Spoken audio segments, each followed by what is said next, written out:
saver is a lot cheaper. Grab car saver. Grab car saver won't make you broke. Yeah. Grab car is the one to book. Yeah.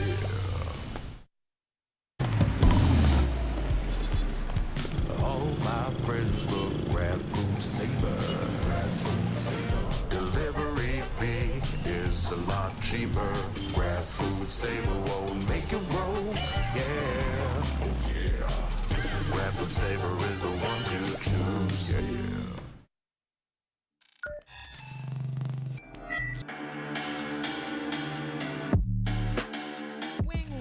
Gain his death instead. Toy Dream, alam niya na may manggagaling towards tunnels, pero alam niya rin na meron pang galing sa kanan. Masyadong maraming kalaban, pero buti na lang 3-4 yan, and that's gonna be it. Napipitas, pero the hop out is definitely there towards the smoke. Shock dart, hindi nag-connect. That's gonna be a 2v1 scenario. Winnable pa. Sobrang low nila parehas. Ito na yung double swing, and it's... Do they have enough? The Mojer, it's his time to turn up. Ooh. We have a showstopper on hand. Everyone who actually looks at him is going to be taken down. Good gun, but Second Love is able to connect. The double for him with the Bulldog. Gabok cleans up house 1v1. Gabok versus Second Love. Up to safe to make sure that this plant is safe. Both of them are incredibly low health, 1 HP for everybody, and just that spray down is gonna be enough. Safe has to make sure he doesn't get one tapped, and that's a 1v2. Dubstep's the one watching out for this mark. It's a graveyard here already towards A main. And Second Love, it's his birthday today, I saw on Facebook. Right now, it will be a present of a bonus. The clutch comes for Second Love. Crosses through both players of Oasis to his left and right, and now Oasis, they control the site. Here comes the Dizzy, but Savvy AK is an absolute savage. And here he comes barreling down onto the side, catches out Hydra Kid, but Hydra Kid has already taken one down with him. It's 2v1, and they're playing by the spike. Senior Carl moving forward, beautiful isolation made, and Senior Carl, hats off to you. Have the cam though. Try and gather that up close, but the spray down is just way too much of a problem. The ace for Second Love against the Eco. The picture. That's going to be bad for the squad here. Look at the push coming in. And this is going to be it. Jazz already inside, and he gets the kill on Dubstep. Here we go. Ja, yet many times has this man made his mark.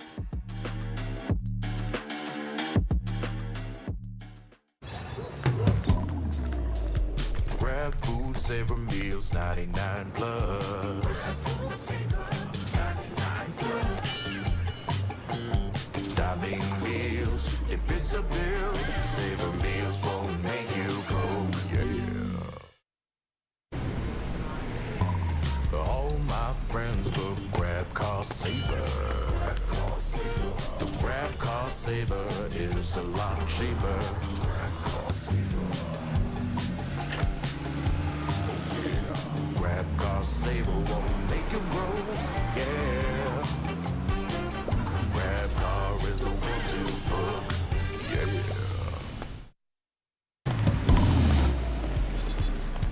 All my friends will grab food saver. Grab food saver. Delivery fee is a lot cheaper. Grab food saver won't make you broke. Yeah. Oh yeah. Grab food saver is the one to choose. Yeah.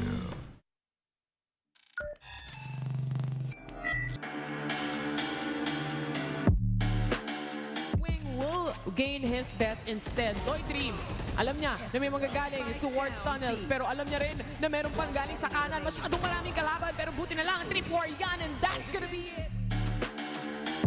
Napipitas, pero the hop out is definitely there towards the smoke. Shock dart, hindi nag-connect. That's gonna be a 2v1 scenario. Winnable pa. Sobrang low nila parehas. Ito na yung double swing, and it's...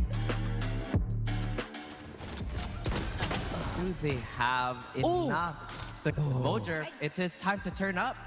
Ooh. We have a showstopper on hand. Everyone who actually looks at him is going to be taken down. Good gun, but Second Love is able to connect. The double for him with the Bulldog. Gabok cleans up house 1v1. Gabok versus Second Love. Up to safe to make sure that this plant is safe.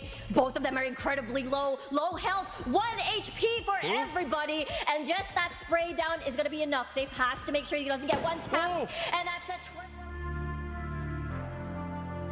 1v2. Dub Steps the one watching out for this mark. It's a graveyard here already towards A main.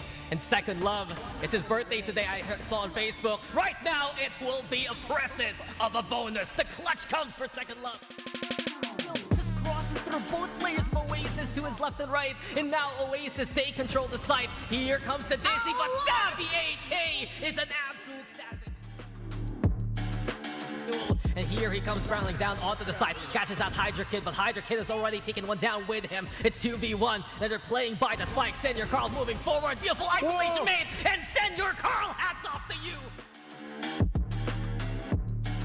Have the cam though. Try and gather that up close, but the spray down is just way too much of a problem. The ace for Second Love against the Eco. Picture. That's gonna be bad for the squad here. Look at the push coming in, and this is gonna be it. Jazz already inside, and he gets the kill on dubstep. Here we go. Ja, yet many times has this man made his mark.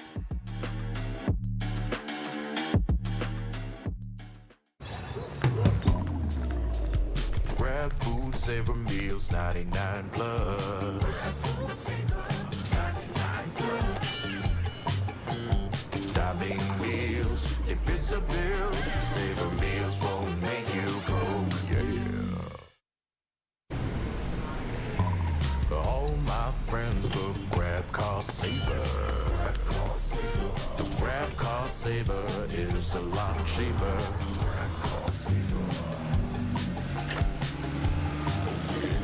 Grab cost saver won't make you broke, yeah. Grab car is the one to book, yeah.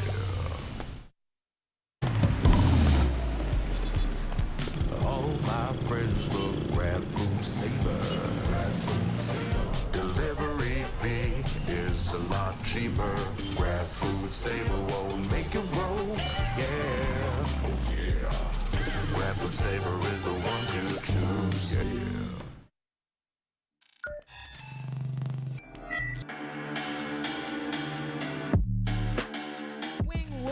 Gain his death instead. Toy Dream, alam niya na may manggagaling towards tunnels, pero alam niya rin na meron pang galing sa kanan. Masyadong maraming kalaban, pero buti na lang, trip war yan, and that's gonna be it.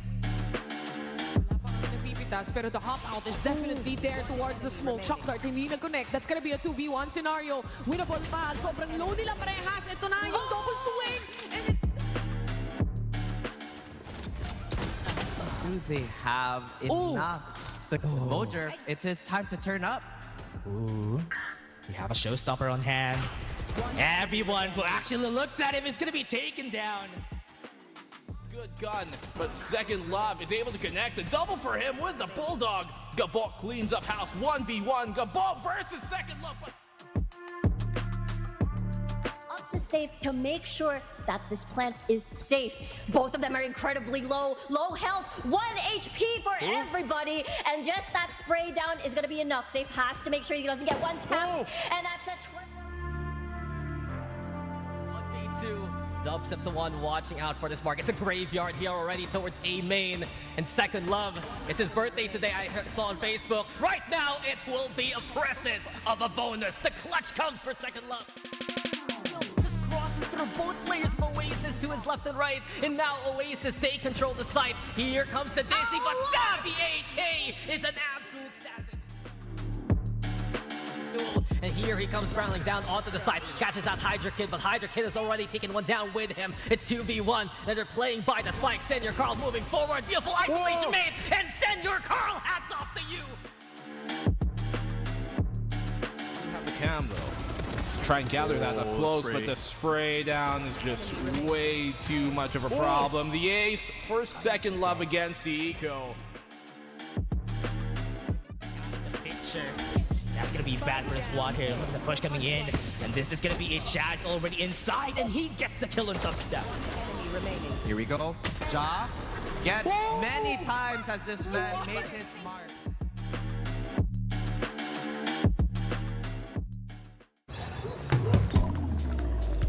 Grab food, savor meals, 99 plus. Dining meals, if it's a bill, savor meals won't make you broke, yeah. All my friends will grab car saver. The grab car saver is a lot cheaper.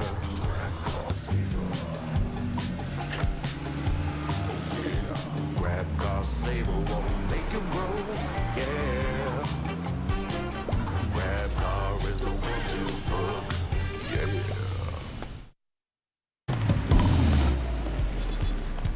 All my friends will grab food saver. Delivery fee is a lot cheaper.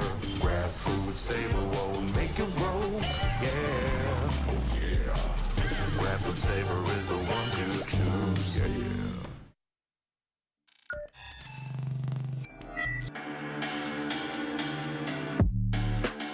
Wing will gain his death instead. Toy Dream, alam niya na may manggagaling towards tunnels, pero alam niya rin na meron pang galing sa kanan. Masyadong maraming kalaban, pero buti na lang, trip war yan, and that's gonna be it. Napipitas, pero the hop out is definitely there towards the smoke. Shock dart, hindi nag-connect. That's gonna be a 2v1 scenario. Winnable pa. Sobrang low nila parehas. Ito na yung double swing, and it's Do they have enough? The Mojer, it's his time to turn up. Ooh. We have a showstopper on hand. Everyone who actually looks at him is gonna be taken down. Good gun, but Second Love is able to connect. The double for him with the Bulldog. Gabok cleans up house 1v1. Gabok versus Second Love. Up to safe to make sure that this plant is safe. Both of them are incredibly low health, 1 HP for everybody, and just that spray down is gonna be enough. Safe has to make sure he doesn't get one tapped, and that's a 1v2. Dub Steps the one watching out for this mark. It's a graveyard here already towards A main. And Second Love, it's his birthday today, I saw on Facebook. Right now, it will be a present of a bonus. The clutch comes for Second Love. Just crosses through both players of Oasis to his left and right. And now Oasis, they control the site. Here comes the Disney, but Savvy AK is an absolute savage. And here he comes barreling down onto the side. Catches out Hydra Kid, but Hydra Kid has already taken one down with him. It's 2v1, and they're playing by the spike. Senor Carl moving forward. Beautiful isolation made, and Senor Carl, hats off to you. We have the cam though. Try and gather that up close, but the spray down is just way too much of a problem. The ace for Second Love against the Eco. Picture. That's gonna be bad for the squad here. Look at the push coming in. And this is gonna be it. Chad's already inside, and he gets the kill on dubstep. Here we go. Ja, yet many times has this man made his mark.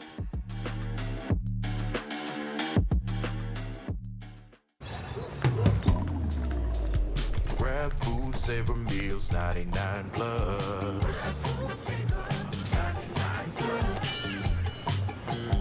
Dining meals, if it's a bill, savor meals won't make you broke, yeah. All my friends will grab car saver. The grab car saver is a lot cheaper.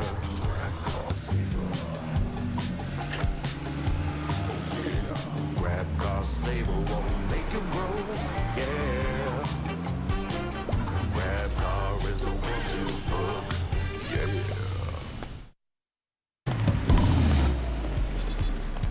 All my friends will grab food saver. Delivery fee is a lot cheaper. Grab food saver won't make you broke, yeah. Oh yeah. Grab food saver is the one to choose, yeah.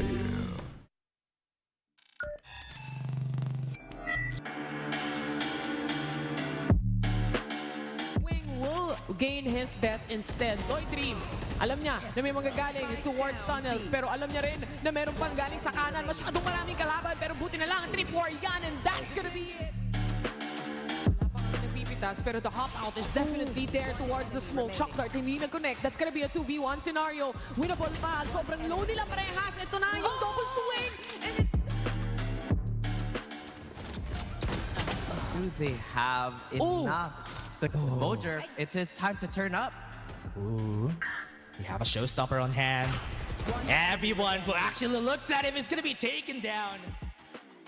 Good gun, but Second Love is able to connect. The double for him with the Bulldog. Gabok cleans up house 1v1. Gabok versus Second Love.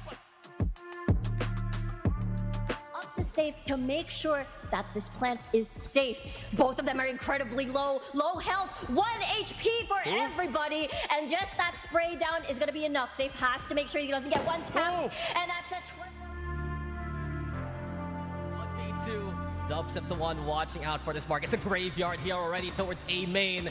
And Second Love, it's his birthday today, I saw on Facebook. Right now, it will be a present of a bonus. The clutch comes for Second Love. Just crosses through both players of Oasis to his left and right. And now Oasis, they control the site. Here comes the Disney, but Savvy AK is an absolute savage. And here he comes barreling down onto the side. Catches out Hydra Kid, but Hydra Kid has already taken one down with him. It's 2v1, and they're playing by the spike. Senor Carl moving forward. Beautiful isolation made, and Senor Carl, hats off to you. Have the cam though. Try and gather that up close, but the spray down is just way too much of a problem. The ace for Second Love against the Eco. Picture. That's gonna be bad for the squad here. Look at the push coming in. And this is gonna be it. Jazz already inside, and he gets the kill on dubstep. Here we go. Ja, yet many times has this man made his mark.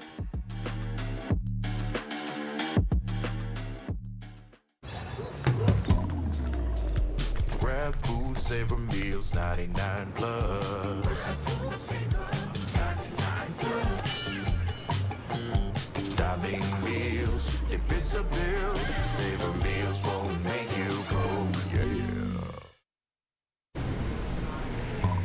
All my friends look grab car saver. The grab car saver is a lot cheaper.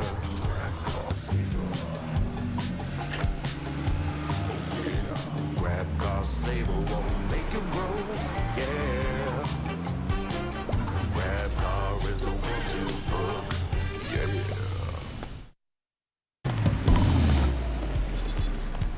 All my friends look grab food saver. Delivery fee is a lot cheaper. Grab food saver won't make you grow, yeah. Oh yeah. Grab food saver is the one to choose, yeah.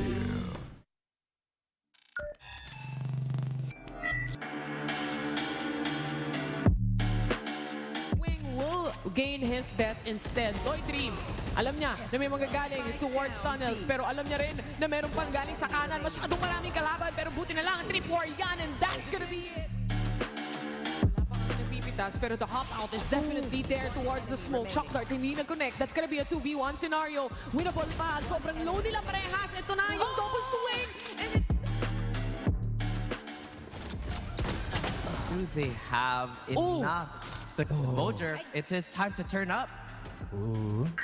We have a showstopper on hand. Everyone who actually looks at him is gonna be taken down. Good gun, but Second Love is able to connect. The double for him with the Bulldog. Gabok cleans up house 1v1. Gabok versus Second Love. Up to safe to make sure that this plant is safe. Both of them are incredibly low health, 1 HP for everybody, and just that spray down is gonna be enough. Safe has to make sure he doesn't get one tapped, and that's a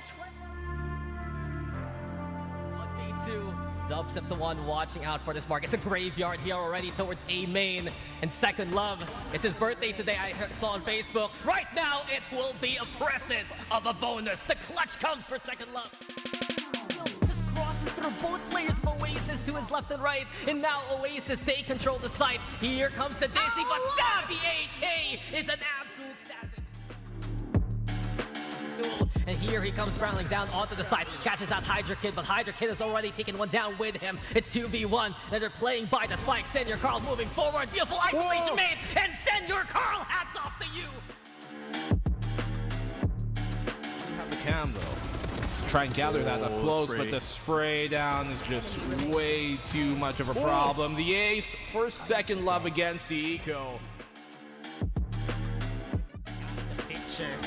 That's gonna be bad for the squad here. Look at the push coming in, and this is gonna be it. Chad's already inside, and he gets the kill on dubstep. Here we go. Ja, yet many times has this man made his mark.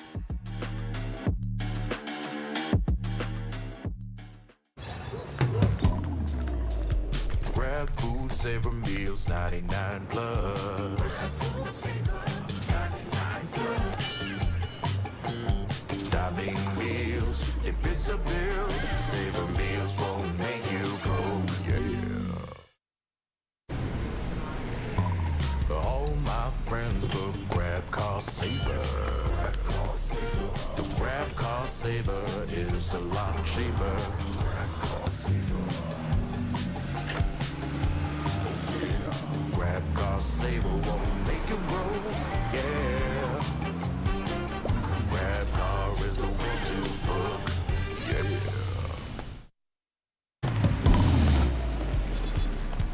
All my friends look grab food saver. Delivery fee is a lot cheaper.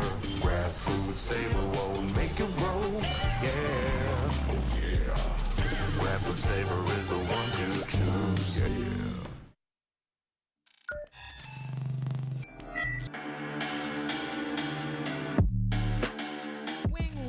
Gain his death instead. Toy Dream, alam niya na may manggagaling towards tunnels, pero alam niya rin na meron pang galing sa kanan. Masyadong maraming kalaban, pero buti na lang, trip war yan, and that's gonna be it. Napipitas, pero the hop out is definitely there towards the smoke. Shock dart, hindi nag-connect. That's gonna be a 2v1 scenario. Winnable pa. Sobrang low nila parehas. Ito na yung double swing, and it's... Do they have enough? Mojer, it's his time to turn up. Ooh, we have a showstopper on hand.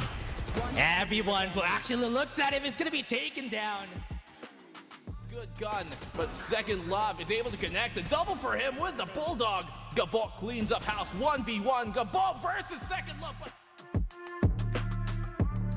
Up to safe to make sure that this plant is safe.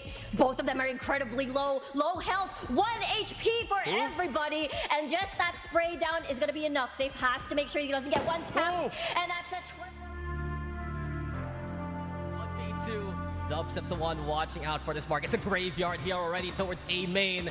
And second love, it's his birthday today, I saw on Facebook. Right now, it will be a present of a bonus. The clutch comes for second love. Just crosses through both players of Oasis to his left and right. And now Oasis, they control the site. Here comes the Disney, but Savvy AK is an absolute savage. And here he comes barreling down onto the side, catches out Hydra Kid, but Hydra Kid has already taken one down with him. It's 2v1, and they're playing by the spike. Senor Carl moving forward, beautiful isolation made, and Senor Carl, hats off to you. Have the cam though. Try and gather that up close, but the spray down is just way too much of a problem. The ace for second love against the eco. The picture. That's gonna be bad for the squad here. Look at the push coming in, and this is gonna be it. Chad's already inside, and he gets the kill on dubstep. Here we go. Ja, yet many times has this man made his mark.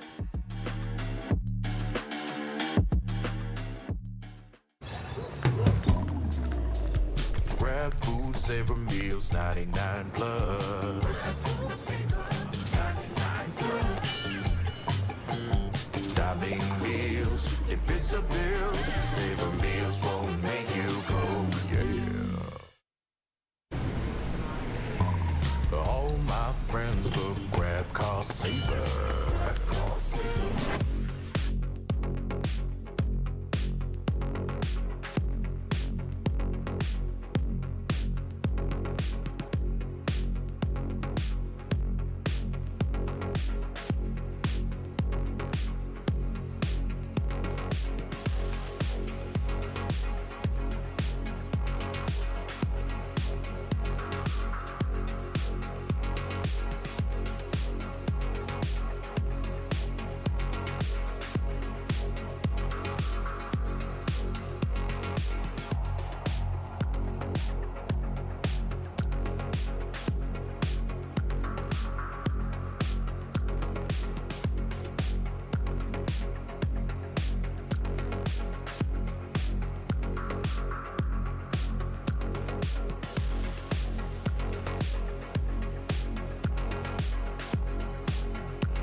Isang magandang hapon sa inyong lahat. Nagbabalik, of course, ang VCT Philippines presented by PPGL, the largest multi-game esports league in the country at organized, syempre, ng Minisky Global, the official tournament organizer for the 2024 VALORANT Challengers Philippines.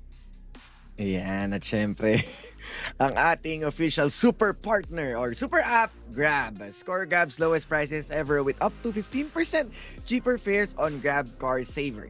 Delivery fees as low as 15 pesos with Grab Food Saver delivery, and thousands of budget-friendly meals as low as 99 pesos with Grab Food Saver meals. And last but not least, this tournament is officially sanctioned by the Games and Amusement Board. Yon. Kung nga pala ang inyong panel host para sa ngayon, isang kakaibang panel ang inyong matutunghayan dahil kasama ko si Osiris at si Dax. At kami ay sobrang excited. In fact, ang dami naming mga napag-usapan before this na unfortunately ay hindi natin maaaring masabi sa broadcast dahil ganun kami ka-excited sa mga paparating na matches. Pero kamustahin ko muna itong dalawa to. Osiris, how's the break been? Matagal din tayo hindi nakita dito sa VCTPH. Yeah, exactly. I mean, kahit na bakante tayo sa VCTPH, nakita naman natin yung laban sa Pacific, which is really, grabe, kakaiba yung mga naging games natin. Napanood natin si Asoray tsaka si Mika all the way from Korea. So, I think talagang na-enjoy natin yung Pacific games all over. Ano ba? Nahiya pa kayo, guys. Napanood ko si Wolf, si Osiris, si Nabil, of course, sa ating Tagalog broadcast dito rin sa PPGL. And let's not forget, a decent showing naman galing sa Team Secret. Umabot ng 5th place. Isipin mo, natalo lang tayo dun sa Champions. Kaya malakas talaga ang Team Secret moving forward. But of course, alam naman natin, we're here in VCTPH because we want to see kung may team nga na aasenso kasama yung Team Secret in the Pacific League in the future. And you know what? Siguro dahil nga pinag-usapan natin yung isang tournament na malaking nangyari over the past week, baka nalito yung mga viewers natin sa kung ano ba ang nangyayari dito sa VCTPH 2024. So in order for us to be reminded kung ano nga ba ang mga pangyayari, why don't we watch this video to explain what is happening dito sa VCTPH 2024. Welcome to the 2024 VALORANT Challengers Philippines Split 1. Get ready to witness the clash of titans as the most formidable teams from all over the country compete for the lion's share of the 1.2 million peso prize pool and secure their slot for VCT PH Split 2. A total of 10 teams will battle through the regular season. These are the top 4 teams from the previous season of VCTPH 2023 and 6 teams who have earned their spot through the open qualifiers. This phase features a thrilling single round robin format where every match is a best of 3 showdown and only the strongest will survive. At the end of the regular season, the top 2 teams will advance to the playoffs while the 3rd to 6th place teams proceed to the crossover matches, and this will be their last shot at redemption. As the 4 remaining teams will battle it out in a heart-pounding single elimination bracket where only the top 2 teams make their way to the playoffs. From here on, teams will fight their way to a series of best of 3 matchups, all leading up to an intense best of 5 grand finals. This 2024, it's time for you to take over. Resurgence is here. Welcome to VALORANT Challengers League Philippines.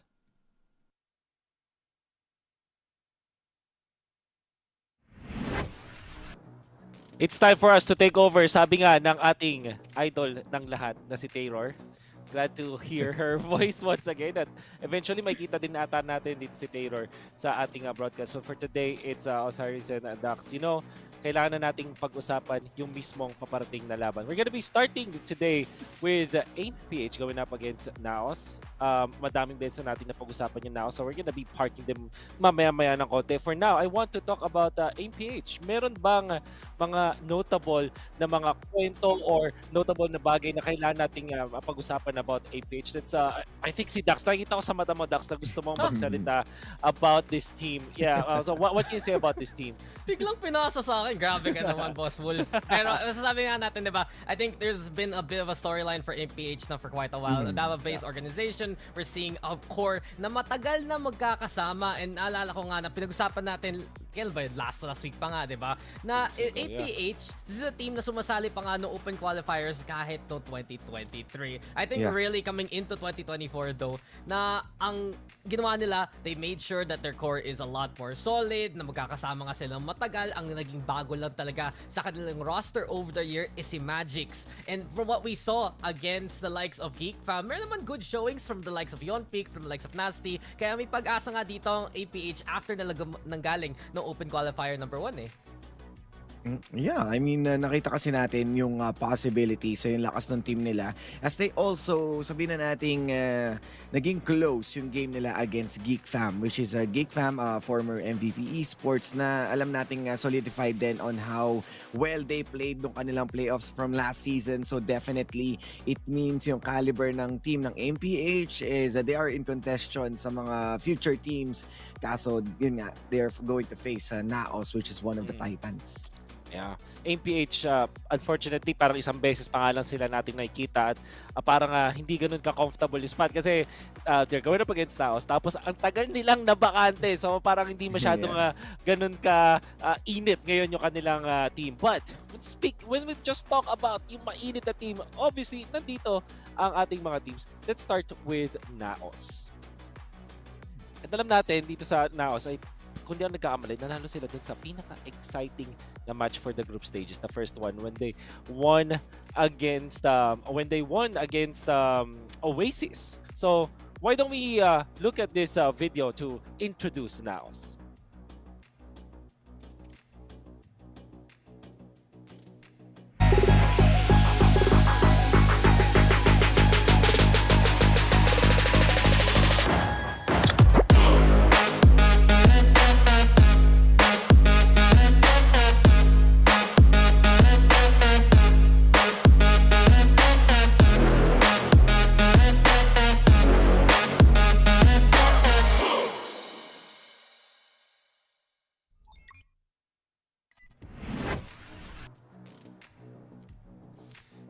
Of course, ang mga tournament favorites ay si Ja, si Papi Chulo, Mojer, Eman, and Nexi. Maganda yung una nilang laban that was up against Oasis Gaming when they won 2-0. But Osiris, ano nga ba ang sikreto ng team na to? Bakit sila successful?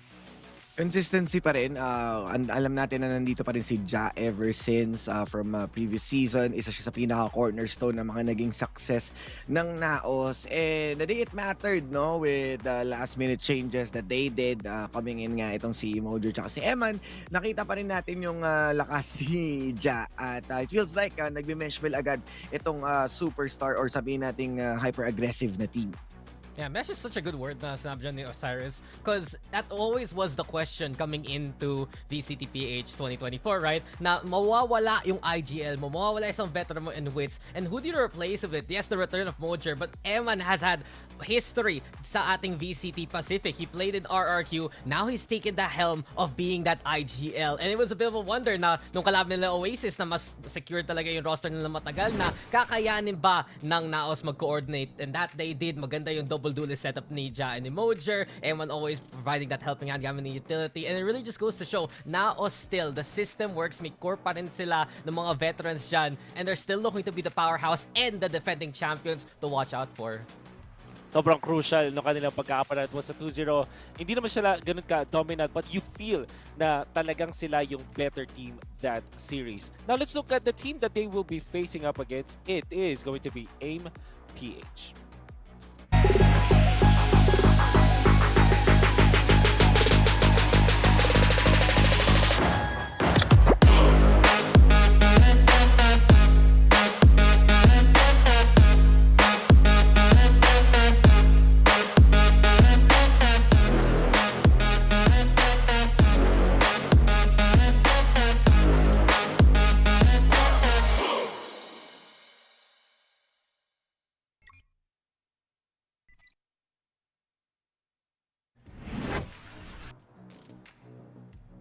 Isang lineup with IGNs that's close to my heart dahil mahilig ako sa pagbabaliktad ng mga pangalan. That's Yonpik, that's Jeremiah, Nasty, Magix, and of course, Sevi. Ayan, yung nakita ko kasi din yung mga real names sila na for Jeremiah na Heimerich, ayan, at si Sevi. It was actually their names na binagtan. And it kind of speaks to us na matagal nang magkakilala to. And this is like a parang a barkada kind of team.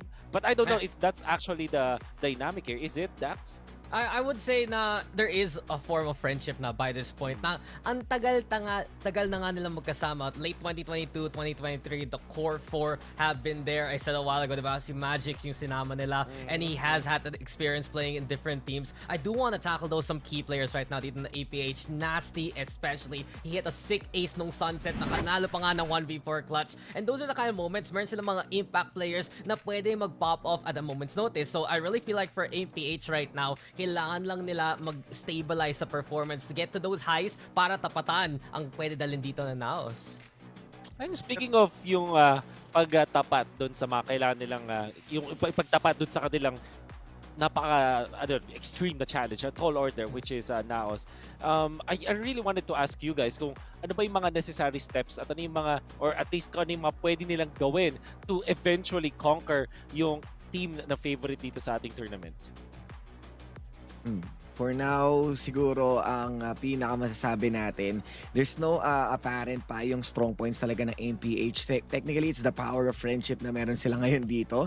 Dahil nga, they stuck ever since na nag-start itong team na to, although si Magix nandyan siya to bring in the veterancy, the experience. But let's be honest that yung haharapin nila ngayon isn't just a team from another block. This is the team that always has been staying at the top. So, it takes a lot of experience and play before nila entirely malason itong Naos. Pero I'm thinking of a curveball or a different approach to a certain map that they can edge out itong Naos. Yeah, personally, I'd say it's a bit of a front-to-back kind of action, right? Already tackled with Nasty na kaya nga niya maging clutch player para sa team. And he's gonna be instrumental to try and separate Ja and Mojer when they decide to play that double duelist yet again, if that's gonna be the plan of Naos. But really, my eyes are on Yonpeak right now. Kasi siya, ang ganda ng nagawa naman yan versus GEEK fam. He had the most first kills dun sa series na yon with 13. He had 40 frags dun sa buong series. And from what we saw, siya ang nagiging tempo setter dito ng AMPH. Kung kaya tapatan kagad ni Yonpeak yung isa o yung dalawang duelist ng Naos, kung dadalhin nga nila yon, then there is a big chance for AMPH to rack up some points early on at tingnan natin kung makakakuha sila momentum doon. I like yung mga sinabi niyo doon, and ngayon lang ako nakarinig doon ng front-to-back approach in this kind of game, like Valorant. But it kind of makes sense kasi pag tinignan nga natin kung paano maglaro yung Naos versus dito sa AMPH, maybe that is something that AMPH can address para nga naman sila mauna, and really like those points. And why don't we look at the head-to-head kung sino ba yung dapat abangan? We already talk about Yonpeak, yung sinabi ngayon ni Dax na exciting stuff about this guy going for the most first frags dun sa buong match na going up against a team like GEEK fam. I think napaka-commendable nun. But now we have to talk about Mojer. Honestly, madami kasi pwedeng i-feature na players dito sa Naos. But what really is Mojer doing in the past matches or games nitong Naos na kailangan natin siyang i-feature sa ngayon? I think yung pagiging momentum based din ni Mojer na once na nakukuha ng Naos yung kanilang head start, napakadali na lang kay Mojer to extend yung kanilang lead because of this guy. And kung papansinin nga natin, no, yung kanilang average skills hindi nagkakalayo as how Dax highlighted itong si Yonpeak, na lumilibel siya sa mga entry, and yung front-to-back approach na yon, once a successful entry coming in from those teams, tumataas yung win rate nila dahil nga nananalip yung post-plan situation has been taken advantage entirely by this kind of teams. Kaya once na ma-open nila yung site, it's for them to take already. Yeah, it's a pretty ridiculous battle of the raises, right? These two players are within the top 3 raises so far dito sa VCTPH. And we talk about Mojer, ang pagbabalik niya sa Naos is such a big deal. Kasi nung nag-re-reshuffle yung Naos with Tesseract leaving nga and with Wits leaving, you needed someone na who knew the system already by heart. And Mojer proved that again and again. Siya yung talaga prodigy ng Naos na na-foster nila maging instrumental talent sa kanilang success. And truth be told, kahit nung off-season, nung nawala si Mojer sa Naos at tumali siya ng Valhalla for a while dun sa isang off-season tournament, nanalo pa siya sa Naos mismo. So this is a guy who knows how to play an impact role dito sa team na to, and he is welcome back in open arms dito sa Naos. Maalala ninyo yung match nila against Oasis Gaming, impact talaga, impact player, and impact plays ang nakita natin mula doon kay Mojer.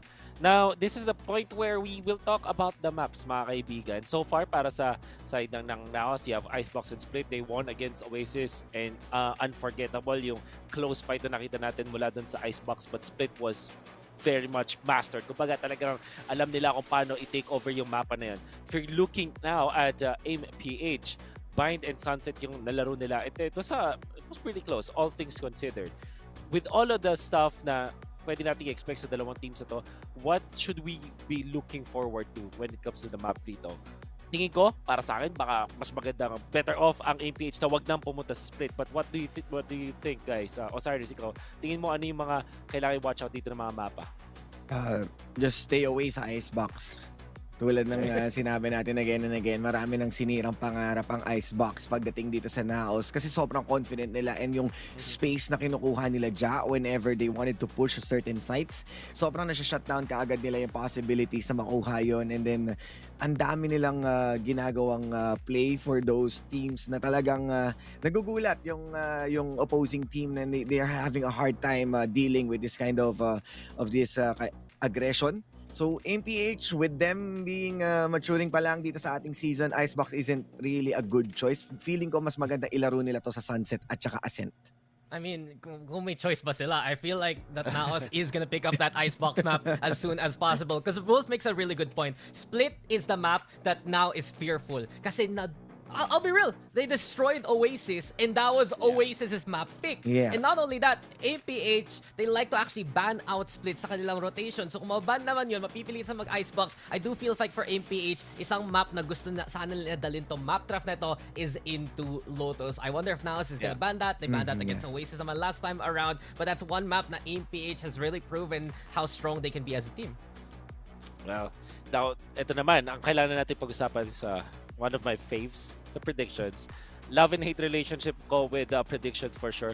However, dahil sa mga napanood natin, medyo mas madali na pumunta ngayon sa side ng Naos. I think it's just easier for me as a talent na nanonood ng mga laban nila na just to go with Naos this time. They have the better mastery, the better experience, at nakita natin na tinalo nila mismo kasi yung kanibal nila right at the get-go. So that speaks volumes. That's why I'm going in for Naos. I wonder what Osiris thinks. Sino ba ang nape-predict mo dito? Of course, I'll go with Naos. Respeto pa rin, syempre, sa gaano nga katalented itong team na to. As much as we want the underdog story or this new kids on the block to play out their hearts, kaso alam natin kung gaano ka-punishing ang isang Naos, and this is not even Oasis, di ba? So, I'm really closing in kay Naos. Ipakita nila yung gap kung gaano nga sila katindi with this new team.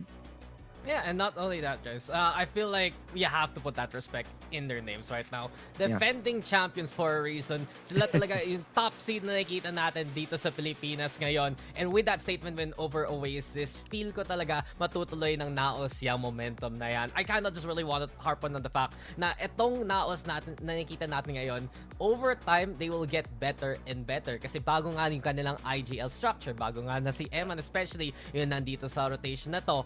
And I look at Eman as a player na nag-evolve talaga during his whole Valorant career. Back then, nung ano ba yung team nila dati kasama si Georgie, diba? He was just only that second duelist behind him. He got out of that shadow, played a key role dun sa RRQ in rotation, played in the Pacific League. At ngayon, lahat ng natuto niya, not just through his career, but also through international talents. Yung mga kasama natin sa SAA, especially from Indonesia, right? Yung coaching structure ng RRQ, madadala niya mismo sa Naos yung natuto niya. And from that point on, magiging, in a way, veteran rin siya.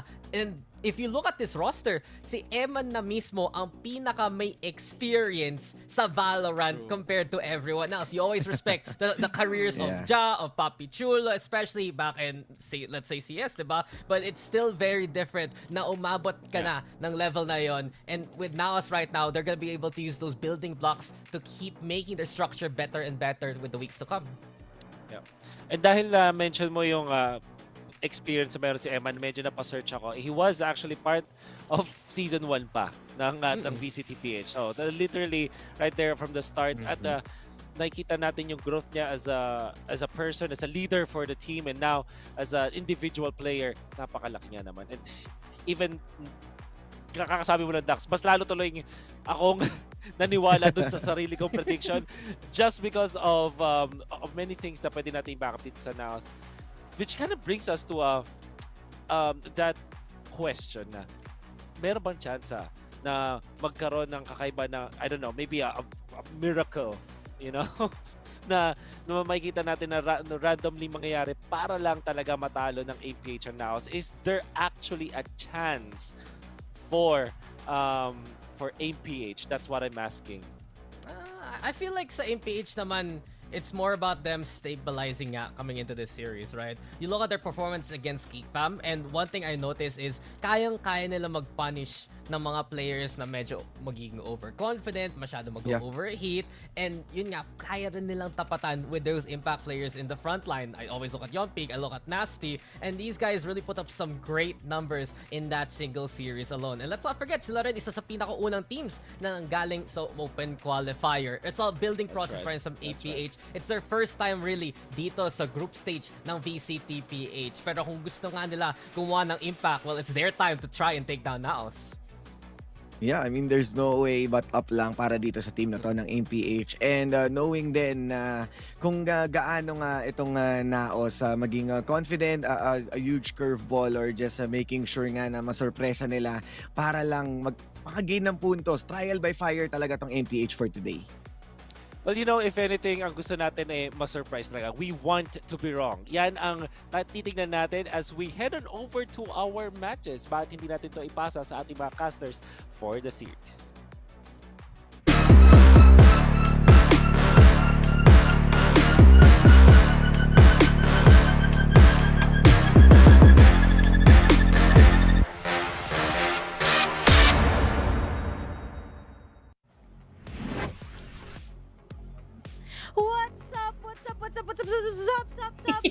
Isang magandang hapon sa inyong lahat. Nandito na naman tayo, syempre, hindi na Pacific, kundi sa Philippines naman, dito lamang sa VCT. Ako nga si Ray, kasama niyo si Honey Glaze, at kami ang magsha-shoutcast ng first series between MPH together with Naos Esports. HG, kumusta ka naman? Okay naman ako, Besiwap, dahil again, this is another exciting series to see and to watch. Lalo na't ngayon, tinaas pa naman ng Naos Esports yung mga standards nila going throughout our day, our group stages dito sa VCTPH. Oo nga, no? Nakakamiss talaga yung mga teams natin. Kahapon nanood ako ng Grand Finals ng Pacific. Ginulat ako ng GNG. Biruin mo talaga financial na lang. Paano ang gulat? Diba? Sabi ko sa inyo namiss talaga ako pagtripan dito ni HG sa casting. Pero okay lang yun. Para sa inyo to lahat. At sorry, na-out of ako doon. Na-out of character ako doon, guys. May kasamang pakuko Natawa ako sa yun. Ay, speaking of kuko, guys, nagpagawa kasi ng kuko ngayon si Ray. Siyempre, batiin naman natin yung nice nails ni Ate Ray. Diba? Kuko. Sheesh. Diba? At nagpaano din kami, nagpalashes din kami. Kinento yung pamper day. Anyway, guys, sinabi na kasi ng pana lahat. Pero sasabihin lang din namin na ito nga, yung mga re-roster ng Naos, nung una medyo skeptical tayo about it. Like, sure ba talaga sila sa gantong desisyon na ginawa nila just days before? Or kaya, how will MPH, diba, decide to go up against Naos? Kasi diba yung Oasis, nakakuha sila ng isang map out of itong mga taga Oasis, ang galing ng MPH. Pero going up against Naos, ano kaya yung next directory pagdating dito sa isang katulad ng MPH? Lalo na't MPH, hindi man naging maganda yung starting off nila. Pero syempre, this can be a start pa rin naman para sa kanila na makabawi na nga. Yes, they went on a really devastating loss against GEEK fam na umabot nga sila ng 2-0. So unfortunately, yun na yung nangyari in the first series. But then again, ang bigat din ang mga kalaban nila, no? Pero this can be a statement, Ray, na kapag na-close out nila yung match na ito, makapanalo sila kahit dalawang mga maps nga dito laban sa Naos, it can be a huge factor. Nabantayan natin ang MPH. Oo, alam naman natin na yung mga teams na nanggaling sa open qualifiers, pagdating dito sa mismong regular season, lahat may equal fighting na eh. 'Di ba? Lalo na sa mga bagong changes sa maps, bagong strats, ganito. At ito pa yung meron pagdating sa Naos, yung makakalaban nila, hindi naman by the book eh, 'di ba? It's just an open ending lahat sa side ng kanilang kalaban. Pero looking at it, grabe. For Walang MPH to katapos actually ang pick Icebox. Icebox, hindi ako makapaniwala. I mean, it's one of their best maps, but going up against Naos, talagang ma-exceed dito yung limits nila. Baka sakaling ito nga talaga yung statement ang gusto ipahiwatig ng MPH, ano? Kahit this is one of their strongest maps, ito pa rin naman yung strongest map natin. So there's still the diversity or kaya naman yung pagkakataon ng MPH na ipahiwatig sa atin that they can still play in with their best foot forward against one of the top dogs here into our series, into our league. But now, looking at the second map, ay sunset pa ngayon, Ray. I can see na magiging long games ahead itong mga series natin ngayon. Parang gusto mo talaga magka-Ray-Rakers, Honey Glaze, ha? Ayaw mo ba maging Honey Glaze? Ina-expect ko na yan, Bessie. At lalo na sabi ko nga yung AIM-PH, kung ano-ano talaga tinatry nila eh. Pero good thing para kay AIM na imban kagad yung split. We've seen it. Ito, sinabi din ng ating panel, i-highlight lang din natin na ito yung isa sa mga best maps ng Naos. And kahit hindi ganun ka-calibrated yung kanilang split, yung foundations nila pagdating sa mapa na to, coming in from their experience in their whole history in VALORANT ay maganda din. But right now, bind is out. So talagang ayaw talaga ng Naos mag-bind. At bakit? At least naman ngayon it's going to be Lotus. Grabe, paulit-ulit na yung mga grabe bago dyan. Guys, nung Pacific pa natin Nung yan, Pacific 100% pa, peak rate ang Lotus. Yan ang bagong haven ng mga Diyos teams. ko. Kung yan ang bagong haven, ay Icebox naman yung bagong ascent ngayon ng mga teams. Since we are always seeing Icebox, walang katapusang Icebox, walang katapusang A, walang katapusang wall sa mga Viper. Pero tingnan natin ngayon kung ano ba yung possibility na magiging iba yung kanilang agent composition. Since doon naman tayo lahat magmamatter is. Since, again, we saw Modger and the rest of the gang of Naos be comfortable enough here in Icebox. Pero kasi dito tayo maglilin forward mas lalo eh. Sa MPH, kung paano nila wimindangin ngayon ng Naos sa pagpasok na nga into our day. At ngayon marami pa rin naging errors yung Naos when they went up against Oasis last time. Nahirapan sila talaga pagdating sa mga pick-offs. As in, sobrang dikit na naging laban. But then they were able to win. Araw nun, no? Oo, haba nun, men. Ang tagal nun eh. Kahit ako na gulat eh sa mga pangyari. Lalo na nung VCT Pacific, may isa doon, napakahabang araw. Nag-start ng 2 p.m. na tapos wala ng, ipaalala. ng 1 a.m. ata. Ay, trauma.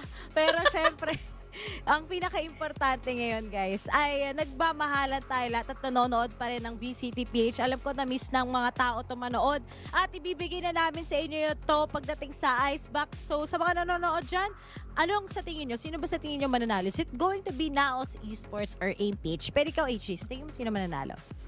I really do think so that the first impression matters. So, unfortunately for APH talaga, hindi naging maganda yung laro nila against GEEK eh. So, baka Naos pa rin. Para sa second series nga, or sa second game, sa second map, sa papakilala ngayon ulit yung Naos Esports. I do agree with you talaga. Iba talaga pag Naos eh. So much to prove for AIM-PH. Sana this time around, they will prove us wrong, diba? Na parang mali naman yung prediction nyo. Kami naman mananalo nito against Naos. And if they actually defeat Naos, nakakatakot to. Dahil alam naman natin na yung Naos sila yung current champions. Current number 1 na team natin sa PH. Siyempre, Team Secret, guys, nasa Pacific na sila. So, currently, yung Chilling like a villain lang ngayon, no? Iba na yung Naos this time. And pero ang tanong is, meron bang someone who might steal their crown right now? Who might steal their glory all throughout our first leg pagdating sa VCTPH, di ba?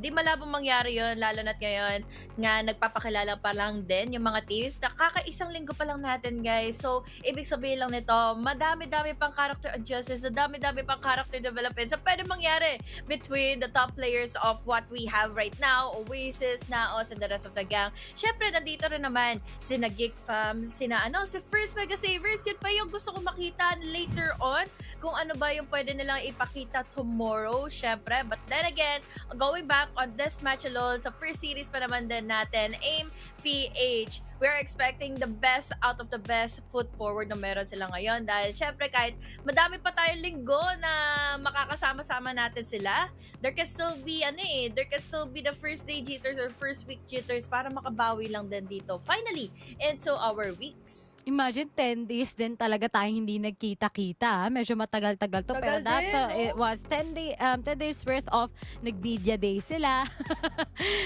Sila, photo shoot sa mismong studio. Tapos nag-practice sila, nag-relax silang lahat. Nagkaroon sila ng restart. So, ang dami talaga nating may kitang pagbabago ngayon between the teams at sana yan yung magiging application natin ngayon din. Pero hanggang ngayon, hindi pa natin alam kung magsa-start na nga ba in a few or hindi. Pero sa mga nanonood, like and share nyo muna syempre ang ating live stream. Naka-live din tayo syempre dito lamang sa Facebook. Meron din tayo sa Twitch. Meron din tayo sa YouTube. Follow nyo na rin kami syempre sa PPGL pages. Meron din kami sa X or Twitter. Wow, X. Nakapanibago pag sabi mong X. Sa Twitter pala guys, meron yan. So, make sure na i-follow nyo kami dyan. Dyan yung makikita yung mga updates, mga meme, mga kung ano-ano pa, yung trash talka ni Ching, tsaka ng PPGL, nandyan din. Ay, speaking of Ching, hanapin natin mamaya kung magiging mainit ba yung comment section natin dahil day off nila ngayon eh. Tomorrow pa kasi yung laban nga ng First Mega Savers or rather yung ating yung dating device na nakaka-accord na nga ngayon or nakuhaan na nga ngayon ng org. So, congratulations ulit sa kanila. Really, really happy to see our teams grow going into in the middle of everything na nga nangyayari ngayon and the series into our league dahil very excited to see kung ano nga ba ang pwede na nila ipakita or pwede nila ipakilala sa atin para pumasok na nga tayo in day number 1 here in the second week. Sana nga talaga ipakita na sa atin HG Yun kasi nga eh. talagang kinakabahan ako sa mga bagay-bagay dito eh. Sabi So, sa'yo, ina-expect ko na ang araw na to na magiging mahaba. Wala pa kami sa loob ng game, guys. Pero ito may bumubulong ng mga director sa atin and finally we're going into our agent selection. Ate Ray Ray, sige na, ikaw na bahala. para ayoko ako magbahala pag nagre-retake the wheel. Baka itong icebox natin umabot hanggang Icebox Part 2. Pero ito na nga, AMPH. Ito yung kanilang lineup ngayon is the usual. You have Viper. Wow. The usual. Well, for Naos naman, magdo-double duelist sila. Mojo and Ja. Yung mga talaga nila, ginagamit nila pagdating sa Icebox. Wow, AMPH tsaka Naos Mala pa to, 2021 or 2022 Actually, bago tong mga lineup nyo. very, very OG yung mga lineups nila, no? Kumbaga, sagutan na lang sila ng mga rushes. Lalo na sa attacking side naman ngayon ng Naos Esports, we are seeing here, as you mentioned, the double duelist setup na wala man silang mga blind, pero ang dami mo namang utility na kakarapin dahil may boombot. There's also the paint shell. Lilipad si Mojer, tapos si Ja biglang susunod lang din. Pero ang maganda naman dito for MPH is they have the KO. Nananalify nila utilities dito ng Naos Esports kung sakali na masamain talaga sa mga knives, sa mga null commands, sa mga sa mga nagiging setups pa kaagad dito ng MPH. Pero syempre, it all comes down to one factor. It's just the executions. Kung paano ba nila sasagutin, ika-counter out ang isa't isa. Ayan, yung magandang mga sagutan ng dalawang teams. Ano bang advantage kapag wala kang flash na agent or versus sa isang team na meron? And ito sa VCT Pacific, pag kino-compare lang natin, pag walang flash yung agent composition nyo, ang laking kahinaan ang nangyayari. Unless if Korean team ka na may fade player ka. Kasi ang importante naman sa fade, kahit walang flash, may recon naman. Ang dami kagad amounts ng information. But right now, guys, who's gonna get this? Dahil itong map pick na to ay MPH nga. Makuha ba na to ng Naos or mananakaw ng MPH ang icebox sa kanilang kamay? One big question, Ray, lalo na syempre, this is on the attacking side and most probably gustong mag-control ng tempo ngayon ng Naos. But this is not the usual rushes na nakikita natin here in Icebox going into A quickly. Pero ngayon kasi sila ay magdadahan-dahan lang. Hunus dili lang kumbaga. Tiyempuhan lang muna kung saan ba nakapwesto dito yung mga utilities at saan sila nagbato kanina mga knife. Chill-chill lang yung mga taga-Naos eh. Ay, ganda ng cutics pala ni Riz. Sorry, ngayon ko lang napansin. Di ko kasi pinapasin mga kuko nila. Oh, ang galing. Mali yun napansin. Ano ba yan? Detalyado na talaga ang Valorant. Pero sinimulan na kagad Eman. Malaking entry kagad papuntang sa side. Pero biglang plant na naman kasama ang mga teammates. Yun na nga, mabilis ang plant, mabilis ang execute dahil dalawa, kaagad ang mga na-pick off nila laban sa A. We have 3v4 scenario already. Magbe-back away na lang muna. Nice respect and nice discipline coming in from Ja para hindi na mas madamihan pa or mas mabawasan pa dito ang mga kupunan nila dahil ngayon nagpapilit na rin naman na with a retake ang players na nga ng aim pero this is just going all down to Yonpic forcing this to a 1v2 low HP na rin si Papichulo but the time is already ticking. Grabe, sobrang advance pag-isip ng HUD natin, di ba? At si Yonpic na lang, 3 HP and a 3. May oras pa ba siya? Pupunta na si Nexus, kanyang na, boom! Ni-right click sa mukha. 1-0 na nga. Naos will be taking it very perfectly, very smooth against AMPH. Definitely. And this is good dahil once more, they are on the offense. So, ibig sabihin, i-anticipate at i-expect natin yung mga ganitong classic scenario na mag-assert muna sila ng dominance, kumbaga, for Naos. So, again, nice discipline for Ja dahil hindi na overextend yung sarili niya to go in with a push, go in with a kill laban sa MPH. Talagang nakita na natin yung amount of experience na meron yung Naos talaga dito. Nagmamanifest kagad siya. At slow push for Naos despite ka na may double duelist sila. Pero ang lakas talaga ni Ja dito, di ba? Ang dami talagang terms pagdating kay Ja dito na di natin sabihin dito. Pero alam nyo yung lahat, di ba? Talagang si Ja, sobrang pogi. Palong-palo yan. Sweet lover. Diba? Sweet lover. Loyal. Loyal. Yan, mga letter J. Faithful daw yan, balita ko. Bakit may daw? Daw lang eh. Sabi sa internet, hindi. Sabi sa Reddit, hindi. Sabi sa Reddit, hindi. Oo, sabi. Akala ko may personal opinion ka sa mga J. Kasi pumigil na naman, guys, yung timer natin. Ayun na nga, nakita nyo na. Diba? Perfect. Good morning. Grabe, 2:04 PM pa lang, pero gumalaw na. Yun. Binigyan na naman tayo ng heart attack.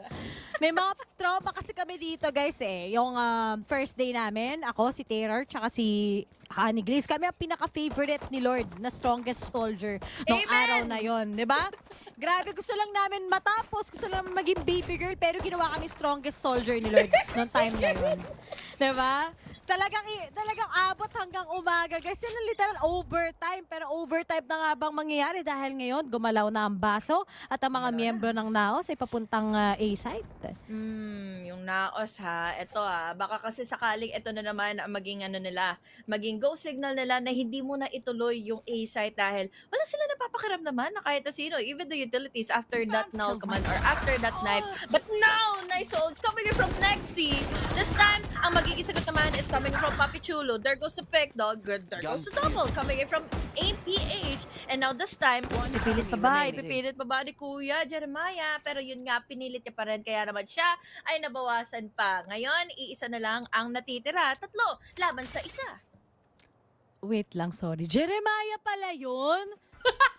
Kanina ko pa iniisip paano sabihin yung pangalan niya. Siya pala yun. Yung baliktad. Oh my gosh. Salamat sa'yo, Jeremiah.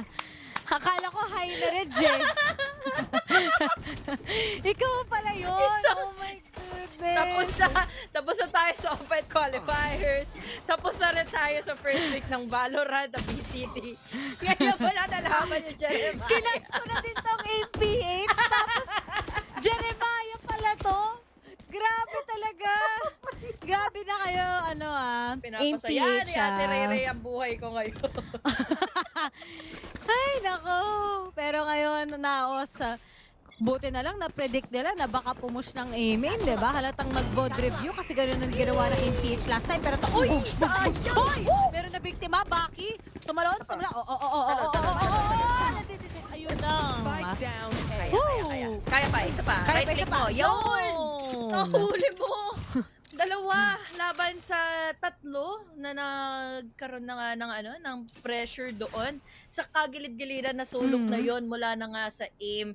And still with the pressure, with the vandal advantage, and with the composure na may follow-up kasi yung Naos, nabawasan din naman ng tatlo ang aim PH. Ngayon, dadalawa yung natitira. Isa galing sa backside pa at yung isa naman ay mag-retake pa kung sakali all the way from CT in case na may mag-push nga all the way from mid. But Jeremiah goes in with a push and that is a good patient play. Mula na nga sa APH pero problema rin ang gastos ng round na yun for aim. Tama ka dyan. Ang gastos kasi tingnan mo naman, tatlo sa kanila have been taken down tapos nilaro lang sila ng baki ni Mojer. Pero to medyo feel ko kung hindi lang si Mojer parate. Kung meron siyang konting backup lang din, siguro it would have been a great round for them. Pero dito, medyo nag-overthink sila, nag-overrotate sila, at di nila napansin na meron pa palang tao sa site. But then, all is good ba for the side of Naos Esports. Ito na yung real round nila to be able to buy yung kanika nilang mga barel. And of course, etong mga taga-AMPH, yung iba sa kanila need talaga bumili ng mga bili-bilihan dito lamang pagdating sa kanilang mga barel. Pero, hit na naman mula sa side ng Naos. Naku, all the way from up to up si Nasty. But then again, si Yonti pa rin naman pala ang mababawasan dito dahil sa distance na kinuha nga ni Ja to take down Yonpik. So wala sila muna pakuha ng info bukod doon sa knives coming in from Magix. But this time, Mojer, he's still patient enough before siya mag-push palalo. He still has the satchel. Meron pang dash off coming in from Ja. At yun na nga din ang may tutulong nila. But unfortunately, Nasty, with an anchor of a man he is, goes in with a triple. Kaya ngayon, dadalawa na lang at nagbaback away pa ang Naos Esports. Nagta-tunnel vision yung mga taga-Naos eh, no? Hindi nila maklear ng napakaiga. This has been the same problem that they've faced kanina lang din kagad. It would have been a round for them pero nalagpasan na naman nila. Pero ngayon, as Nexi tries to pick in kung meron, hindi sila magkakakitaan ng kanyang nasa likod. Magkakasalisihan sila so walang amount of information ang manggagaling 30 seconds left. mula sa aim. Pero Papi Chulo, magkakasundo ba sila ni Jeremiah? Finally spots one. Pero kailangan niya mag-ingat dahil trap siya between a lot of members as Nexi is on his way. Tumakbo na nga din siya kagad. Pero nga lang baka marinig siya ni Sevi. Di sila nagkakakitaan. Lahat nagkakataguan. Nag-knife out na nga kagad ngayon si Nexi. Naka-knife out si Nexi! Tumingin ka sa kanan mo! Speaking of yung flank, didn't work. At isa na lang kagad ang natitira ngayon. Makaklas nga ba ni Papi Chulo? Nakapag-plant pa siya. Ngayon, kailangan niya na mag-ingat kasi dalawa manggagaling pa ng mid pero hindi na kailangan pa yung dalawang yon sabi ni Sevi. This time, it's still a round lead. It's a round win para sa APH. Kahit na magastos nga yung previous round nila kanina, they were still able to defuse in the spike and clutch it all out. Now, tututo na tuloy ang scoreline. Ang tagal ng round na yun dahil most definitely dun sila nagkadali dahil dito kay Nasty. And syempre, since the numbers disadvantage mula na nga sa Naos Esports, they need to quickly rotate going into another side para makapag-plant. Ang babagal nyo kasi maglaro, guys. IMEA ba to? IMEA ba to? VCT PH to. Ang pwede lang na mabagal maglaro sa Pacific ay Zeta Division kasi nandun sila. Pero the rest, ito nga the more na, the more na talagang mabagal, the more na predictable. Kasi tignan mo ngayon, ang laki ng kalamangan ng aim sa mga miyembro ng Naos. Iniisa sila. And we only have Nexi. And yan na nga, going up against 5, sobrang hirap na to. Na-surprise na rin siya as well. Sobrang alam na kung saan sila manggagaling. And Nasty will be taking him 3-2. A lead from aim PH against Naos is really big ngayon. Lamang sa Icebox. Lalo na't itong Icebox na ito, promotor kasi ito para sa one-sided momentum.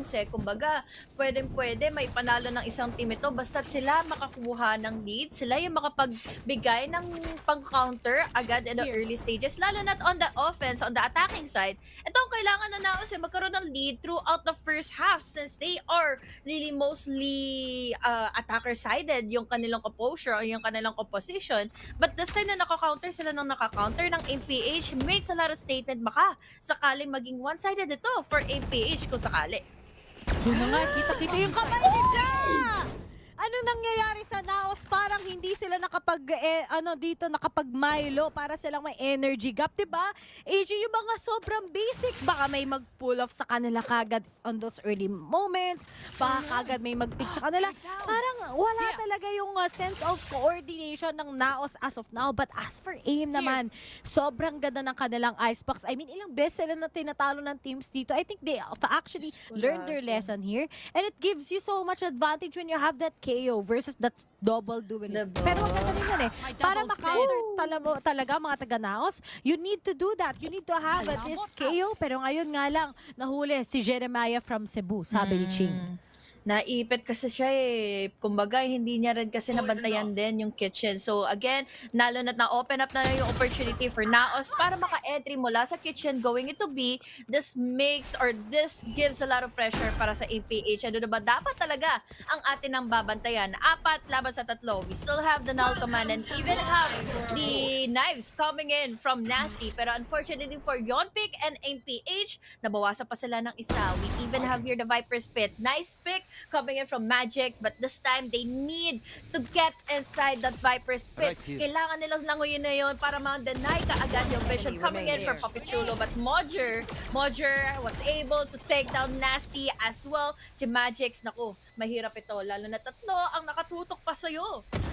3 nakatingin, and that is it. Eman will finish him 3-3. At mukhang nakita na ni Naos yung yung loophole ng AMPH. Wala talaga yung nagbabantay gano'n sa mid. Naiiwan talaga usually. That's gonna be Jeremiah's. They were able to cut him out. Nag-commit na nga kagad sila papuntang B-side. And yun yung maganda pagdating dito sa Icebox. If perfect yung flanks mo, if magaling yung isang flanker mo katulad ng isang katulad din Nexi, then it will be favorable para sa side ng team. And it's actually happening into the hands of Naos. Nabawasan ng daliri sa kamay si Ja kanina. Wala eh. Hindi siya nakabawi doon. Lalo na't nakapag-pick at nakuha kaagad ni Nasty yung opportunity advantage na yon to go in aggressively with that push. Now, speaking of aggressive, magiging aggressive na rin naman na yung Naos, but they are quickly denied. Just because of that initiator mula sa APH. And look at that. Hindi tuloy sila makapag-lockdown, hindi tuloy sila makapag-showstopper, hindi rin makapag-dash si Ja. So ngayon, kailangan nilang hindi mag-dry pick laban dito kay Nasty dahil again, he has the operator at hand. Pero oh my God, si Magix is pushing in! He's pushing in aggressively para mag-deny sana si Ja, pero hindi ito enough!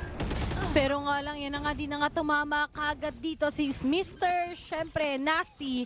At dahil lang dun sa pick ni Magic, sana finish niya, pero nagdalawang isip siya eh.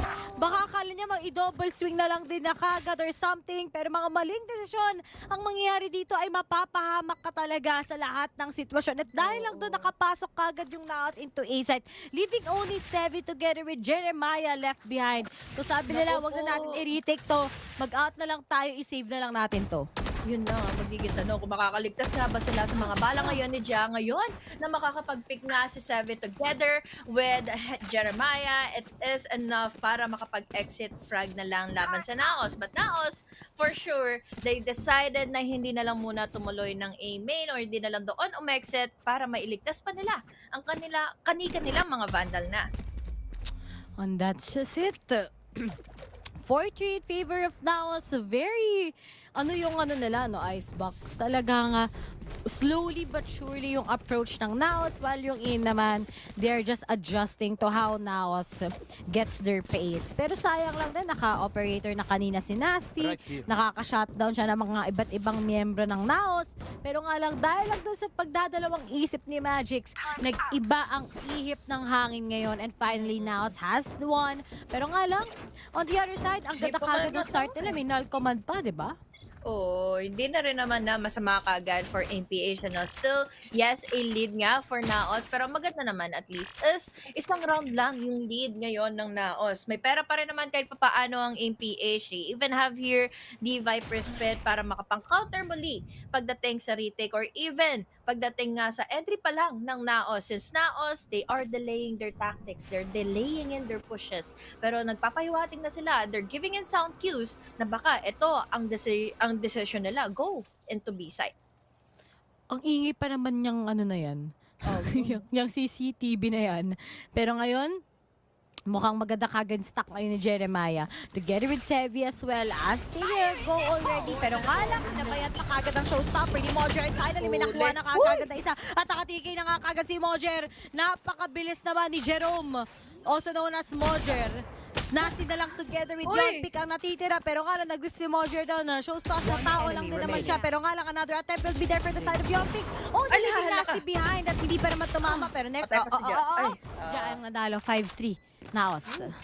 Still a close combat sana para sa side ng MPH. Siya nakapag-react pa kahit papaano si Yonpik nung nasa loob na nga, or rather si Sevi kanina nung nagkaroon ng showstopper si Mojer. But unfortunately, Mojer is just really composed enough. Look at that, showstopper going in. Dalawa yung nakita niya. Nasundan niya pala si Magix all after he tried to push from that wall to that wall para makapagtago from the vision, and then Sevi ang nahuli, and this is a good time for the timeout ng MPH. But once more, it was another aggressive and another well-performed execute mula sa Naos dahil lang sa showstopper ni Mojer. Bilis si Mojer kumilos talaga. And after that rounds where akala natin it will be a big lead coming in from aim, mukhang nagbago ng ihip ng hangin ngayon at nakuha na nga kagad ng Naos ang lead. Pagdating dito lamang sa Icebox, sa round 9 na tayo, 2:04 kami nag-cast. So parang 14 minutes na yung game, 3-5 pa lang yung score natin. Talagang careful Naos kasi dami nilang mistakes usually dito sa Icebox. At kailangan talaga hindi sila magkaroon ng reckless decisions kasi doon nakakasira ng momentum.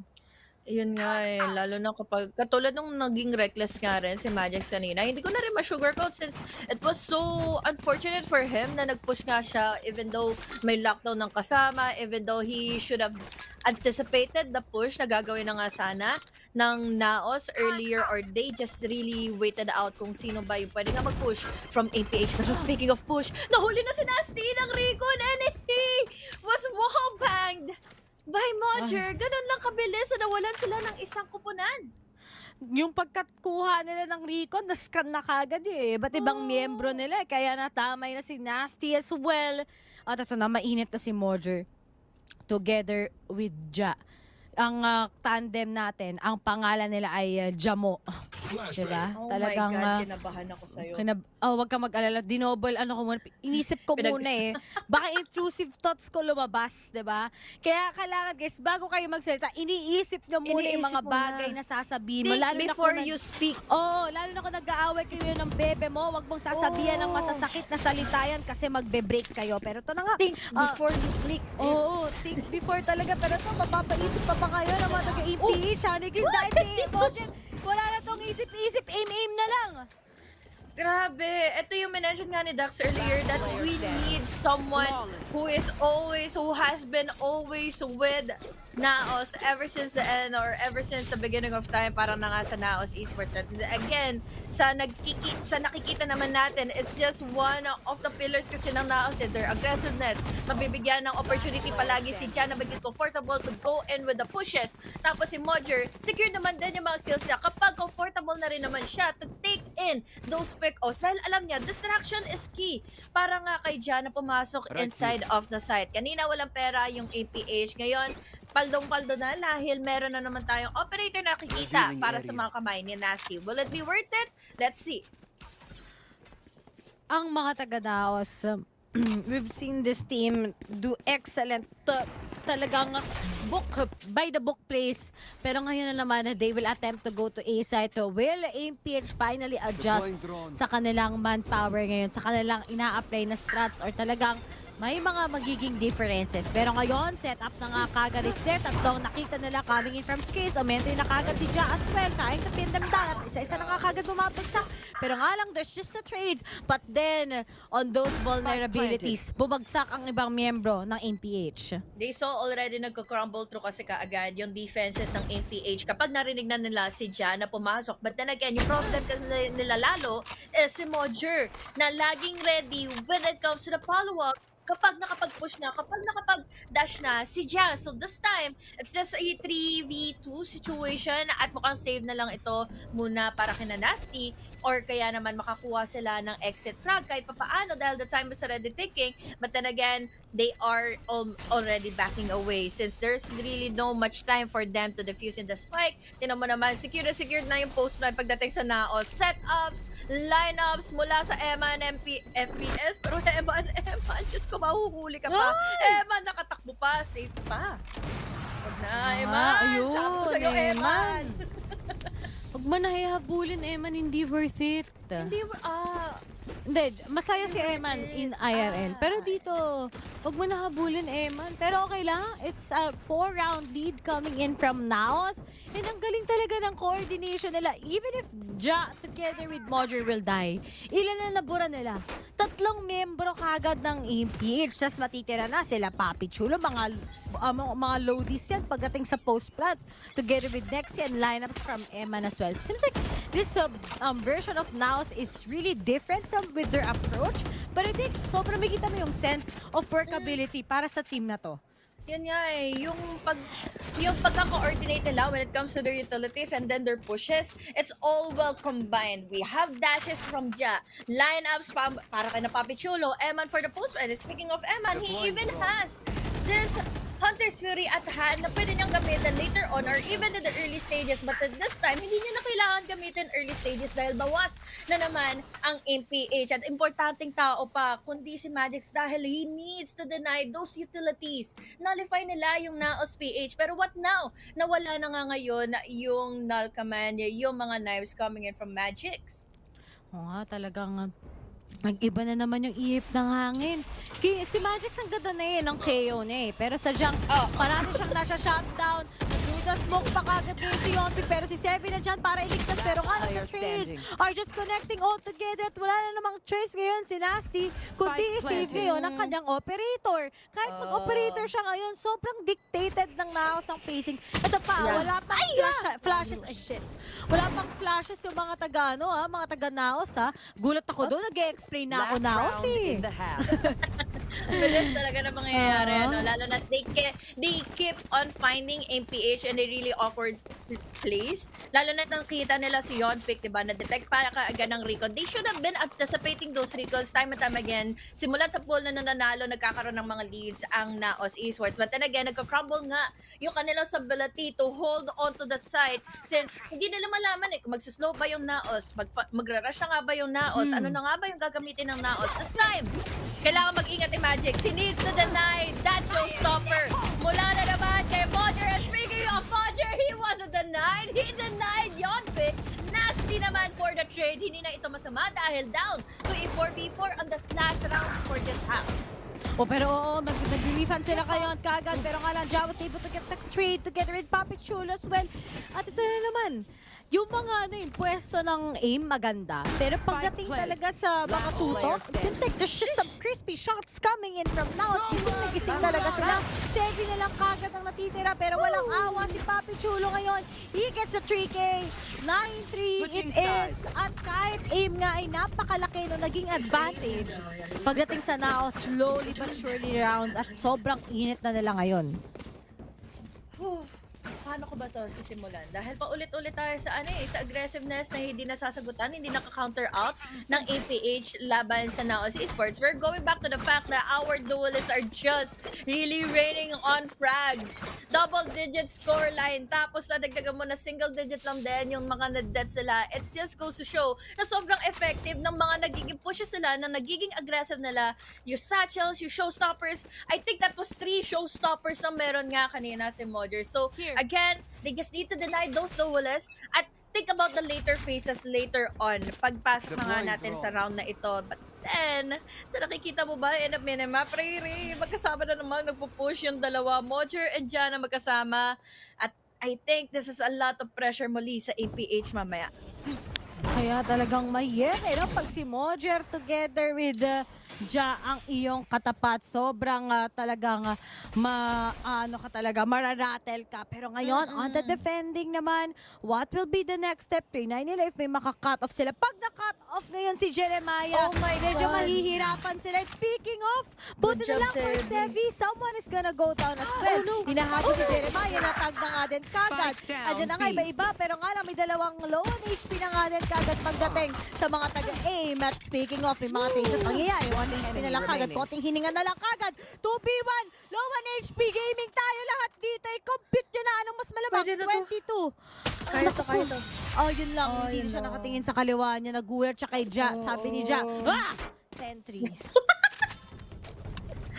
Ay, ang sayang eh. Kasi, again, there was the idea.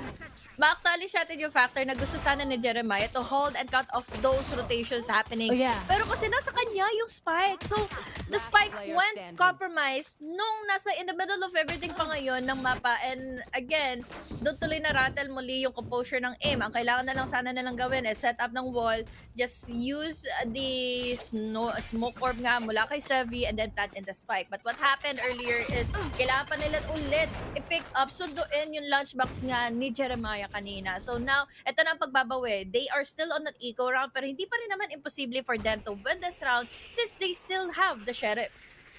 Kung kaya nga ba nila talaga dito pero di na rin sila nag-force at all. Pero this is so dangerous. Nasty needs to get that one top. And speaking of, he gets the second. Si Jack agad niya naka-outlaw nga lang. Tulog ng dalawang miyembro. Yan yung ayoko sa outlaw Mapa-shields ka man o hindi. Pag si Jack kasama mo, operator player pa naman yan. Pagdating dito lamang sa ating icebox, isa na lang kagad na dinira niya. That's gonna be Magix. Kahit alam kong taga-Astralis yan dati, nandito na siya kagad naglalaro para sa VCTPH. At ngayon, isa na lang kagad si Magix. Going up against him, medyo mahirap-hirap na to. Mahirap nga ito, definitely, dahil compose enough si Ja to go in with the pick. Pero look at that, one shot to the head of Ja and it was already enough. Pero again, the time wasn't in his favor. Kailangan niya madaliin, makapag-plant and then quickly go around for the post-plant para mawindang sana kay papaano yung MPH. But again, it's still really unfortunate dahil once more, ito na, maganda ng start na ito for Nasi and the rest of the gang. Ang kaso nga lang kasi, it's just hard to go up against Ja na you're just pushing raw, yung wala kayong mga na blinds coming in from Magix, yun na mahirap, hindi mo ma-reposition, hindi mo ma-force out si Ja from holding that angle alone. Yun nga, talagang outlaw Ang ganda talaga, sobrang perfect Tapos, yung mga membro pa ng aim, wala pang armor or kahit sabihin mong half. Masya-shutdown ka talaga ng outlaw. At ngayon na nga, 3v3. Dalawa na lang before Naos can finally grasp within this gap na meron. Ano kaya ang next decision ng mga taga-aim? Pero nga lang, nahulaan na kagad kung nasaan sila. The setup is there. Pero nga lang, they will just be delaying a little bit. Pero magiging retake na lang ang gagawin ng Naos against aim. Wala Tatlo din sa kanila kasi yung na-deny kanina, diba? So, ibig sabihin, sheriff lang ang paggagamit nila. Pero Diyos ko po, kahit sheriff lang daw partida para kay Kuya Bumojer and Emma na FPS. 2 members are down. Quick trades coming in from Sevi, or rather, Kinayon pick. But this time, si Ja, quick picks na mamumula na nga from the defenders on and oh my god, that was so quick. Dahil, again, just the outlaw. Oh my god! Oh my goodness, nagulat kami doon. Ay! Ito yung lang, one taps lang ginawa ni Mojer. Tapos dalawa, nahati tuloy yung atensyon ng MPH. So what now, Ray? Hindi kasi nila malaman kung paano nila mismo tutuldukan din yung mga rounds dahil lagi sila nakakambakan din ng Naos. It's just really shaky. Diba? Sa side ng MPH, as in the foundations is there, nakita mong just no icebox, but then Naos is just 2 steps ahead, parang literal na papunta ka pa lang. Ganun. Pabalik na ako. Ganun yung mga kuya ng Naos. Pero ngayon, Nasty is gonna bail out. They have to force this round.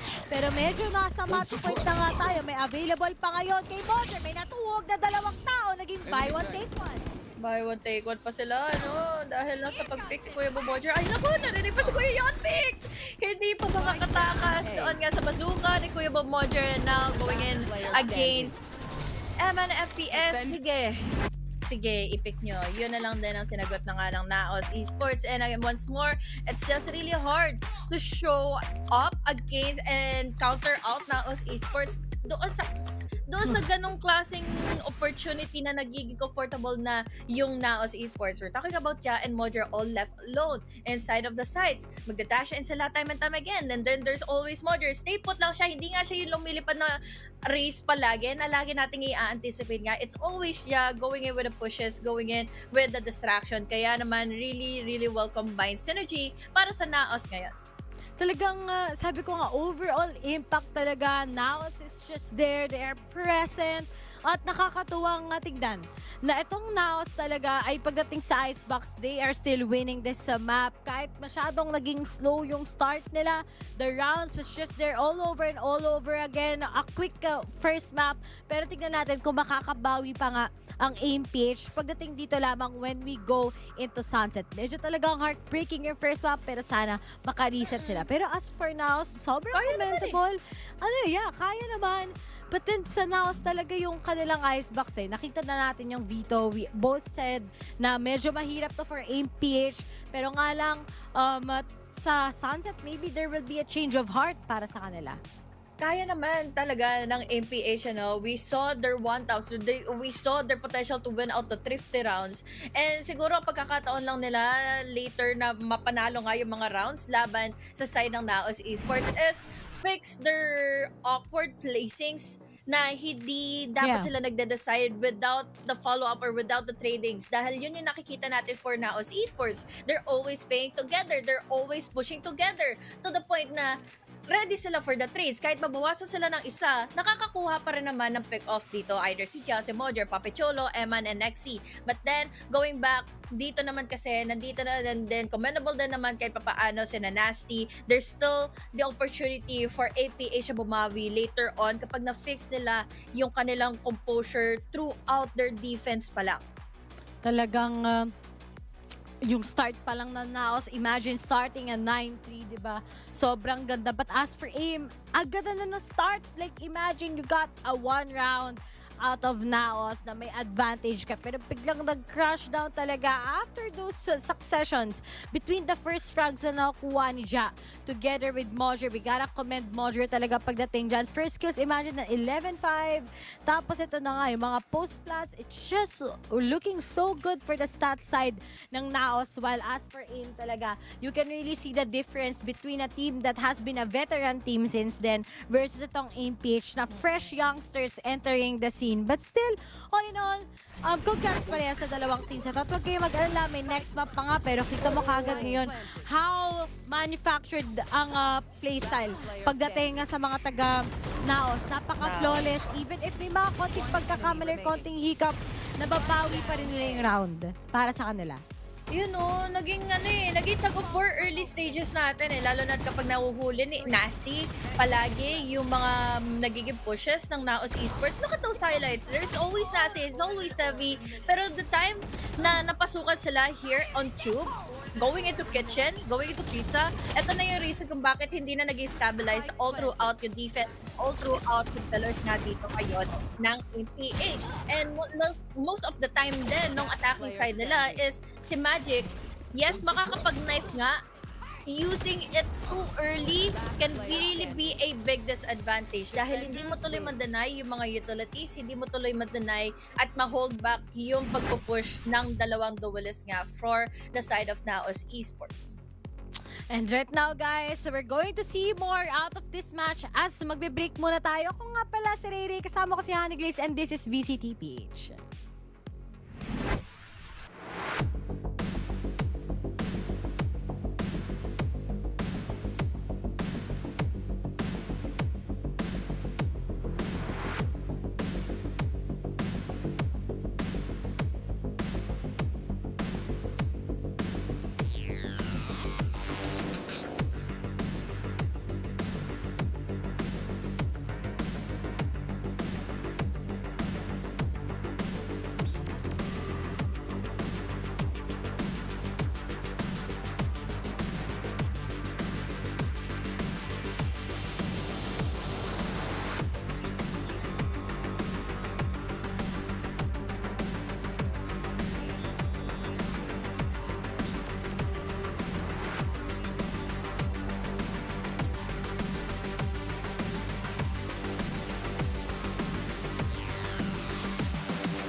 welcome lamang, syempre, dito pa rin sa VCTPH Stage 1 2024. Ako nga pala si Riri, kasama ko pa rin si Honey Gliz.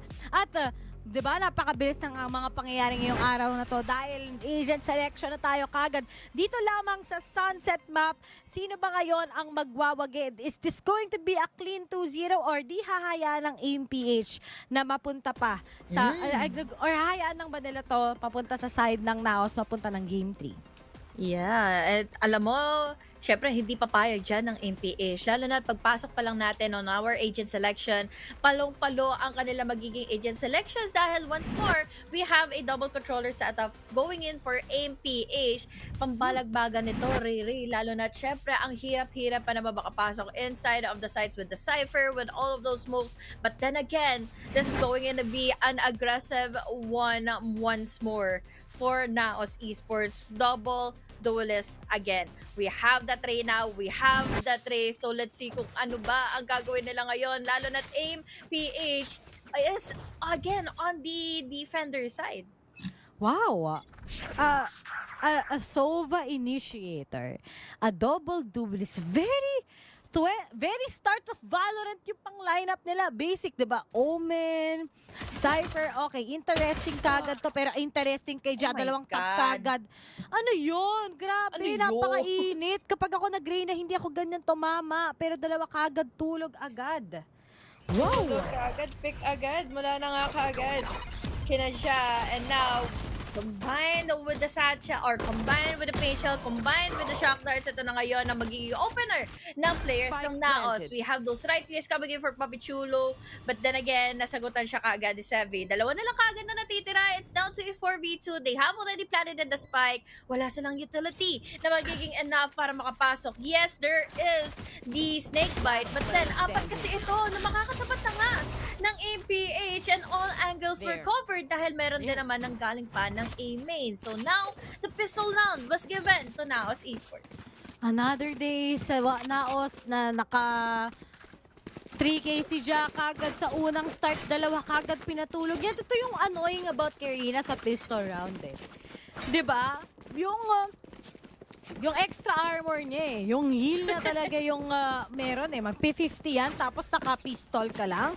It's pretty hard to take those damages. And after he got the first stop talaga, he was able to get those. And right now, na-leading na naman yung Naos. Double duelist is actually a big up sa kanila ha. Bigyan mo ng comfortable rules si Mojer together with Ja. Yan talaga yung magde-destroy. At tignan mo, tamang dismiss na lang. Nakuha ng 3K. At ngayon, papalitan pa ba ni Nexi? Hahabulin na lang niya to. Isa na lang kagad.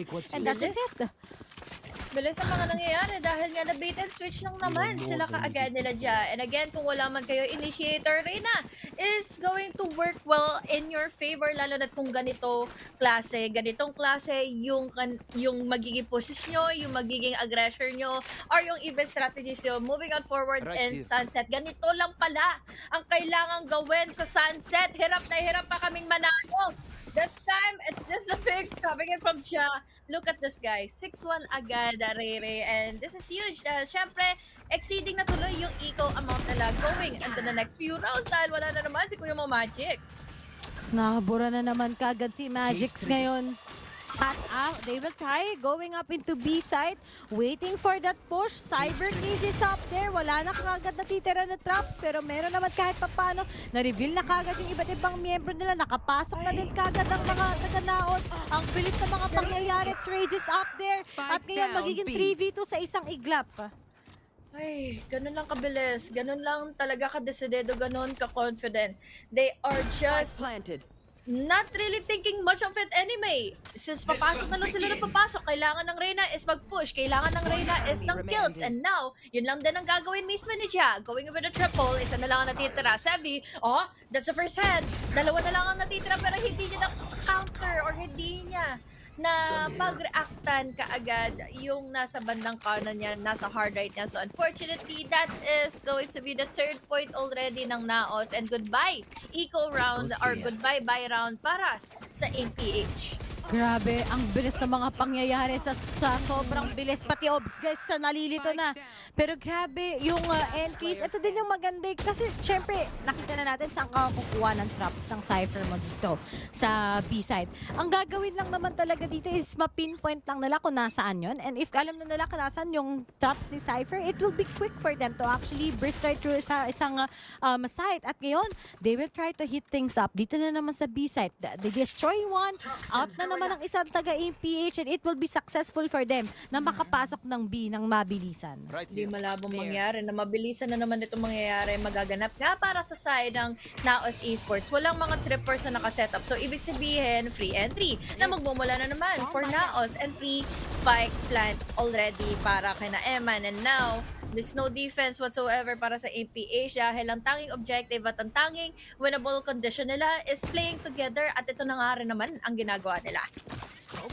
Talagang kita mo, isa-isa talagang pinapatulog nila. Mojer, silang dalawa nag-combo-combo na sila.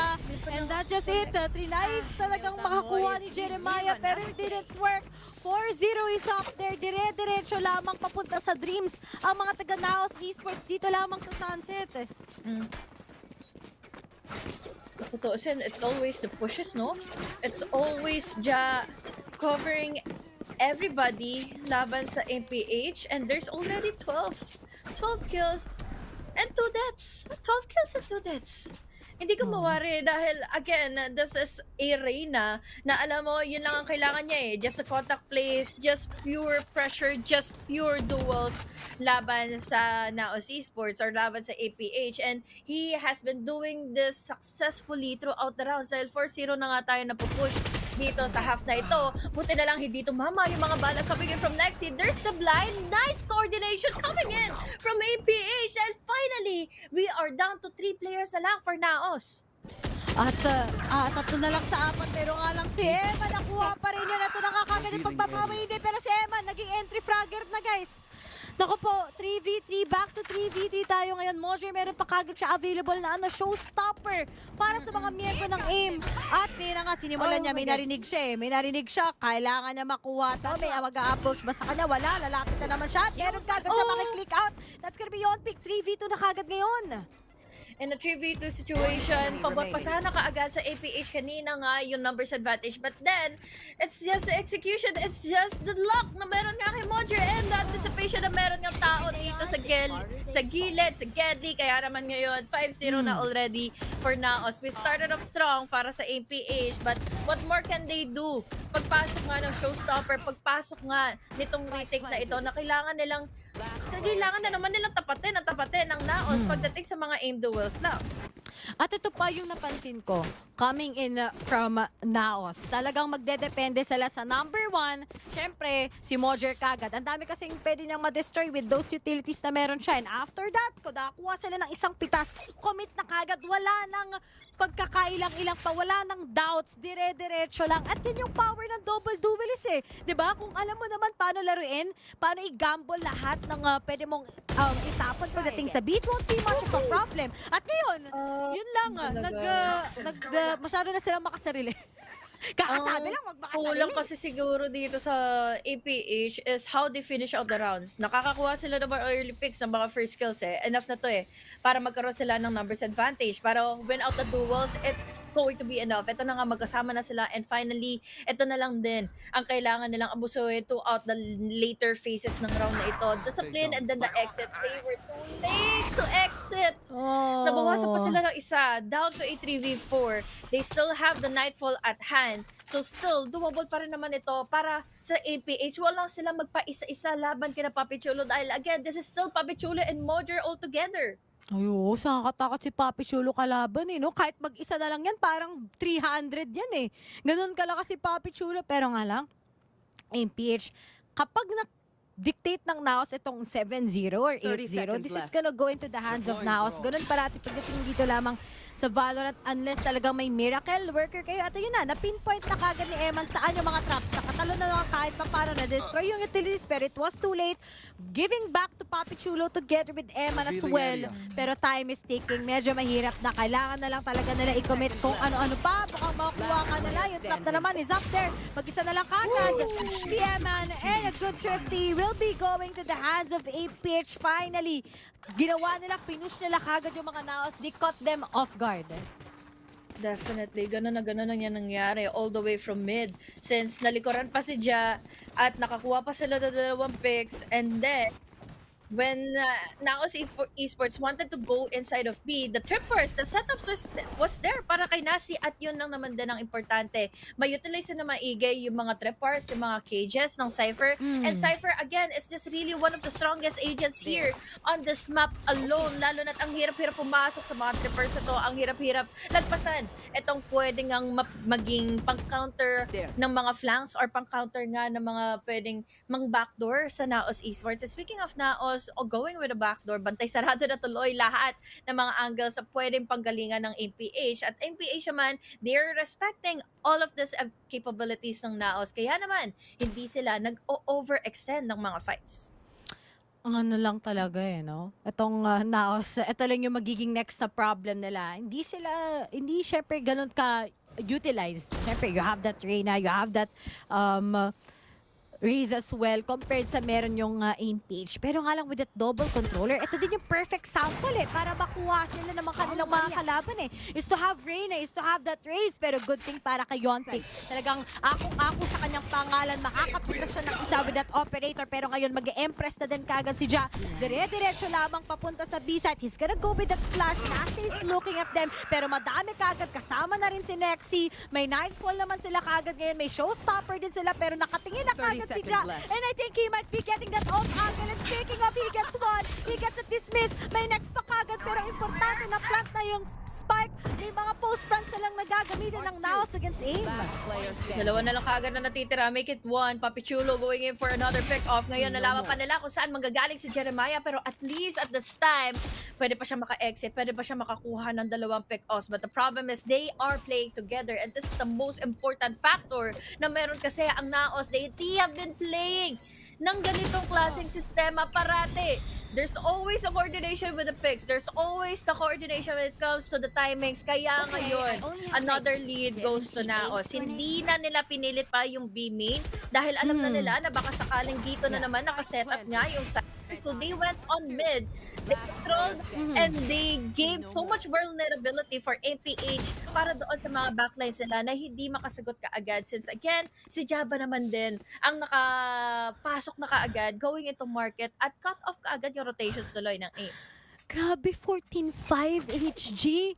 Round 8 pala. Ay, mag-round 8 pa lang. Ano to? Grabe, Reyna main yarn. At yun na naman, nakapitas na naman sila.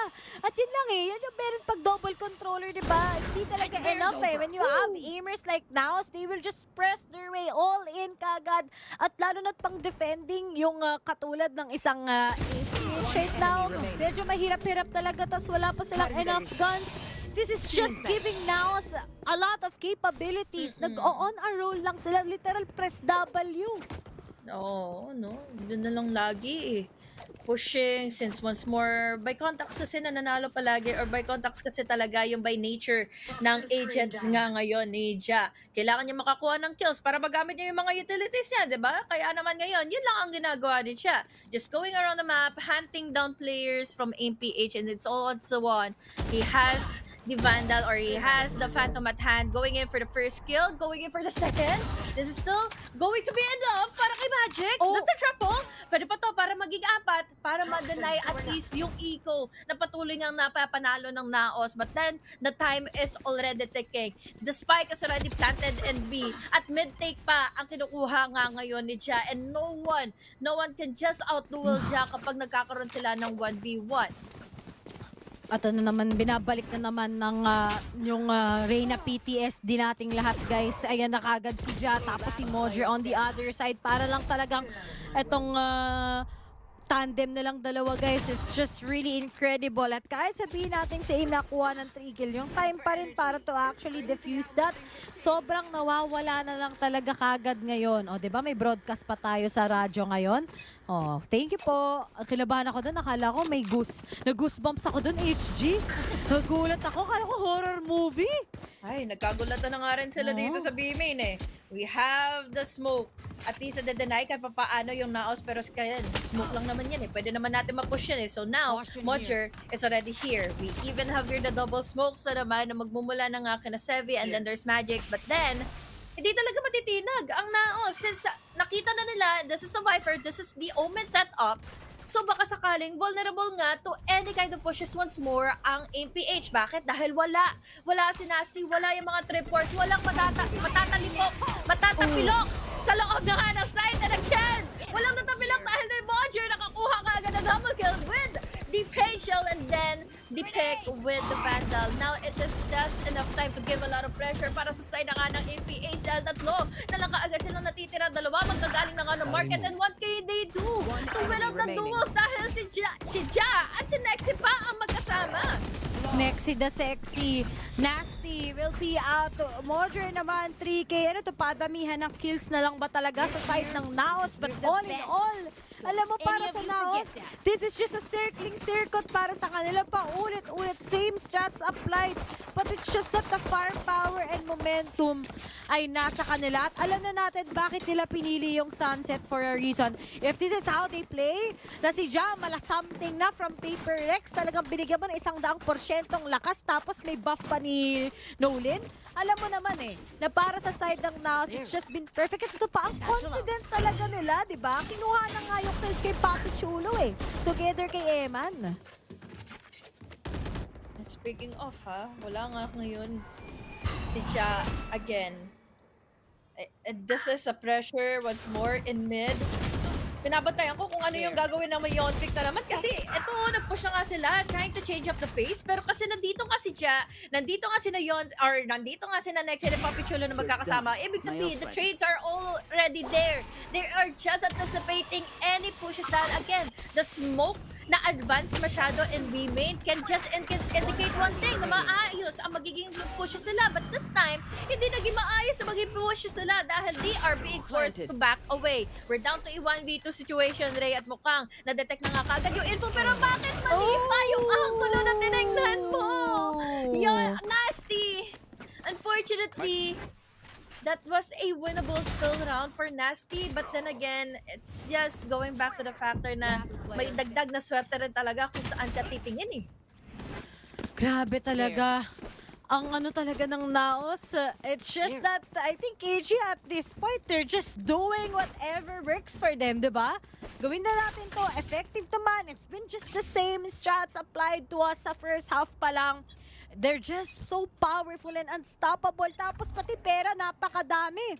Diba? Mukhang kaya. Oo, talagang lahat nandyan na. Umpisa naman sila, maunahan na naman sila kagad with this judge. Good trade para kay Sebi. Dalawa silang nakatingin ngayon. Pero si Jab, hindi na nga sa kanila. He finally gets it. The damage is there. Up sa kanila, iba-ibang member ay nandyan. Pero buti na lang si Yontik ay lumabas na.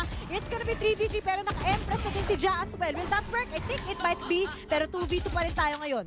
2v2 pa rin naman. It's still winnable para sa side ng MPH. Basta malaman nila kung nasaan na nga ba si Ja. Dahil si Ja gumilid na nga at si Ja makakakuha pa ng isa. Nasty na lang kaagad na natitira. And still the Empress going on, raining forward against MPH. 10 is 1 already para sa Naos Esports. This is just crazy. HG, no words na talaga yung pwede kong masabi ngayon. Ja on that Empress is just really good. Diba? Alam mo, sorry to cut you off, pero kasi pa-setup pa lang yung MPH eh. Di ba nagbato pa lang sila ng hunt, nagbato pa lang sila ng prowler, and they're just setting up the, or yung toxic orb nga dito ngayon ni Magic. Look at what happened. Tinalunan lang ni Modger at hindi na kaagad sila nakasagot. Hindi na kaagad naging sobrang fine yung naging positioning nila to commit into that defense. Even though na madami na yung napatay nila, hindi pa rin enough yung mga first kills. Katulad nito is, for example, if ever na hindi na naman makommit at matuldokan na naman ito nila Magics going into the late phase of the round, it's going to be unfortunate dahil maghahanap lang ng ibang way para makapasok ng site sila Jao or kaya iintayin nila na maging impatient ulit ang MPH. Saan nga ba dapat makita ngayon yung Naos? Literal na wala nang kinakatakutan tong Tingnan Naos. mo! First pick na lang. At tingnan mo, Jeremiah is gonna go down. Okay, okay. Good start. Yeah. Wow, baka di pa tapos, guys. Wala pa din kagad sa kanila ngayon yung spike. Kukunin pa ni Papi Chulo, pero nasa likod na si Nasty. Hindi niya makikita. Hindi niya maririnig Papi Chulo. Patay ka na. Diyan na lang kagad na natitira. Tignan natin kung makakatch nga ba niya to. He gets the dismiss. Kukuha pa rin kagad siya ng heal as well. And let's see. Full armor pa siya halos. Full armor pa nga. 30 Again, seconds he left. still has the Lear at hand. So, ibig sabihin, pwede niya pa ma-outduel yung dalawa na lang na natitira. He just needs the blind. Pero with that off angle, mas maipapanalo pa rin ito ni Sevi. Still a good try. Still a good potential for APH para maganda yung susunod nilang half. Para at least, ang kailangan na lang nila, Ray, is just a pistol round and pwede na nilang maikontrol nga yung momentum moving on forward. Dahil, again, they have the race, they have Nasty, they still have Magics na baka sakaling doon na nga mas winnable yung advantage nila here on Sunset. Wala talaga akong masabi as of now. Pero ang score natin ngayon ay 2-10 in favor of Naos. Tatlo na lang, tapos na kagad itong series na ito na meron tayo sa unang araw pa lang lamang, unang match pa lang kagad dito sa VCT page for this week. But then for MPH, ngayon na nasa attacking sila, nadami nilang talagang nilagay na strats para sa defending and yet nag-crumble. What will they do this time around? At ngayon, may mga trade jackets focus once again. Dalawa na lang kagad sa isang iglap at si Magix na lang at hinahanap na siya. Wala pa siya kanya yung spike. Tinapanan lang sila ng raw aim duels going into mid. Yes, the blinds. Oh, sige, magkamali pa kayo. And that is going to be... Finally a round for APH. And this is going to be huge. Buy round for them. Momentum can still be on their favor. Wag lang sila magkakamali like what Naos just did. Nag-audition sila sa harap mismo ni Magix at isa-isa silang nauluhan kaagad. So once more, this is still doable para sa aim. PH, mahaba-habang habulan lang naman ito, but then again, hindi pa rin naman ito imposible. Ang ano talaga, no? Ang nagulat ako doon, sabi sa inyo, may mga bagay-bagay na hindi nyo minamadali dapat. At nagmadali ang Naos doon. At yun ang matinding pagkakamali nila. They destroyed their own momentum. And this is a big chance for AMPH to actually come back this map. At may next map pa tayo. That's gonna be Lotus. We haven't seen much of Naos there. Pero if meron tayong anything, hindi sila ganun kalakas sa Lotus compared sa mga teams like Oasis together with syempre sila G and Sanity. Pero nga lang Nasi, nakadalawa. Sige, attempt pa more. Audition lang kayo. Bigyan nyo na ng highlight ngayon. Si Nasty, dalawa na lang kagad na natitira. Now we only have Nexi. Nexi with just a classic at hand. Now upgraded into a sheriff. Malayo-layo pa ang kailangan niyang mga hanapin ngayon. Buti na lang he has the camera para makasilip saglit. Panandalian lang. But now, he needs to move fast. The time is ticking. There's a double pick. Sevi with a push. Chevy with a pick off. Now, maganda rin naman ang nangyari na nga for the round for APH. Dahil bukod sa mabilis ang nangyari at naganap nga yung round na yon, as we have still 4 players alive on their side. So now, 6 more rounds. Kumbaga, nagka-countdown na lang tayo for them para ma-equalize na natin itong half. At ngayon, for Naos, wag lang masyadong maging reckless. I think that's the biggest mistake na usually ginagawa ng teams that is leading. They still got to respect itong MPH under attacking. Mahirap pag masyado kang press W at ngayon, kailangan nga nila ng disiplina. Narinig na kagad ngayon ni Yonpik kung saan magagaling. That's why Ja will be facing them right now. Hinaluan pa ng paranoia. May kasama pa ngayon na follow-up pero mukhang hindi mag-work to. The press W isn't working anymore. And this might where things will be complicated. At ngayon, Nexi na lang kagad ang natitira. Ang gandang comeback nito para sa MPH kung sakasakali, Honey Glaze. Dalawa na lang, isa na lang din ang natitira kasi for Naos. And once more, kahit dalawa na silang nagpipick sa mid, ready kasi yung MPH. Kumbaga, that's an awkward spot para makapagtago ka nga, and you are just vulnerable to any angle, to any utility na pwede pang ibato sa'yo. Lalo na, for example, we have those leers, or we have those snake bites, and even the prowlers to check in the corners. At ito ang kalakasan kasi sa composure at sa naging lineup kasi ng MPH. They have the fade, they have an AoE, they have a possibility to check out the corners dito na laging prone yung mga players na sa mga shotguns, sa mga pagpasok nga ng aggression, sa mga nagiging campers on that corners. Kaya naman, again, vulnerable din yung gitna na place na yun. So now, it's 5 rounds na lang for MPH para mahabol na nila yung Naos Esports.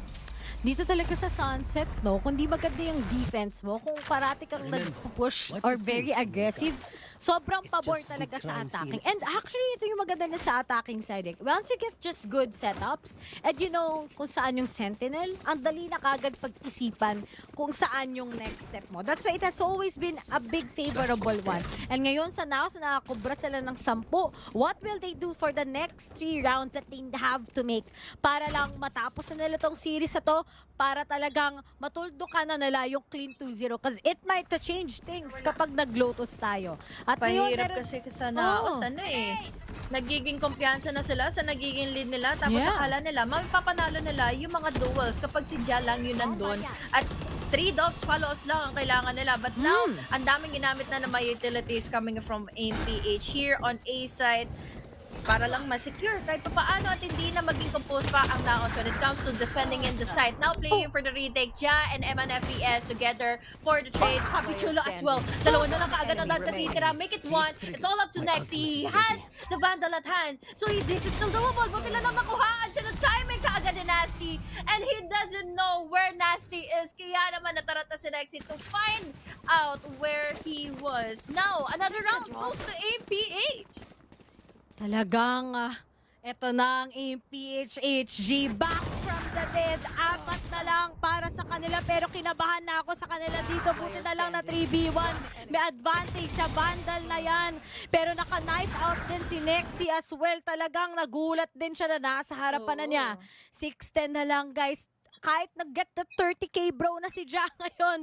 Ja and friends. Literal. 4 na lang for APH, and still it's a 5v5. You can see that AIM is really trying a lot on their side, but still they're at a momentum right now. Sobrang palong-palo na din sila. Kung gaano naging aggressive yung Naos kaninang first half, that will be the same sa side ng APH. Ganda na ng ginawa ng Naos. Nag-back away na kaagad si Ja. They're just anticipating. They're just giving out the angles para nga pumasok ang APH. At ito na, nahulog sila sa patibo ngayon nila Papi Chulo and Sevi, getting him off guard. Now, it's all up to a 3v3 situation. We still have the leer para kay Ja.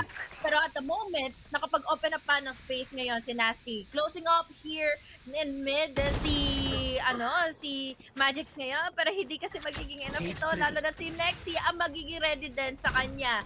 Now, down to a 2v2. Ken, kinakabahan ako, Ray. Kasi meron pang leer. Alam mo naman kung paano ka aggressive. Paano makakot off guard si Ja? Why are they just sniping out every time they're walking their way, going into another side? Nexi, mukhang natakot na. Natuto na sa pagkakamali. He needs to take advantage of this na meron siyang Vandal. Pero problema, naku, may paranoia pa nakasama. Nakakalbo na ako dito ngayon, Honey Glaze! Nasty!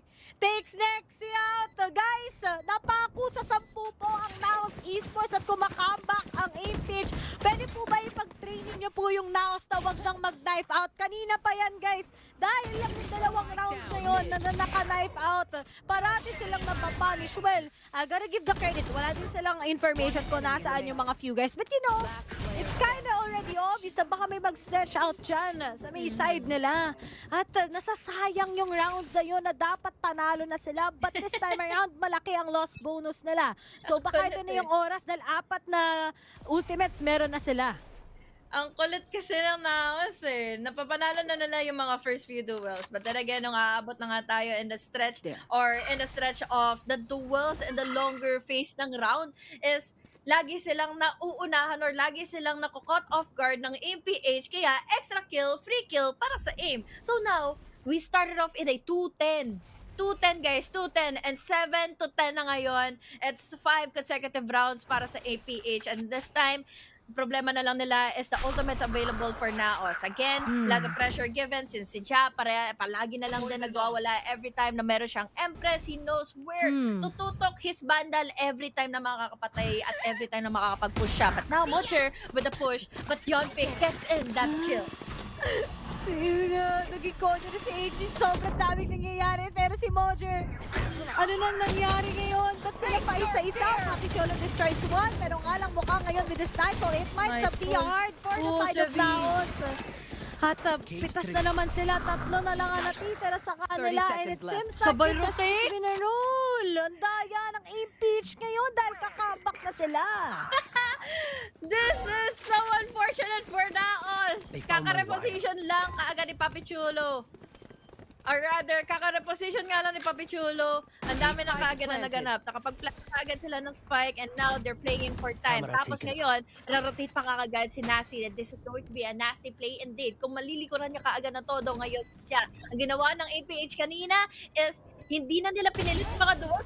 Hindi. Iniwasan nila yung Empress sa Ja and that was well played dahil ngayon patay na si Ja. Dalawa na lang kaagad na natitira. Si Nasi nasa likod pa nila and Nasi, he has one job. He needs to make all of the bullets count pero he doesn't need the bullets and it's the wrong position na titin para sana makakuha ng free kill. Kaagad laban sa Naos but then again, he was just playing it for the numbers advantage for APH.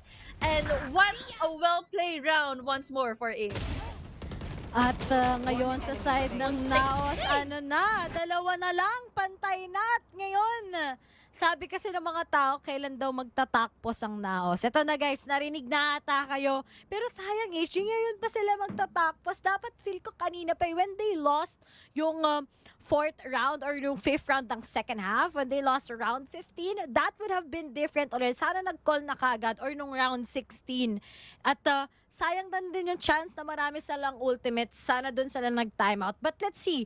Pero good thing to for AMPH. Si Jeremiah ngayon, nag-step up siya ng sobra. I love his recon. The timings has been perfect para sa kanyang prowler as well. And for Nasty naman, he saved a lot of rounds. Not much pagdating sa mga kills. Medyo talagang mid compared kay Jeremiah and Magix. But then he started it. Tapos yung clutch ni Magix, I think dun talaga nag-shift yung momentum eh. Yung mga member ng Naos, dumere-derecho lang sa kanyang harapan. At tatandaan nyo, yung kills ni Ja, hindi pa gumagalaw sa second half. Hirap pa naman kasi makapwesto na maayos, lalo na on defense. There's a lot of angles to think about. There's a lot of angles na kailangan mo pambantayan. At kahit mag-play for your trades kayo, hindi magiging enough dahil lagi kayong caught off guard. They are always sniping out. At doon sa mga flaws na yon, ito ay na-amplify time and time again ng APH. And speaking of APH, may ipit sila because of those facials. May ipit na naman si Ja because of those facials. But why is he still alive? 33 HP left. Nandito nakapit si Mojer, but it's not going to work in his favor. Na yun si Ja, nabunin na kahit after. But at least, maliligtas niya pa rin yung sarili niya. There's always a follow-up coming in from Papi Chulo or rather coming in from Eman all the way from the backside. And it's still going to be enough para na nga sa aim. At ngayon, ang ginagawa nila is ititapon lang muna itong mga banal, itong mga rifle para hindi na mapakinaban pa ni Ja. And speaking of Ja, he is here once again. Nagulat na naman tayo para kay Ja pero may natulog. Gonna be 2v3. Nasayang yung Hunter's Fury for me dahil napitas pa ng dalawang miyembro ang aim. Sana kanina na lang ginamit ng Naos to pero sige, it is what it is. Dalawang sheriff na lang kagad ang natitira sa mga miyembro nila. It seems like it's gonna be pretty hard. Once ma-caught off guard itong si Nexi, tapos ang round na to sa side ng Naos. Alam na, tinapon na kagad ngayon. Dexy's currently tag. Parehas silang nagkatinginan ngayon ni Nasty. Pero all in all, the favor is upon aim and slow approach papuntang A-side. But it's very obvious already na pagdating sa Naos, medyo mahirap ito. Dalawa na lang kasi sila eh. Dalawa na lang din silang parehas na naka-sheriff pa at hindi sila nakakuha na kahit anong bundle. Higher ground advantage for Sevi.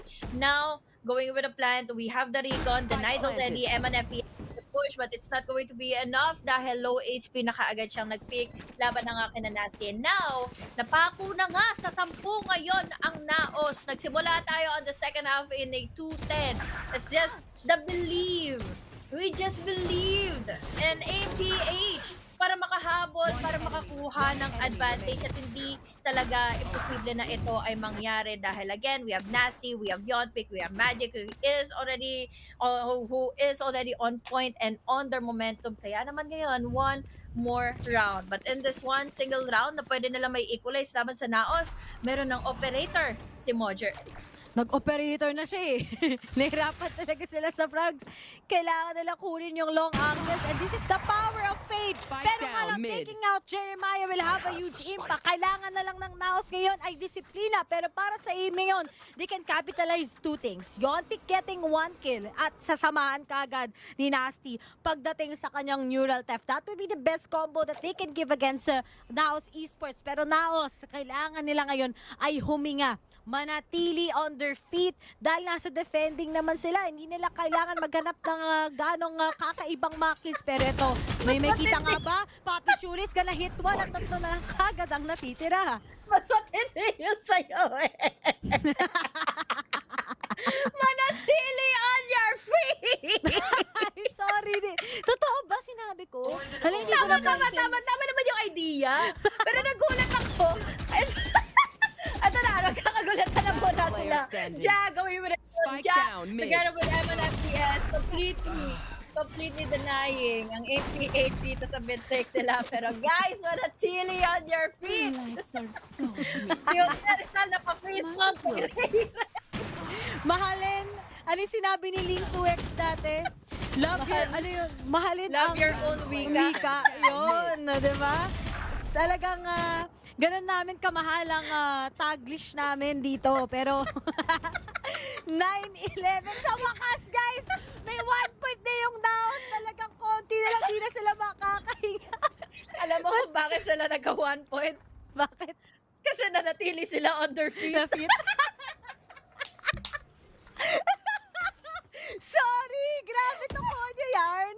Alam ko lang talaga diretso lang Tagalog ko eh. Hinahaluan na kasi kami ngayon ng mga influence si Asoray. Kasalanan ni Asoray ito eh. Oo, Kahit wala kasalanan siya ni ngayon, Dax, kasalanan ni BNB. Oo. Kapag magkakalabi kami all together, we're always playing in English eh. Oo, sige mo. Pati si Asian, Papa English. Hey, where's the comms, guys? Hey, where are you? I mean, amen, bro. Ganun kasi kami. Speaking of kapag sila kasama eh. Ray, may mga setup na dito ni Lexi ha. Nakakatakot ito dahil syempre baka may mapatid. Kanina nalilito na ako sa talipok at tapilok. Tapos ngayon, baka hindi pa imposible or baka may possibility nga na may mapatid nga ulit sa loob ng site at hindi pa ito napapakiramdaman nga ng MPH. But this time, oh no, we have an operator already para kay Yonpik pero ang bilis na naglipatan ng ops natin. Bakit gano'n? Sino ba talaga yung namatay kanina? But this time, nahabol pa rin naman ngayon ni Jeremiah para at least hindi na magtuloy-tuloy pa ng push. Pero hindi, itutuloy pa rin daw ni Ja yung push. Kaya naman si Ja, nakakuha ka agad ng dalawa. Ang bilis gising na nga kagad ngayon. Pero nga lang, Lexi, may nakita, may na-picturean, may na-Instagram at may na-soft launch na din siya. Tatlo na lang kagad natitira sa side ng APH. Pero tatandaan nyo, may Empress. Meron pa tayong showstopper na pwede na lang gamitin. Nag-fake lang naman kagad si Sevi kahit pa paano. He stayed as to where he is pa rin naman. Pero nga lang, this retake is gonna be so important and so big of a value para sa side ng Naos. At nakita na nga kagad nila. May kasama pa kagad na showstopper pero binawian ng kagad ni Nasty. Dalawa sa blow natitira. Sa iba na kapatid ng mga member nila. Diyan na lang kagad. Magiging 1v1 pa. At ngayon, Ja finishes it with an ace! Ja! Match point ang makukuha sa side ng Naos. Oh my God, pinagbigyan pa nila magkaroon ng momentum ang Naos Esports. Match point. Nagulat ako. Lahat sila nagkagulatan. We had the operator kanina coming in from Yonpik but then hindi niya in-anticipate that Ja will be peaking again. Tingnan mo, pa-exit na sana siya. And Jeremiah as well, doon lang in the same position. Dahil alam niya kasi nag-prowler eh. Pero nung nagkalaban na nga sa loob na nga ng side, there was a really good potential para sa MPA siya manalo. Pero alam mo yun, naging problema is we have Ja on that Empress na naman. Nakailang kill na naman siya. Multi-kills always with that Empress. So, kudos to Naos dahil again, nasa match point na naman sila. Talagang pinapa-impress tayo ng Empress ni Ja. At ngayon, match point na nga ang Naos Esports. May curse nga ba talaga ang double duelist na yan? Or iba ang curse natin for today's video. Pero nga lang, maganda to. Meron nga showstopper pa rin si Yonpik. He can use that to entry lang talaga itong site kung mapipigilan nga ba nila or hindi. Pero as for Ja, quite prepared sila sa magiging mid-control ng APH. That has been their #1 problem since kanina pa. And speaking of, nagdadahan-dahan na lang sila muna ngayon, but then the mid take is just full of attention. Sobrang intense ito, Ray, dahil tatlo sila kanina. We even have here the paranoia. Magix is going to just hold on sana doon sa tiles. But then, ang mahirap kasi, it's Eman FPS. It's yan ang magkasama. There's the pick advantage, pickers advantage. But now, we have the there's a good opportunity para mapanalo pa rin ito ng APH kahit papaano at maudlot tuloy yung itong match point na ng Naos. Nagulat siguro sa Nexi doon. Umabot pa kagad yung kapote. Nahabol niya pa eh. Nakuha pa, pero ngayon, i-retake pa rin to ng Naos at their very best. Pero nasty, good angle para ma-shutdown sila. Gumawa ng iba't ibang angulo. Nililito sila ni Papi Chula as well. Down to 4v4 tayo ngayon, pero nga lang, down to 3v3. Meron pa kagad traps coming in for Yonpik as well. Dalawa na lang kagad dito na, but time is ticking. Papi Chula goes for the defuse. May nakaabang na nga rin kagad. That's gonna be Ja, and that's gonna be it.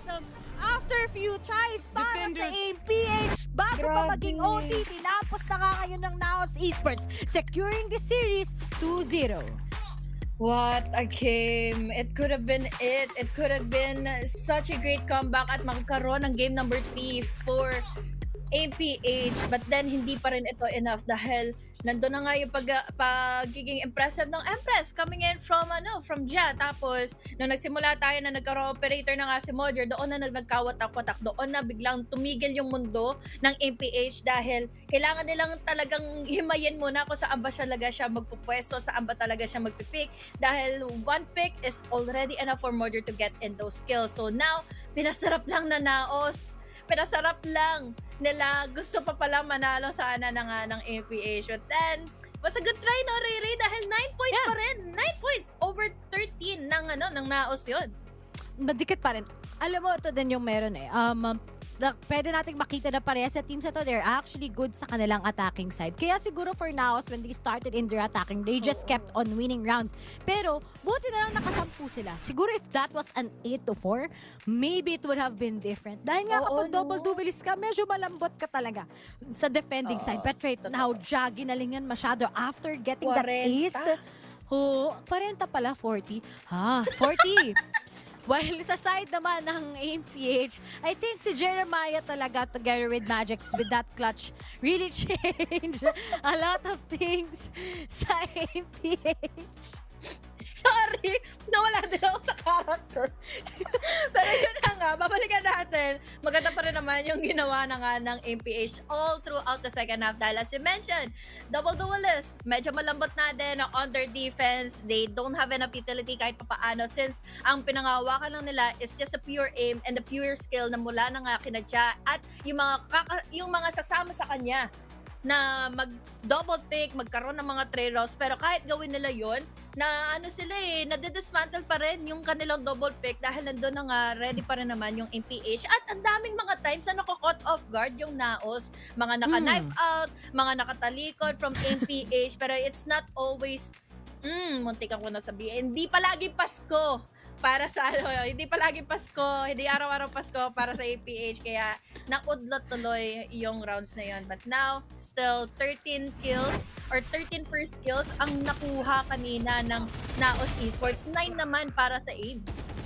Sabi nga natin, the defense ng Naos ngayon is something that teams can actually watch out for.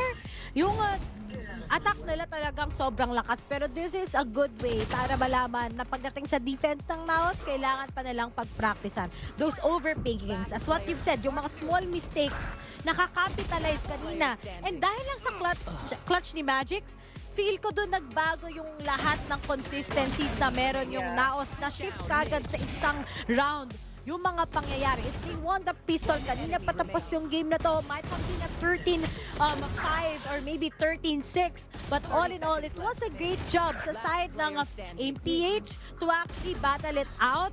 Nakahabol sila ng iba't ibang rounds. Kung hindi kinol ni Coach Amix from Naos yung timeout, maybe they have been, sabi nga dito kagad, obliterated sa side ng Naos. But good thing sa MPH, parati silang nakakapag-adjust sa mga teams like Naos. Pero sigaw na sigaw si Jadon, sure ako.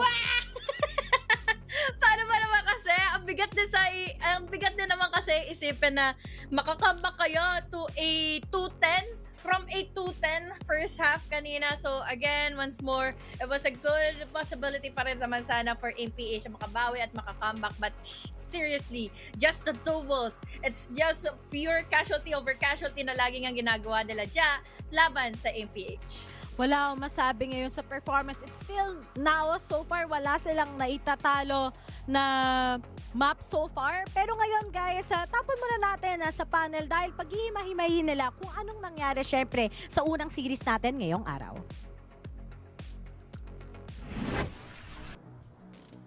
Isang mabilis na series na nakita natin doon. As expected, Naos ang nanaig pa rin with the Cyrus and Dax. You know what? I'm gonna ask you a quick question. Is this what you expect? Ito ba yung speed na in-expect nyo ng pagkakapanalo ng Naos? What kind of answer do you want? I'll butt in real quick and say, parang sa start, yes sa icebox. Tapos biglang no sa sunset, tapos naging yes ulit dun sa dulo. I did feel like when you look at the map draft, right, na okay, APH, gusto nila labanan ng Naos sa icebox. It's something that they're comfy in. Pero coming into Sunset, hirap talaga yung APH dun. It was a good rally though, especially nakita natin si Magix, diba? He got a quad kill nung pistol round nila nung second half. It gave a chance for APH to rally. But man, Naos, they're proving right now they're just so good and so talented. Yeah. Yeah, I would love to hear yung thoughts dito ni Cyrus, but I think mas kailangan natin pag-usapan ngayon yung ating MVP of this match dahil napakaganda na kanyang performance. And maybe this is also the reason kung bakit it naging one-sided yung naging affair natin. I believe tingin ko lang para sa akin it's a good performance from everyone, but Ja made so many amazing plays in this particular game. Osiris, anything that you wanna comment on sa performance nitong si Ja? I think he's going to be the MVP. Should be. And expected na nga natin, no? Nakita natin yung dami ng kanyang kills, and at the same time, nabanggit rin natin sa sariling discussion natin ng map veto na hindi talaga dapat pinapakawalan ng icebox against Naos. Nakita natin yung mga push doon ni Ja, and mas nag-steamroll siya pagdating dito sa Sunset. Nakita natin yung kanyang Reyna lurking around, taking out important members, no? Mostly si Magix yung nawawala kaagad, and having no Viper also nullifies yung lakas ng depensa na dinadala nitong MPH. So nagmatter most yung mga play nitong Reyna, and doon talaga nagiging stellar yung performance dahil nga sa dismiss at saka sa kanyang overheals. Ang nagmatter most dyan, guys, 40 kills sa isang mapa. Marami nagsasabi, get that 30 bro, big deal na yun, di ba? Pero aabot ka ng 40. Ano nakikita natin dito kay Ja, diba? And what is up with him today? It really proves to us though that he is a talent that deserves to be at the top of the PH scene and beyond. And it really just goes to show dito rin sa Naos, sobrang comfy sila to let Ja just do Ja things and get the job done. Yeah. Still in disbelief sa nakita nating stats doon. And alam naman natin na magaling naman talaga na player. Ja has been performing for many seasons, many years na dito sa VCT, or at least many splits na nakita natin. But today, iba lang talaga. At saktong-sakto, mukhang makakausap naman natin ang ating MVP. Kung hindi nagkamali, we have Ja right now for an interview with the winners. Hello, boss! Hello! Uy! Hello? Nice to see Mr. Ja! Oh my God. Okay, ako muna dito guys kasi ako kailangan ko talaga tanungin si Ja yung pinaka-importanting tanong, pre. What is up? Patanggaling mo! Patanggaling mo, boss! Is it because of the arm sleeve today? Is it because the monitor is close enough para sa'yo? Pero nakakuha ka ng 40 kills. Parang, paano mo nakuha yung momentum na yun sa second map especially? Sabi lang sa akin nila, ano, Eman, pumatay lang daw ako, gawin ko lang daw yung gusto kong gawin. Ayun ang Yan. sabi. Tama lang yan. Paper extract yun guys, hindi nyo ba alam? Para palitan natin na strat, Ja, go kill.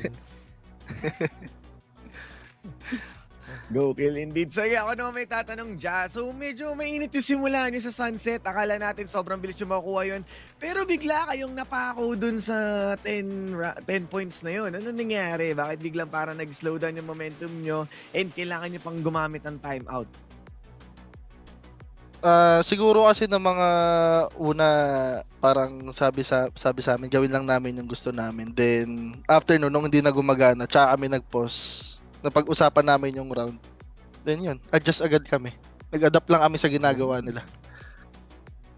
Yun, the reaction. So once again, congratulations, Ja. Ikaw naman, Wolf. Anong tatanong mo kay boss? Eto, alam mo, napakaganda ng back-to-back performance yun sa inyong mga series. And ang gusto ko na lang tanongin dito is, meron ka ba, ikaw personally mismo, na gustong-gustong makatapat in the future na talagang doon ka maglalabas ulit ng 40 kills mo over that team or over that particular na makakatapat? Is there anyone na you're looking forward to face? Actually, lahat gusto ko makalaban eh. Kumbaga, di lang isa, kundi lahat ng mga nasa groups ngayon. Okay, very simple. Siguro, ang isa pang tanong dito is, after mo makakuha ng 40, ano yung next na target? Ano yung next number na gusto mong maabot? Depende siguro kung magka-momentum ulit. Pag hinayaan ulit ako ni Eman pumatay, edi sige. Let's go for 50? Siguro, next time. Alright. I will now give you the chance to give your shout-outs or kung meron ka mang gustong pasalamatan at special mention ngayon sa ating tournament. Go ahead. Shoutout ko nga pala yung asawa ko kay Nolin Q na nanonood ngayon. And sa Naos na boss namin, tsaka sa sponsors namin din. And yun. Okay. That's Ja, your MVP of the match. At napaka-husay na stats. We'll see you more in the future, man. Sa kaya, pwede ka na magpahinga. That's it. Thank you so much. Alright. Alam mo, yung kakaiba dito ay parang man of few words, no? Ganun ba talaga kapag malupit? Is that what it takes, Dax? Alam ko na. I mean, I saw Ja in Thailand nun. I see Ja from time to time. Alam mo na, he just oozes confidence, especially into the server. At kung kaya niya yung 40, kaya niya yung 50, feel ko nga kaya niya pa nga umabot ng 60. Kung umabot ng 3 maps, yung might mangyayari yun. It's just ridiculous, right? And parang, kung si Ja pa lang isang example na ng Naos in general, ano pa yung the rest of the team? And that's why they took a commanding 2-0 win eh. Yeah. And that makes us very much excited sa mga future pa ng mga laban. You know what? That's it for our first match of the day. You're all watching the VCT Philippines. Of course, organized by Mineski Global, the official tournament organizer for the 2024 VALORANT Challengers Philippines, presented by PPGL, the largest multi-game esports league in the country. Also, thanks to our official super app, Grab. Score Grab's lowest prices ever with up to 15% cheaper fares on Grab Car Saver. Delivery fees as low as 15 pesos with Grab Food Saver delivery, and thousands of budget-friendly meals for as low as 99 pesos with Grab Food Saver meals. And last but not least, this tournament is officially sanctioned by the Games and Amusement Board. Huwag po kayong aalis dahil magbabalik ang VCT PH 2024.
Babalik ang VCTPH 2024 Split 1 with your panel host Wolf. Kasama ko ngayon, BNB and Honey Glaze. Kamusta naman mga Lodi? Nag-rhyme tayo pag sinabi mo lang BNB and HG. And so, hopefully, yung chemistry dito sa panel hindi sablay. Kasi yung laban na to, sigurado akong hindi sablay. Kasi we have two of the best teams right now in the laban. Yeah. Excited din ako kung ano ba mangyayari for the series dahil ang bilis sa mga nangyari nga kanina in the first one between Naos and APH. So, again, the standards are given for this just one day. Yeah. Baga, naka-shell shock pa kami guys. Sobrang bilis kasi ng mga nangyari dun sa ating first series. And hopefully, this series will not be as one-sided as series number 1. Well, you're watching the VCT Philippines 2024. Of course, organized by Mineski Global at syempre presented by PPGL, the largest multi-game esports league in the country. Oh, ito na naman. Yung mga spills. Also, thanks to our official super app partner in Grab, especially kung gutom kayo, what way better to go than Grab? Score Grab's lowest prices ever with up to 15% cheaper fares on Grab Car Saver. Delivery fees as low as 15 pesos with Grab Food Saver delivery and thousands of budget-friendly meals as low as 99 pesos with Grab Food Saver meals. Yun. Last but not the least, this tournament is officially sanctioned by the Games and Amusement Board. Right, now you are going to be watching Oasis Gaming going up against Zol Esports.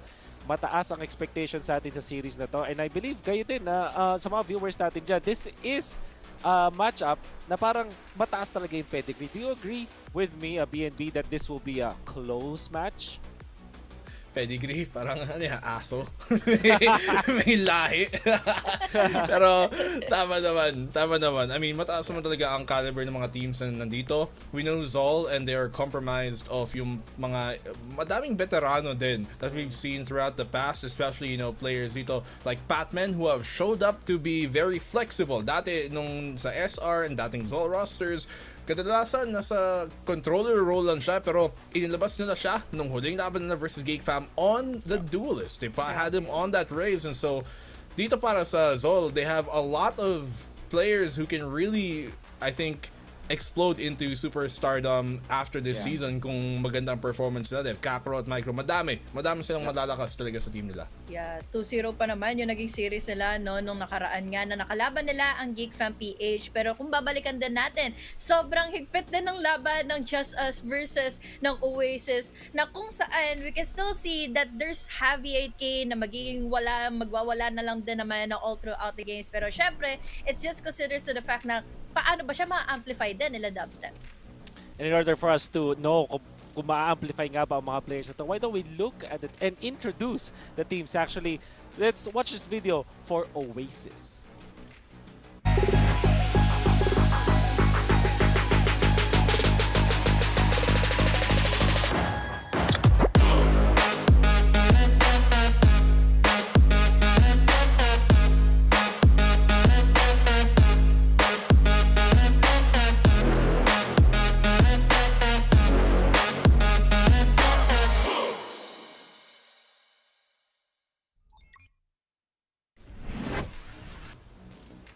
This is Oasis Gaming. Kilala nyo na yan. If you're watching VCT a lot, you know these players. Kelly, Marky, V8K, Dubstep, as well as Wild Oreo. Since narinig ko ang reaction ni HG, why don't you introduce itong mga players natin and what we can expect from them? Oh boy, sobrang haba na naging pahinga natin. Ever since the start of Pacific, nang pagpasok na natin going into VCTPH once more, we can still see the usual gang from Oasis Gaming na nakapagbigay na naman one hell of a series laban sa Just Us nung nakaraan.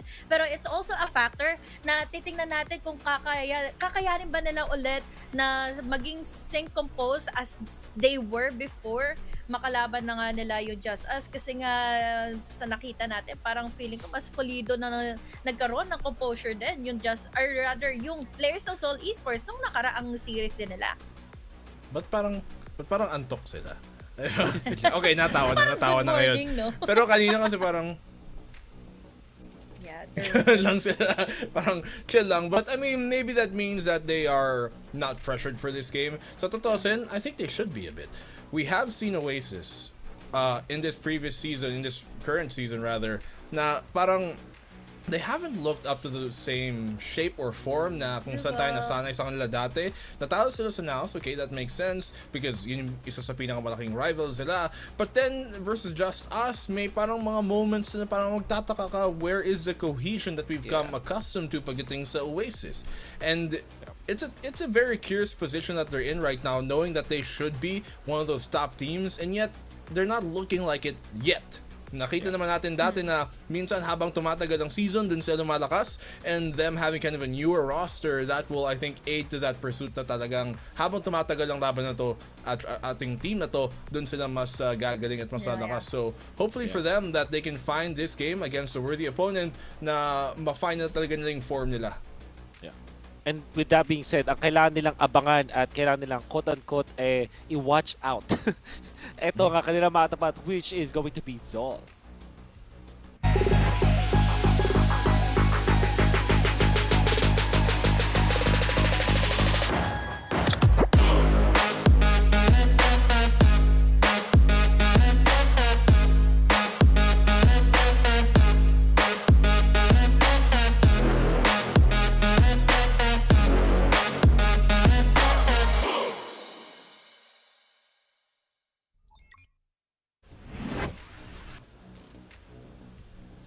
That is Zol Esports with Kakarot, Micro, Zind, Kevs, at syempre si Patman. At ngayon, I wanna ask Black and Blue, what's your expert insight dito sa Zol Esports ngayon?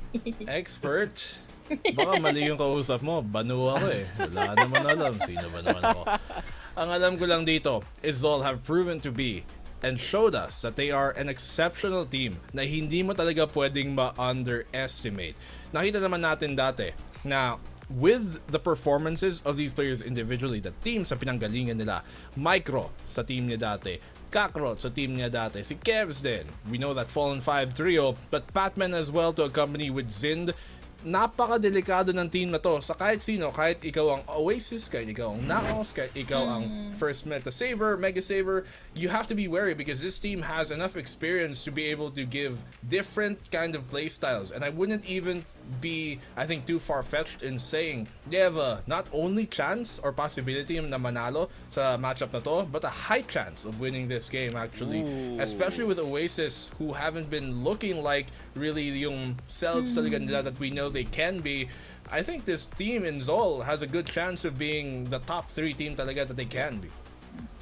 Before I hear from you, HG, tignan muna natin kung sino ba yung dapat abangan sa dalawang teams na to. Who should we be looking out for? That's Kelly as well as Zind.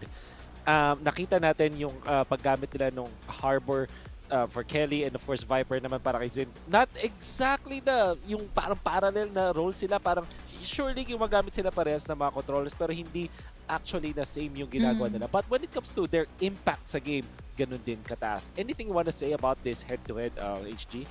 Mostly kasi for Zen, siya yung nagiging punot dulo kung bakit nagkakaroon ng open opportunity yung kanilang nagiging aggressors and their attackers to have that good spot, sweet spot inside of the site since because of his setups at because of the flanks na pwede niyang i-conquer dito sa kabilang grupo, sa kabilang team na makakatapat niya. For Kelly S naman, I think there's always the end game kasi for Kelly S eh. Parang siya yung nagiging final boss kumbaga.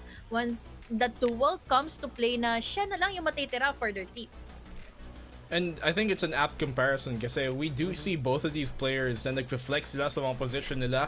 Si Kelly, yes, minsan nagko-controller din. Like nung kalaban nila yung Just Us, nag-harbor siya. Tapos si Zind naman din, we've also seen him kind of flex between the Reyna. Minsan magsa-smoker naman din siya, magva-viper siya. So there's a lot of flexibility in both of these teams. And arguably more, to be fair, sa Oasis' side. Pero that might also be a problem for them. Kasi minsan pag nag-flex ka lagi, humihina muscles mo. Hindi, totoo. Joke lang. Pag nag-flex ka lagi, parang nawawalan ka sa position in terms of what you expect to play as of compared to kung sanay ka usually, okay, duelist ako, I'm usually frontline. We've seen in teams before and we've seen in Oasis in the past na because they flex around a lot, minsan you'll see maybe a backline player nasa harap siya dahil yung tendency niya, sanay siya, nandun siya sa harap. Yung frontline player naman dun sa team na yon nagiging nasa likod kasi sanay siya, nasa likod siya. And those kind of mix-ups, especially for a new team with new additions, nagiging problema mas lalo na pagkalaban mo ang team katulad ng Zol. Well, Zol as well as Oasis definitely ay kailangan nating abangan dito, and like BNB have said, this will be close. The high chance actually para sa Zol Esports. Interesting take na mukhang madaming magre-react sa ating mga viewers. But before we head into that, why don't we talk about our own predictions? Who do we think will be winning in this particular match? You have to choose now, Black and Blue, pati ikaw, HG. For me, habang nag-iisip kayo dyan, I think I'm still gonna go with my gut. I think Oasis Gaming, lalo na dun sa kanilang, I would say, experience na talaga madaling bumoto para sa team na to. I think they're slated to win in this matchup. Kayang-kaya silang mapatumba for sure na Zol Esports. But if I were to predict in this particular match, I think I'm gonna go with Oasis. How about you? Sige, HG. Sino ang sa tingin mo mananalo dito? Well, sa mga nasabi nga natin, it is going to be a close game. So, most likely, magiging Oasis siya na map na pwede kang maipredict kasi Oasis. But then, close siya eh. Close siya yung game kung saan Zol Esports can also push out the boundaries dito ng Oasis time and time again. Now you have to choose BNB. I mean, medyo mahirap mag-predict, especially without the map veto. But I do think, you know, dito para sa Zol, madami naman silang rason para manalo. They have good opportunities here to upset this Oasis team who haven't been looking like themselves. At maganda ang kanilang pinapakita nung huling laban na versus ang GEEK fam. Pero dahil biased ako, I'm still gonna say Oasis. Because in reality, they should be the team to win here. Sila ang nakakaabot ng Grand Finals ng huli lagi. And so, Oasis, since day one, maybe not. But today, yeah, I think so. Yung vibe ni BNB ngayon, parang yung meme na naglalakad ngayon na, of course, and I'm a caster. Of course, bias ako. Ganun, ganun yung, I watched that video. yeah, parang ganun. But this is a unanimous panel. Pero pare-pares din naman tayo dito na feeling namin meron nga naman chance sa manalo ng Zol Esports. Hindi na natin kailangan maghintay. However, as we now can throw it over to our casters for series number 2.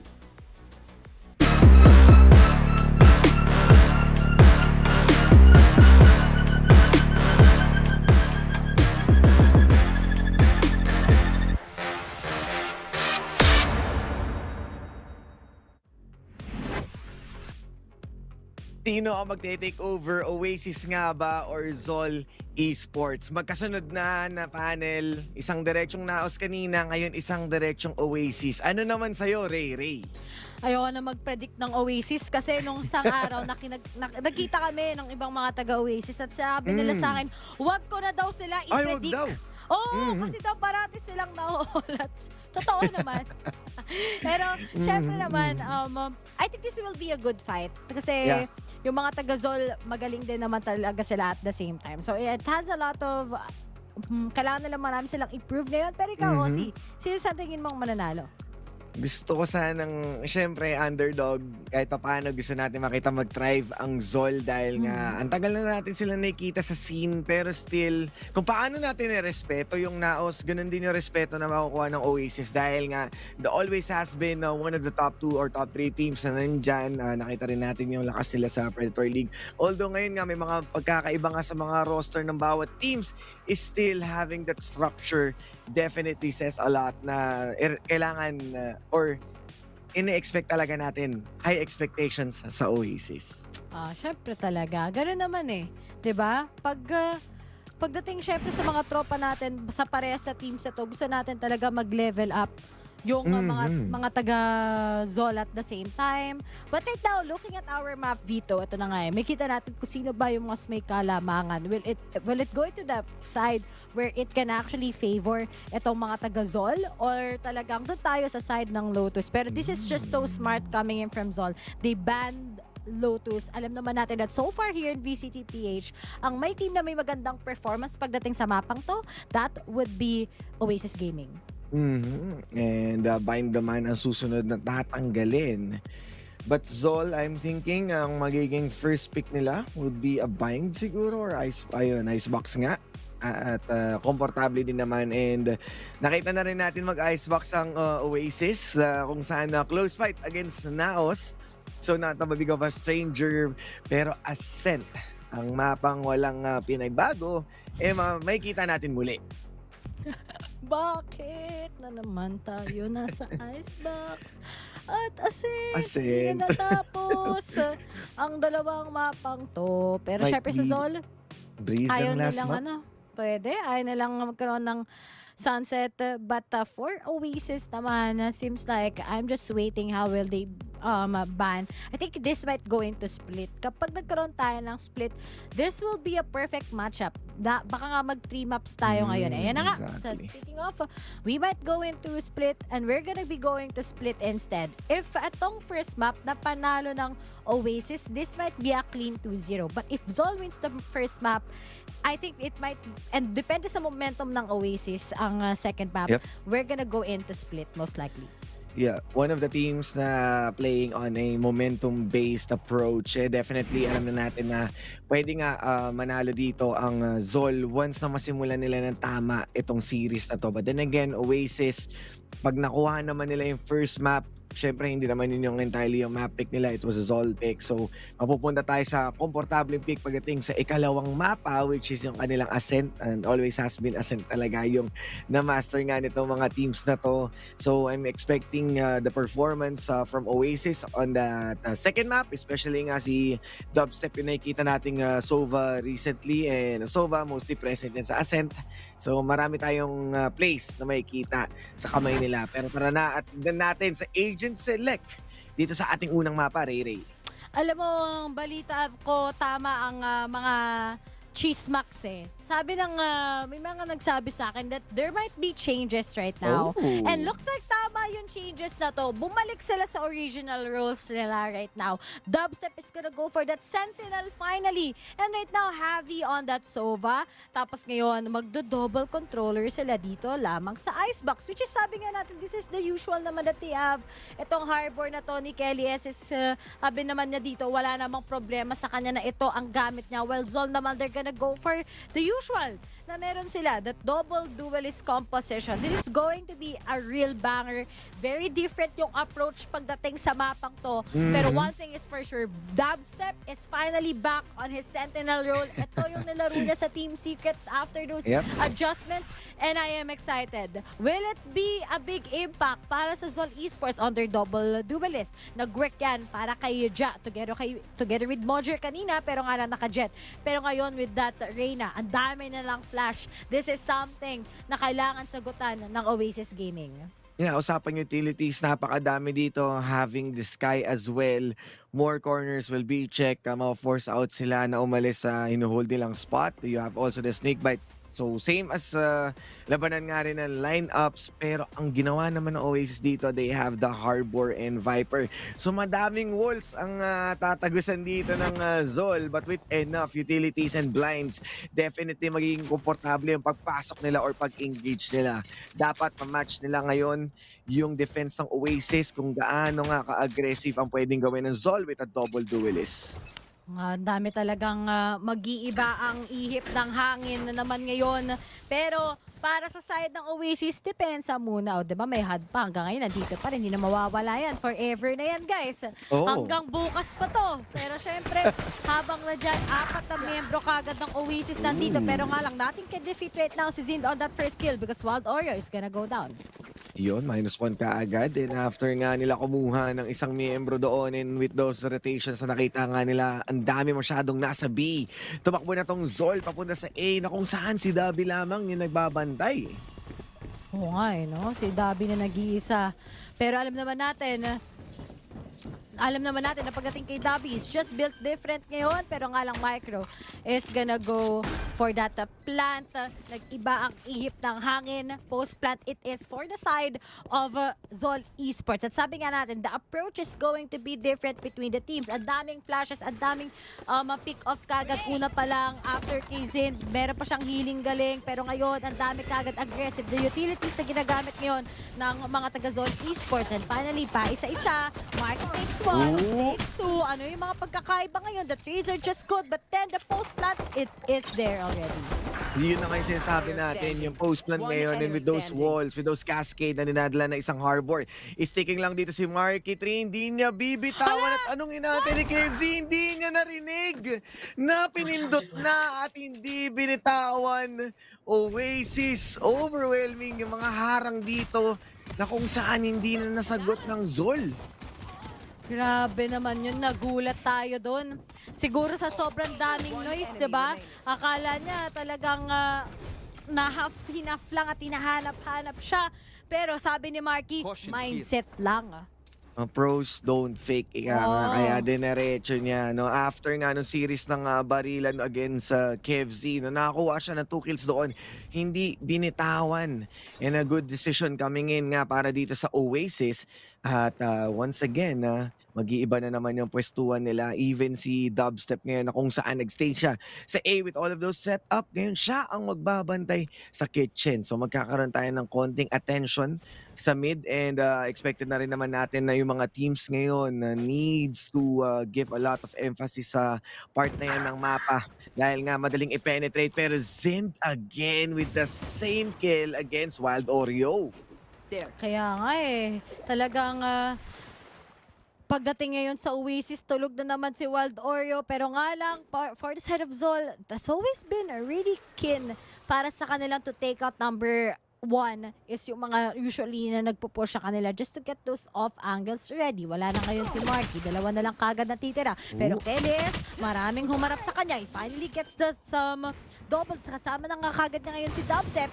And right now, it's gonna be 3v1. Hindi pa napaplat ngayon. Pero nga lang, humarap si Kakaro sa ibang ihip ng hangin ngayon. Tumatakbo ang dalawang miyembro. That's gonna be Micro together with Kevzi, ang mga otits natin. Pero mukhang may makakaabot sa kanila. Dahil si Marky, nandiyan na kagad yung outlaw. At konti na lang ang ihip ng hangin. Nakatama pa si Kevz ng isa. At may kasama na si Dubstep. Clean 2-0 for the side of Oasis Gaming dito lamang sa Icebox. A bonus round para dito sa Oasis. Pero grabe yung ginawa doon ni Kevzi. Every time na siya yung natitira, nakakuha pa rin naman siya ng few kills before dying. Pero considering nga yung naging execution nila doon, nagawa nilang lumapit. But then again, hindi nga nila na-clear yung angulo na hawak ni Kelly S at yung mabilis ang pagresponde ni Dubstep from mid. Nagawa nilang makakuha agad ng 2 quick kills before pa umangat yung toxic screen. So Marky also already handling those long angles with that outlaw. Kaya madali na lang niyang nakakuha at i-clear out yung mga members ng Zol. But this time around, kanina kung puro tayo from Zol, ngayon mag-move in naman tayo dito sa A. Dahan-dahan pa rin sa approach ng Zol. Pero syempre, tatandaan nyo, nakahawak ng outlaw ngayon si Marky. Malaking damage talaga to sa side ng Zola. Pwede siyang magpatulog. Pero finally, after getting those few moments, pagdating sa slow push ngayon ng Zol, mukhang gagawa na ng paraan ang mga taga-Oasis Gaming. At habang dyan na nga kagad mangyayari, waiting lang for the push talaga itong Zol. Maybe after one flash na naman muli, yan na ang sign para mag-commit sila. Yes, and double cascade na gamit na nila dito. Toxic screen, sinubukan na nga iangat. They have the recon ball. Simulan na nila papasok. Still ka-outlaw. Wala pa rin katamaan. Boombot to clear spaces. Pero si Kelly S, naka-ready naman dito for anyone na mapipenetrate mula dito sa wall na ito. Pero wala pa rin talagang tumatawid. Respeto. 30 seconds. Nasa kamay ngayon ng Zol at Zend. With his verticality, malaking bagay ito. Patman nasa gilid. Sinasarchill ngayon ng mga miyembro. Focus lang tayo sa gilid-gilid. Needs to clear. At malilinis nga bawat isa. At tuluyan na nga makakapush dito ang Zol with Wild Oreo. Kung kanina siya yung unang nawawala, ngayon siya ang huli dito sa mga miyembro ng Oasis. Waiting pa rin sila dito. Makukuha na si Micro. 1 down. Actually, makakadalawa pa nga sila. So it means yung kanilang Byron ngayon medyo mababawasan. At nagtagan mo na isa pa with only Sheriff in hands. Wild Oreo is going wild. But then again, kakarot. Ready na silang kurutin dito. Ang Oasis losing round para sa kanila. Ang ganda ng performance pa rin ng Zol towards that setup. Pero nga lang ang naging number 1 problem nga nila ay yung mga pick-offs lang ni Wild Oreo. Ang laki pa rin ng impact nun pagdating sa economy. Pero syempre dito lugi lang talaga sa gunpower.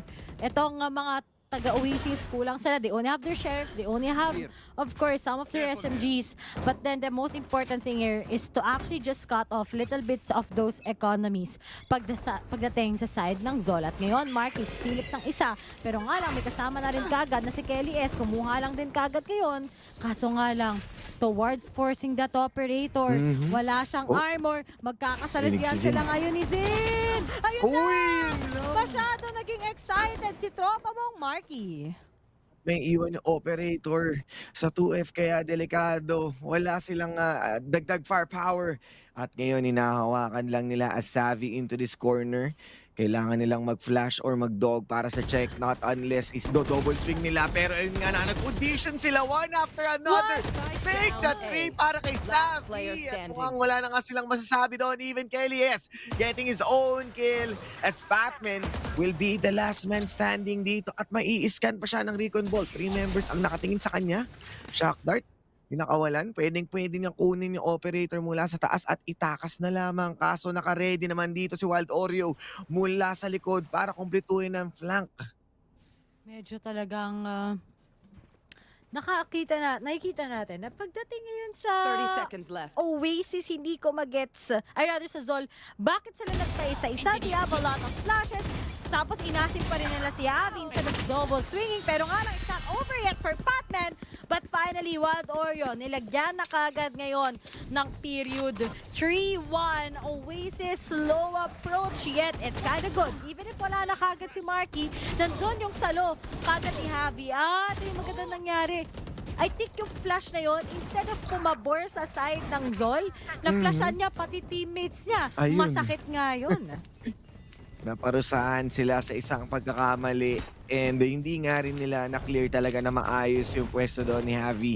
And at the same time, hindi, kumbaga wala na yung operator pero hindi sila nag-step by step, hindi nila inunti-unti. Talagang nag-push lang sila doon, double swing, and then at the very last moment, doon pa nag-double itong mga taga-Oasis para matapos yung laban na yon. Pero si Zend, every time Zol is getting one members ng Oasis, they're just having a hard time finishing itong mga rounds nila. Pero right now, Empress gagamitin na and this is the toxic screen. Magkakaharangan. You have also the reckoning. Iba-iba na nga din kagad ngayon. Dubstep is finally getting Patman na ito. May kasamang recording, oo, pero may mga podcast. Kaso nga lang, the trade is up there. Ready na sana sumalo si Zin, pero I think it won't work. Nilabas na nga kagad nila ngayon ang mga repolyo, pang sinigang. At ngayon na nga, micro na lang. Tito mo, micro, idadaan pa sa edad mo kang hindi. Mas nakalamang si Marky sa kanya. Oasis, after that reckoning, that was the time for them to actually get those angles. At 3-round lead na nga sila against Zol. Napakabilis ng execution nun. Kahit sabihin mong naka-eco itong Zol, maganda rin yung naging play nila. Naka-hero buy doon si Zend and taking down one member is definitely already a good numbers game para sa kanila. Pero as the same problem occurs nga na kahit nakakuha sila ng isang kill, hindi nila nagagawang ma-close out yung round dahil nga ang lakas ng depensa ng Oasis with that double wall, with all of those cascade na nahaharangan sila completely and they need to face check. Pumapasok sila ng biglaan na lang and even using their own utilities na nababurn na. Kaya hindi nakakapag all throughout engage pagdating dito sa Oasis. Pero once again, B na naman ang kanilang site. Okay lang, 2-1-2 naman. So nababantayan at malalim na yung mga miyembro ng Oasis from A main. Kaya alam na nila na B ito. At speaking of, mabilisan ng take para kay Patman. Pero nga lang, Javi is just gonna take the trades. The trades has been perfect for the side ngayon ng Oasis. Pero nandiyan na yung setup. Kaso nga lang, Javi, merong nasa harap mo. That's gonna be taking you out. One enemy remaining. It's gonna be 3v1. Yun nga lang, napaka layo ni Zind at dinedefuse na lang ni Dabi ngayon. Hindi tumama sa ulo ni Kellyes at nagulat tayo na akala natin after taking Javi down, it might be great for the side of Zol. Pero Oasis, ngayon na nagpalit si Dubstep tsaka si Javi, I think everything became much more flawless sa kanilang performance. Yeah, exactly. No? Yung dahan-dahan na pagpasok nga nila doon. And although Zend, nakakreate nga sila ng space up until papuntang spawn. But still, the numbers game, strength in numbers yung nakita natin. Kaya may hirapan na siya kumuha ng mga kills. At maganda rin yung pagkakahati doon ni Kelly's. Apart from that cascade in yung kanyang wall. Halos 4 na sides yung hinati niya. Kaya kailangan mamili doon ni Zend. Kailangan niya mag-face check o maghila mo sa bawat katubigan para lang ma-check kung meron nga bang threat doon. Pero ito na naman ang aggressive play na papasukin ngayon ng Oasis. Hawak na hawak nila yung malalim na A-main. Talagang nag-iiba na naman ang ihip ng hangin sa side ng Zol. Kanina ang strong na ng start nila eh. Pero nga lang, seems like against Oasis on their defending, you have double controller, you also have dubstep on that killjoy. Ang hirap talaga pumasok ngayon. At kahit yung next step is to actually take them with those flashes, hindi siya malaking impact dahil yun na nga din para makover ka eh. Yung mga smokes na meron ka. And so far, it has been shaky for Micro to pop off yung mga flashes kanina. Dami ng airs pagdating sa pati teammates niya na flashan. Pero kailangan lang ni Marky ngayon ng onting disiplina. Buti na lang may backup siya just in case may nano swarms. Pero siya maprotektahan ng mga teammates niya as well. Pero Patman on the third, marirealize ba nila kung hindi? At kailan nga lang nakuha ni Wild Oreo pero nga lang marami nang nasa harapan niya. With 35 seconds, this is execution time na manggagaling dito sa Zol. Wala tatamaan pero the reckoning. Makakapasok na si Zin. Malalim na ang patutungan niya dito si Kitchen. Kaso operator nag-aabang sa kanya. Viper Smith, gagamitin na rin. And Kakarot, kailangan mo nila umatras dito. You have the postman situation ngayon sa kamay ng Zol. And this might be the solution. Para nga maungusan na ngayon ang Oasis. Pero Wild Oreo, masyado siya malapit. Hindi nga lang niya alam kung saan pang gagalingan nila dito. You have the recon bolt. Kaso wala silang may scan. Fishing all around. Operator sinusubukan ng mga ligaw na bala pero naliligaw na nga yung kamiyembro ngayon ng Oasis dahil hindi nila mahanap. You have also the snake bite. Mukhang kaya it's a losing battle na para sa Oasis. Tawang-tawa ako kay Kakarot, kaya umilag sa mga bala eh. Malakoko Martin pala to, nakita nyo, sinayawan nga lang yung spray eh. And pray ng Oasis at seems like hindi na nila kukunin yung punishment. Isa-save na lang nila instead. But that was a clean round for Zol. After that, continuous sa flank. Pagdating na syempre kay Patman, nakuha pa rin nila to kagad. That became an opener. Pero nga lang, pagdating sa save, hindi nila hinayaan na maganda yung economy ng Zol kahit papano. Yes, so with the 2 kills after that, thrifty round but not so thrifty dahil nga hindi na din naman nakapag-take out ng extrang barrel itong mga taga-Zol with only 1 member on that Vandal. Okay, although okay lang, may pambili naman na sila this time. A good eco round for them. And Oasis gets to keep that operator. Hindi na kinontes pa yung Viper's Pit. To have also 2 ultimates sa side ng Oasis na pwede na lang i-take advantage. Although yung mga petsa dito ni Zol naka-ready na rin kung gusto nila mag-identify ng mga pwestuhan. But still, they're trying to check. Iniwan muna nila yung spike. You have the cascade naman dito sa harapan. At ginamit na rin ng dog ang kuha ng information. At ang maganda nga dito sa Zol, the timings ngayon ni Kakarot compared sa mga games nila last time sa Icebox. Talagang accurate na. Mas lalo niyang inarhawk, hindi actually maneuver etong mga taga-Oasis. Paano ba niya makakot off guard? At ngayon, medyo masakit na para kay Kellyes. Ang dami kagad nakakuha sa kanya ngayon. Alam na rin kagad kung paano niya ipipin down. Nandyan si Dubstep to put on a stomp.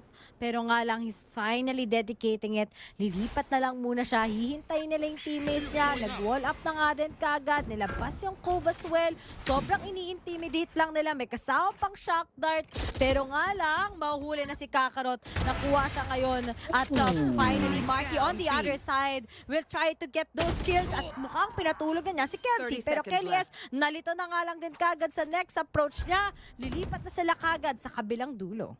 Mabilis ang kanilang naging rotation dito. Hinati nga nila yung dalawang mapa as they are trying to overwhelm yung mga nasa A main. Pero buti na lang, nandito si Marky para nga i-slow down. But still, na-plant niya yung spike at 2 versus 4. Lamang na lamang sa numero dito ang Zol. Lamang sila sa Javi dito at sinusubukan lang niya mag-antay kung sino man ang tatawid. Pero maganda na ang angulo na hawak ng bawat miyembro kasi si Kakarot nasa taas. Alam na kitang-kita na nga ni Marky. And even Javi having his own kill. Zen, the micro na lang ang natitira at mukhang titiisin na lamang nila ang pwesto dito. Hindi na nila gusto pang mawalan pero si micro parang hinahanap pa rin yung operator at the very last moment. Pero definitely maganda yung kakahati ng mapa doon and mayroon pang kasamang pabalot si micro. At ngayon, ang ano naman, ang Zol, at least, kita nyo naman, after those successful flanks, after those successful na pinipin down nila kung saan ba yung mga miyembro ng Oasis, I think that was a good way to actually clash them down. At ito pa, medyo na-excite din si Kelly's on the other side eh. And ang kuha talaga ngayon ng works ay si Kakarot talaga. Sobrang happy ako na okay na din kagad yung icebox sila. At the fact that they actually picked this map shows us na kahit Oasis yung kalaban nila, kayang-kaya nilang makuha ito. Pero Oasis, finally, they called for that timeout. Sobrang, yep, the trades are there, okay naman, yung retake sila, nakakuha sila ng kills, but then yung pinaka-start talaga, doon sila nalulugi all throughout. Doon nawawala kagad yung kung anong meron sa hawak ng Oasis. But on the other side, Zol, consistency is key. Yun naman yung kailangan nating hanapin para sa kanila. And they finally get it all together so far. 5-3 na nga. Pero sa Zol, 2 na lang. They can tie this up. Much needed win para dito sa Zol. And they are trailing completely at another buy nga para dito sa Oasis. They still have naman yung kanilang operator. They can still make things happen. Lalo pat meron din silang mga ultimates. Tulad na sinabi mo kanina, Kakarot. One of those impeccable timings, and the moment na nakakuha nga si Wild Oreo already nullifies the power ng Viper Spit. Pero napakabilis after hatiin ng mapa ngayon, nag-forward para makakuha ng isang kill ngayon si Marky, and with the no utils na manggagaling dito kay Micro, mahihirapan sila i-check ang loob nitong A. They're just waiting. Mukhang worth it ngayon. Nag-o-occasion lang sila pa isa-isa kay Mr. Marky. At baka makuha mo ni Ace, dinanayman ng kagad ni Fatman. Pero 4 nag-audition kay Marky na tahimik lang. All by himself right now. That's gonna be Fatman. Hinahanap na siya ngayon. Makuha ba niya yung clutch? Oo, hindi. May mga nakatingin sa kanila. But Wild Oreo finally gets that. And imagine, si Marky lang yung may pinakamagandang barel sa side ng Oasis. The rest are just sheriffs, some guardians. Pero nga lang nung iba na siya ng pwesto kasi alam na nila parati siyang nasa rope side. They finally got it. Finally got it. Na off-angolohan niya ang mga miyembro ng Zol. Exactly. Yung napaka-aggressive na take nila doon sa pagpasok after ng pipes, napakadali na lang na nung pangumagap, lumakad sila sa bibig ng buhaya. Ganun yung nangyari. Nagdire-diretso sila sa isang naka-operator. Medyo minaliit nila yung abilidad na pwedeng gawin na isang operator na taking those 4 kills.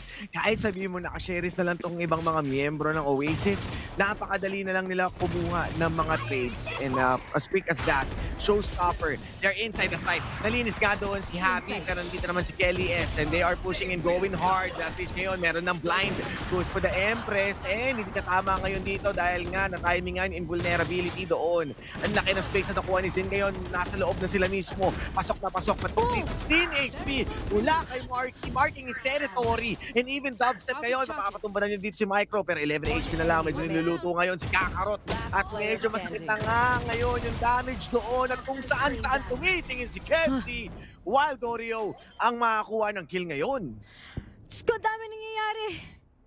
Nagugulat talaga ako sa kaliwat kanan. Kaliwat kanan. May mga mollies, may mga pre-fires coming in from that operator kagad ni Marky. Pero all in all, Wild Oreo won that one, ang V1. So sobrang litong-lito na si KFC. Nasaan ba yung mga kalaban niya? Hindi niya napansin. Nasaan si Wild Oreo? Pero kay Zin, good job sa kanya. If only hindi nag-dive siguro si Marky, that would have been different. But then, the retakes right now ng Oasis has been good so far. At yun naman yung kailangan nila kanina kasi medyo mabagal silang mag-adapt. Medyo bagal, ang bagal nila mag-respond. Parang nung nag-reply siya sa'yo after 3 hours na. At 7-3, make up na nga kagad yun. Oh, yan mahirap pag wala kayong label. Di naman siya entitled para mag-reply sa'yo. Tama. Kaya dapat hindi kayo mag-i-stay sa no label kung kaya nyo naman ibigay lahat at magbigay na mas better pa. Pero notable-less ngayon na pagsisettle nito mga miyembro na magkabilang side dahil nagpapakita ang gilas pa rin si Marky on that operator. At itong lurk dito ni Patman, malalaman na dahil merong alarm bot na nag-aabang sa kanya at si Dubstep ang makakasagot. Kelly S with the trade. Sinag-chill niya dito at mukhang si Dubstep ngayon pinagilid-gilid ng tuluyan at hindi siya magwawagi doon sa trade na yon. Mahuhuli na rin si Micro dito sa tube. Na ano na, no? Last round. Nahulaan na ng Oasis kung saan na sila usually nag-alert, kung ano ba yung nagiging problema. Kaya sabi nila, di natin sila tatapatan sa usual angles that we are actually doing. Instead, tatapatan natin sila sa mga anggulo na hindi nila inaakala. Kita nyo kagad yung mga pwesto ni Marky, you don't usually see that. Kasi nga yung mga usual nilang pwesto kanina no, nagkakamali sila. Ang nangyayari talaga is nafa-flashan siya eh. Nakukuhanan siya. At ngayon si Marky 16-5. More than 3 Grabe. KDA. Grabe ka na, Marky. Palong-palo ka na naman. Ano kayang kinain nito for lunch? Gusto mo ba kumabol sa numero ni Jack? Kaya nag-warm up ka na. And kita naman natin ngayon na Zone having a hard time getting close ngayon. And with the wall once again na kailangan nila i-deal. Slowly but surely this time At just taking their time. Pero alam naman natin yung pwesto ngayon ni KFZ. Hindi niya kasama yung mga tropa niya, yung ating mga Viper magkakaiwalay. Pero the site is already theirs to take dito ng Zol. Kasi dinadahan-dahan pa rin nila. Yung operator nandito pa rin at nire-ready na yung reckoning. At syempre naman, kikita natin ngayon na para sa Zol, it has been a big stomp sa kanila. Pero pag di nila nakuha yung lyrics, di nila nakuha yung off timings against Oasis, ganito yung nangyayari sa kanila. Sila ngayon yung napapunish. Dubstep, maganda yung pwesto. Pero nga lang Marky, may kita ba siyang nakatingin sa kanila? Pero nga lang, may kasama lang ang recording. May mga konkasa nga na mangyayari ngayon. At may kasama pa kagad ngayon. Sinabay nila lahat. Napura sa isang iglap yung plano ngayon ng Zone. Perfect timing. Good play, Valorant. Grabe talaga mga play sa Icebox. Mala Gordon Ramsay, mga tropa. Let them cook, ika nga ni Ray sa sobrang lutong-luto yung mga miyembro dito. At ang lutong nung pagkakabigay, isipin mo, hindi na niya kailangan isipin si Zin dahil hawak yun ni Marky. And with this reckoning comes with the awakening ng Oasis Gaming dahil nga sinabay-sabay nila with the Tricon Bolt kasabay ng pag-move nila away sa reckoning na identify and more, it's just wall bangs. And even sa loob ng toxic screens, hindi na makapag-decide ang Zol kung ano ba tututukan natin? Ito magpupush, yung recon ba? Lalaban ba tayo? May reckoning. So definitely a good move dito sa Oasis and sitting on a pretty good score ng ating first half. 9-3, pero tanong sa Icebox ba, will it be the same 9-3 curse or will it just be a big stomp galing sa side ngayon ng Oasis Gaming? Pre-practice nila yung Icebox. Kaya nga sinabi ko sa inyo na kapag makuha ng Oasis yung first map, this is going to be dangerous sa Ascent. But then lahat kasi tayo, we're back sa sobrang basic na map like Ascent. It will be just the same. Pero yung first and last map natin, it's gonna favor talaga itong mga taga-Oasis. Pero Kelly's finally gets that pick against Zind. Na-caught off guard si Zind doon. Akala niya walang titingin sa kanya si Mark. Ngayon natotosta na. Pero ang importante, malapit na sila sa B-site ngayon. At unti-unti na nga nilang nahahawakan ang site. Medyo equally distributed din naman yung mga miyembro ng Zol ngayon. All angles being covered. Pero napakaganda pa rin ng toxic screen. Hinahawakan lang nila yung yellows. Nag-aantay sila kung sino bang mag-over commit. They still have time. Pero inuunti-unti nilang gapangin itong site na to. Just taking and enjoying their time para lang ma-identify kung saang angulo yung pwede nilang tignan. Meron na rin toxins dito. Pwede na iangat ang mga harang, pero KFC masyado siya malapit and the swing hindi gagana yon dito kay Wild Oreo and they Wild kills one after another, lining up. Marami makakuha dito sa Skull at the last member biglang ganun-ganun na lang, naging 2v1. Ginanon-ganon lang, guys. Tapos ang buhay ng mga taga-Oasis. Ano yun, guys? 2v4 sila.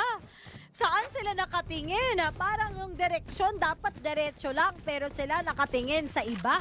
Ganun ang nangyari sa Oasis, guys. Parang bakit kanina ganito din nangyari? Nakita niyo ba yung pistol? Kung nanonood kayo ng Naos versus AMTH, yung pistol round, parang tinapon lang nila, initsya nila sa kalaban. Ang ganda na sana ng start ni Kelly S together Wild Oreo. Nagpang-audition sila. Yung flash pa din pala ni Micro, napakaganda. Nagulangan ang Oasis doon. No, medyo naging alanganin sila. Pero itong mid with those two members na may hawak na bulldog to man down kaagad to make that 3-4. Lucky na. Utumba na ng tuluyan with only Marky. Makakaisa kaya siya dito. Sinubukan niyang i-dodge yung Lear na yun. Kaso no chance dahil everyone meeting doon sa mid. And unfortunately, no, wala silang naibawas doon. So ito na ang magiging buy round ng Oasis. Habang bonus naman sa Zol. Talagang pinagpala ang Zol sa pistol round na yon. Talagang niligtas ni Micro together with Kakarot ang araw na yon para sa kanila. And slowly but surely they get it. But this round, this is going to be important sa side ng Oasis. At sino ba to? Si Marky ba to? Oo nga, si Marky to. Same kami ng paboritong fan. Nadala yung gusto ko yung pamaypay. Pinakaunang pamaypay yan dito sa Valorant. Pero ngayon, ang mga taga-Zol naman, make the most out of this round. Talaga ang kailangan nila gawin. Ayaw nilang ipa-double digit score ang meron ng Oasis. Iyan, so dahan-dahan ulit sila kung paano nga nila pinasok yung B kanina. Slowly but surely. Waiting lang muna kung sino nga ba ang siyang unang sisilip, pero drone accompanied by Marky 3. Pwede na sila makapasok. Naharangan na rin. Although may konting awang lang dito. Si KFZ pwede siyang sumilip. Pag nagkataon, makakadami siya. And Paint Shells ready na para dito ni Patman. Ginamit na rin ang kanyang boombot, pero nasa taas si Marky. Makikita nga sila dito. Pagkababa ng katubigan, nagkahanapan na nga yung mga tauhan na magkabilang kupunan. At mukhang makakakuha na naman si Patman ng isa pa, pero Kelly S returning the favor with a 3 versus 2. Naku po, medyo mahirap, madugo-dugo pa to sa side ng Oasis. Seems like nagiging problema na naman ang number 1. Wala na naman silang flash player. Magiging madugo. Pag sumilip si Kelly S, medyo tapos ang buhay. Pero mukhang hindi pa pala tapos ngayon. Nakuha pa yung reckoning. Nag-pre-fire na lang ngayon si Marker. He is just gonna go out. Kelly S gonna go for that plant. Medyo tinatamaan na siya. Pero kasama pa niya si Kakarot. May alarm bot pa tayo. Meron pa tayo kagad dito ngayon pagdating sa kanyang turret. Pero it's all up to Kelly S. Kelly S, walang kalaban dyan, men. Nasa likod mo, men. Men, mamamatay ka dyan, men. Makinig ka, Ray. Makinig ka sa amin, men. Pero nga lang, syempre, pagdating sa mga taga-Zol, opportunity na to. Audio cues. Kanya nga naman. Ayun lang. Dinaansay dad. 6-9. Nice. Nice.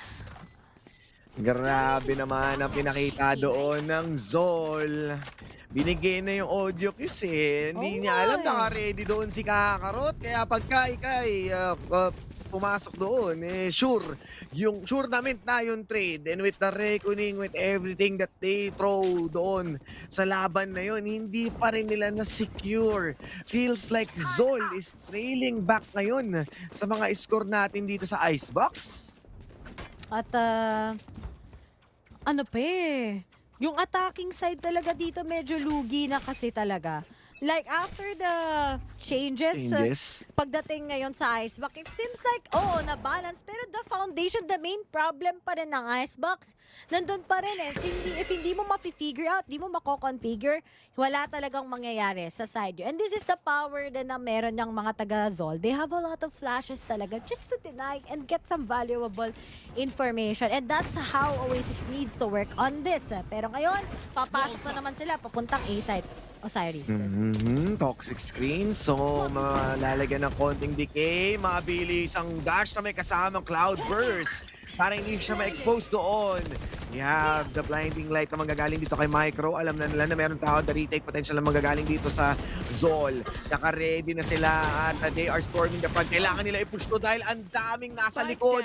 May mga miyembro na nag-aabang mula sa Zol. Nakuha naman nila yung space. Kaso pwede itong i-defuse. Snakebite gagamitin na rin at gumamit na nga na sa kill para nga maiba ang kanilang angulo, ang tingin. Pero dubstep!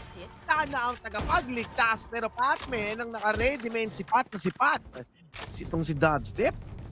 Oh my goodness. Zol is catching up. Ray with last 2 rounds. Magiging equal na to. Ay, tatandaan mo yung Naos, nakahabol sila. Kahit malayo yung gap against Oasis nung nag-icebox match sila. At ngayon, number 1 problema ng Oasis to. Nahahabol na naman sila. It seems like pagdating sa Icebox, it's really hard to finish this map. Pero nga lang, Oasis, all in all, they are just crumbling down at kailangan nila manalo. If it won't work, it won't work. And Kelis, umi-enter si Kelis. At ngayon, wala siyang magawang choice. Shinakdirt sa mukha ngayon si Patman, pero pwede naman siyang mahilang ng kanyang teammates. Paiba-iba sila ngayon ng direction para sa side ng Oasis. Kailangan nila mag-call ng timeout talaga. Yes, kailangan nila mag-reset, kailangan nila pag-usapan kasi with this last 2 rounds, mapapadikit na nga yung score nila and even itong buy round nila, hindi na naging epektibo si Kelly S. And alam natin yung double wall yung pinaka nagtatrive dito sa lineup ng Oasis and losing him already. May hirapan sila mag-penetrate even further. Wala ka ring Cove, wala ka ring Cascade. Ang daming utilities who's missing out. Kaya ngayon na-stuck sila dito sa A main. I mean sa B main rather. Talagang nakita natin ngayon na for Oasis, this has been really hard. Alam nila na may isa pa, that's gonna be Zin. Ooh. Pero, di ko alam ano nangyari. Pero, nalito yung Trade na trade. 30 seconds Pero left. ang importante, nakita natin yun kahit pa paano sa Kingpin. 4BT na nga kagad ngayon. May kasama pang Seekers para lang ma-figure out. But time is ticking, guys. Dine-deny sila. Tapos yung walls mag-go down anytime pa. Alam na nga din nila kagad. Pero kailangan nila ngayon mag-business pagdating sa paglilinis. Isa na lang kagad coming from flank. Kailangan niya playtime lang ngayon si Dubstep. Will he finally get it? Kakaroon pa naman. Pero marami nag-aabot sa kanila. And finally, Javi 8K gets the 3K. 7-10, a 1-round won na by Oasis on the second half. And this is actually, ito yung pinakauna nilang panalo. Oh, after nga nung naging slump nila from that pistol round and switch up, ngayon nakakuha na sila ng panalo and a much needed win. And this time also, may gagamit na rin ng kanilang pause. Zol lang ngayon na magpapagpag dahil nga bigla na lang nagbago ang ihip ng hangin, no? Kanina. Kasi technically wala na si Kelly S pero ang ginawa nila inunti-unti ng miyembro ng Oasis, chinek nila bawat spot and yung pagtutok doon ni Marky against Kevz, nagawa niyang i-eliminate at doon nag-prompt si Zind na pwede niyang likuran if ever man na pumush na nga na malalim papunta sa B-site itong si Marky. Pero may nakaabang din naman kasing miyembro ng Oasis to go for those trades and with that being said, talagang in-overpower or bin-root force na lang nila papasok ng site, not even opting some of those utility after mag-plant. And this is just a good spot then for Zol Esports. Imagine, ang ganda na nakagad ng streak nila. They came from a 9-3. They won a lot of rounds already on the second half. If they just sustain this, this will be crazy. This will be actually good for them. Pero you can see talaga na pagdating ngayon kay Javi 8K, medyo nililimit talaga siya ngayon pagdating sa kills. Pero nga lang, looking at Patman together with the Zin talaga, this is the most important thing para sa side ng Zol. Sobrang kate nila so far. Parang nag-push kagad si Zind. Meron kagad flash. Wala nga lang makukuha pero ang mafa-flash ay sariling teammate niya. And so far naman ngayon, the patience is paying off para sa side ng Oasis. Kaso meron judge na nag-aabang. Alam na ni Zind na may tao. Uses the leer. A lot of information and utilities being burned. Patulak siya na malayo doon. Ginamit na ang Cloudburst, creating a lot of space and taking over itong A-main mula sa Oasis. Pero ang Zol, hindi pa rin sila nag-overextend. Nakatago lang si Dubstep. Nag-aantay siya kung sino ang pwedeng lumagpas sa linya habang yung mga miyembro o mga kasama niya already rotating papuntang B. At naka-patience game din naman doon si Kevz, pero mukhang isusuko na muna dahil nga nakaramdam na yata ang Zol. Sige, itakbo na natin papuntang B. Ang tahimik na masyado. Oo nga basta parang Mark katahimik lang. Pero sabi nga natin, si Mark sobrang tahimik lang. At may mga follow-ups na nga kagad. Medyo talagang mabilis ang galawan. Kaso nga yung oras. Kailangan makita yung oras. Alam na, na-call na kagad ni Mark kung saan sila pupunta. Pero nga lang bigla silang lilipat. Pero I think it won't work. Tapos yun, nakita mo, sila. Yung oras kailangan nila kunin. Pero di niya mapilit. 10 seconds, 8 seconds. May pupunta sa kanyang harapan. Wala na magagawa ngayon ng mga taga-Oasis. Dalawa na lang kagad na natitira sa kanila. Kaya kung ako sa kanila, i-save na lang nila. And that's just it. Wala na silang oras and they've just been losing all this time. Uy, ayun nga, inilaban pa with the judge. Pero, tumama naman yung pana. Tamang-tama yung sinabi mo, Riri. Pwede na lang nila i-save. Lalo pa at the moment na ginamit yung showstopper para i-deny yung plant. That's it. For how many seconds na lang yung natitira. Wala na silang magandang pwesto. Dubstep, unfortunately, hindi nga niya natapos yung trabaho nga na sorpresahin itong si Micro. Dahil nga siya yung nasa taas, so kailangan mag-corner check doon ni Dabi. Kaya hindi niya nakita yung mga nasa taas, prompting other members ng Zol na hindi ito B-hit kundi A, sabay P-hit papuntang tumakbo, lahat papunta doon.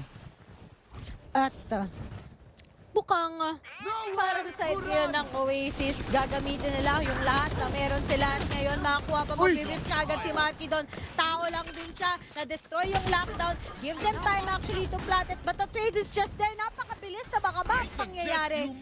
Pero nilabas ang Reconing para mag-buy ng time to get those opportunities. But the top to KFC, it's not gonna work. Top to get Sin's head. And it's all up to Patman. What an intense fight mula sa side ng Oasis. Commit kung commit. Nag-miss na doon. Pero okay lang. Nakuha niya pa rin si Dubstep. It was caught off guard. 2v1 na kay Patman ang sagot. Siya ang magdidictate ng pacing. Kung may sisilip ba sa kanya o wala. Dalawang nakatingin sa kanila. At ngayon, kailangan mag-buy ng time ni Kelly. Sinabayan kagad ngayon. It's just gonna go for that defuse. Pero nga lang, with that Bulldog, he finishes it. Dalawa na lang sa side ng Oasis. Pero Zol, sayang na yung round na yun. Malapit-lapit na sa kamay nila eh. Kumbaga, yung entrada o yung mga pag-whiff doon ni Marky medyo nag-matter. Although somehow nakakuha naman tayo ng mga early trade doon in Zind. Popping off din sa sarili niyang pwesto. Kaso si Dubstep naka-ready for those trades and giving prior information kung saan manggagaling yung susunod na, yung last member. And yung ginawa naman ni Kelly is doon cascade na may kasamang reposition. Kaya nagulat na lang pagka lagpas ng tubig. Wala nang nagawa doon si Patman. So ngayon, medyo eco buy. Sheriff and Hero naman, Hero buy pala kay dito kay Patman and an eco round para dito sa mga Zol members. O para once na mag-hit nga tayo sa match point, meron silang sapat na weapons. Pero syempre hindi sila papayag as right now, they're just fishing information. Maganda yung hawak dito ni Kakarot at saka ni Kevzi sa B-main. Medyo malalim hindi ito i-expect ng Oasis na merong malapit. Ayo, syempre talagang napakalayo talaga pagdating sa Dreams. Pero they have a lockdown. Meron naman silang Viper Speed. And this round would be a game changer sa Zol if ever they will win this. Pero ngayon sobrang heavy talaga ng defaults ng Oasis kasi alam nilang may mga flash. Alam nilang mahirap din talaga kalabanin ang mga taga-Zol when it comes to their defending. Pero ngayon, wala na, push na talaga tayo dito. Lalo na alam natin na wala ganang economy ang mga taga-Zol. But to gotta respect it, medyo masakit lang yun para kay Kakarot. Matitira talaga siya ngayon at kailangan lumayo ang mga miyembro ng Zol. And this is a good time para sa Oasis na makapasok kagad straight into the site. And Snakebite pinapahulanan sa default pero it feels like hindi doon nila ilalagay ang pwestuhan. KFZ, nakikipaglaban pa rin siya dito pero patience game ng ginagawa ngayon ng Oasis. Ang daming walls na nakaharang. Tutuman na din si Dubstep. Batman with the Vandal. Kaso makukunahan siya ngayon ni Kelly S. Dalawa na sila dito na nasa mid. They may be pushing in. Nahil na nga ng tuluyan pero savvy pa rin siya makakuha dito. And they going to take down everyone cleanly para sa side dito ng Oasis. And we are on a match point. Sa isang iglap, no? Nag-iba Ganun-ganun talaga, lang. Talagang ginanon-ganon lang eh. Pero habang ginanon-ganon nga lang din ng Osiris, let's just say na last time, nung si Dubstep yung nag-initiator, sobrang sabihin natin shaky ang Oasis. But after giving them their actual roles on what they really wanted to play, it seems like tama ang binulong sa akin na mas magiging planchado ang kanilang performance. At guys, kalaban nila Zol Magaling ang Zol. Isa sila sa mga teams na nilook forward ko ngayon. And they finally get those kills. Pero nga lang, Oasis, the experience, the way that you have a new senior in your group, ito yung nagiging kakalabasan in a better way. Yeah, exactly. And having that going back nga sa original role nila, mas nararamdaman natin yung comfortability nila by just taking those plays or fights in their own minds, in their own place. At ngayon, Spike nakita down, mo attackers naman spawn. na makakabawi pa naman sila ng bahagya dito at 2 versus 2. Si Dubstep, naku, matatimingin yata siya dito ni Micro, pero okay lang, tama naman yung pasok niya sa tube. Walang makikita sa bintana. Kailangan nila hatiin ngayon. Maganda ang pwesto ni Micro para malaman if meron bang tao. Gagamitin na rin ang drone. Kailangan i-check. At nasilip na nga siya dito. Pwede siyang pasukin ni Dubstep. And the timing is real.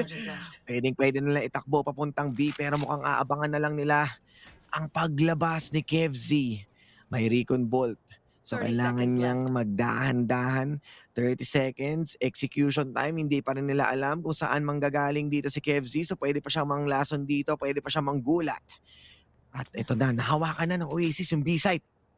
Medyo mahirap to para kay Spike Kevz. planted. No utilities available. Naku, Uy, hindi pa naku siya po. tumama with this Guardian. Alam na kagad kung saan siya magagaling. Javi right now together with Dubstep.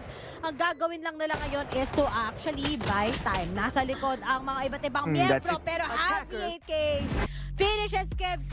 Oasis Gaming survives their icebox against one of the best teams also in PH, which is Zol Esports at 13-9. Sobrang bilis na mga pangyayari. Pero ang importante ay para sa Oasis, nakuha pa rin nila ito. Yeah, and Icebox once again, medyo may mga flashbacks lang tayo na natalo doon ng Oasis, but this time, nagawa naman nila ng tama yung homework nila after that timeout, having their own tempo. And to be honest, hindi pala sila nag-timeout. Muntik lang sila mag-timeout dahil nga sunod-sunod na yung pagkatalo nila. Pero nung nabanggit natin yun yung round na naka-recover sila and Zol took the timeout themselves. Kaso yun nga, the momentum has been riding itong side ng Oasis. Kaya definitely nakuha na nila ulit yung confidence na ipanalo yung mapang ito. Yun yung gusto ko about sa Oasis. Ang bilis talaga nila mag-adjust. And buti na lang the timings pagdating sa coach nila, pagdating sa tactical pause, that has been pretty smart. Pero sa side of Zol, quite heartbreaking talaga yung nangyari sa kanila. Nandun na nakahabol na sila from that 9 kickers, na medyo totoo pala yung 9 kickers kasi nagkulang ang Oasis on their second half. But looking at the stats, Marky is back on track. Pero nga lang, consistent sila ni Patman. Alam niyo, good decision talaga para sa Zol na kunin nila si Patman as their main duelist talaga. Yeah, and nakita rin natin na nag-explode yung dalawang duelists natin. May mga shining moments din naman si Patman, although Marky is really on the pedal to the metal dahil nga grabe yung kanya mga operator play. Naka 4K pa nga siya when it mattered most sa eco round nila after niya nga ma-save yung operator na yun, and kind of dictates even further yung kanilang momentum para makuha nga yung mga rounds ng attacking side nila. At at this point, I think it's just Oasis coming out on top ngayon with this kind of lineup as well. Good news nga kay sa pagbabalik ni Dubstep na nakita rin natin yung shift ng kanyang play ngayon, no, na siya yung naglo-lurk. So naging epektibo din yung mga paghuli niya sa mga kalaban recently. Yeah, it's just that Oasis na naman, sabi nga natin, kailangan nila pumunta sa back to their roots, back to their usual roles. And that's what exactly happened, and it turned out to be in the best with the side of Zol. Pero kung nakita nyo, first kills, nasa Grabe, Zol. no? Pero the trades ay nasaan? Nasa side ng Oasis. Kahit makuha nila yung first frag sa Zol, parati si Zing lang nakakapitas. Yung mga anchor like Javi talaga together with Dubstep, ready sila sagutin yung mga bagay-bagay na yan. So buong credits talaga nasa side ni Javi. I think he made the most out of it together with Kelly's. But the amount of support ni Dubstep together talaga with Marky on that operator din, yung nagbigay pugay sa buong team. Pero good stuff naman for Zol. I think I love how Kakarot together with Micro work together despite na sila na lang din natitira. So kahit ito ay ma-pick ng Zol Esports, nanalo pa rin ang Oasis. Yeah, and definitely yung Reyna dito ni Zind. Nagkaroon din talaga ng mga moments sa kung saan ang hirap din na i-eliminate in him getting yung mga first kills na yon. Kaya nag-i-slow down yung laro ng Oasis. And not gonna lie, na may chance pa talaga na makuha talaga ng Zol ito if they are going to convert properly yung mga first kills na yon, para madali na lang nilang maubos yung mga members ng Oasis. But Oasis know how to play from the back at sobrang experience na kasi nila in taking those sabihin na nating palugi spots dahil nga with the less of a member, nagagawa pa rin nila magkaroon ng play, yung disiplina, yung pagbasa sa sitwasyon, sila pa rin yung nangingibabaw. Tama. Ano talaga, experience is key. But let's wait and see pa. Ano pang ipapakita sa atin ng Zol. Dahil meron pa naman tayong next map. That's going to be in Ascent. A map pick ng mga taga-Oasis. But let's see paano nga ba makakahabol syempre ang Zol Esports. But right now, we're gonna go on a short break. When we come back, kita-kits tayo sa map to. Ako nga pala si Riri. Kasama ko si Osiris. And this is VCTPH.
What's up, ladies and gentlemen? It's a happy Monday at tuloy pa rin syempre ang bakbakan dito lamang sa VCTPH 2024 Stage 1. Ako nga pala si Rere. Kasama ko pa rin si Osiris. Kami pa rin syempre ang inyong mga shoutcasters para sa series na to. We have Oasis Gaming versus Zol Esports. Pero diretso na natin syempre kagad dito lamang sa ating agent selection na may kita natin na Osiris. Ayun, at alam na naman natin, Ascent is the same place with same agent pick and the same composition. Same na to eh. Kumaga, ito na yung pinaglumaan ng panahon. Kung may Oasis since day 1, ito naman yung Valorant since day 1. Ang Ascent. Dahil nga, wala naman na bago. Even with the blueprint din ng ating mga team compositions hasn't changed. Kasi expected na natin eh, na it would always has been the same strat and the same... sabi natin, wala nang gulat factor. Oo di na bago to. Magulat ako sobra kung may binago sila, di ba? Same composition. Yan na kasi guys yung ano eh. Default mo talaga sa Ascent. It has always been the same that we have. Ang mag-trim down na lang talaga who has the better execution, who has the mental fortitude to be as confident as the agent na meron sila. But let's see if this will be a clean 2-0 or talagang meron pa tayong last map. Pero sabi ko nga, this Ascent has been a double-edged sword sa side ng Oasis. It might be a hit or miss for them. Pero Zol ngayon, let's see if they'll be able to establish something sa kanilang defending. Kasi ngayon, sila ang kailangan mag-abol. Sila yung kailangan mag-double time in terms of the points in the map. Kasi ahead na Oasis, dire-diretso si Patmin nang walang nakatingin sa kanya doon. Pero okay lang dahil nga itong Zol, mas nakakabawi sila ngayon with double kill na magagaling dito kay KFZ. And Oasis, they're going to take itong ating A site. At ngayon, nako po, ang layo pa. Ibang-iba pa ngayon. Nag-ihip yan ng hangin. Umiba pa nga kagad. And right now, we only have 2 members of Oasis Gaming. Pero importante, at least the plant nila, they haven't been consistent. Pagdating sa pistols nila, medyo nakakalito yung nangyari kanina. Hindi nila tinignan ang kanilang mga kanang kamay. Nilalaro-laro lang nila ngayon. Nilabas ang paranoia. Sumakto si KFC at isa na lang kagad. Para kay Wild Oreo, mahirap na yan. Lahat nasa tapat na niya. And that's it. Napakagandang simula para sa Zol. And this time, at least sa kanila ang pistol round. Although nagsimula man sa mali with Patmin, medyo malayo yung tingin niya doon. Pero dire-diretso yung kamatayan ng mga teams pag once na pumasok sila doon sa, napitas sila around Cat. And definitely, it was Zol by just trying to take it slow. Hindi sila nagpabaya doon. Nirespeto pa rin nila yung abilidad ng Oasis. Kasi nakita nga natin from previous maps na kayang-kaya nilang manalo with just 2 members. And acknowledging that factor, ayun, sinigurado nila na this time sila ang mananalo. Upgraded guns sa kamay ng Zol. And a good half ngayon. Pagkakahati ngayon ng mga teams sa Oasis. And 2-3 ang kanilang pwestuhan ngayon. Iniwan nilang Spike. Just gaining some information. Tamang pag-iingay lang dito si Kelly S mula sa mid. Habang si Marky, masisilip niya kaya ng tamang-tama. They already saw the paranoia. Alam nila yung pwesto. May crossfire pang nakaabang. Pero si KFZ, mapapatumba nito si Wild Oreo. Pero si Marky, may mapipitas na ngaran din kagad. Batman is out there. May mga trades lang. Kumukuha lang ng paisa-isa. Nakakuha pa din kagad si Javi. May recon. Kailangan niya i-follow through. Nawawala sila sa isa't isa. He's trying to bait it out of them. May kasamang shock darts. Alam na alam niya. Pero dalawa pa ang kanyang kalaban at medyo mahirap-hirap to para sa side ni Javi. He needs to buy time. Nag-overthink siya. Pero nga lang, mayroon na pupunta sa kanyang harapan. At dalawa to, naririnig na nga natin kagad. Pero di siya nakatingin doon. At kailangan na lang niya maghintay. And that's just it. Ayun lang. Big win sa Zol. Pero medyo magastos. Yes, sa pagkakagastos doon, may 3 members down. Pero definitely a good entrance nga sana ng Oasis is just that maganda yung pagpasok ni Patmin. Dahil sobrang confident nga niya lumaban. Pagkalagpas niya doon sa smoke, knowing na this KO, meron siyang pop flash na pwede niyang gamitin para makapenetrate. And yun yung ginawa nila. na masyado sila nag-focus dito kay KevZ. Kaya naging confident yung pagpasok doon ni Patman at nalikuran nga yung numerous members ng Oasis. Ay, no, kitang-kita mo, pumasok siya doon ng walang problema. Although si Javi naman, nasulit niya yung bulldog na napulot nila from KevZ. But definitely, it was a losing round. Bonus muna tayo dito, kaso medyo may pingas sa ekonomiya ang Zol.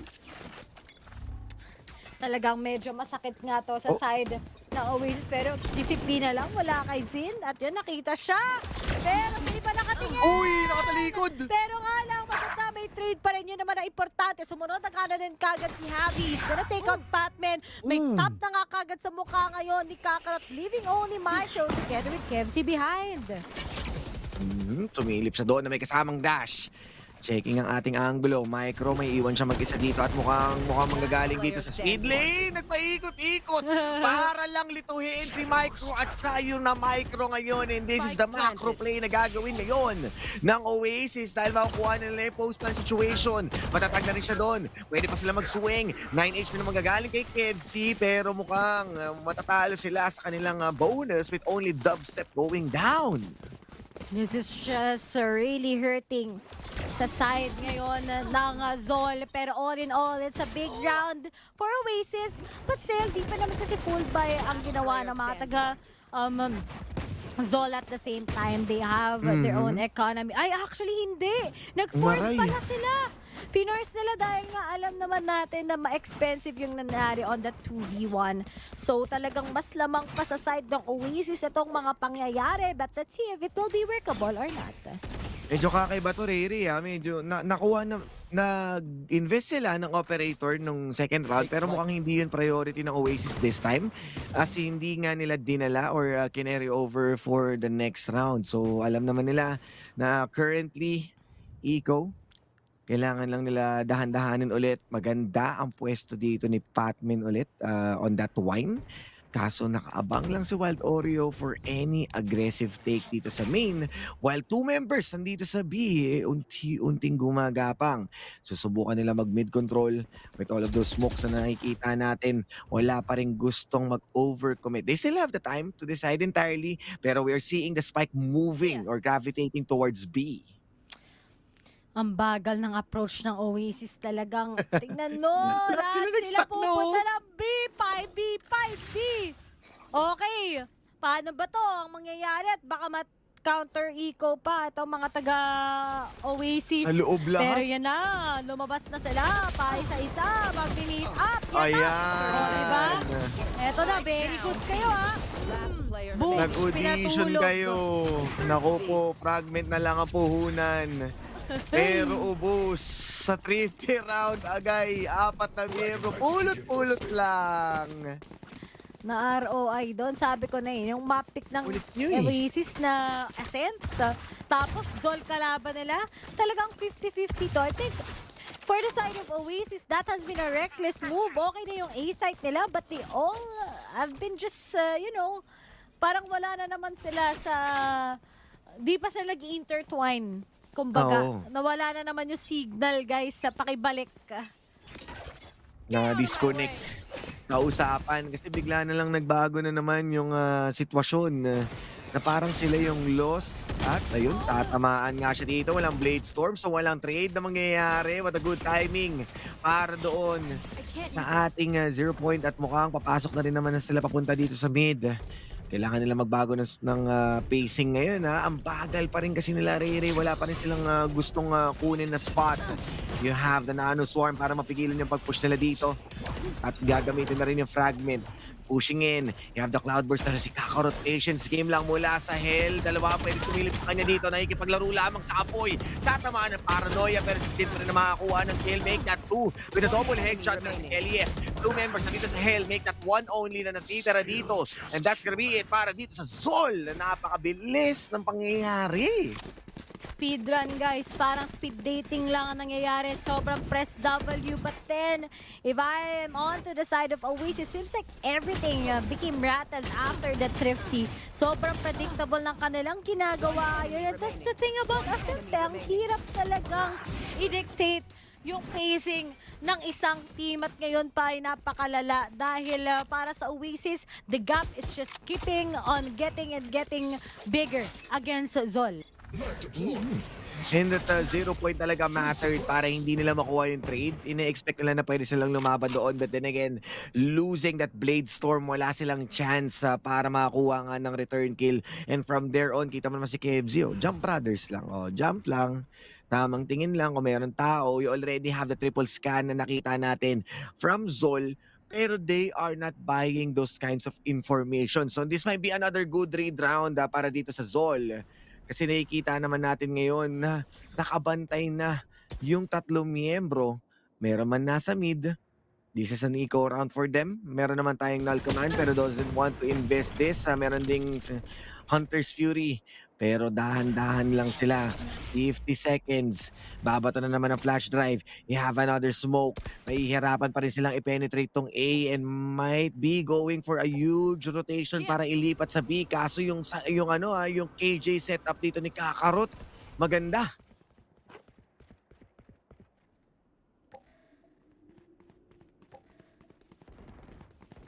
Nabasa na naman 30 yata seconds nila left. pag nagkataon. Bigla na lang silang lulusog dito. Pero na 30 seconds opting ngayon ng Zol na alam nilang B-hit na to. Kaya sila na magpapakawala ng mga bala in the save round. Isn't saving anymore any of members ng Oasis. At nilinya lang sa crosshair ng mga Zol members. And that's gonna be it for them. Kumakambak na talaga ang Zol. Ang hirap talaga ng Ascent, guys. Kung ako, sa side ng Oasis, if gusto nila maging clean to auto, they should have opted for split instead. Sobrang hirap talaga maimandohan itong Ascent because everyone knows this map. Diba? Or sana, kahit nirisk na lang nila going into bind, alam naman natin that whenever you give Zind another option, like it might be Raze, medyo talaga iba. Pero once you give Zind his Ascent, it will be really explosive sa side ng mga Zol.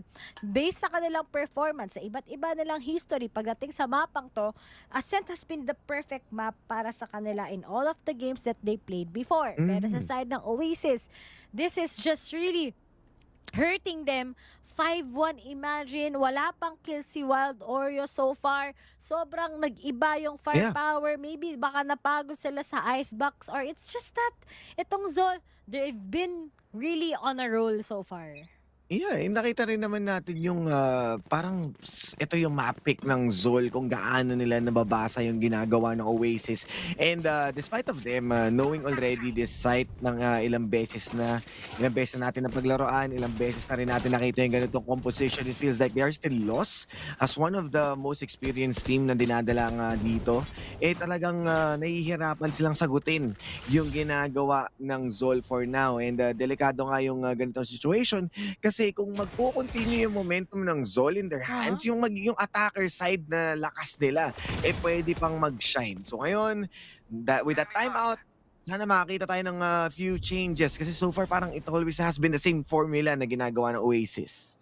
Talaga nahihirapan sila sa defaults nila kasi nga this is Ascent, guys. Sobrang laki ng control ng kalaban mo kung hindi mo kino-contest masyado. May nasama pa ngang smoke so they gotta make quick decisions now sa side ngayon ng Oasis. Finally, Zind gets the remark. Dito sila ata magpupunta. May may-reveal ba? Wala. Pero alam nila na may punish through them sa smoke.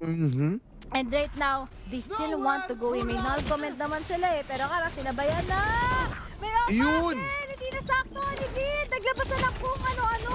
Kamuntikan na, pero lahat sila nagdingkan sa isa't isa. Pero spray down ni Kevzi, it's gonna favor them. Low at HP si Kevzi at ngayon masya-shock dart sa mukha na kay Patman ang ihip ng hangin. Meron na nga suppressor na nakikita pero Patman still got the kill cash. Low at HP na siya. All up for Kelly S. 1v1 sila ngayon ni Micro at kailangan na niya tumakbo. Kailangan na nga rin niya mag-overthink ngayon. Sinusubukan niyang i-bait with only 18 seconds at naabutan pa siya ni Micro. Dahil nga nag-overthink siya na baka i-push siya pero tamang-tama lang naman yung timing dito. Nasa heaven ngayon si Micro. Kelly S, tama ang kanyang tinititigan dito. Nasa generator siya dahil pareha sila nag-overthink. Hindi nila alam kung saan manggagaling ang magkabilang side. Gumamit na sila ng sarili nilang scan. But then Micro with the 1v1. Siya pa rin na mananalo against dito kay Kelly S. And Zol is on a roll. Grabe. Nagulat si Kelly S doon. Sasabihin niya, my bad. Kauntugan eh. Oo, nasaktuhan siya. Hindi niya nakakuha yung crosser na yun. Pero ito si Patman dapat niya tops na to But then, dapat nakuha siya ng turret, pero mukhang yung click hindi kumuha. At right now, 6-1 so far. Zol, what a good reset sa kanila. It seems like bugbog na bugbog ang Oasis sa map pick nila. Oo nga parang hindi naman ito yung ini-expect natin, not unless magkaroon ng shift into the defense at malaman ng Oasis yung mga kailangan nilang ayusin. Kasi for now, they're completely storming itong A, pero hindi nila entirely matanggal itong si KFZ. Nakakailan muna si KFZ. Tingnan mo, makakaisa pa siya dito. Ito naman si Patman na magagaling doon sa 3. Para nga surpresahin yung mga members. Ito na si Zind in the wind. Sa kanyang kamay ang mga blades, pero hindi pa rin yung tatama. Meron naman shorty dito. You have the lockdown na wala silang may pangsasagot dito.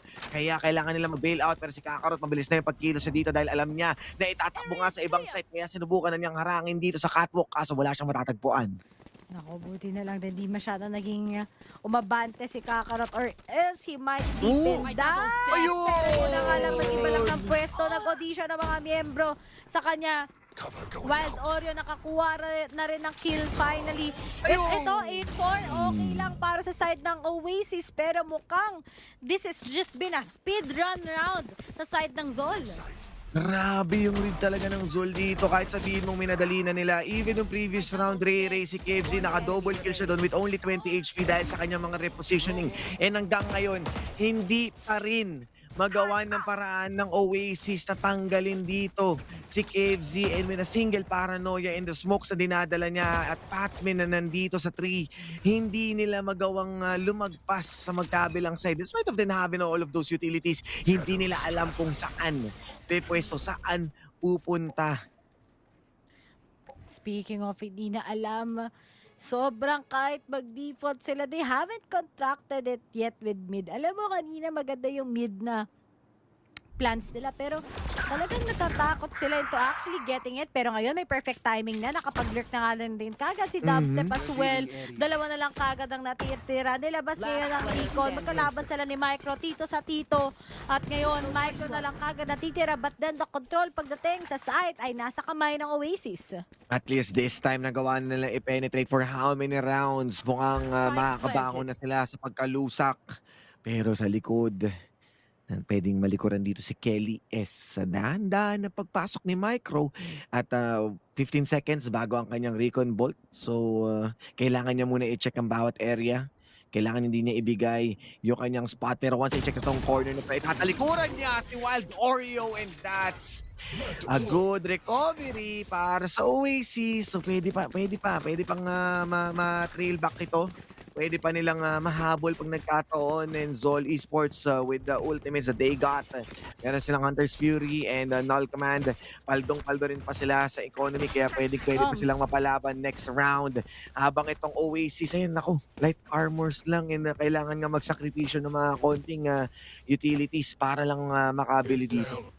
Talagang nahihirapan ng Oasis. Imagine 5-round defense against Zol is definitely something.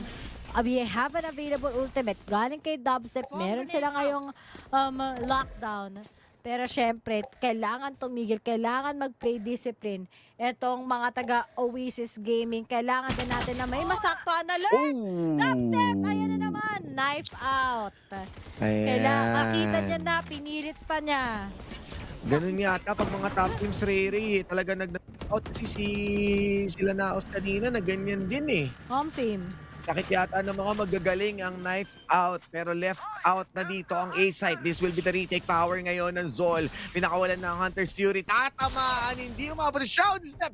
Big tattoo para kay Micro.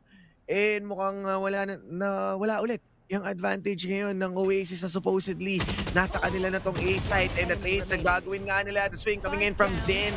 Wala dito, and Marky, mangingibabaw siya, but 3 members ang nakatingin sa kanya. Wala rin sa kanya, hindi na hawak yung spike. Tatlong nakalinya, naka-arms forward race as they are racing the bar even further with 8 rounds in their hands. Sol, rumaragasa. Walang choice ngayon ng Oasis. It's either you get that 8-4 or 9-3 or kaya pa bang bumawi sa 2-10 or else we're gonna go to the one of the maps na pwede nilang matalo. And that's gonna be in split. Pero 50-50 pa rin to Sobrang matugo talaga ang laban Talaga ngayon, dalawa na yung nakuha din kanina sa previous round. And ewan ko, ang bagal talaga ng pick up ng Oasis. Seems like the better execution ay nasa side ng Zol. Yeah, kahit sabihin mo na hawakan na nila yung site, yung post-plan situation nila, parang they're still guessing kung saan manggagaling. Parang yung tinignan nila, isipin mo dalawa yung tumingin sa main instead of isa magbantay mula sa spawn dahil nga alam naman natin yung possibility na manggaling doon yung with how many members ng Zol. Ang dami pa kumbaga yung numbers nakalalamang pa so pwede pa silang equally spread.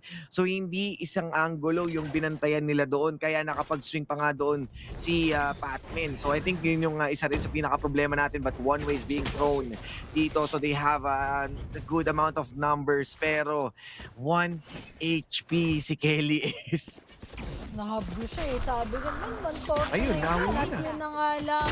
May mga trade-offs. Dubstep sumalo kay Micro. Yung knife nag-connect pa rin kay Marky. Paborito na naman ngayon.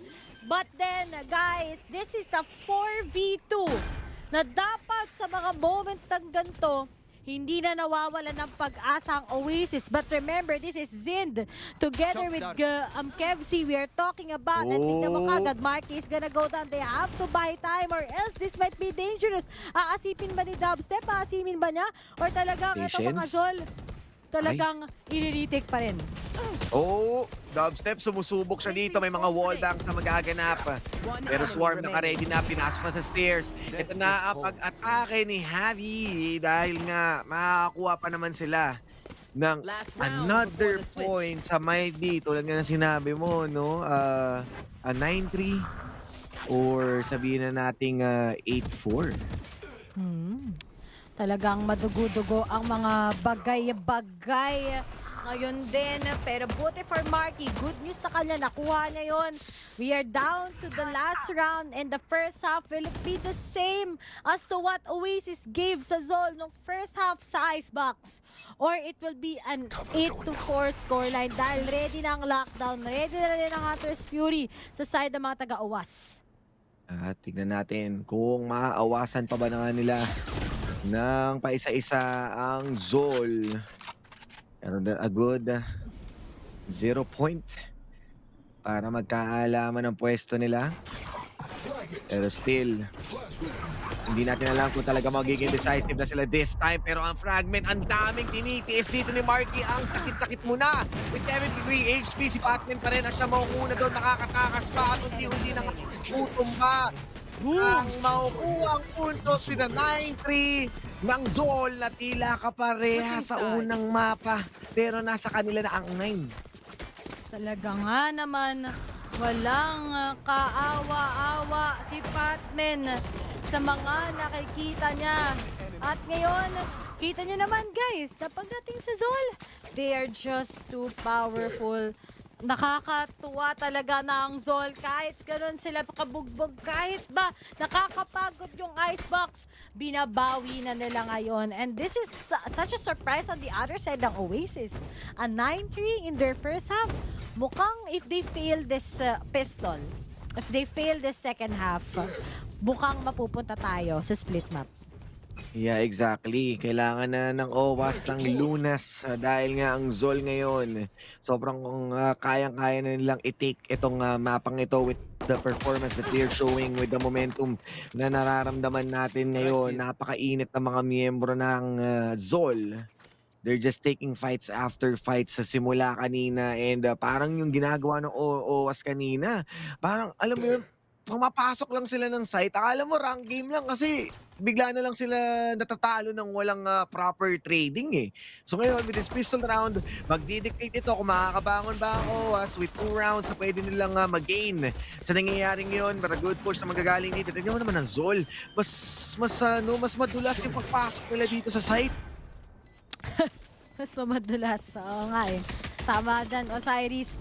Pero nga lang, pagdating sa Oasis, eto na yung chance nila. Ang Pero smooth eh, seems oh. like wala talaga. They're just being taken on by the guys of Zola of Oh, now. dire-diretso Isa-isa, dire-diretso. Wala silang magawa. Pinatigil na sila. Okay, map 3 na lang. Wala. Mukhang another round sa kamay ng Zol. Once na ma-take advantage nila itong kanilang upgraded guns. Pero Oasis, naliligaw pa rin. Kita mo yung pagpasok ng Zol na hindi nila kailangan magstay sa main. Hindi nila kailangan head-on na magpupunta sa choke point. Nanggaling sila sa 3, ginover nila yung spaces. At least naging iba yung approach nila. Hindi katulad ng Oasis na always has been na nakita natin na puro A-main, puro A. Alam mo yun, ito yung mapang pinili nila pero yung variation parang lacking eh. Parang hindi natin maramdaman na preparado sa homework itong Oasis. And right now, tignan mo, ganun lang. Makukuha na nila yung site. Alam naman natin yun, understandable dahil nga pistol lang naman ang dala ng mga tropa natin sa Oasis. Pero still, wala man na sila na-establish sa crossfire para nga masurpresa at kailangan lang nila magdikit-dikit. Ayaw na lang siguro nila magbigay ng extra perahan para dito sa side ng Sol. Pero kita mo naman sila Patman ngayon, dire-diretso lang nila at wala nang kakapigil pa sa kanila as the last member ngayon kay Kelly S. Makakadalawang kill man sila dito pero still it's not going to be enough. Dahil expector lang yun. Oo. Wala na talagang pag-asa para sa Oasis. Dalawa na lang before Zol can take this. And remember, this is Oasis. I still find it questionable na pinili nila yung Ascent. Talagang hanggang ngayon, nung nakita ko pa lang yung map Beatles, alam ko na ay mapupunta to sa map 3 nga. Kitang-kita nyo naman. It has been a big problem from the side of Oasis since then. At ang tanong, makakahabol nga ba sila? Or hindi, imagine, the kills has just been silent so far. Oo. Mong bitin na bitin, kulang na kulang. At ngayon, Zol na ang bahala na dalhin ito sa match point. Once na ma-raid nila ito ng tama. Ito yung mabilis, yung medyo snappy na galawan na ine-expect nga natin. Kaso after nila mag-ingay one after another, pwede sila mag-slow down. They still have the time. At mukhang mabibentahan nga ng fake out yung mga miyembro ng Oasis dahil bigla na lang nag-shift towards A. Pero pinapakiramdaman pa rin. Meron kaya magbabago. Wala namang nakuhang impormasyon yung ibang miyembro ng Oasis na kumbaga solid information na ile-let go na tong A site. Kaya they are still staying. Waiting pa rin sila for any moment. Sumisilip lang dito sa Wild Oreo habang si Kakarot unti-unting lumalakad. Papuntang B. Tamang warning shot lang. So alam nila na yung pwede pang panggalingan ng Zol. Pero nga lang, ang laki na ng advantage ng Zol ngayon. Unless may miracle run ng Oasis just to get that into an 11-11.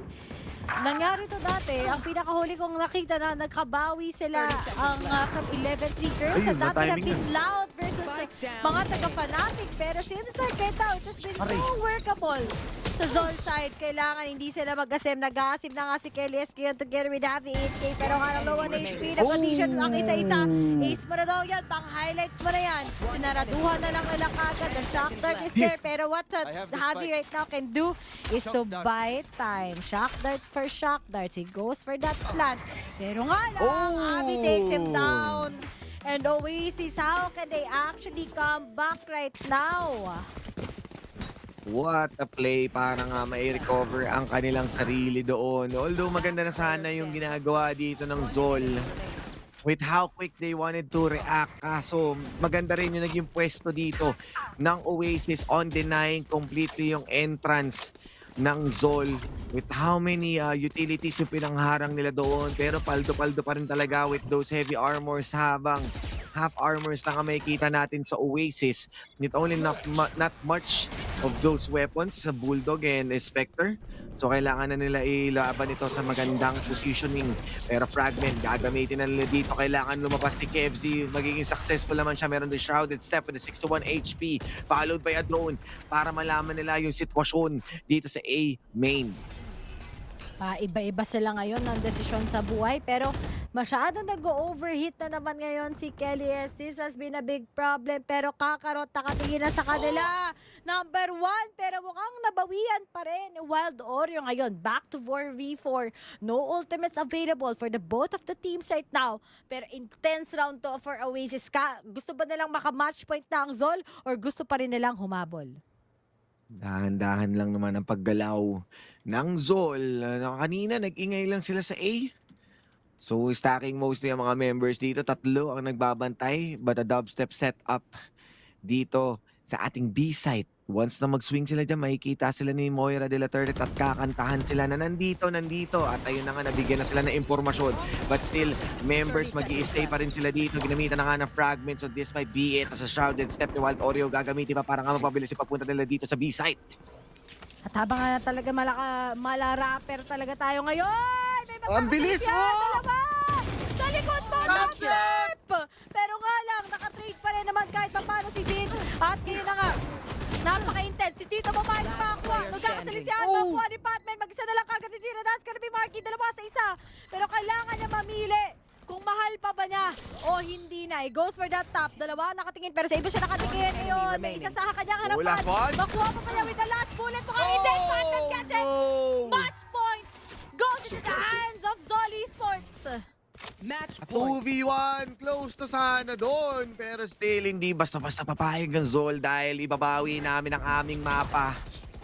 Sila na ang siyang nakakakuha ngayon. And with slowly but surely, makukuha nila to. At grabe yung pagtatago doon sa loob ng smoke with 12 HP. Hindi na siya nagpakita basta-basta. Nag-antay na lang siya ng big brain play. At ginulat na nga sila doon. All the stacks na nakita nga natin dito sa Oasis ngayon, di naman ang pepwestuhan nila kaso ang daming patagos. Zin, medyo sinisikmura, tiis pogi with that low HP. Pero null command gagamitin nila dito, may ipit mula sa likod. Itong si Javi 8K, pero dubstep mawawala na rin siya. At mukhang tutuloy-tuloy na nila ang pagragasa dito dahil skirt na nga ngayon as Javi. Heavy, hindi na rin kakayanin pa. As Oasis members, they are trying to recover with Wild Oreo with that stinger. Pero makakuha naman dito ng Vandal si Marky. Last one member, si Micro. Mababago niya pa kaya ito. Nakapagtago naman siya sa loob ng smoke. Pero asan ang panggagalingan nila dahil dan sa structure na yan. Pwedeng nga magpakita dito.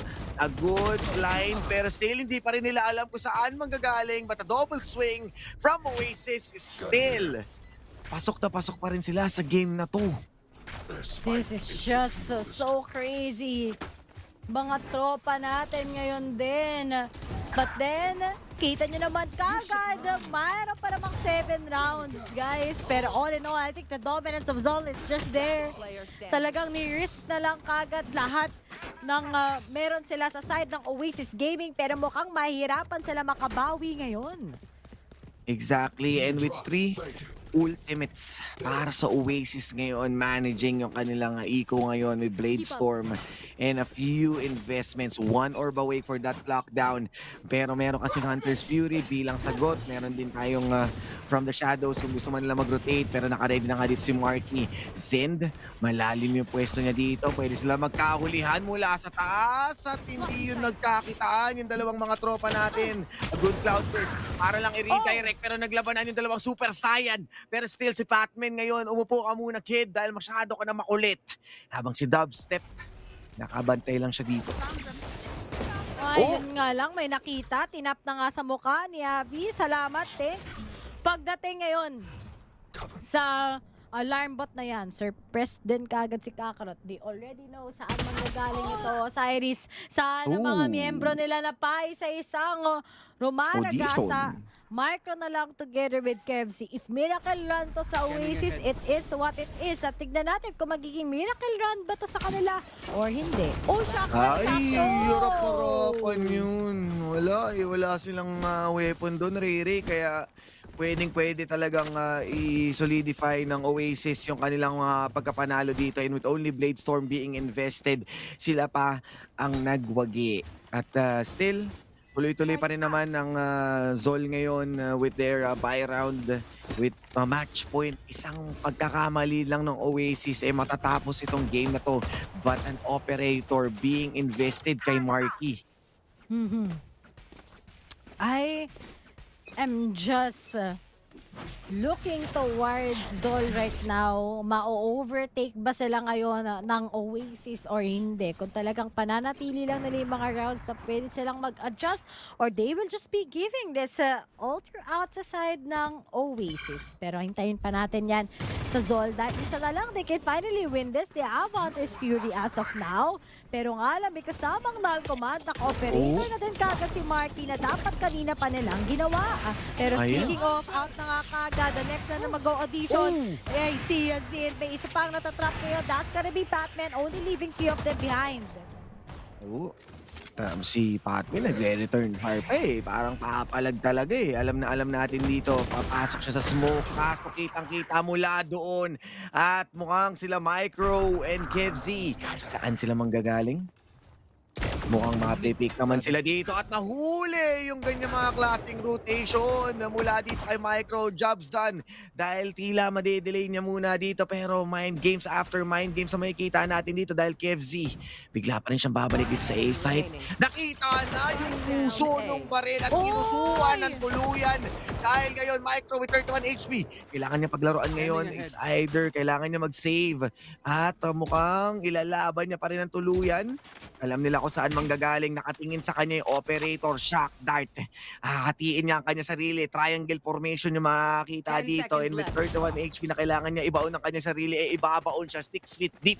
Ngayon, i-dubstep dahil 7 score. Ang Oasis might be the miracle run na hinahanap natin, Ray.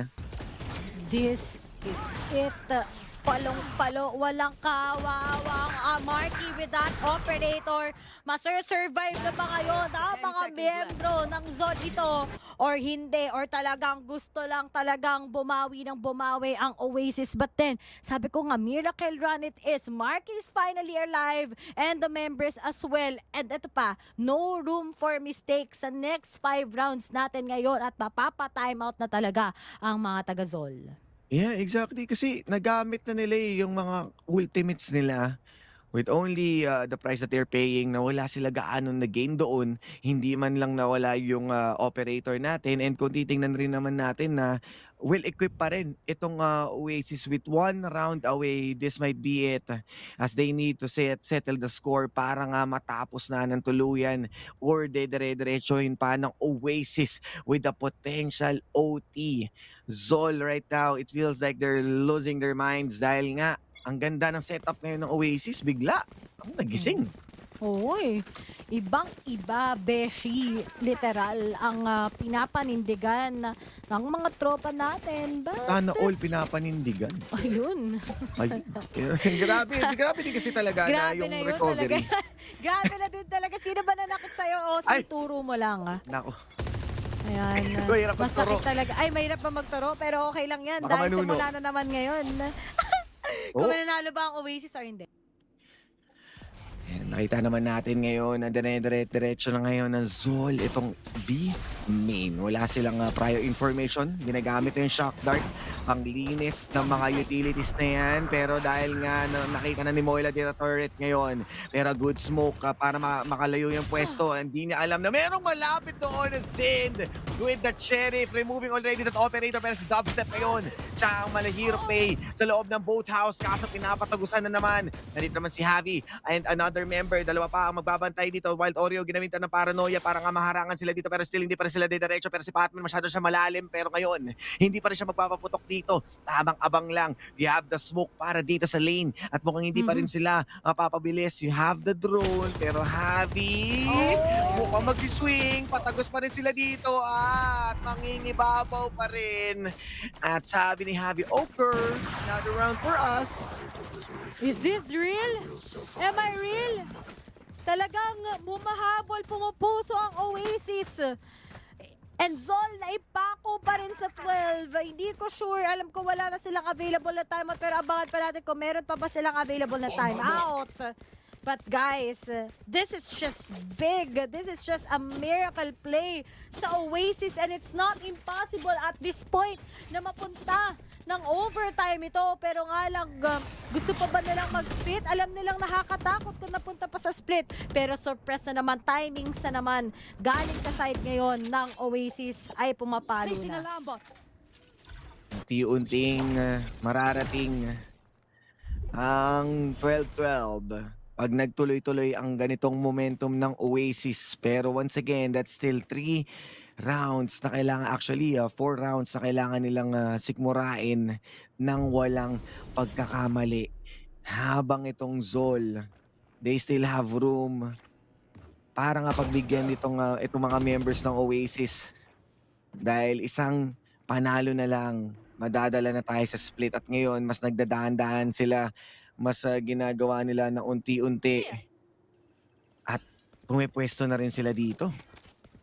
Oops, ingat lang para kay Dubstep. May lockdown naman siya. Kumuha ng surprise. Pinuhunanan din kagad si Marky. Hindi tatama. Pero nga lang, sinabayan kagad kayo ng Hunter's Fury. May iba-ibang member na nawawala. Pero nga lang, Marco, habang may pinag-iinit at nailanan lang siya. Wala ibang mga membro kayo sa mga Zol ay naiiba na ang tadhana. KFC na lang kagad natitira. Pero finally, Marky will finish him. And Oasis on their defense is just too strong. Nasa momentum na din sila. Unstoppable na din sila. Yan na nga ba yung sinasabi natin eh. Yung operator talaga ni Marky. Hindi nila nakuha to nung kanina. Dahil nga sobrang tagilid yung economy nila. Pero dito sa investment na to, bigla na lang nagbago yung sitwasyon. Bigla na lang sila na yung naging ahead. Sila na yung dumedere-derecho. Batman with 1 orb away, Kakarot with 1 orb away as well. Ultimates na pwede nilang i-invest dito once na mapunta sila sa buy round. Pero yung mid, nakukita mula sa taas. So hindi tatamaan. Alam nila, re-raidin na nila tong mid. Sabay-sabay na silang papasok. Talagang kakaiba. Pero dahan-dahan pa rin ngayon 4v4 pa rin to. Pwedeng mangyari ang lahat ng mga bagay-bagay na kailangan gamitan ng Zol at this point. Pero here it is. Alam na nila kung nasaan ang iba't ibang miyembro ngayon ng Oasis as Zol tries to finish this or is nakakapagod to para sa kanila.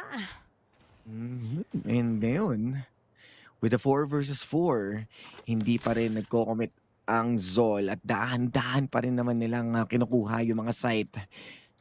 As still, they are not giving a lot of information yung panggagalingan nila. Pero mukhang maganda yung pwesto ngayon ng operator dahil si Marky naka-ready.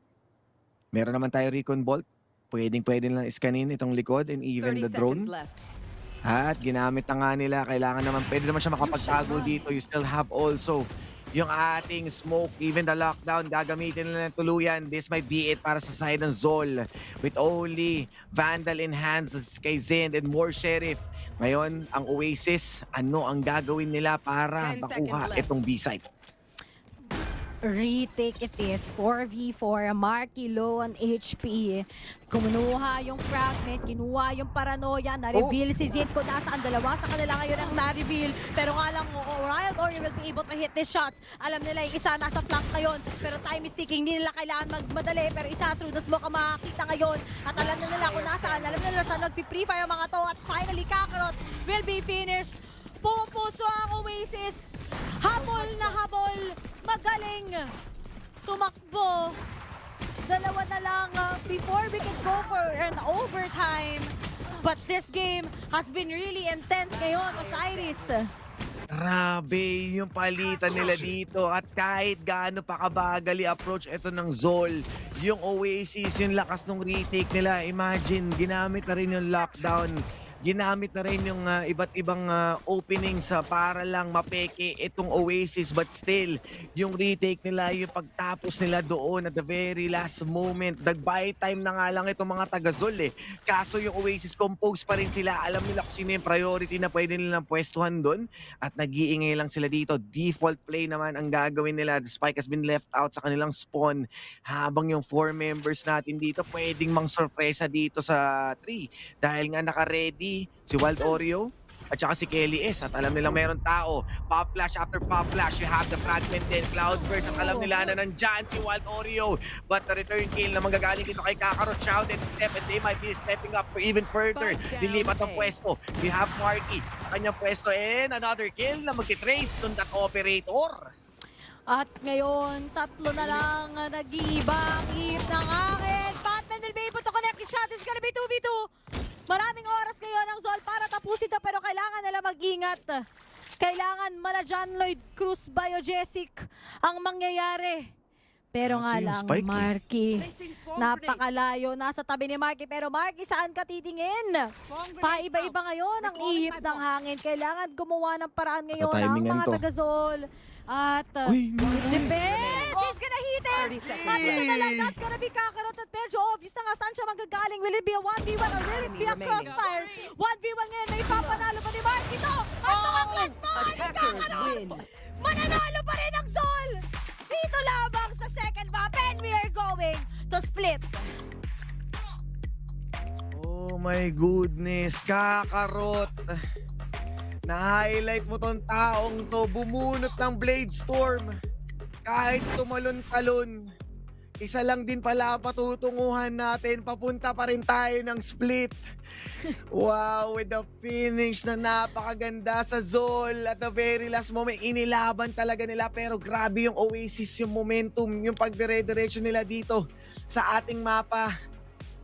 Akala natin mag-overtime pa, pero that's gonna be it para dito sa Zol na nagawa nila ng tama yung huling round na yun.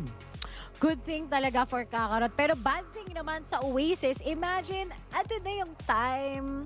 Wala naman sa kanila yung spike. Hindi nila kailangan mag-asim on those little things. Looks like doon sila nagkamali. Doon na nangyari yung mga moments na nandun na lahat eh. Yeah, nag-overheat. Asyado silang naging maasim. Pero all in all, we're gonna go into split. Mainit na laban between the teams pero there can only be one.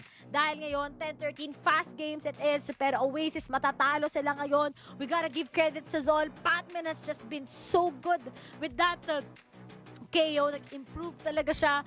But the rounds, the impact, si Micro talaga, si Kevsi together with Kakarot, they were the ones who worked together para manalo sila against Oasis. Yeah, yung mga moments na itong tatlong to nagsama-sama, yung mga plays nila, even Micro just hunting every members ng Oasis sa kanyang Hunter's Fury, napakadali na lang nilang pasukin.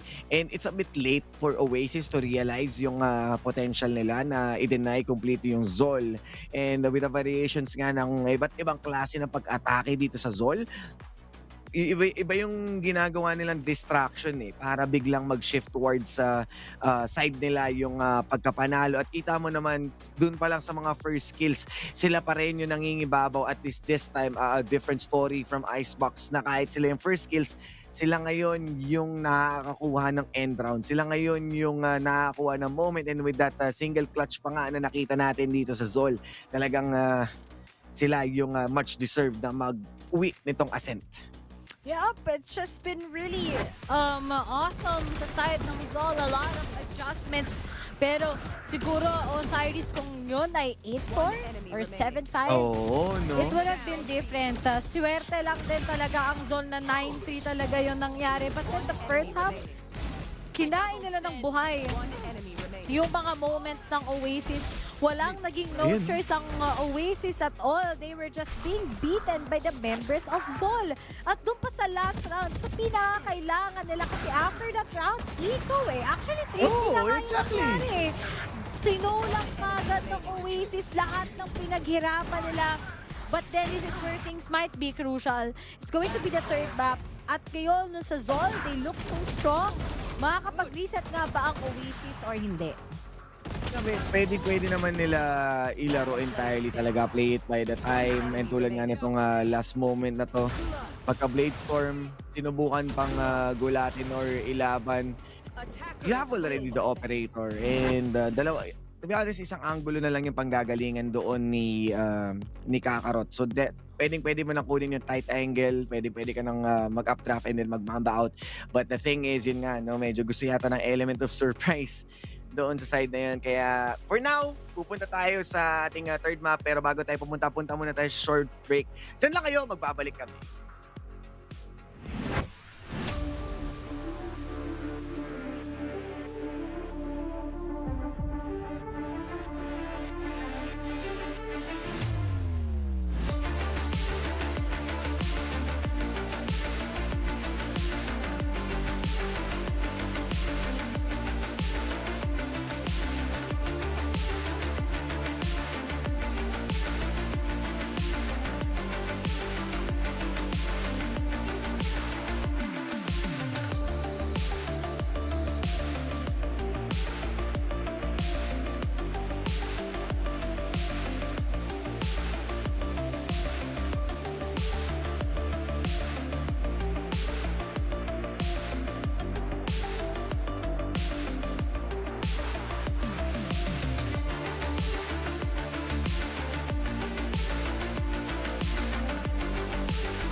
Ikatlong mapa tayo dito mga tropa kung saan maantabayan na natin ang huling laban sa pagitan ng Zol Esports laban sa Oasis Gaming. Muntik na mag-overtime kanina kaso the time is over para sa kanila. Syempre guys, alam naman natin na pagdating sa mga taga Oasis, it has been a crazy ride for them only to be stopped at 10. Medyo talagang nandun yung efforts pero nawala. But right now, going into split, this is where things might be different. Alam naman natin na split map, parehas naman talagang magaling ang teams na yan. But going to the agent selection, Patman on that race, most probably ang may kita natin. And then the next question is, magda-double duelist kaya? Ito mga tropa natin mula sa Oasis Gaming, will there be changes? Medyo sayang talaga. The firepower was there, but good thing for Zol na yung mga greater heights ngayon, napapunish na nila. Talagang nasusubukan yung limits nila and I'm happy that they're able to snap out of it. Yeah, umaga iba yung nilagay nila sa table kanina. Nakita natin medyo convincing towards Oasis yung ating icebox. So parang heading into Ascent as the map pick nga na pinili ng Oasis. We're expecting na hindi gaano mahihirapan itong squad na to. But then again, Zol, pinatunayan na naman nila na kasama kami dito sa VCT, isa kami sa mga malupit na team at nagawa nga nila i-take down itong by paper, isa talaga sa pinakamalakas na team to watch out. And definitely having that one map win speaks a lot of volume kung bakit nandito ang Zol Esports. And with the play dito sa Ascent, hindi na ako magtataka kung pwede pa nilang malason at the very last moment itong Oasis. No, gagawing or kaya pwede ding ma-reverse sweep ng Zol Esports. If that's gonna happen, I'm gonna question talaga ngayon how will Oasis come back from that, diba? Pero ngayon, I am really impressed with the growth na meron yung Zol Esports. Ang dami na lang naging heartbreaks. Last time, parating sa Oasis, so nakakalaban nila usually sa semifinals at hindi sila nagwawagi. Pero finally ngayon, sa best of 3 series, ito nakikita nyo yung improvement ng roster ng isang katulad ng Zola. They had their roster back then pa, pero during off-season, grind talaga nila lahat na mga pwedeng i-grind as a team. Yeah, and nakita rin natin yung difference nun talagang way back then. Sobrang nakita natin yung progression ng lakas ngayon ng Zol na dati talagang nasa around tier 2 lang sila, mga ganong pwestuhan and tournaments, so one after another. Then bigla na lang umabot nga sila, nag-qualify nga sila for VCT at ngayon pinapatunayan nga nila na kaya nila makipagsabayan sa team at not just an ordinary team dito mismo sa harap ng Oasis. And split one of the maps na sabihin na nating tricky din in terms of your approach. So kung meron mga secret weapon itong Zol, ito na yung oras para ilabas nila to completely take over itong series natin. I'm excited, you know. Alam naman natin na Zol has always been a team na very momentum-based. If they get the momentum, finish out nila, but they got to be careful because of course we are talking about the guys syempre from Oasis Gaming. The experience, may kalamangan sila kahit papano, but the more that Zol gains experience, the more that you can really see that they will finally get that goal na kinakailangan nila, diba? Talagang nakakakutuwa na dito lamang sa VCTPH 2024, wala nang team dito na sasabi mong sobrang lakas. Lahat pantay-pantay, lahat ginugulat tayo, pero papunta na tayo syempre sa ating agent selection. Will there be any changes right now? Or mananatili pa rin buhay at pumupuso ang mga taga Zol Esports? Mukhang tuloy lang ang pagpuso nila dito dahil nga tulad ng sinabi mo, Raze ang makikita natin. Double duelist nga ang makikita natin sa Zol with that Jet and having both sides naman on that Cypher. Oh, talagang interesting to. Parehas ng muntikan ng mawala, except syempre ang mga tropa natin ng Oasis, they're gonna go with that double controller. Very Korean comp yung meron sila, only focusing on that raise for Kelly's, and this is a good pickup actually. I'm just worried what Marky will do, but technically kapag duelist ka talaga, ang pinaka-best mong option is to go for that Omen instead when you want to be a controller. While for Zol naman, Patman will be your talented man pagdating sa isang katulad ng Raze at kasama niya si Zin. So this might favor Zol Esports. We gotta see how Marky will perform on that Omen. Kasi ngayon na nasa momentum ang Zol. Ngayon na napakalakas nila. Is it going to be a reverse sweep or masistil na naman ng Oasis Gaming ang glory nila? Because they always lose the second map. Nung ano din kasi, yung nakita nga natin na momentum-based itong dalawang to, na pagka na-take over talaga nila yung isang half, definitely diretso nila. And on the flip side, nagawa nga rin yun ng Oasis, kaso it's a bit too late. So kung ngayon, kung sino mag-set ang tempo, pwede nga nila kunin it with a double duelist setup na meron kang kasamang Paranoia and Flash mula dito kay Sky, and even yung kanyang other utilities, pwede nga nilang ma-edge out itong nasa kabilang side. So definitely, I'm expecting na magiging close ulit itong laban na to. Pero Zol, hindi na ako magugulat if matapos nga nila itong map na to in their hands dahil currently talagang sila yung mainit in terms of winning yung ating previous map. Are actually really right about that Osiris. Talagang dito lamang alam mo na na Zol, they're quite confident at attacking na naman ng Oasis. If 9-3 to or one-sided na naman, this might be bad. Although may mga konting punterya lang, hinahanap saan yung mga wires ngayon, nakakobera, hindi nila mapapansin si Kakarot, pero mukhang napansin na kagad ni Wild Oreo after getting that top work. Ayun, at least nawala na yung Cypher dito, so less of a problem na babantayan nila. Pero si Patman, naku, malayo yung tingin niya pero okay lang. Pagkalingon kay Dubstep, akin ka. Pero tamang pwesto lang muna dito sa smoke. Tamang swing lang din. Dalawa naman sila nagbabantay dito. You still have the classic. The right click ng classic natin dito. Paranoia being used para lang hindi ma-fend off yung possible push ng Oasis dito. Pero KevZ tutumba pa rin siya with only last two numbers in hand sa kamay ng Oasis. Marky, papasukin siya dito. Patman, makakatama naman ang kanyang ghost habang sila Kelly S. Kailangan nila labantayan to. They still have the snake bite. Mapapatumba nga nila isang miyembro pero the trade na manggagaling dito kay Heavy will be the first point ng Oasis. Ooh. Oasis winning their pistols? Wow! Wow! Bago yan. Totoo ba to?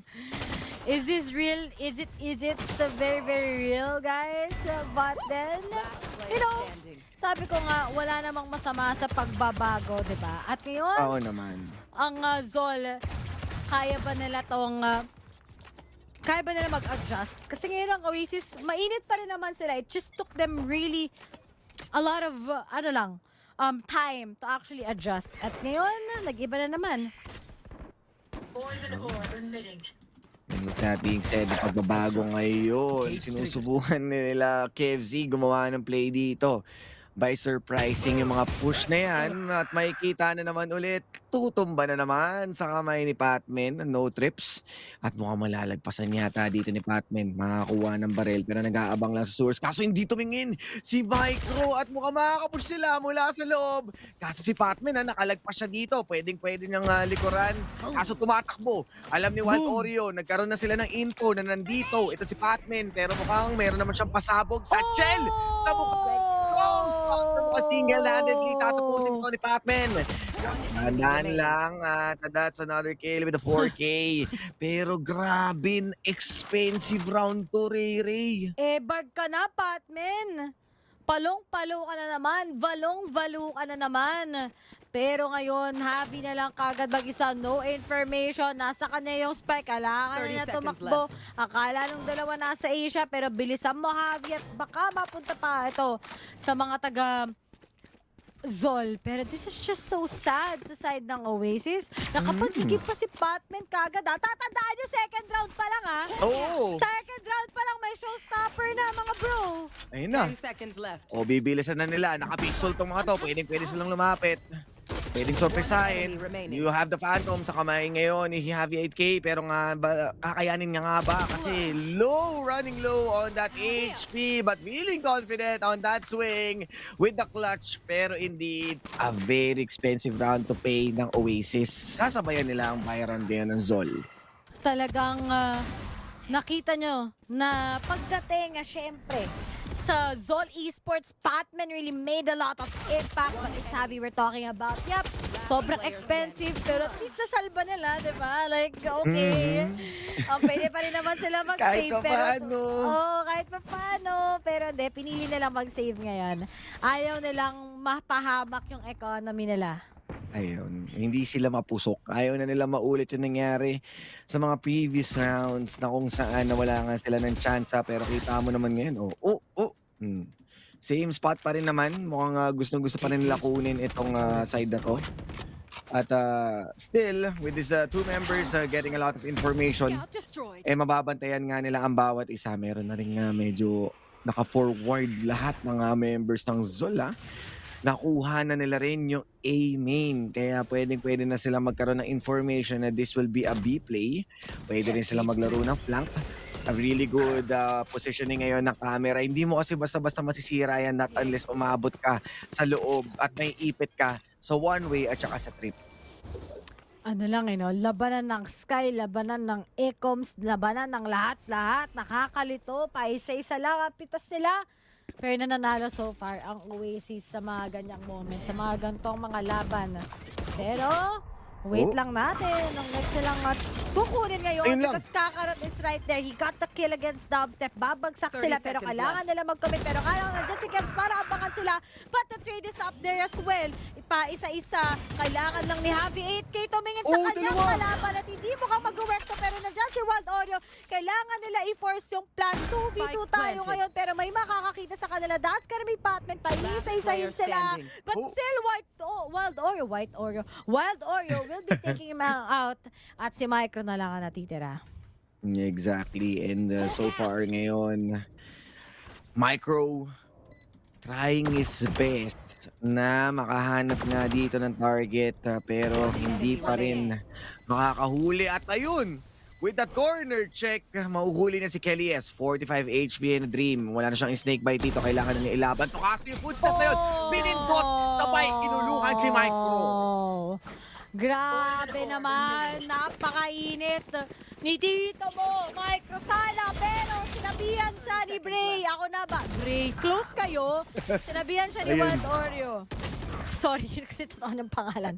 Na talagang... first name basis. First name basis kami dito guys Kasi, no? Pero anyway, ayan na naman, nagpa-practice ngayon ang mga taga-Sol, but it has been an explosive map for the side of Oasis. And so far, yung ginagawa dito ng Oasis nag-work and nasa kanila yung tempo. Kaya ngayon, losing that buy round means mas may iarit itong Oasis at save round ito para sa Zol. Pero alam naman natin na may mga thrifty round na ipapanalo ang Zol Esports. Kaya hindi pa rin natin dapat maliitin. Dahil anytime, pwede nga sila manggulat. And so far naman ngayon, same site ang kanilang i-storm up front itong B. At dire-direction na nga ang pagpasok ngayon. Kaso Kakarot na naman. Kukurot na naman ng isang miyembro. Habang unti-unting tumutumba din naman itong mga taga-Zol with 2 members down already. You have the plant na manggagaling dito sa Oasis. Kaso teka lang, umaamba lang ng pindot. At totoo na this time. Yun, talagang mukhang totoo na kagad. Pero 4-3, alam na din kagad kung nasaan si Patman. Pero Patman the GOAT. May makuha ba siyang killer? Wala, pero maraming nakatingin sa kanya ngayon at naka-crossfire pa nga. At ngayon, Javi 8K will be able to take him down. KFC na lang kagad natitirin. Tapos, 4-0 goes into the hands of Oasis. Ito na ba ang totoong Oasis o patikim lamang ulit ito? Dahil baka nga itong Zol anytime pwede na naman mag-pop off at mag-come from behind if ever na maging pabayaan na naman ang Oasis. Pero sa nakikita natin ngayon, masyadong textbook play yung ginagawa nila at hindi sila nag-give ng mga advantage. Kinakaya nila ngayon yung ginagawa ng Zol at it was really a good read. Although may mga moments naman itong Zol na ginugulat pa rin tayo. Paano muna yung gulat, Osiris? Ay, yung hindi ako nakapagpakuko kaya walang kukong kasama. Pero paano yung gulat, man? May sound effects naman pala yung ako. Grabe na yung sound effects na yan. Okay, pero ito na nga. Hanggang ang ang flash ni ganti. Micro. Abot hanggang langit. Kita mo na si Papa J. Pero 4-0. Oh my goodness. Magandang round to para pumush. At sa iba kayo nakatingin, dubstep na lang kagad ang natitira. Spray transfer hindi gumana doon. At nagpaparinig. Sound cues lang kasi kailangan nga nila pulutin yung spike eh. Magkakapang-abot kaya sila dito, susubukang silipin pero wala kasing ideya si Dubstep na andun yung spike eh. Or rather, bigay naman sa kanya but Patman is already there and medyo kakaiba yung naging push na yun. Rhea parang super uber confident na ilaban yung spot na yan. At ngayon gulat siguro sila, parati kayong aggressive at tatapatan din namin kayo ng pagiging aggressive. Why not? Coconut, di ba? Oo. 4-1. Buti na lang, hindi tayo naka-5 kamote. Buti walang 6 kamote, 7 kamote. Wala dahil nabawi pa rin ng Zol ang kanilang mga sarili. Sobrang init ng laban, wala akong masabi. Ay, grabe naman yung mga linyan. Mukhang kailangan na nga nila ulit i-assess yung kanilang mga desisyon sa buhay. Dahil ngayon, Patmin, ba't ganun? Nag-iingay eh. Nagbibigay na naman ng mga impormasyon na para pang bait. Pero alam naman na natin na ilang beses na pinapasok si Dubstep. Kaya ngayon, camera play lang. Tamang instax lang dito. Tamang abang-abang lang kung sinong tao. Pero may nakarinig ba? Mukhang may nakarinig yata. Mukhang biglang babalik. Maglalakad na pabalik si Zind. At ayun, mukhang natag na rin siya. So, gagamitin na ang mga pechay. Talagang papasok na. Hello na. But, kita mo naman na rin. Ang sakit nun, men. Pero, wait lang tayo. Dahil 3v4v3 pa at mukhang naging 3v3 pa ngayon, Osiris. Showstopper kasi na may kasamang pilay yun eh. Pero ayun na naman si Kuya Dubstep. Mukhang lagi siyang nahuhuli ngayon. But Javi, you have the neural theft. They got the prior information. Meron pang ikalawang tick at mukhang si Kakarot. Hindi na niya ilalaban ito. Shrouded Step si Marky. Alam naman natin kung saan ka pupunta, Cloudburst. Pero Crossfire has been established. Kaso sabay nilang ginulat ang mundo. Tumumba ang Oasis. This is just really big sa side ngayon ng Oasis. Pero kasi sila nagmamadali. Yun lang naman yung plan. Pati hiwalay na naman sila. Hindi na naman nila pinagtatagpi-tagpi ang kanika nilang mga sarili at this point, Osiris. So this just been really crazy. And yet, ang nagiging problema lang ay mga reckless moves ulit ng Oasis. And yung mga ganong klaseng okay na sana eh. Kaso ang daming ultimates that has been spent. Kaso hindi naman nila na-convert sa pagkapanalo. And we are swinging on the momentum ngayon ng Zol bigla.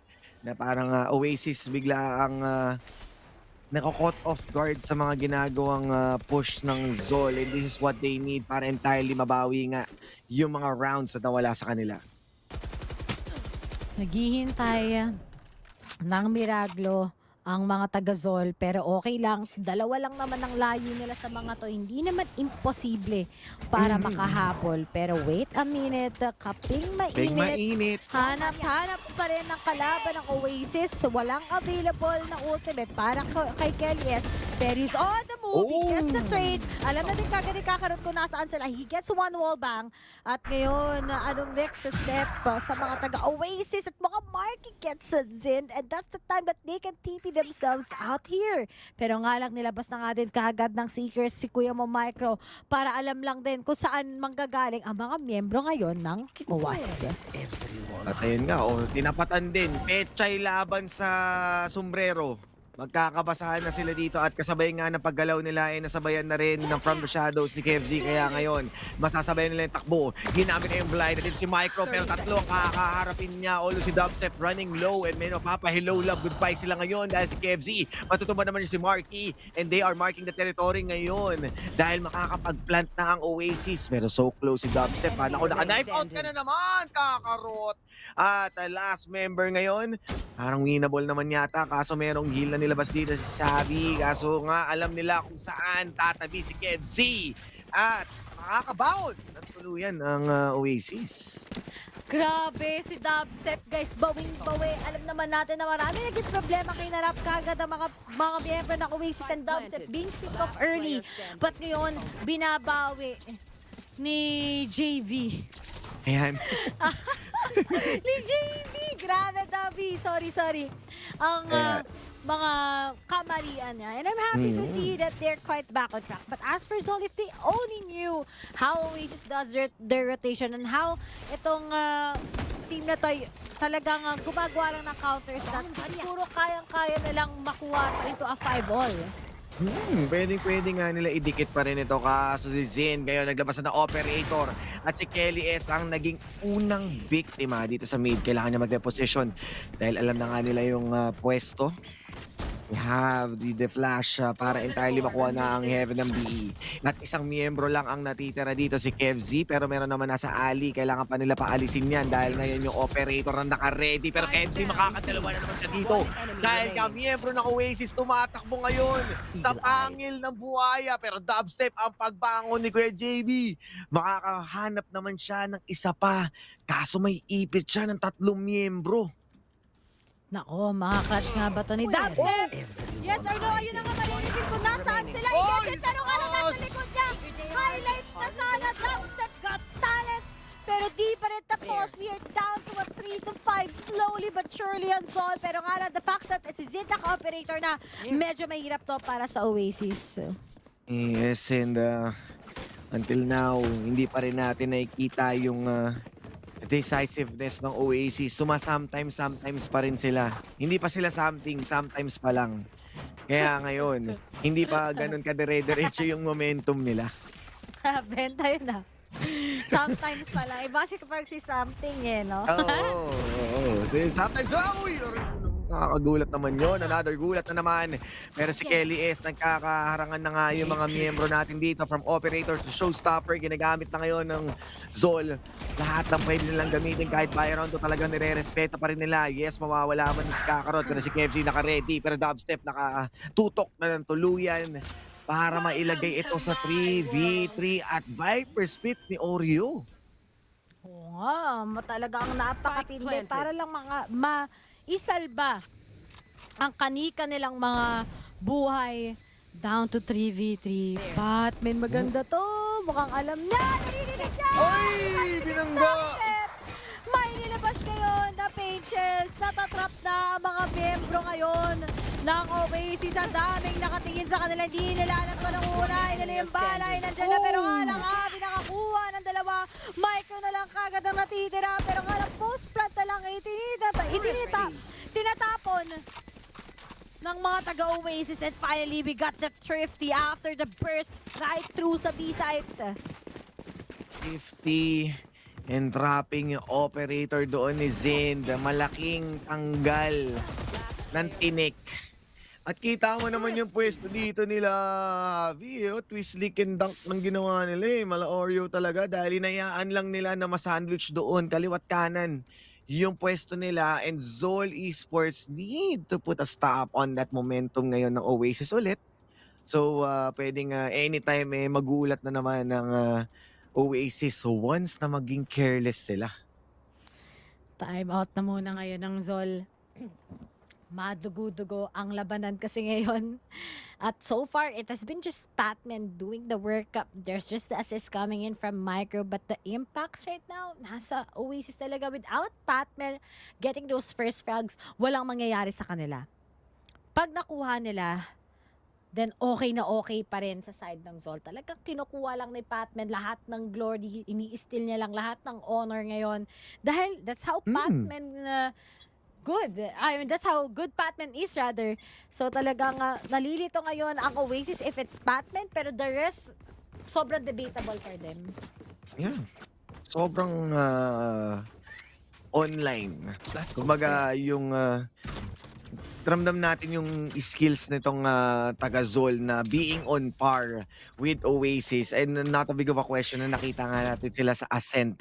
But this time, Oasis creating that gap kung bakit sila Oasis. Kung bakit sila kilalang Oasis. Kung bakit itong si Dubstep mananatiling Dubstep ngayon sa lupit ng kanya mga plays. na montage. Pero teka lang, medyo na-expose na dito. Sabi na marami yata ang tao dito. Double cyber cage ang ginawa nila. Inahabol ngayon si Dubstep. Saan siya pwesto? Magkakapang-abot sila. Alam niya yung pwesto niya. Medyo tight yung angle. Ang daming pecha yan nag-ahabol. Kaso kailangan itong bato. Malaking bagay yan na mapulot nga nila yung barrel ngayon ni Dubstep. And they are stepping outside the zone mula doon sa spawn habang nag-aabang ngayon si Wild Oreo at collateral na literal na nauubos unti-unti ang mga miyembro itong Zol Esports with the last man standing na si Kakarot. Although yes, nawala man dun si Dubstep, pero still it was a good clear dito ng Oasis para mailagay na naman ang isang punto sa kamay nila. Mainit. Mas mainit pa sa hot ngayon din. Ayun. Ang nanggagaling sa mga ports natin dyan. Pero nga lang, you can really see right now na ang Oasis, yung split nila, sabi ko nga maganda talaga yung split nila pagdating sa how they decipher it, how they have this double controller. They're one of the few teams dito lamang sa PH scene na na-utilize, na ma-maximize. Kasi kahit hindi nagpa-frag ng sobra si Marky, his setups has been good and Kelias is one of the good race players ngayon. Pero sa side naman ng Zol, si Patman lang talaga overall. Yung talagang mas nakakilala sa mapang to, pero medyo madugo para sa side ni Kelias. Pero buto na lang may paranoia na kasama. Grabing mid-TikTok sa parehas na teams. Grabe yung mga pinapakawalan nila mga utilities, pero parehas din naman sila merong heal kaya pwede sila mag-reset dito, pero dahan-dahan lang dahil nga hawak na to department ng anggulong ito. Habang yung Oasis, tila wala silang ideya, 3 miyembro ang nakaabang at wala namang sumusubok na lumagpas mula dito sa B-main at malalaman nila na nandiyan si Patman, pero clicking heads dahil nga sumabog ka agad doon si Kelly S. Habang itong si Zend paving the way, yung pag-push na dito, ginamit yung toxic screen. Habang nakaabang naman si Wild Oreo, taas-baba lang dito. Tatamaan naman ng konting decay. At the proper timing, mauhuli siya dito. Make that 2 if KFC wants to. Pero teka lang, dahil na 1-2 yung palitan nila dito. At neural theft na nga ang gagamitin to detect ngayon yung mga members. At naiiba na ang ihip ng hangin. But back to 3v3 tayo ngayon. Alam na din kagad kung nasaan sila. But they have that ultimate coming in from Marky just in case things might be different. Alam na naririnig niya! Nag-whiff siya! Tao lang din siya. At nakuha ni Dubstep yung information but he gotta stay silent. At lumipat na nga kagad ang mga miyembro ngayon. Pero nga lang, it's all up to Wild Oreo. Mag-isa na lang kagad siya pero Kakarot na sa tabi niya. Ina-try niya ngayon mag-fake pero walang nagpapakita sa kanya. He finally gets it pero nga lang may trade mula kay Micro. Bumubuhay pa rin, humihinga pa rin ang Zone Esports ngayon. Hindi sila papayag ng ganun-ganun lang ang first half. Nakita nyo yung lows nila mula map 1 and the highs in the map 2. Ngayon, kayang-kaya nilang habulin. Kayang-kaya nilang ibawi itong susunod na round na to with them. Having only a good amount of sabihin natin meron lang dito si Kakarot is a bulldog in a light armor still. Alam naman natin yung kaya niyang gawin dito. Less of an ultimate, although meron silang pechay dito na pandetect. Malaking bagay pa rin sa sobrang paglipat-lipat nga ng pwesto or the prowess of repositioning na ginagawa ng Oasis. Pero ngayon, default lang ulit sila. Ine-expect na nila yung mga aggressive plays o yung mga pang-susurpresa ngayon ng Zol. But still, they're trying their best to slow it down. Pero Kelly is tatamaan ng konting bulldog. Hinga lang, diba? Talagang nandyan pa rin naman. Pero good for Dubstep. May nakuha siya. Nilabas pa yung Seekers as well. Pero may crossfire na nangyayari ngayon. Alam na nila kung nasaan. Nagbatuhan ng mga pinches. Pare-pareho silang damage ngayon. Kakarot takes down Dubstep on his flank. Pero ano nang next step ngayon? Kailangan na lang tumakbo dahil 48 seconds na lang at nawawala-wala pa sila. Hindi nga nila alam kung saan sila papwesto at mukhang yung Metro ngayon na magdidikta is they are going for the tempo play papunta ng A at may iwan mag-isa doon si Micro if ever. Showstopper is already nandito kay Kelly S. At Shell kaso si KFC! Hindi nyo siya nagmula sa heaven at they are being sent para ibig na nga doon si Papa Jesus and the last member ngayon ay papadala mula sa kalangitan. Wild Oreo And 7-5. Pinatigil sa 7. Ayaw nilang sobrang makalamang ang Oasis dahil ngayon din sa Zol, napaka-crucial ng first 2 round. Here lamang sa ating second half, but looking at the highlights itself, sabi ko nga if ang first kill ay manggagaling sa Zol, mahihirapan ang entry ng Oasis, especially ang kumokontak talaga is usually Kelly. Yes, and right now is being shot down, but good for top step though, na sobrang nag-step up talaga siya sa play niya as of now. Yeah, kahit sabihin natin may nakuha na siyang isa kanina, naka-ready nga lang sila Kakarot on those smoke plays, and ang dali nilang nakaka-bail out once makakuha sila on that single point, kaya pwede silang mag-reposition and then take another kill or play on the momentum na maging strength in numbers.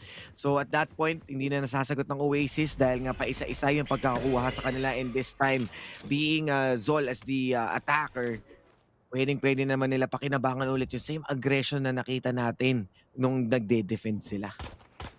At ano lang no? Tahimik lang ang mga dito. Oasis. Pero tatandaan nyo guys, may pagka-attacker sided talaga pagdating sa split map because of the changes. Pero for Batman to just die out like that, medyo crucial to para sa side ngayon ng mga taga-Zol as well. Pero may isa-isang babagsak, pero dapat hindi na let go to ngayon ni Keles. Dapat hindi na siya mag-asim. Pero nga may konting healing galing lang din na manggagaling mula sa Zol this time around. 40 seconds bago sumapit ang mabili sa execution na 3 versus 4. Nagkakahanapan pa rin dito si Kakarot, pero still malayo naman si Dubstep. So inaalam pa rin nila a possibility na pwede nga magtanim pa rin sa B, pero madami na nga nakapwesto dito sa A. At dadahan-dahanin na nila, you have the toxic screens bilang pangharang as having ngayon with 46 HP. Isang right click lang, pwede siyang matulog dito, pero maganda yung pwesto ngayon ni Micro. Susubukan niya Microhen, pwede siyang manggulat dito. Checking yung Heaven, pwede nila i-push. They can go for the opening, pero Crossfire has been established na napakaganda dito sa screens. And the paranoia being used papunta dito sa elbow, at pwede na nga sila magulat if ever na mabulag nga nila to. Kako, yung Crossfire ngayon working well sa kamay ng Zol, and that's the solution in taking down Oasis sa pistol. Diba? Sabi ko sa inyo yung pistol na to kamalasan talaga ng audition. Pinalakpakan lang ng ibon ni Micro. Sabi lang, Ibon may layang lumipad. Diba? Feeling ko lang yun yung sinabi niya kasi, uy, nag-ibon na. Kinalaya niya lahat. Wow. Talagang nakita na natin na pagdating sa split attacker-sided guys sa period. Pero syempre, hindi pa naman tapos ngayon ang mga bagay-bagay. But this is gonna go into Zol's hands if sunod-sunod. If walang magawa ang Oasis, if those traps ain't gonna work, if those moments won't be busted, magiging malalato for Zol. Sabi ko, great and huge adjustments talaga yung meron sa team na to. Yeah, and yun nga, kumbaga losing that pistol round once again, kailangan nila mag-settle ngayon with the less of the gun, with the less of the utility. Pero na nga si Savi ngayon, tatakbo sila, makikipagkabula sila dito sa Heaven. Pero maganda ang pwesto ngayon ng 4 versus 3 na mga taga-Zol. At tamang-tama yung paranoia na yun para manalify si Savi, and Dubstep will pay the price ngayon mula sa Ali, Mtila na Lando.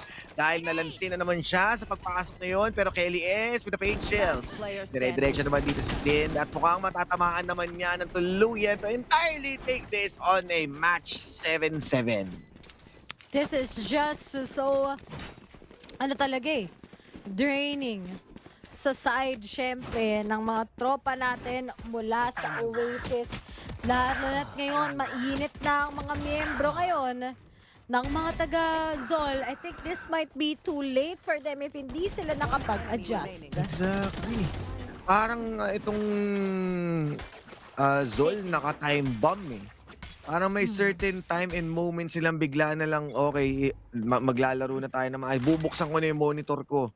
At mukhang nabuksan na nga nila dahil nga napakadali na lang nilang nag-execute dito para sa side ng Oasis. Pero kasi ito pa lang yung buy round ng Oasis, so ito pa lang yung pinakatunay talaga na gunfight equally on both sides. Actually, hindi pa nga both kasi may mga iba pa naka-Bulldog and Guardian para sa side ng Zol. So, after pa nito, saka pa lang sila bibili. Pero Eco is really swinging in the hands para din sa side ng Zol. Is pogi si Pacman. Maraming pasabog. Ang dami na niyang tinangke doon at tutumba pa rin siya sa kamay ng Phantom. Masakit talaga yan. Osiris, may next pa kagad ngayon. Pero may mga trades. 4v4 it is. Aasilin ba masyado to ng Oasis? Are they going to overpick him? Mukhang but it was worth it. Leaving only Micro, Kakarot, and Kevsi left behind.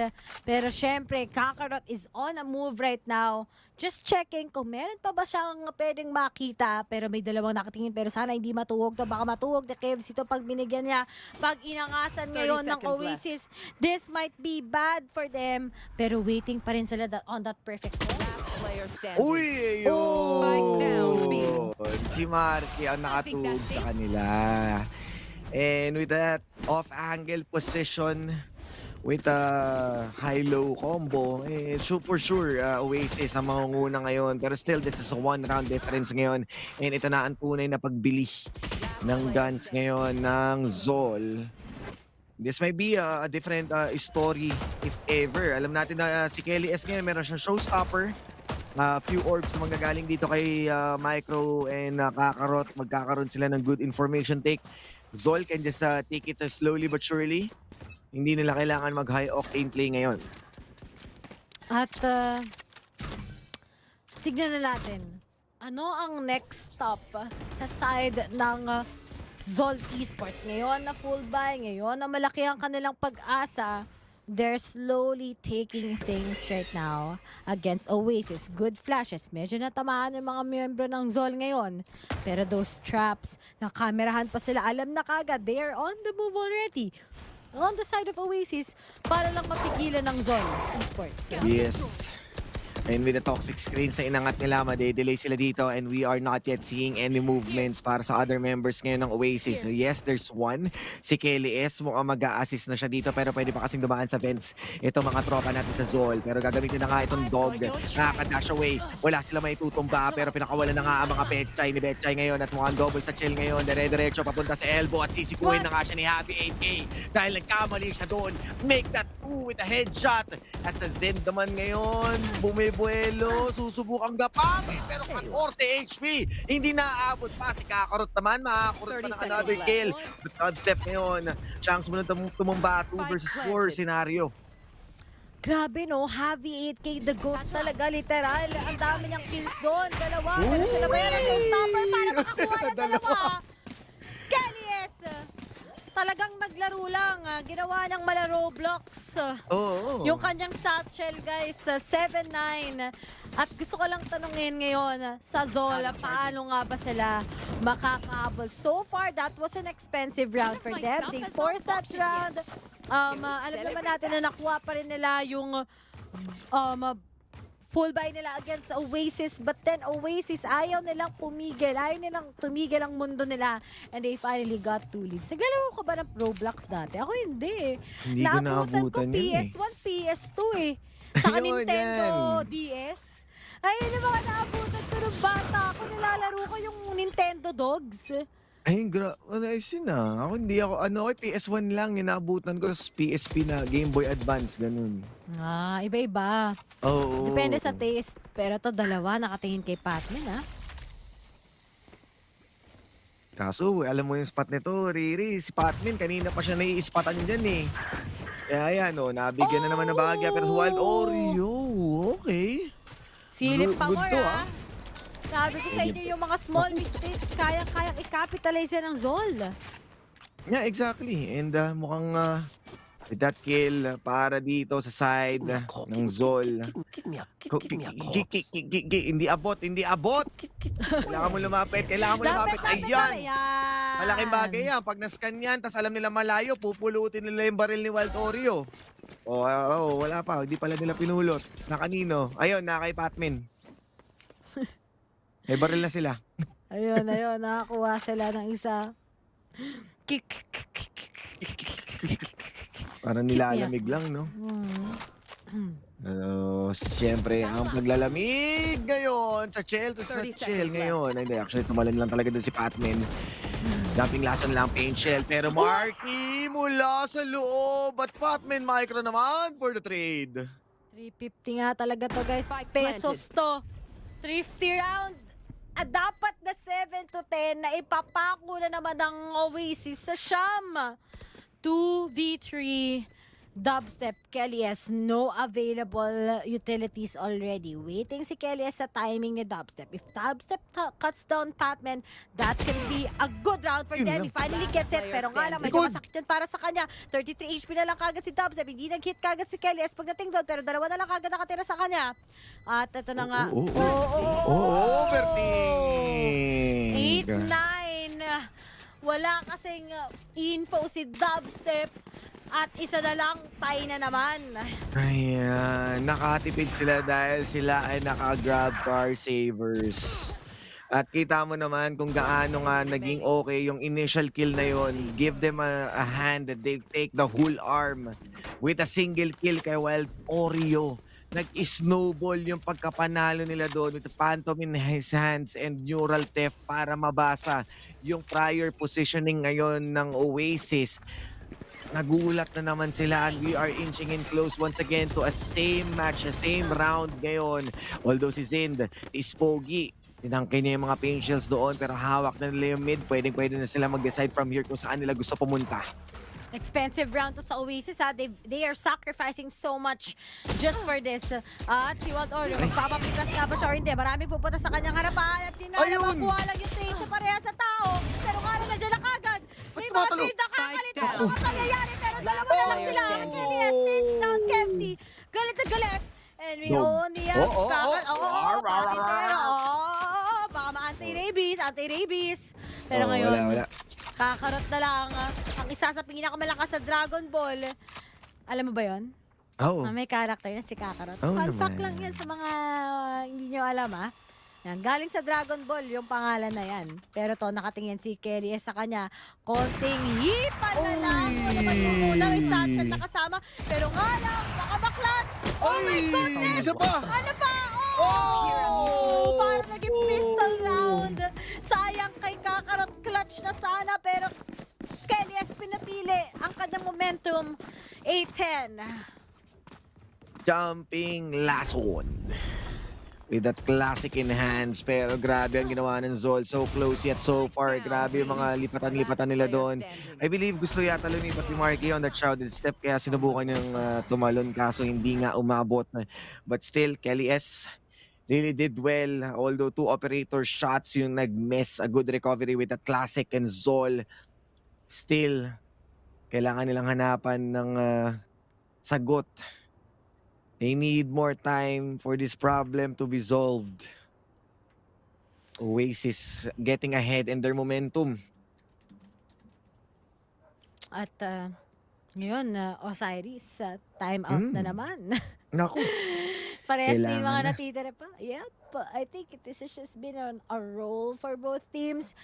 It's just gonna be expensive sa side ngayon ng Zol. High risk, high reward pay that they gotta take. May 6,250, may 6,950 ngayon si Zin tsaka si Micro. Ang tanong is, bibili ba sila at ibibigay nila kay Patman? Mukhang hindi. Half armor lang na sa, yun na nga, binigay nila. Binigay nila kay Kakarot, binigay nila kay Patman. And let's see if this will be a big impact sa Zol. Kapag ito naging 350, nagiging malaking problema to na kailangan solusyonan ng mga taga-Oasis as well. Ay, hindi tumama. Mabilis ang mga pangyayari. Actually, tumama naman, pero binti. Sa tuhod, men. Oh, so medyo iika-ika na si Patman. Oreo.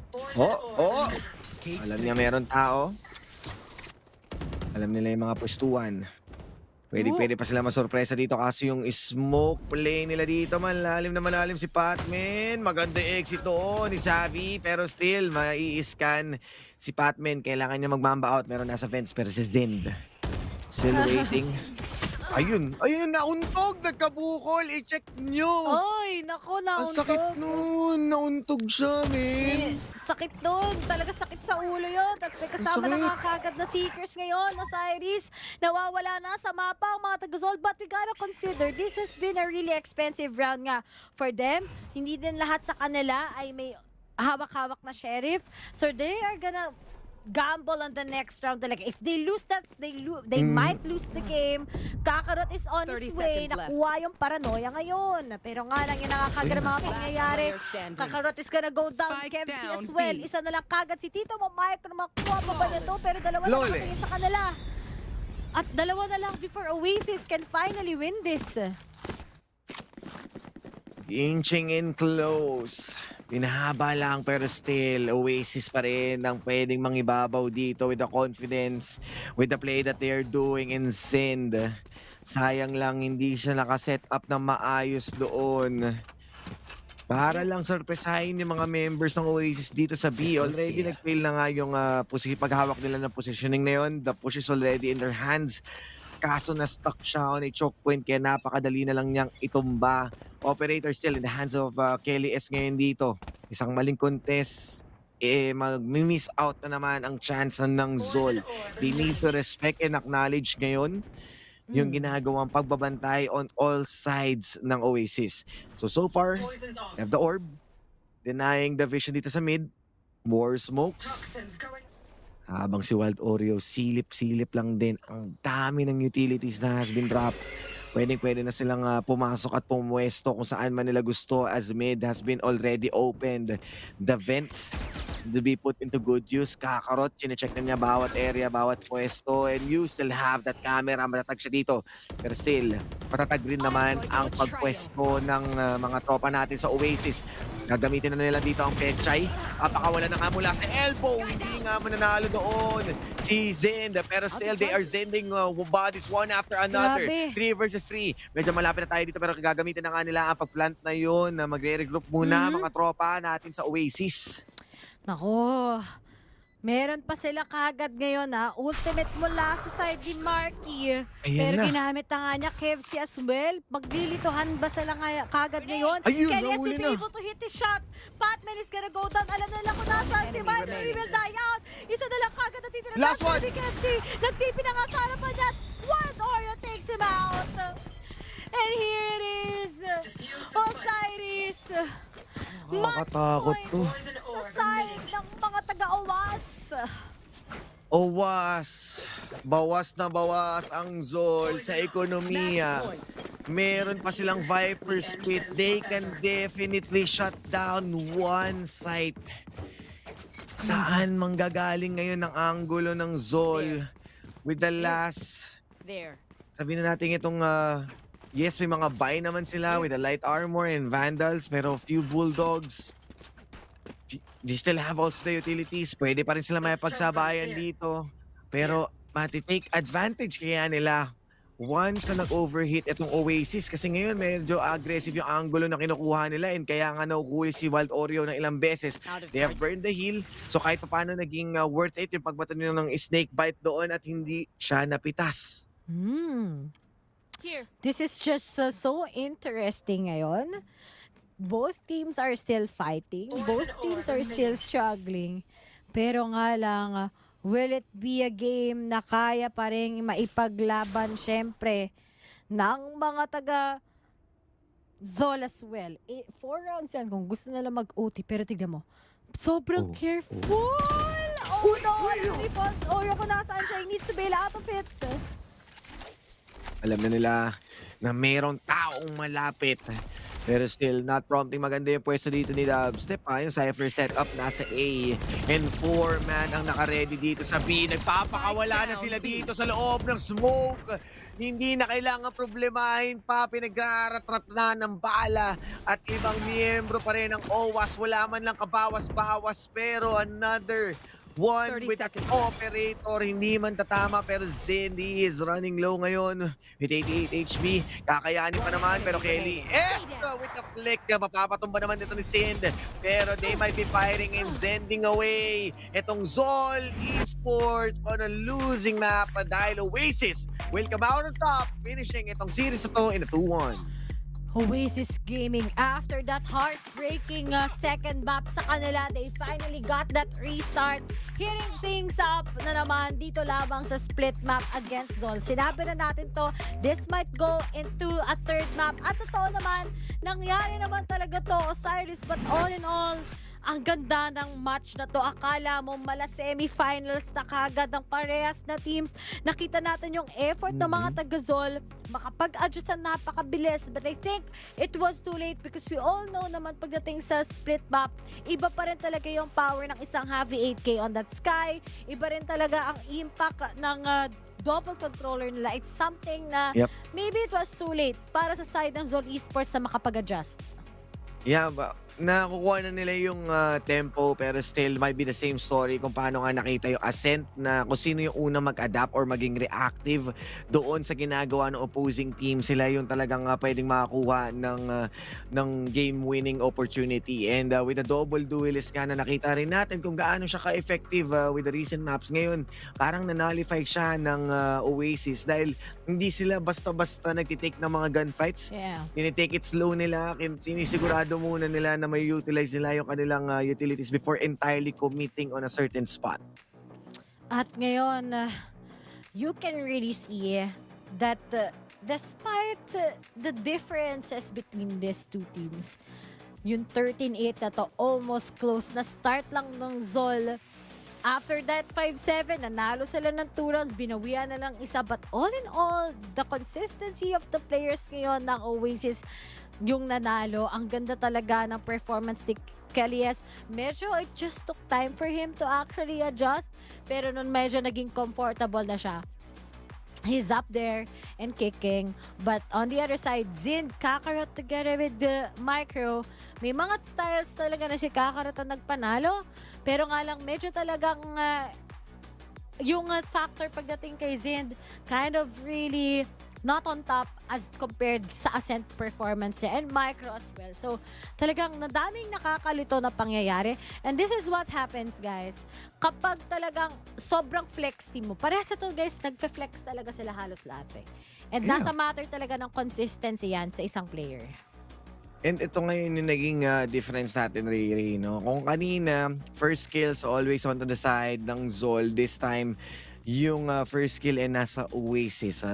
Both of them got the potential and won yung kanilang mga respective thrifties.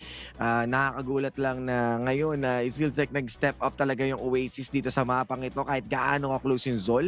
Kasi once na makuha ng Zol yung mga kills or yung momentum from previous map, parang lost na bigla yung Oasis. So it's a good signs of adaptation or reaction na still na hold nila yung momentum sa kamay nila. Actually, it's still a good job pa rin naman. I gotta give credits talaga kay Patman. Sobrang consistent na kahit anong ibigay mo na agent sa kanya, he's actually just good. Yun lang talaga yung pwede kong masabi sa player na to. But then yung habol ng Oasis talaga eh. Yun din yung natuwa ako. Like, they are just making sure they don't whiff. They have it all. Hindi sila magmimintis on their shots. They have to be sure every time sa mga takes na gagawin nila. Yung mga mistakes kanina, nabura nila kagad sa isang iglap. Pero nga lang, dapat mag-ingat pa din sila. Pero still, GG's to both teams. What a spectacular second match that we have today, Osiris. Grabe, pinakita pa rin ng Zol na kaya nila may pagsabayan dito sa team na to. They already stayed up close doon sa mga rounds natin. Umabot tayo na 7-7. Doon pa lang nag-start yung gap na ginawa ngayon ng Oasis. And then, sinubukan pa rin naman humabol nitong Zol. But then again, hindi talaga naging okay. Tingnan natin ang iba pang mga details sa panel. Kaya ngayon, panel, take it away.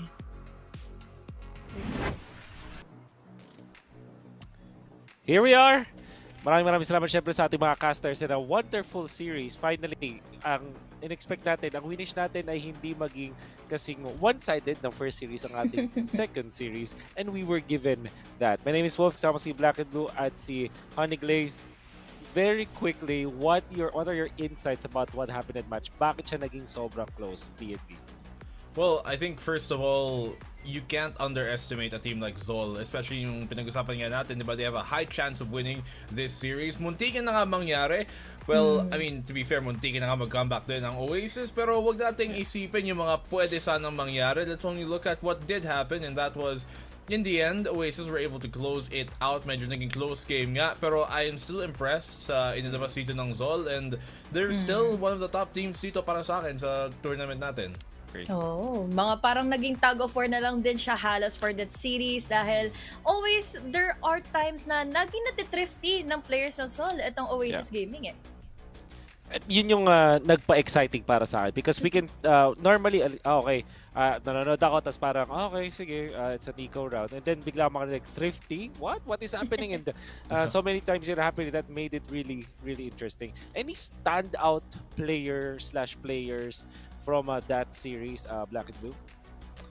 I mean, there I think is not necessarily a single player kasi nag-iba sila ng roles dito eh. Gusto ko nga tanungin mamaya sa interview natin kung ano yung rason na yun. Pero Marky for sure in the opening two maps, him back on the duelist is a call to form para sa kanya. It's been a long time since we've seen him be on that jet specifically ng consistent na ganito. Katulad ng ginagawa ngayon ng Oasis for a long time, especially last year, parang napa-flex lang yung roles niya. Hindi siya na mismo nalagay sa duelist. When they put him on that jet, nakita mo ba naman gumagana ng maayos.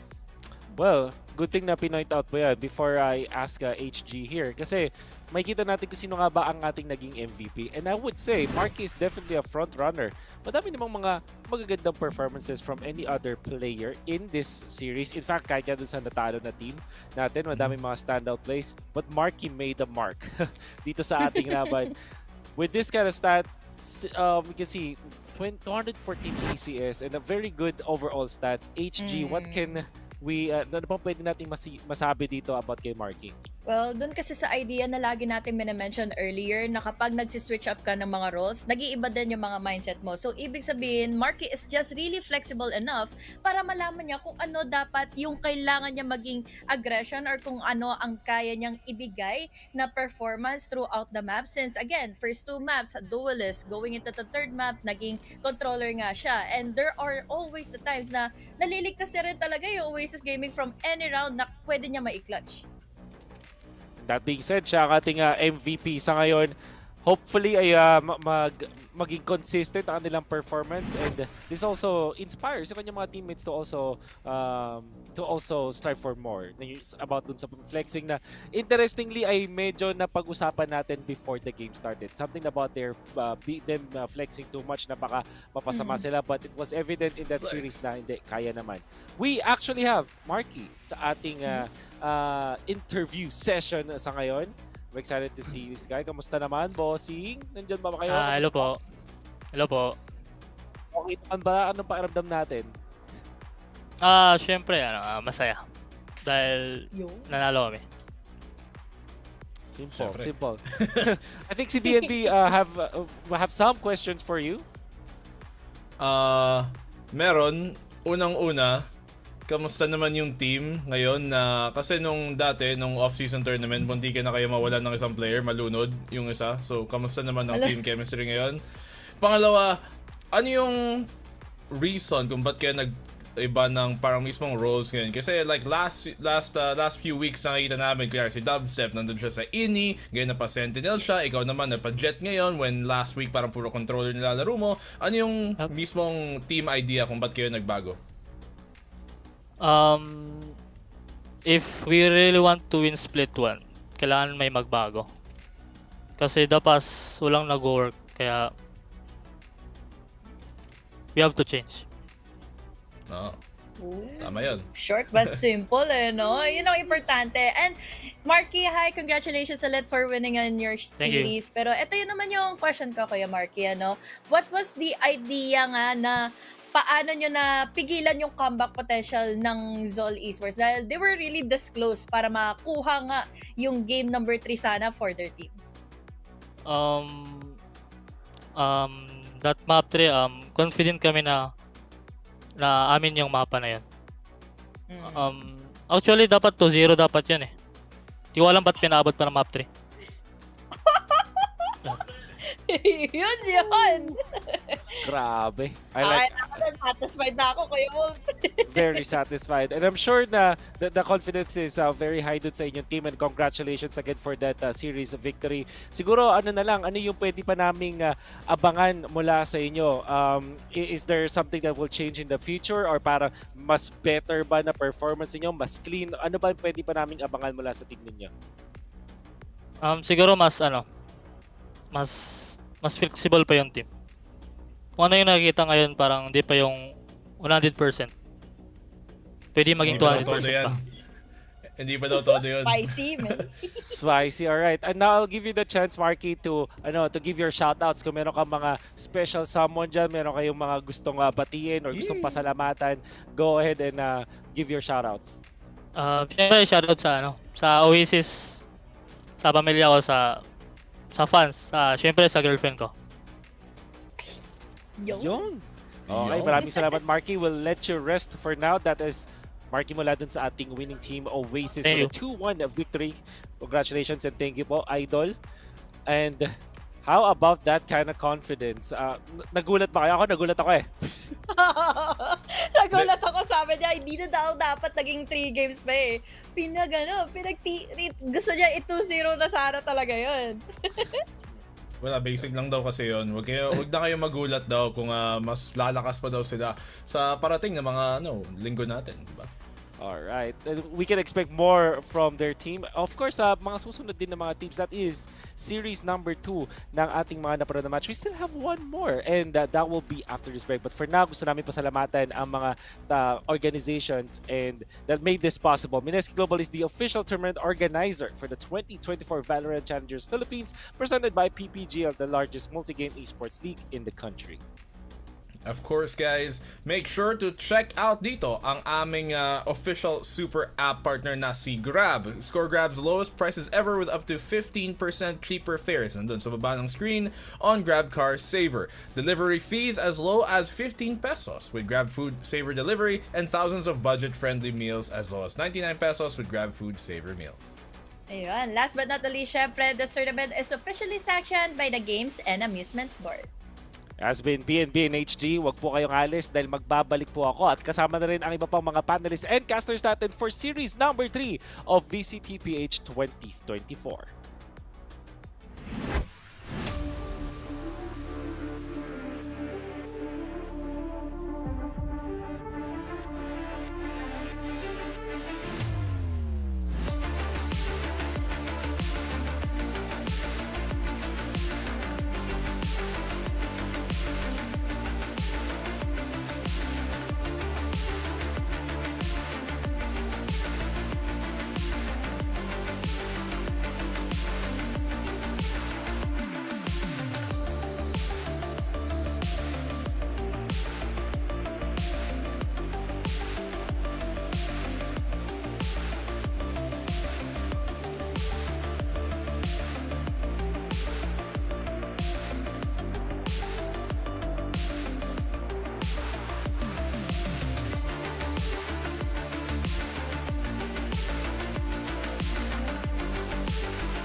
tayo po ay nagbabalik para sa VCTPH 2024. Kasama ninyo ulit, Wolf, and this time with my favorite people. Ayan, nandiyan si Raph at si Ray Ray. Kamusta naman?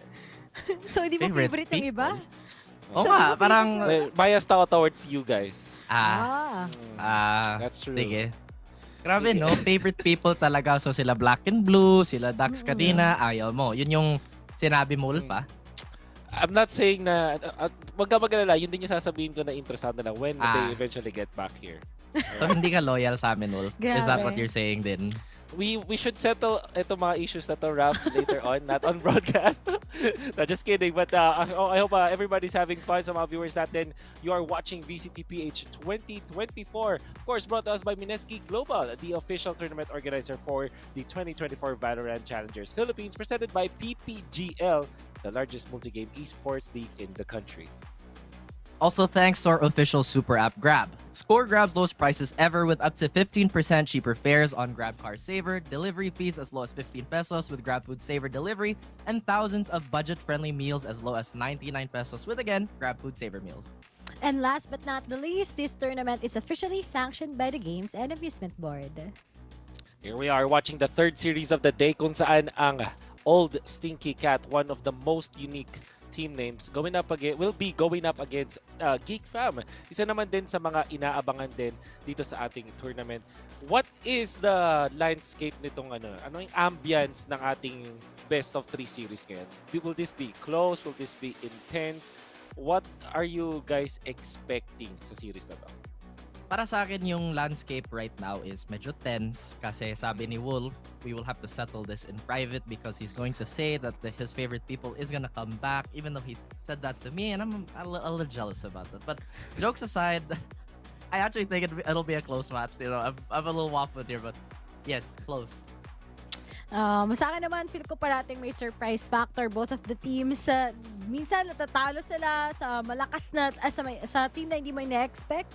Tapos biglang mananalo sila all over naman sa isang team na mas malakas sa kanila as per predictions or as per what we analyze. So it's just too cool to see both of these teams fight against each other. They have the young rosters na meron dito and marami din silang pinagdaanan. So I'm glad to see itong laban na to. Now, why don't we welcome sa ating series na to ang ating mga manlalaro? Let's look at GEEK Fam.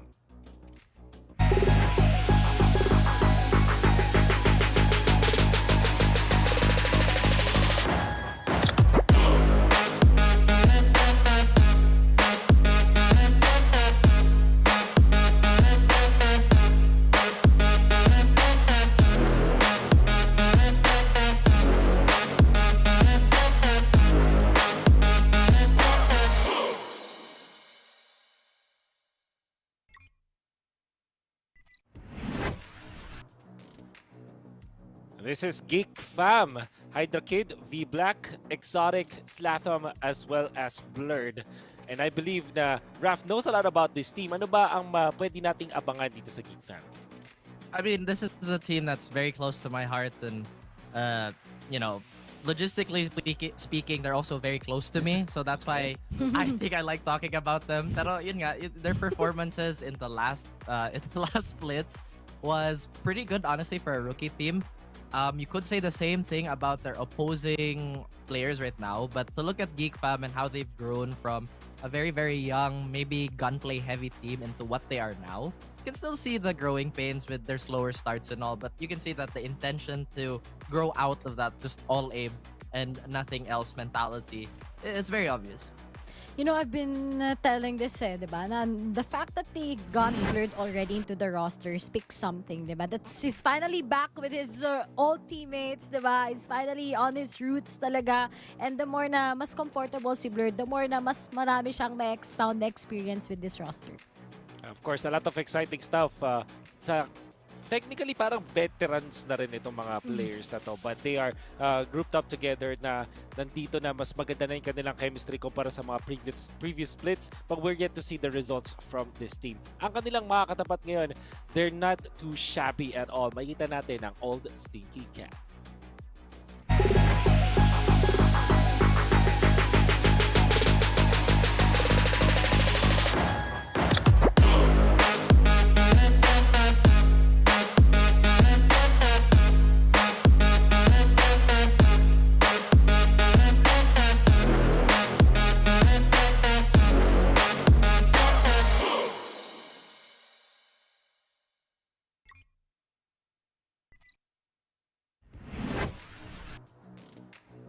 can see all the Stinky Cat, aka Meow. Pag nakita nyo yung kanilang tags, that's Aeonix, that's Dizzy, that's Folex, that's Dignified, and Owen Cutie. Ray, anything about this team ba na pwedeng i-look forward ng ating mga viewers? Siyempre, alam naman natin yung most of the core members ng old Game Lab, nandito sila. Ngayon, we have Aeonix, we have Folex together with Owen Cutie. The experience of these three people, talagang mas lalong naging solidified ang isang old Stinky Cat team. But then with DZ FPS, nakita natin yan, is also a ranked demon. While Dignified naman, we've seen a lot of LAN tournaments with this guy. Sila yung mga nag-replace doon sa old members, and now they finally got a 5 na sobrang ganda ng compact place nila. I think this is a much better roster as of now for all Stinky Cat. They always give us a lot of surprises. At proud din ako actually na kahit ba sabihin natin hindi ganon kasing level ng VCT experience si DZ together with Dignified, na kakasabay sila sa tatlong membro nila. I was about to say that, like, despite them being the newest additions, yung mga performance nila, at least on the previous maps, it just seems like they were in the league for how long? And they've been so consistent. I think Digny had a few clutches to his name, and I feel like it was Lotus that Dizzy contributed with his Gecko. So, again, this is not a roster that you can kind of just push to the side. Super duper agree dun sa sinabi mo dun, Raf. Kasi when we watched itong Old Stinky Cat mula dun sa qualifiers and then eventually dun sa first week, in fact, sila pa nga yung merong streak talaga ngayon compared to other teams natin. One of the two teams na winning streak dito sa ating group stages, which speaks a lot dun sa pwede nilang maabot. And like you said, the consistency is there. When it comes though, dun sa mga importanteng mga players, are there any standouts na pwede nating pag-usapan dito? I'll feel like... Sige, go I'll lang. go first. I think like it's really Aeonix talaga. Last time when we've seen him last year on the scene ng VCT page, when he was acquired dun sa Game Lab roster, there were just a lot of good changes. But I think it's not as the best as where he is right now. So there's just a lot of improvement. At na-utilize talaga siya ng coach nila. So you gotta give it credits din talaga kay Jay. The prep right now ng Old Stinky Cat has been very great. And finally, there's a coach already sa team na to. Yes, I agree. Copy answer ni Ray tapos yun yung sabihin ko. Oh, galing ni Alex. Pero I feel like on the opposite end naman of Geek Fam, I feel like if I'm not mistaken, I think V-Black is also helping with the calls. So there's definitely a lot of character and a lot of stoicism from his calls. Again, granted na palaging, I guess, lugi sila on the opening rounds. It's like what? Sometimes they lose 4 in a row, 5 in a row, and then they're like, okay, we're gonna come back and we're gonna win the entire map. I feel like stylistically though, it's difficult against OSC because they're so clean. Well, we'll see for dun sa mga matches natin. And good thing na na-mention mo dyan si V-Black, because I think that siya rin ang featured natin yun sa ating team head-to-head or player head-to-head. It's going to be V-Black versus DZFS. And you know, at least for me, hindi ito yung unang beses na i-comment ko si V-Black. Parang ilang splits na rin na sinasabi ko na really gustong-gusto ko yung playstyle niya in a way na siya yung nahuhuli palagi dun sa mga rounds, like almost clutching almost all the time for his team kung saan man siya napunta. And that's also very true itong sa Geek para sa split 1 ng VCT page 2024. And same can be said naman para kay DZ. Siya naman, ang na-observe ko sa kanya is yung impact niya sa start ng rounds, like how he actually initiates for the team, right? So para sila mapasok. That's my read about this head-to-head. But for you, Ray, ano ba yung pwede nating expect dito sa tapatan ng V-Black versus DZ? Both are the clutch kings ng each of their teams, diba? Whenever times are hard, the Vanta Black is there to save the day. While for DZ naman, even if there were just a little, sabi natin, nagka-crumble on the late rounds yung kanyang teammates, he's just there to bring it back on track. So talagang laki ng impact ng plays ni DZ when it comes to that Gecko. Well, on the other side naman, the stunts of Vanta Black has been pretty accurate. Dati nakita natin siya is on that controller role, but right now, changing from time to time on that breach, ang laki din na naging development ng player na to. Yeah. And obviously, very exciting stuff na pwede nating expect mula dito sa dalawang players natin. How good is V-Black, man? Alam mo, gusto ko tanongin dito yung guy with yung guy na close, logistically speaking, to V-Black. How good is he as a player? So what are you saying, Wolf? Because I'm from Cebu, that's why I know. Yeah, honestly, that's probably the real answer. It's like, yeah. I'm just a little distracted because I look like you know, the Lord is about to take me on my camera. But it's fine, guys. This is I'm joking, but I think the reason why V Black is so good, despite him being super good in the clutch, and I feel like the stats are a little misleading, right? Because I've noticed Dizzy is the one that's more active with the fights, especially on his initiator, while V Black kind of hangs back. So with Dizzy being more active and having lower deaths is scary, but at the same time, V Black is not afraid to do what needs to be done, whether it be clutching or it be the frontliner, even when his role doesn't necessarily push him to the front line. Yeah. And yun yung mga bagay na pwede natin expect. Which means na hindi ito, itong match na to, probably, we're not gonna be looking at it dun sa mga explosive na mga frags, yung mga talagang nag-entry frag. We are gonna be looking at the clutch because both teams have their own clutch masters. At yun ang exciting dito sa series na to. Which now brings us to the question na tinatanong lagi dito sa panel na very tricky predictions. We are gonna be asking you guys kung sino ba sa tingin niyo manalo. And nagawa ko na rito before when I was asked here, this panel, kung sino yung boboto ko. I voted for GEEK and I'm gonna do it again. This time, even up against a team like Old Stinky Cat, feeling ko kakayanin nila. And it's just like, there's really something between GEEK Fam tsaka Wolf. Parang sarap pakinggan. So parang, Bakit kaya? di ko rin alam it just rolls in the tongue, you know? Once So I wanted to again? ask, once a geek, always a fam. Ayan, nagdadaan yan. And yeah, let's ask Raph first. Who do you think is gonna take this series? Again, I'm a bit of a stats guy because if you look at it, Old Stinky Cat with that core did take, I believe, 3rd place in their last split, and they've been consistent against better teams. And their system is just so reliable kahit sino pa yung mga player nila. So with that being said, I'm still going with Geek Fam because they're very close to my heart. Okay, di kayo na. Kayo ng Geek Fam, guys. No, joke lang, Geek Fam. I love you guys. But right now, I just do think there's always a time na parating may surprise yung Old Stinky Cat. They just always surprise us with, not just with the wins, but also with how evolved their players are. So I'm gonna put, of course, ang aking prediction sa mga taga-MEOW. MEOW, of course, yung kanilang napakagandang tag sa team, right? So, and then even the logo itself. So, this will be a split decision mula dito sa ating panel. And I'm very excited to see kung ano nga ba ang mangyayari sa ating laban. So, wag na nating patagalin. Ipasa na natin sa ating mga casters.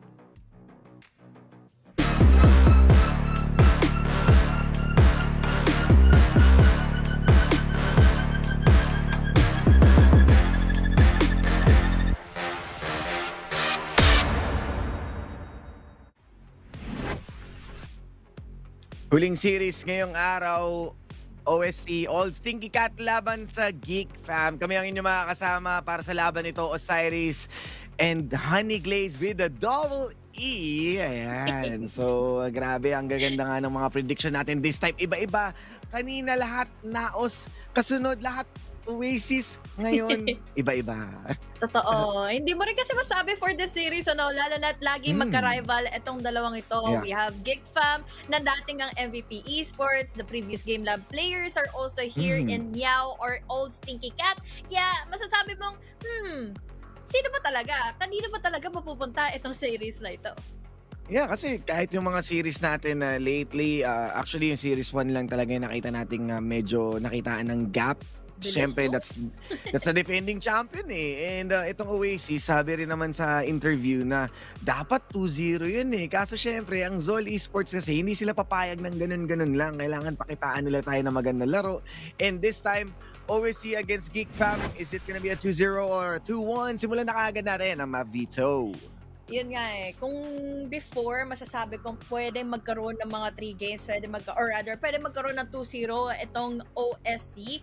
Dito naman ngayon, hindi natin masasabi kung 2-0 pa talaga. This can be a really big potential for them para maituwan nga ito laban sa Geek Fam since once more, this is Geek Fam na nababantay sarado kasi lahat ng mga nagiging plays ng OSC. Yeah, and ngayon, ang tinanggal na nila is Ascent. So at least medyo mag-iiba tayo. Laging Icebox, laging Ascent, pero wala na ring Sunset. So, may chance yung icebox mo, Honey Glens.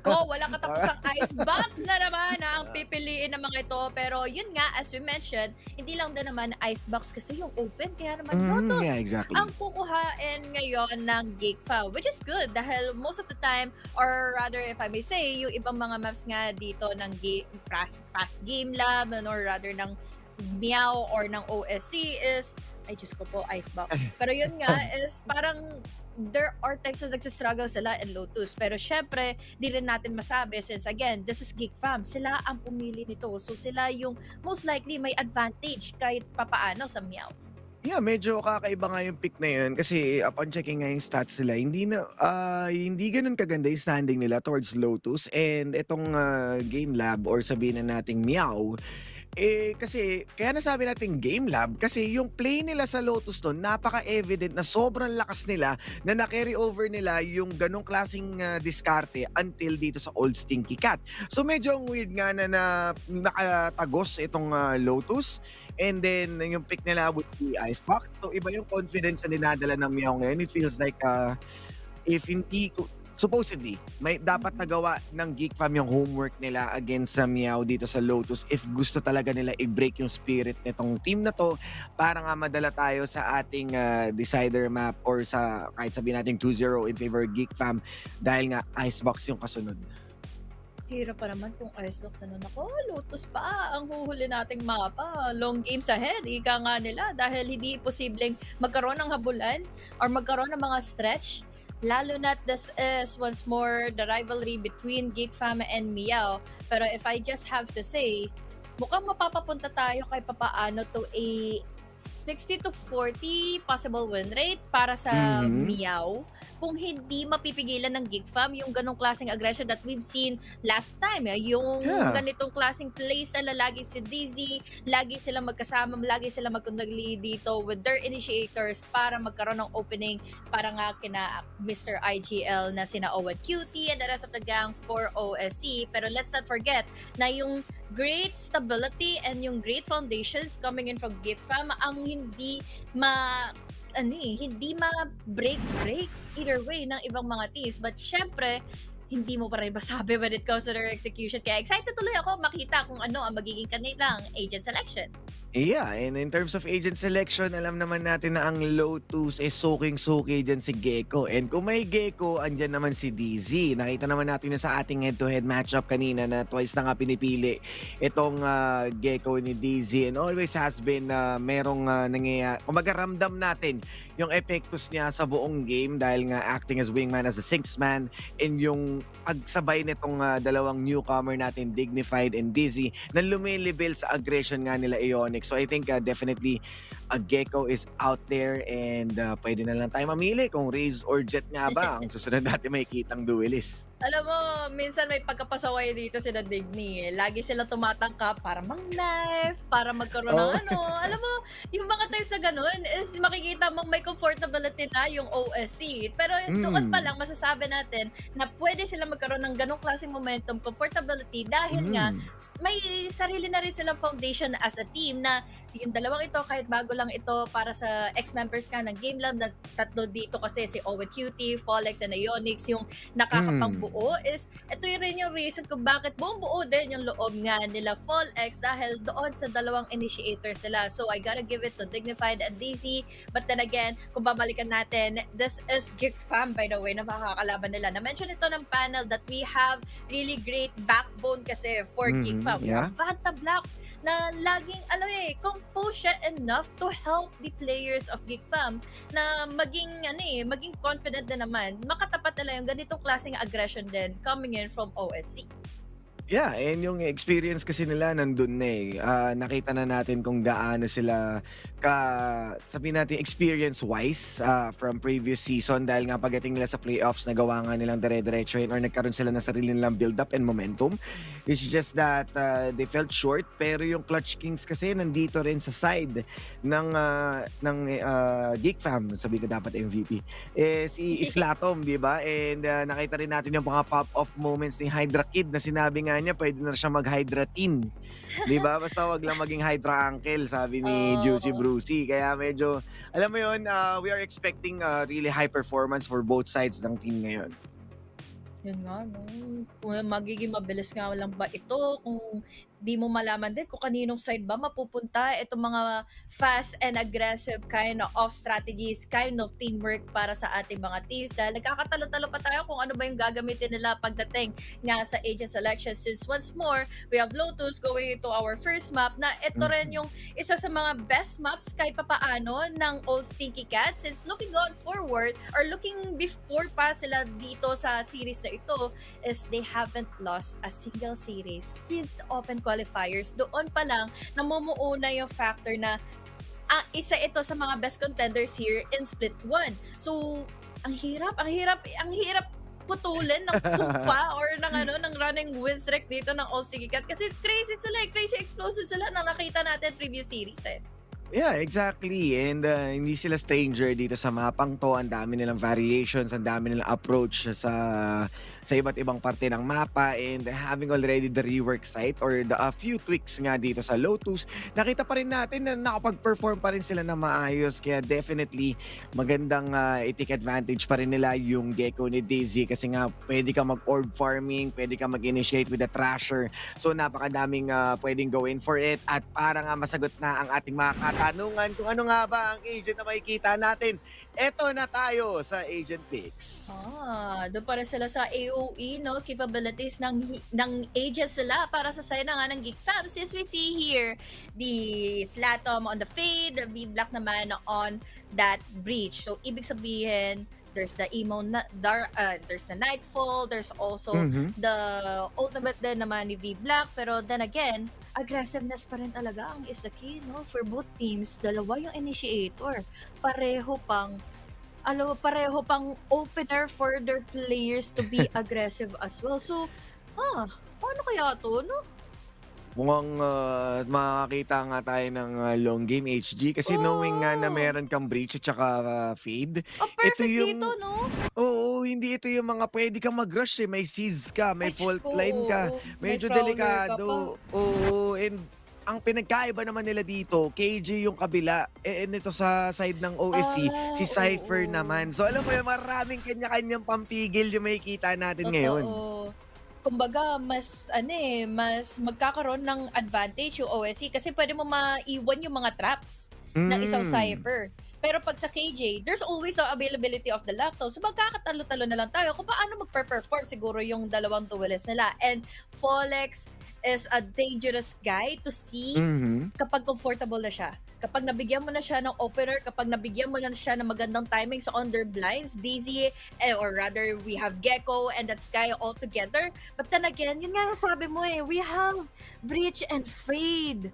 Ang sakit sa ulo nito dahil checking out the corners, pwede. Tapos, hindi naman maikakaila na maganda yung support system guys for Geek Fam eh. Yeah, exactly. And knowing na meron ka ng mga pampigil kay Folex, paano ngayon baback up yung mga teams niya? Kasi yung support may iwan bigla sa likod. So medyo alanganin, pero sisimulan na nga natin ang laban ito dito sa Lotus.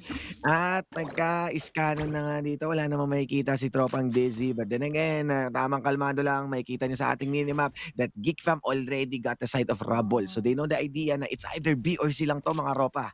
Yeah, dahil mahirap din talagang puntahan yung C or yung B since most likely iiwan yan ng KJ since abot naman din ng radar ng kanya mga turret, ng kanya mga alarm bot. But this time, we have our Geek Fam already pushing out their boundaries para magpahiwatig na hindi kayo pwede na makapag-push here in A. So now, since the counter out at na-deny na kaagad yung MEOW from entering A, they are going to rotate in C. We have already their utilities. We have the boombot ready. We have the concuss na magmumula na nga for that free. So, ibig sabihin, delayed na naman sila. Pero ito pa rin pala, itutuloy-tuloy na nila ay dahil we have W2D going in for the kill laban kay V-Black. Kita mo rin naman yung ginagawang pag-cut off dito ni Aeonix. Nakita niya na mayroong mga magagaling sa link. Kaya ngayon nakikipaglaro siya ng cat and mouse. Sa kawakas, mauhuli na siya. But then again, plant naman na yung bomb. Post-plant situation tayo ngayon dito. Borrowed time na marami lang nakuhang oras doon doon si Ionix with a 3 versus 4. Manggagaling mula sa likod si Hydra Kid. Sinubukan niya manghuli doon. As si Dignified yung mabibiktima niya. Oh, with QT, mapapalaban doon. Alam niya yung pwesto. Planted for main, kaya pwede sila maging kalmado dito and definitely would take out itong Geek Fam. Ako yung hindi kakalma eh, dahil that was such a good bait. Para magkaroon ka agad ng info. Doon mo lang masasabi mo na kahit itong Pisura na napanalo na nga kaagad ng OSC is Geek Fam, they are also consistent or they are also composed para makuha rin naman yung next few rounds. But this is the main factor eh. Pagkakatalo-talo siguro sila, pagdating sa mechanics na lang. Nakita natin yung iba't ibang klaseng mechanics na nilagay nila dito sa game. Kasi kahit yung mga shrouded step technique ni Hydra Kid, nakita natin mukhang napeke tayo dun. At nakaisa pa nga siya ng kill na yun. But of course, this will be the buy round or some upgraded na weapons ng MEOW. Habang ang Geek would be stay on their pistol. Hindi rin naman sila nakadami ng mga kills na yun. Kaya definitely, mind game, cyber cage lang dito para malaman. Ang maganda dito sa cyber cage na to, mag-overthink yung mga kalaban if may nag-cross ba sa rubble, if nag-group up pa to si Ionix or itong pwesto na to. Kaya tignan mo, pwedeng magulat dito si Exotic. Ayun. Pero itong kagulat na nga ito ha, na-denied na kaagad ni Owen Cutie. We even have your DC, pero hindi ito nakalagpas para to check in that corner. But it was okay dahil Ionix got their back, got their front, nakakuha kaagad ng double picks. Wala pang nababawasan kaagad sa kanila. And Hydra Kid, what a flawless round para sa side ng OSC. And to the point na nag-stock up na yung Geek Fam doon, makes a huge lot of sense dahil wala nga silang pera, they could just play in together. Pero expected ito ng MEOW. They had the utilities and even, again, they're gone down. Finarm sila doon. Nakakuha ng kills flawless, so it means walang naging problema and they have even to keep their weapon para nga i-contest itong buy round ng Geek Fam. So the goal ngayon ng MEOW is mabawasan nga ang mga miyembro ng Geek Fam to shaken up yung eco. Pero syempre, most definitely, mas magiging okay kung maituloy-tuloy nga nila yung mga panalo nila dito sa kanilang bonus round for a possible snowball ng kanilang economy. Pero good read dahil in this time hindi sila naging aggressive. Alam nilang may mga utilities na i-invest dito with the sneeze and the bombs. Kaya hindi sila dumiretso sa A. Okay lang daw, kahit mamatay na nga yun si Polit dahil nakapasok na kaagad si Owen Cutie. And now they're making their way inside of C. Pero ang problema sa sobrang aggressive nila, tinatapatan na kaagad sila nila Slatom and Hydra Kid. But there's always the answer. This is down to 2 players left behind para sa side na nga ng MEOW. They haven't planted in the spike, so madami pang time dahil nare-respeto din naman ito ng Geek Fam. Ito ang maganda, at least they're backing away, they're playing it for safety. Let's just retake together. Once na narinig na nila yung sound cue na magpa-plant na kaagad ng spike etong MEOW. At etong MEOW din naman, nare-respeto din naman yung Geek Fam, dahil hindi sila nag-overextend. Pero ito pala pagkakamali ko, nag-over seconds na sila dahil they know for a fact that they can win out that duel. Spray and pray, Ionix. Sige. Kaya ngayon, 2v2 na kaagad na laban. At kayita naman natin ngayon yung mga patagos doon na Exotic at hindi pa rin talaga basta-basta ma-create ng space dito. Abang na sila. Magandang blind, 45 HP and a dream. Dalawang 100 pa to, kaya makakapalag sila. And the win niya with the ace, the Ionix! Ha? Bakit pa nila pinabigyan magka-ace? Oh no, magpapawisan na kaagad ang Geek Fam dito ngayon. Again, kung babalikan natin, that was the 3rd round, which means buy round ito ng Geek Fam. They had the Vandals already, but the problem is, nagkaroon pa ng advantage yung OSC. So given na binigyan sila ng space tuloy ng Geek Fam, ito pala ang naging reason kung bakit mas naging aggressive pa yung OSC. Mas nagkaroon pa sila ng confidence dahil nadidikta na nila, nabibigyan na nila ng assertion of dominance against Geek Fam. Kaya naman ngayon, just full on confidence and full on face forward tactic ang ginagawa ngayon ng Geek Fam, or rather ng OSC against Geek.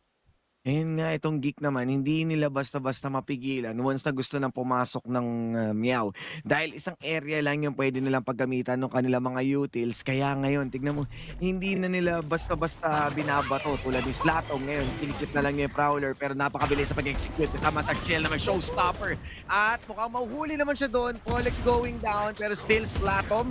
Magkakatrade naman sila dito. Remember, sila ang pinakaangat ngayon sa weapon kaya napakadali na lang pasukin with the last two members ngayon. Nasisilipin mula sa likod, dignified planting, mauuluhan naman siya ni V-Black at mukhang hindi na nga nabantayan ng tuluyan pero still here comes the backup sa magagaling dito sa Meow and that's gonna be another round with a 0-4 ahead na ahead ng Meow. Hindi talaga nabuhunos really dito sa Lotus yung Meow, eh.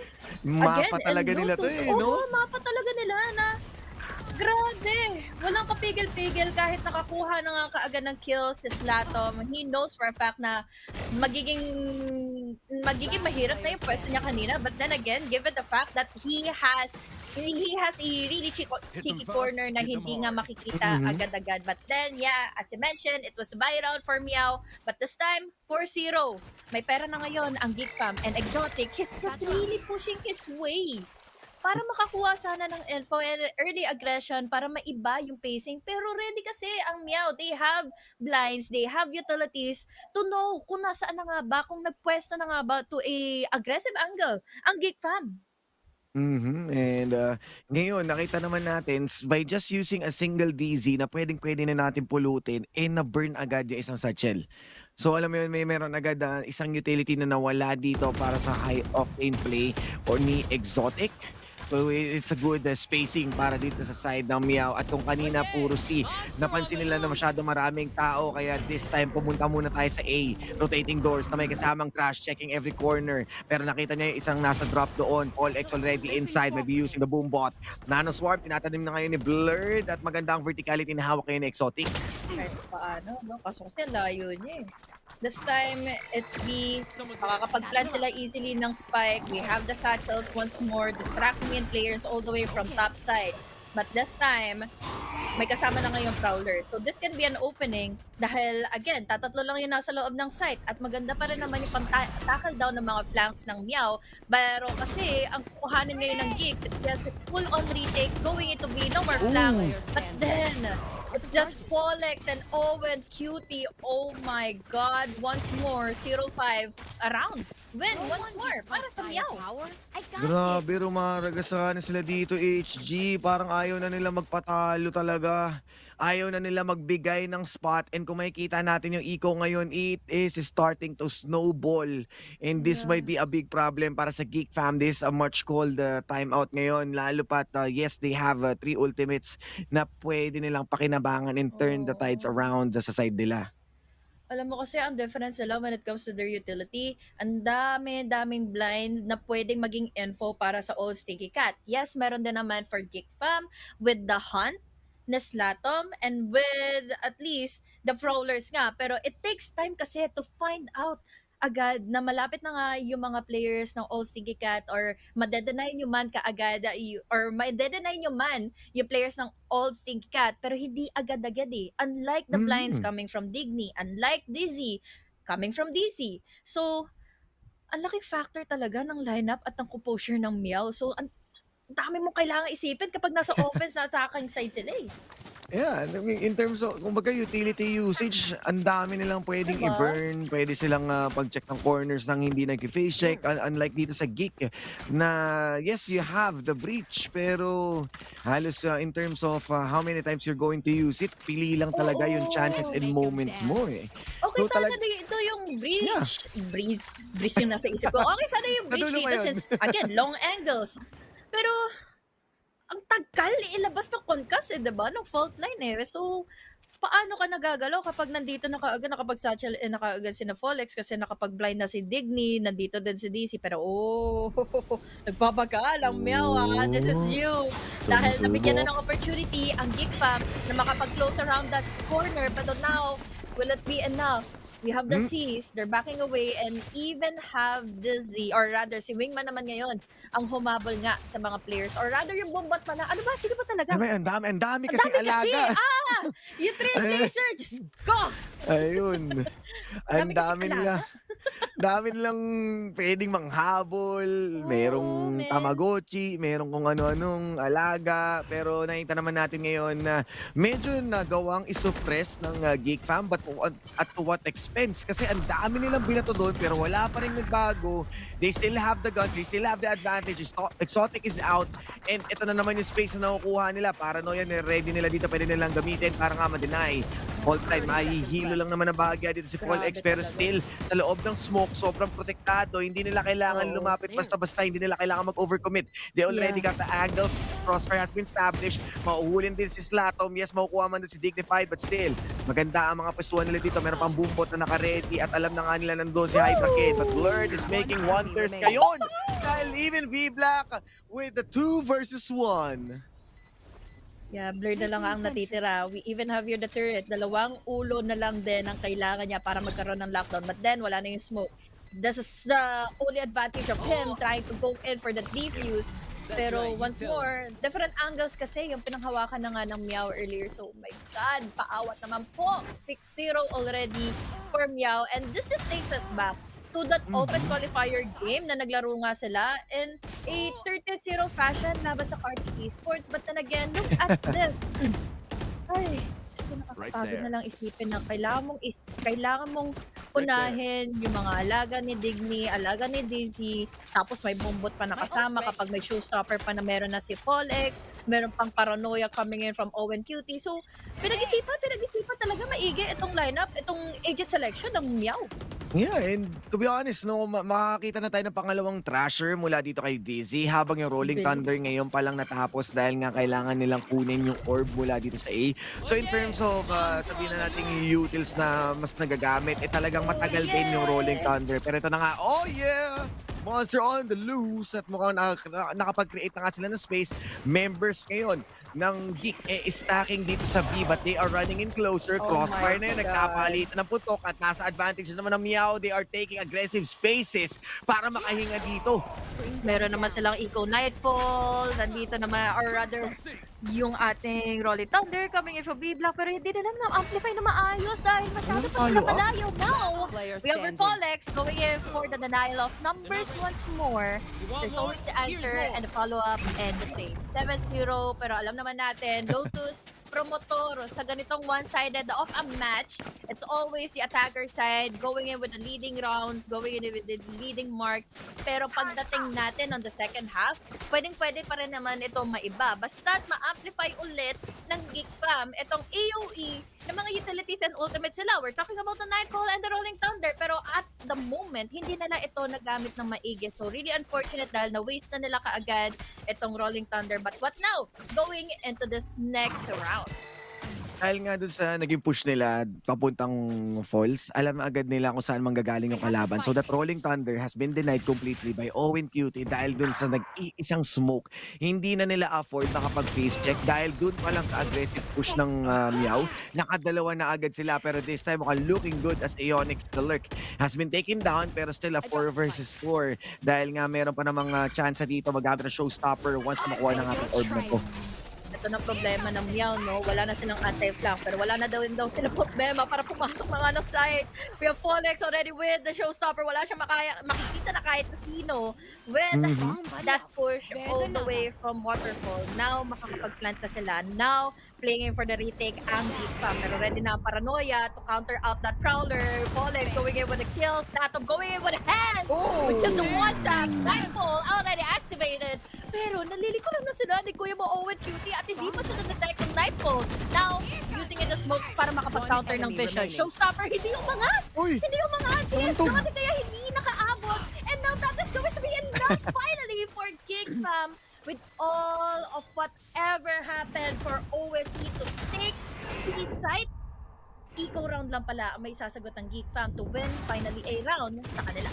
And tulad nga na sinabi natin, that the proper layering ng kanilang ultimates, nagamit din nila ng tama. Although hindi umabot yung showstopper, kind of pushes DZ away para hindi mag-take ng aggressive spots or angles. Kaya pwede nang mag-push yung last 2 members with only pistols in their hands. Kaya pwede na lang maipanalo yung round na yon. Although showstopper nga, hindi naman na rin nila kailangan. MEOW still looking good on their eco. Kaya pwede pa silang isahan pa ng GEEK Fam para entirely mawala ang stabilization. Pero ngayon, mukhang nakakabawi naman sila with all of those utilities. Ang daming nangyayari in one go. Tama na! Ayan! Nandiyan na ituloy sila. O, diba? Naparusahan pero Yeah, isa pa. quick trade ang naganap ng kahit may smoke na kaagad ay nadaan lang pala sa magiging wallbang or kaya naman sa through the smoke fire. But now, since napigilan na nga sila, wala na yung kanilang duelist. They are slowly relying to their initiators. Pero this time, ibibigay na kasi kaagad ng GEEK Fam yung site. They need to find a way para maging survive or para makapag-survive rather si Blurred all throughout the retake phase since again, mahalaga yung lockdown, mahalaga yung AOE. So this time, kailangan nila mabantayan kung saan nga ba pupunta ngayon yung OSC since again, we have your wingman na kailangan lang naman bantayan din ng OSC.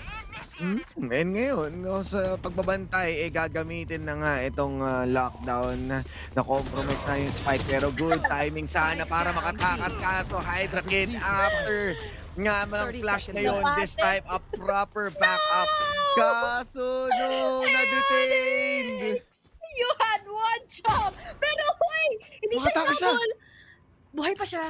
Makakatakbo pa. Now, this is a good opening para kina Digny dahil nabigyan na nga nila ng first kill or nabawasan na nga nila agad ang GEEK Fam. Now they are already inside of A. Alam na nila kung saan si Hydra Kid. Alam na nila kung saan magagaling si Blurred. They can still plant at the spike and with the second ping ng ating MEOW with that neural theft. Ngayon, iisa na lang si Blurred at makikita pa siya all the way from the flank.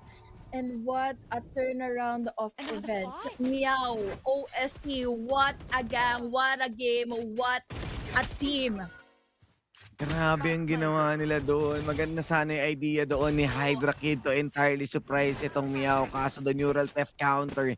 And hindi na niya inantay yung second tick. If ever nag-antay siya na magstay doon sa drop for that second tick and then saka siya nag-shrouded step, pwede pa siguro mag-overthink yung mga miyembro ng Old Stinky Cat. Pero dahil nga na-identify na yung pinanggalingan niya from heaven at tumalon-talon siya, rinig na siya ng ni Digny. Napakadali na lang talaga. Dinig na siya noon. And that will be an easy answer coming in from MEOW once again. Sayang, getting back their round.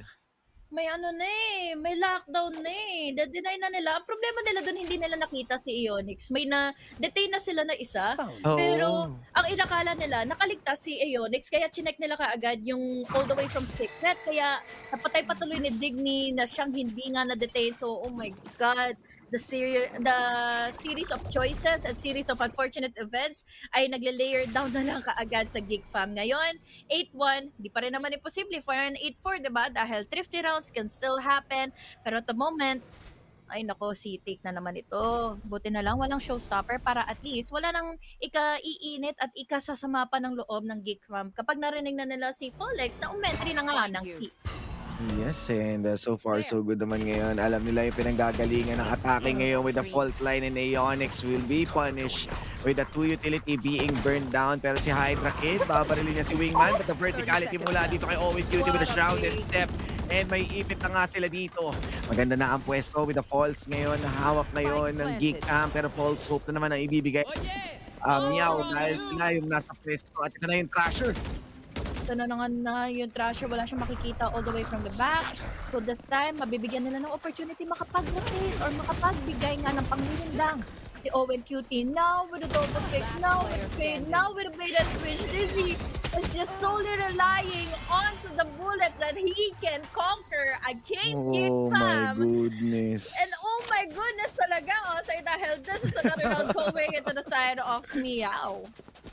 Ayaw nila magpaawat. Ay, wait May nakita kasi ako play kanina kaya nakakuha ng pick si Owen Cutie.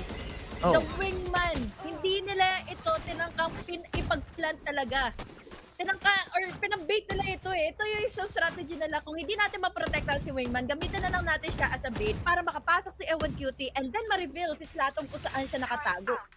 Yeah, and mostly yung box kasi na yun meron talagang tao. So dahil nahati nga yung atensyon nung naipit doon na mamimili ka talaga, titingin ka kay wingman o magbabantay ka pa rin kasi pwede mo siyang palampasin eh. Pero ayun na nga, again, taking aggressive angles, Aeonix ngayon takes out Exotic and that's an important member ngayon dito sa Geek Fam. At even busy, gagamitin na, matatamaan nga maraming seas ngayon pero Slato might be bailing out soon. Kaso 4 na miyembro to, inaabangan sila, backup ng paranoia para makatakbo siya pero wala nang magagawa pa dahil nga mamamatay na rin siya with Hydra Kid and Blurred with a 2 versus 4. Nagkahanap yung aso, nagtatago, nagmimistulang pader ngayon dito si Hydra Kid. Hindi makikita pero wala siya tatamaan sa unang putok. Ngunit si Digny ang susunod na bigyung biktima ng karahasan habang Ionix ngayon with a triple kill and they're not going to stop anytime. HG, dedire-diretsuhin nila tong larong ito. Last round before the switch. Whew. What just happened? May paranoia ng binato si Hydra Kid at hindi nila re-respeto yun, men. Wala silang paki kung mabablind sila ng paranoia. Dire-diretso siya, going in with a push, going in aggressively. Aeonix! Oh my God! 12 kills, 3 deaths into his KDA, into his name. So, hindi bale nang nasa flank siya, hindi bale nang naka-backline siya parate for OSC. He always do his job. He always has the opportunity para mabigyan nga ng space ang OSC to be comfortable, to go in with a push. Kasi ako na bahala dito, men. Ako na bahala sa mga cut off niyang rotations from Geek Fam. So, now, it's just one last round for this half.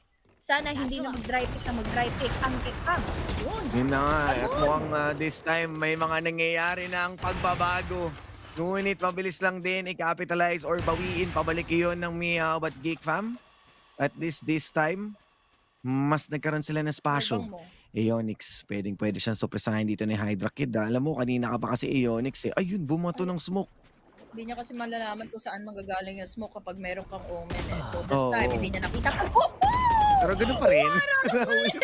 What a flick from Hydra Kid! Pero ang bilis na na-trade! Another! Oh yeah? Are you kidding me? Another big round na naman para kina DC. Last remaining member. Slato, may iiwan sa waterfall. Nandito si DC, makaka-aim lang servant. Nandito naman din yung kanyang hunt. But talagang hindi enough yung ganong klaseng distraction kapag compromise na kaagad yung pwesto mo. 11 is to 1. 11 is to 1. Last 2 rounds, HG. At pag nanalo pa sila sa pistol round, that's already a good signal na pwede na nilang i-close agad-agad itong laban na to.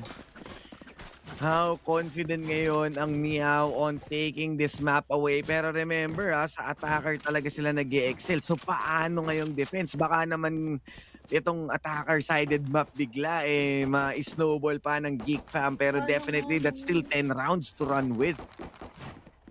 10 rounds, man.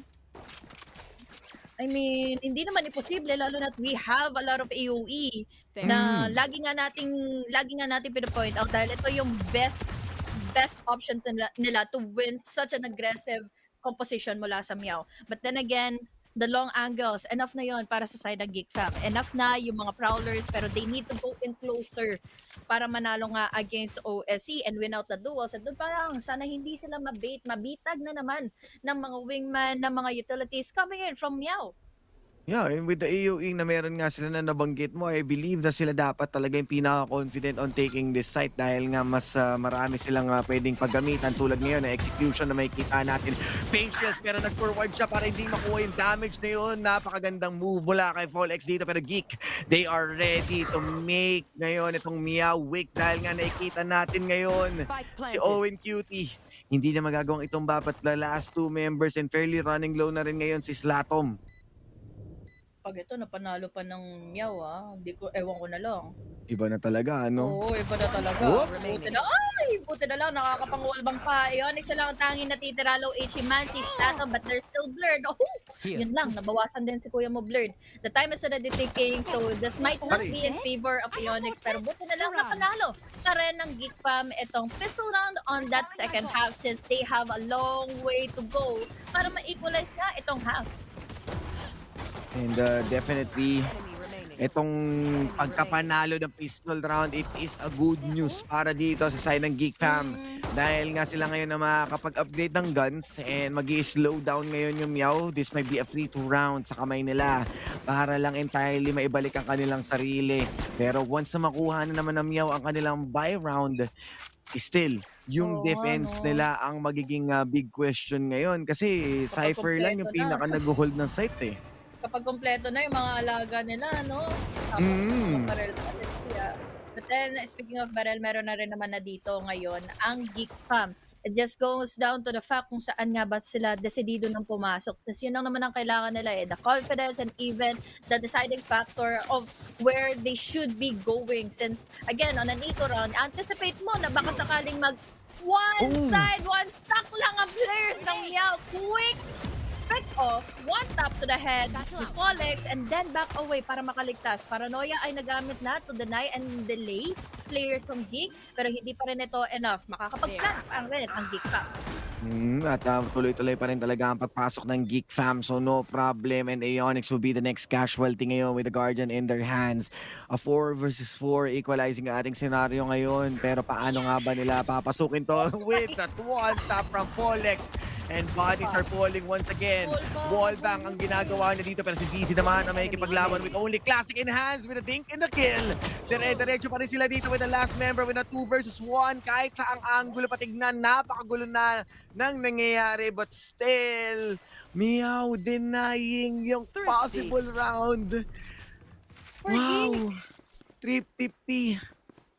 Going back to the fact that we have just spirits from MEOW, from OSC. Oh At my ito yung factor goodness. na kinapanalo tuloy ng MEOW. Sisimulan natin kay Folex dahil nakadalawa siya. Nakapang-wallbang pa ng mga players from Geek Fam na waiting all the way from the back, waiting all the way from the front rather, dahil yon ay gawa sa papel. Joke lang. Nawawallbang kasi yung parte na yon, kaya naman tutok lang is the key for the side of MEOW. Kaya, oy, kasi ko.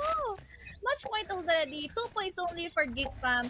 So this is going to be unfortunate dahil wala silang ibang utilities na maalalayan kundi gamit lang ng kanilang magiging fault line at itong satchels. Pero blinded by the Paranoia!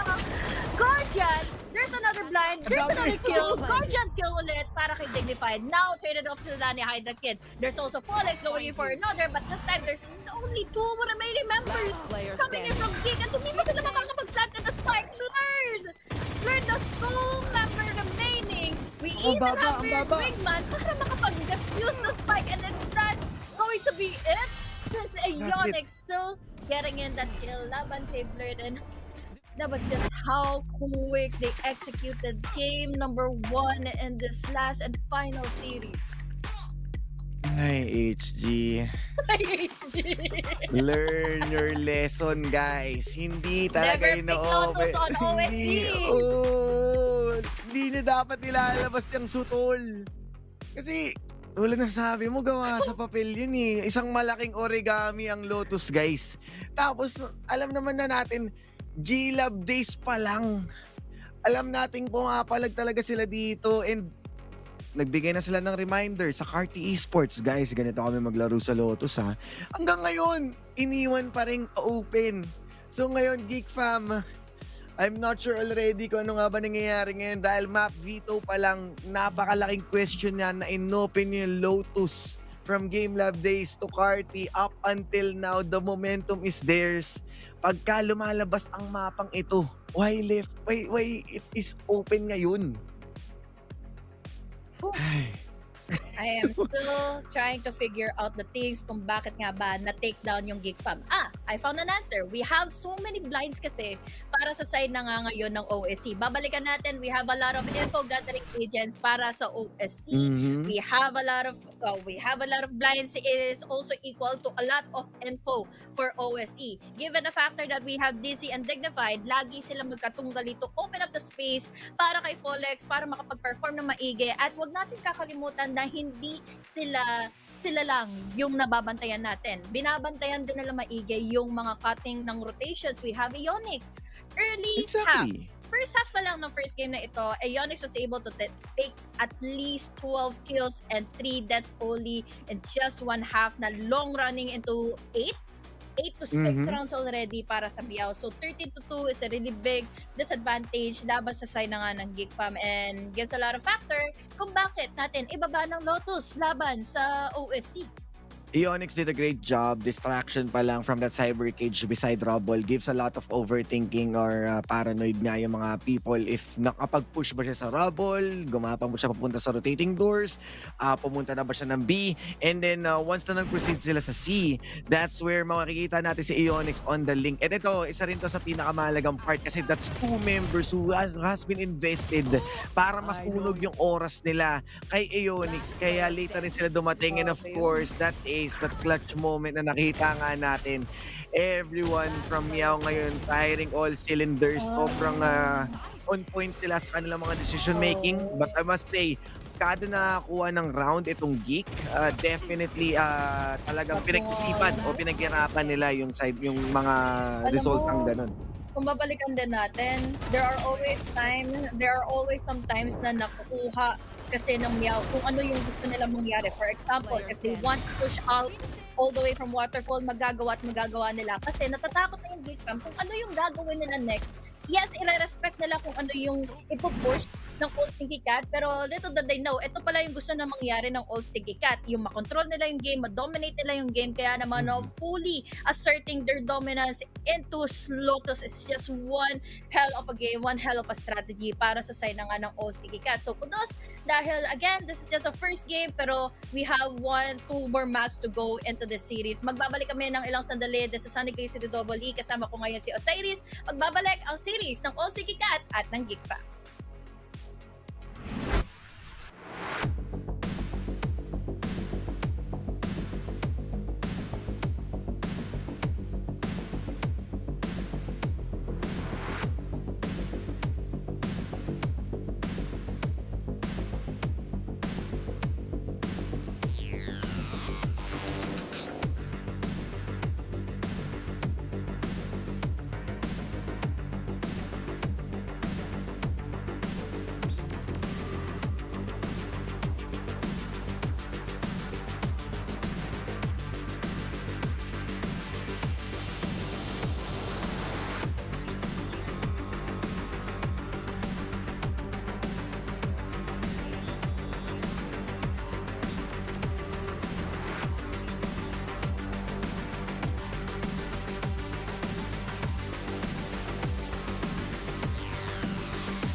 Tayo nagbabalik sa ikalawang mapa ng ating ikatlong series ngayong araw. OAC All Sticky Cat laban sa Geek Fam at grabe convincing sa Lotus. Kami pa rin naman kasama niyo, Honey Glaze at saka si Osiris. Papunta na tayo sa Icebox. Paborito Ikaw, nga walang pa ni kasab- HG. Ay, nako, sinabi mo Ay, pa. di ba? Pero paborito ko yan ha, dahil dyan lang ako marunong mag-race eh. Charot! Ayun! Marunong lang ako mag-satchel, hindi lang ako marunong tumutok. But again, Icebox is going to be the second map of our game. Magkakatalo-talo pa tayo kung ano na nga ba ang lineup muli ng players ng OSC. Dahil doon pa lang sa game number 1 is very convincing yung reason kung bakit dalawa yung initiator sa kinuha nila that can gather a lot of info. But then, syempre, let's not forget Geek Fam. They fought so hard and tried so far para doon sa series na yun or sa game na yun. But then, ang hirap kasi talaga tapatan nitong nila Daisy and Dignified eh. Yes, yung power talaga nila masyadong overwhelming and definitely with the usage of utility, yung mga recyclables nga nila and at the same time, yung distribution din kasi ng utilities na tulad ni Breach, kailangan i-invest muna siya sa isang site lang. Yung fade natin mostly nasa A to stop yung mga high octane play papuntang Rubble. Kumukuha sila ng space from there. So pagdating sa C is just Nanos Swarm and then yung syempre yung ating turret na pwede ka lang mag-satchel in para nga makakuha agad sila ng early kill or opening space. And you also have that shrouded step sa taas sa mga boxes. So at that point talagang mahirap na siya sagutin para sa side ng Geek Fam. And at the same time, once na makita rin nila na in terms of numbers game, kulang na kulang sila, i-rotate agad nila sa ibang side and Ionix with a lot of space and information that he is gathering, definitely napaka-comfortable nilang dalhin yung spike kahit saan. Tsaka every time na meron tayong makikitang opening for Ionix to cut off the rotation, doon pa lang nagka-crumble na kaagad yung defenses ng players ng Geek Fam. So kailangan nilang manduhan na kaagad yun dahil for sure, kung ma-assert na naman ni Folex yung kanyang aggression all throughout game number 2, it's going to be a problem. Comfortability is key for players of OSC. Katulad nilang laging nagpo-push all the way from waterfall. Paranoia ni Owen QT will reserve dahil alam niyang enough na yung mga utilities given the fact that we have DZ from DZ Dignified para sa mga laga niyang Ebon and Trailblazer as well to check out the info. Kahit may fade ka, no? Problema pa rin talaga kahit we have the Prowlers to check in the corner. So, what can be the answer para sa side na nga ngayon ng Geek Fam to counter out players like OSC? And speaking of, we are going into the agent selection. Icebox with the same lineup except kay Sage. No, I think it's the same lineup like before. Going into the Sage, pero dati si Full X yung nasa Sage. So, ay Diyos ko, ito na naman tayo. Magtatago sila sa mga wall, sa mga gilid-gilid. Ay Diyos ko talaga. So, si Polex, mag-jet siya ngayon. Again, keeping up the momentum ng tagapasok and with the double inning na meron dito sa Old Stinky Cat. It will be backed up by those utilities and information. Pero kakaiba to, HG, dahil wala tayong makikita double wall. No Viper and Harbor combo this time. And only a single KJ dito sa side ng Geek Fam. Kumbaga, alam na rin kasi nila kahit papaano. They did already their homework to go up against Old Stinky Cat who is going to be used time and time again. The abuse of that Sage to use in the walls, to use in the blinds together with Dignified. But then again, kung babalikan nga natin, info is just really the key for both of our teams. Double initiator once more. The knife, now command, ang laking bagay nun to deny the utilities na ibabato nga ngayon ng Old Stinky Cat. But speaking of, this lineup is much more passive than the early kind of lineup, ano? So, baka sakaling babagal? Question mark? Ang Old Stinky Cat? Pwede. Kasi iba na ngayon Wala silang, kumbaga yung utilities na may ibabato nila ngayon, pili lamang. Hindi katulad kanina na recyclable in the hands of Gecko. And you have that regeneration nga ng blind coming in from Sky and the dog. So, ngayon, halos sa Recon Bolt lang yung pinaka pwede mong ma-rely dito. Yes, you have also good prior numbers in terms of pag tinamaan sila ng 0 point pero it doesn't give away a lot of information, yung exact positioning nila. So, kailangan mag-slow down ng OSC dito if gusto nilang makapush sila na maayos. Not unless talagang iti-take advantage sila tong wall to close out a single angle and then dire-diretso na sila on those plants. Alam mo, pagkakaiba na lang nila sa naging lineup ng Team Secret na mahilig din mag-Sage here in Icebox is that KO. Wala kasing KO nga yung Team Secret, pero kung babalikan natin, they have the double sentinel. We have the KJ na pwedeng makakagamit ng AoE ng lockdown para makuha, ma-retake muli yung side. Pero oh my god, we are again on the attacking side ng MEOW going into this round. Hindi Icebox is equal to 8 for this gang, for this squad alone. They are potentially running towards B kung sakali na malaman nila saan na nga ba talaga pupwesto ngayon ang GEEK fam. Malalim ang pwesto ngayon ng GEEK So, medyo meron silang impormasyon na guys, wala pa dito sa A. Mukhang nagkakapakiramdaman lang. May narinig ka tayong rappel. Onyx, sisilip at medyo masakit yun Ayun na nga, natamaan na yata siya doon. Good trade naman. So no problem coming in para dito sa side ng dalawa nating mga team.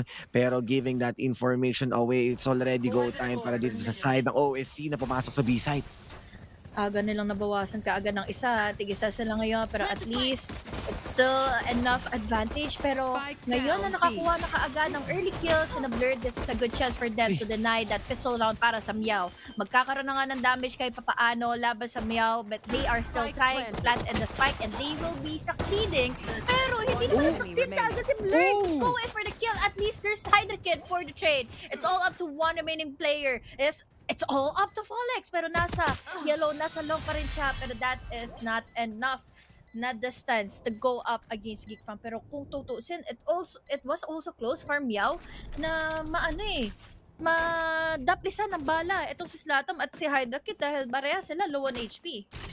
Yeah, exactly. At maganda yung nakuha nilang opener dito knowing na natanggal kaagad si Aeonix, less pressure in terms of flank and ang daming running low mula dito sa side ng Old Stinky Cat kaya hindi sila naging confident on taking those gunfights. Yung alarm bot noon na muntik na ngang mapatay doon yung isang member dahil si Hydra Kid pagkataas ng toxic screen nakapag-fish siya ng good prior damage and then wala na nga silang snake bite I believe kaya kailangan talaga nila ilaban or iswing yung pagbabantay doon sa spike na yon pero a good scan. Ganda ng ang ganda ng pwedeng i-abuse ngayon ng GEEK fam. Walang pang anti-flank ang players ng MEOW. So ibig sabihin, they can just push in their boundaries to flank players ng MEOW once more na kaya pala nagkaroon sila ng confidence to push out all the way from A, going into A main, taking down the Onyx. So pwede ito mangyari ulit. Pero again, the Sheriffs are so deadly para sa MEOW. Mag-iingat sila sa mga one-taps dahil hindi ito imposible na mangyari nga for them to control and the tempo once more.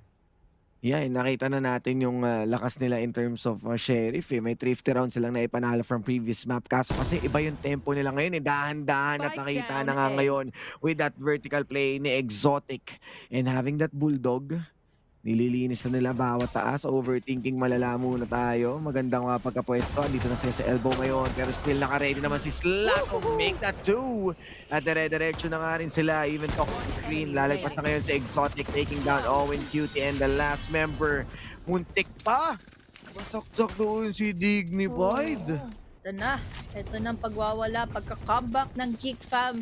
Really deserving win for their pistol round and for their succeeding round onto their buys. Dahil importante itong round na ito na magkaroon pa rin sila ng pera to go up against players of MEOW kapag meron na silang buy round. Once more, they are just holding onto their Bulldogs and even have the Guardian at hand for that long elevated angles. Pero this time, Vandal sa makakatapat nila. Maganda, half armors lang ang kayang i-exhaust ngayon ng MEOW.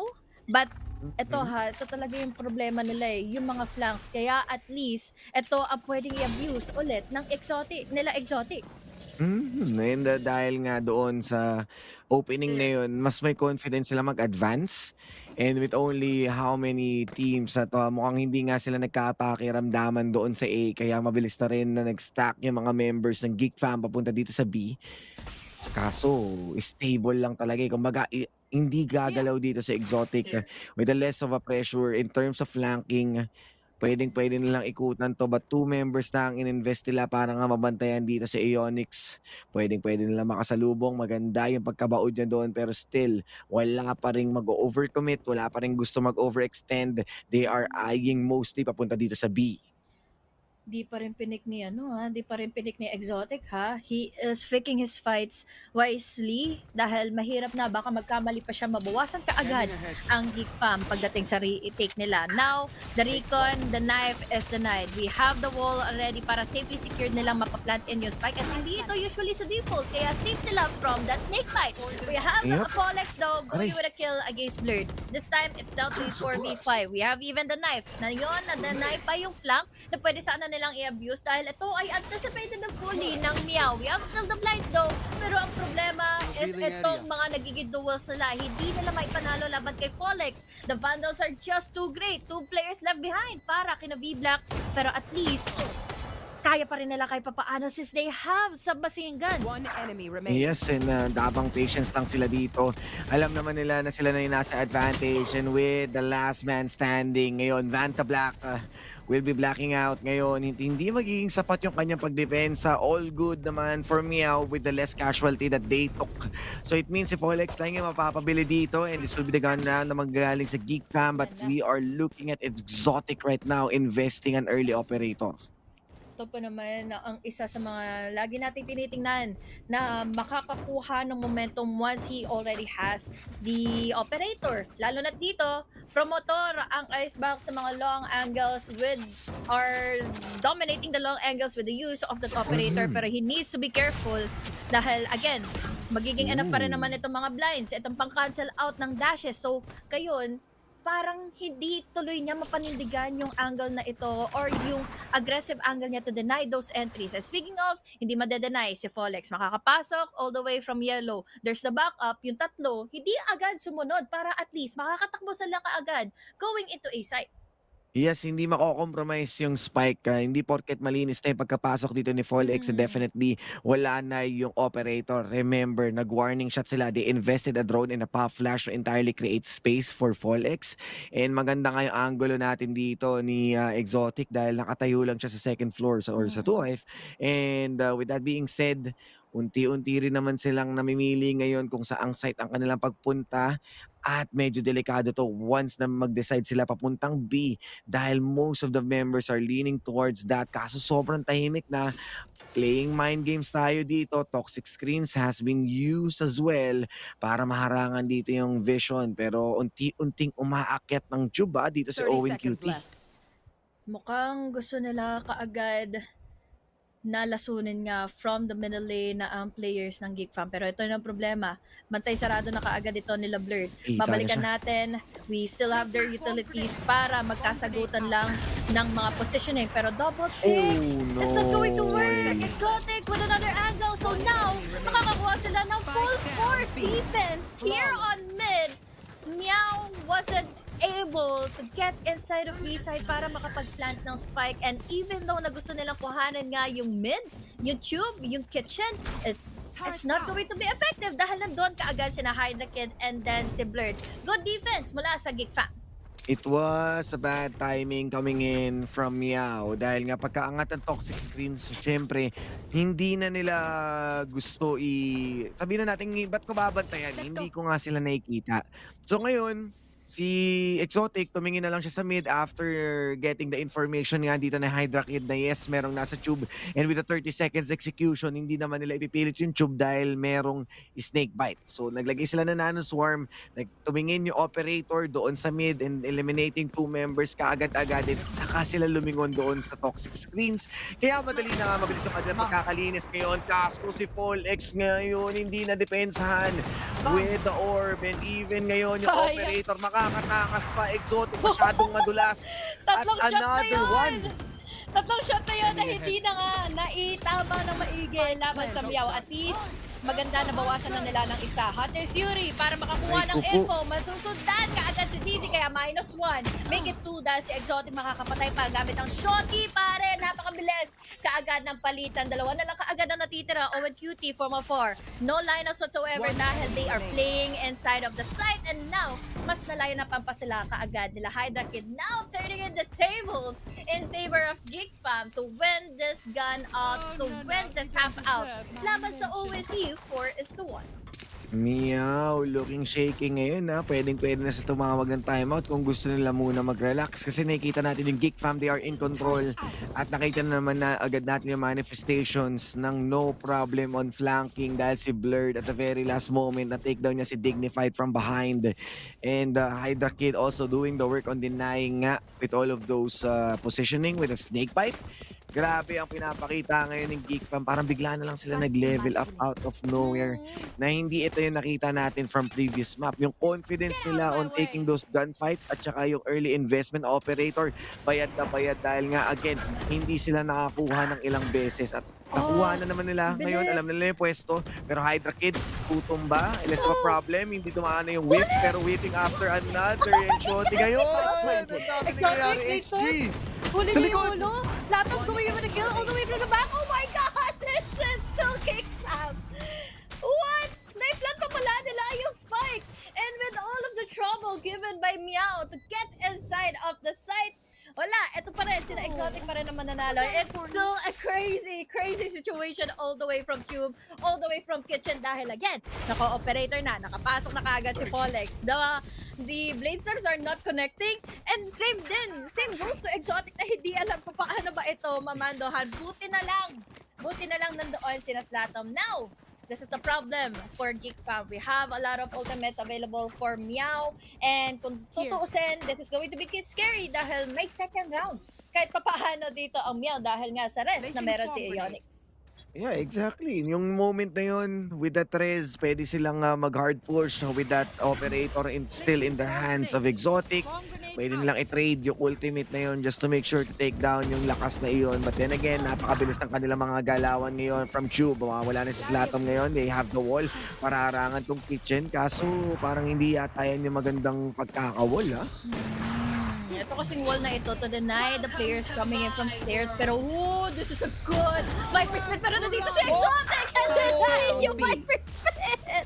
Now, that's 2 players already. Namandohan na kaagad ng GEEK Fam. Now, 2 players left. Now, it's down to a 3v2. Now, we have players na kailangan pang sumundo ng spike. Mantay sarado naman ito nila Exotic. DC though, try to clutch this one out. Mantay sarado niya yung manggagaling ng Snowman. This is a good distance. He still has the Tricon. Ang layo pa ng kailangan niyang gapangin do. Pero ito ang kailangan niyang unahin. Unahin niya muna si V-Black. Sumunod kaagad si Exotic. Pero problema niya dito, kapag nag-push siya, syempre, si Exotic naman kaagad yung magbe-bait and switch. Ang maganda rin ang ginawa ng GEEK Fam is they are currently playing together. So this is so hard for DC to make such a clutch, lalo na't nakabantay si Exotic from any angle na pwede niyang puntahan dahil the time is not enough for him to at least pick up the spike.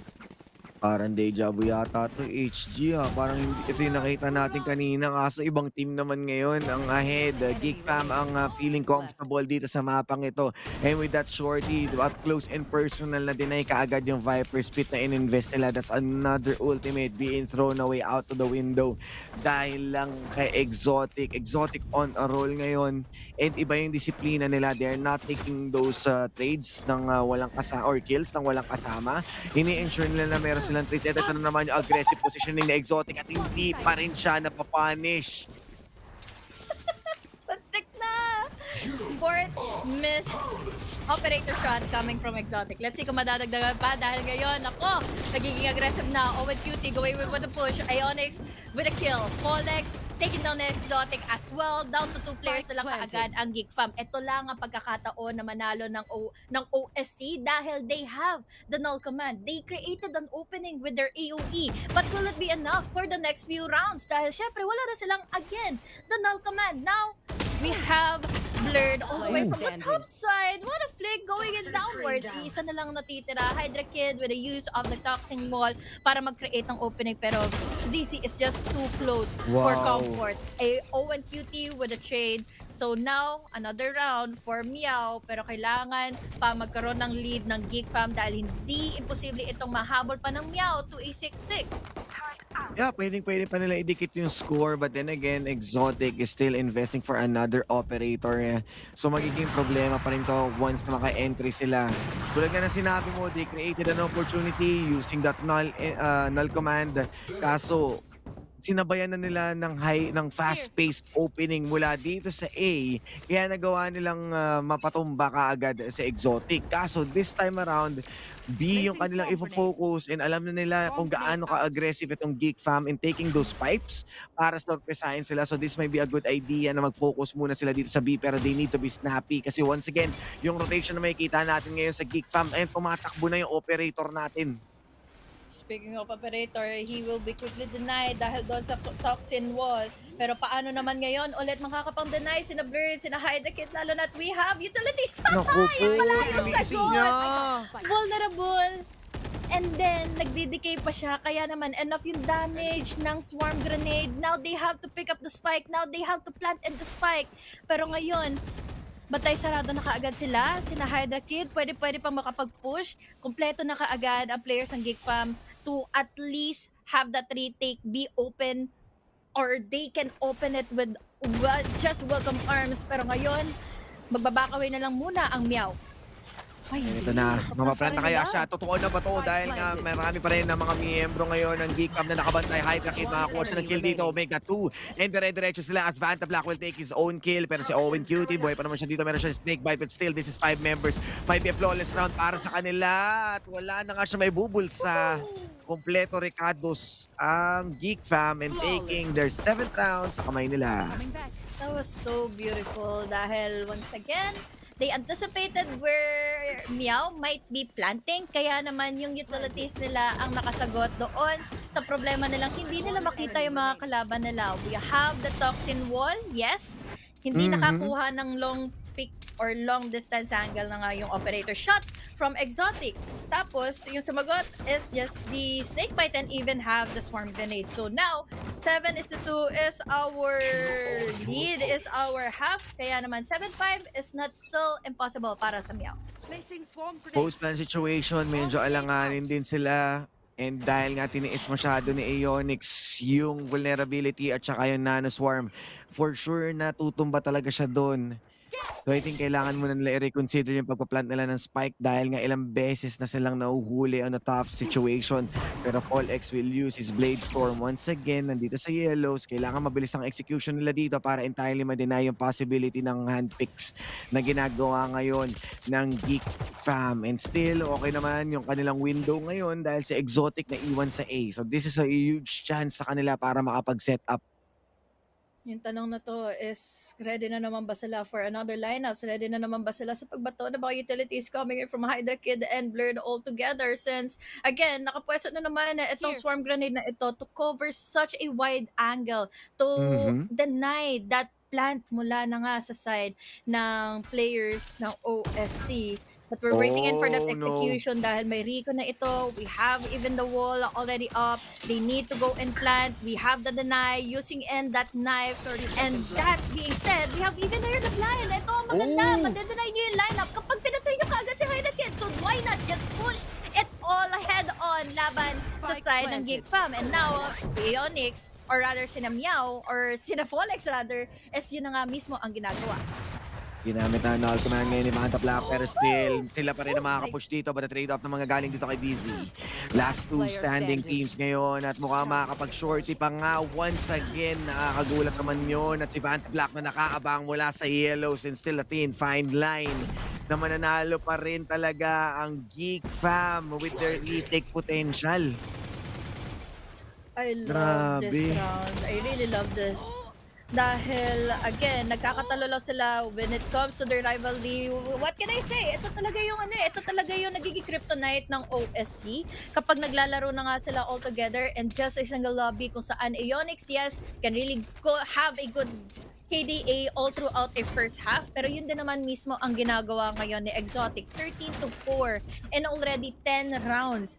So by that, it just means na sobrang laking amount of pressure na itong binibigay niya nga para ma-deny at para mabigyan na talaga ng pag-delay ang players ng MEOW to get inside of the site. But this time, Uy! aggressive aggressive slows para hindi mag-push ang GEEK fam.